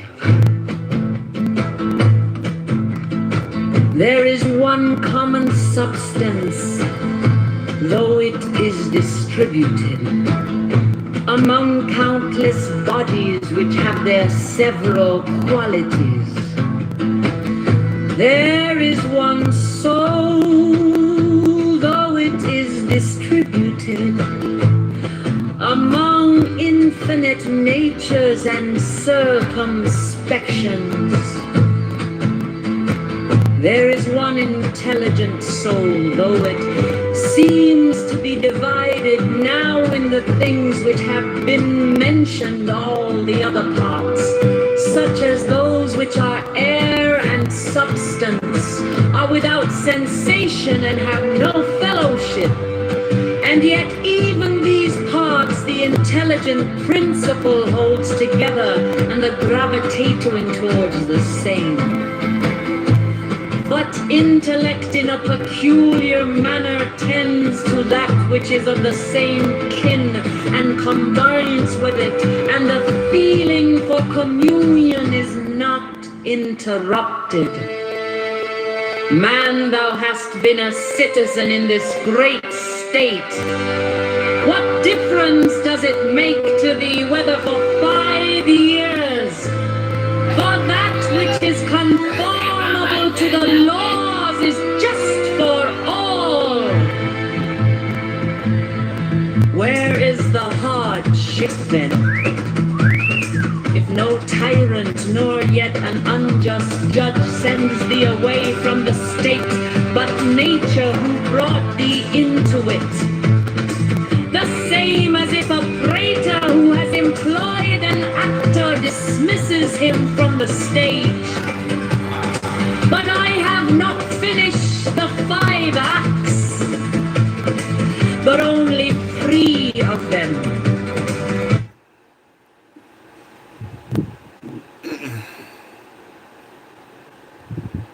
Consider more liberal or conservative, at least in the United States, we can see throughout the world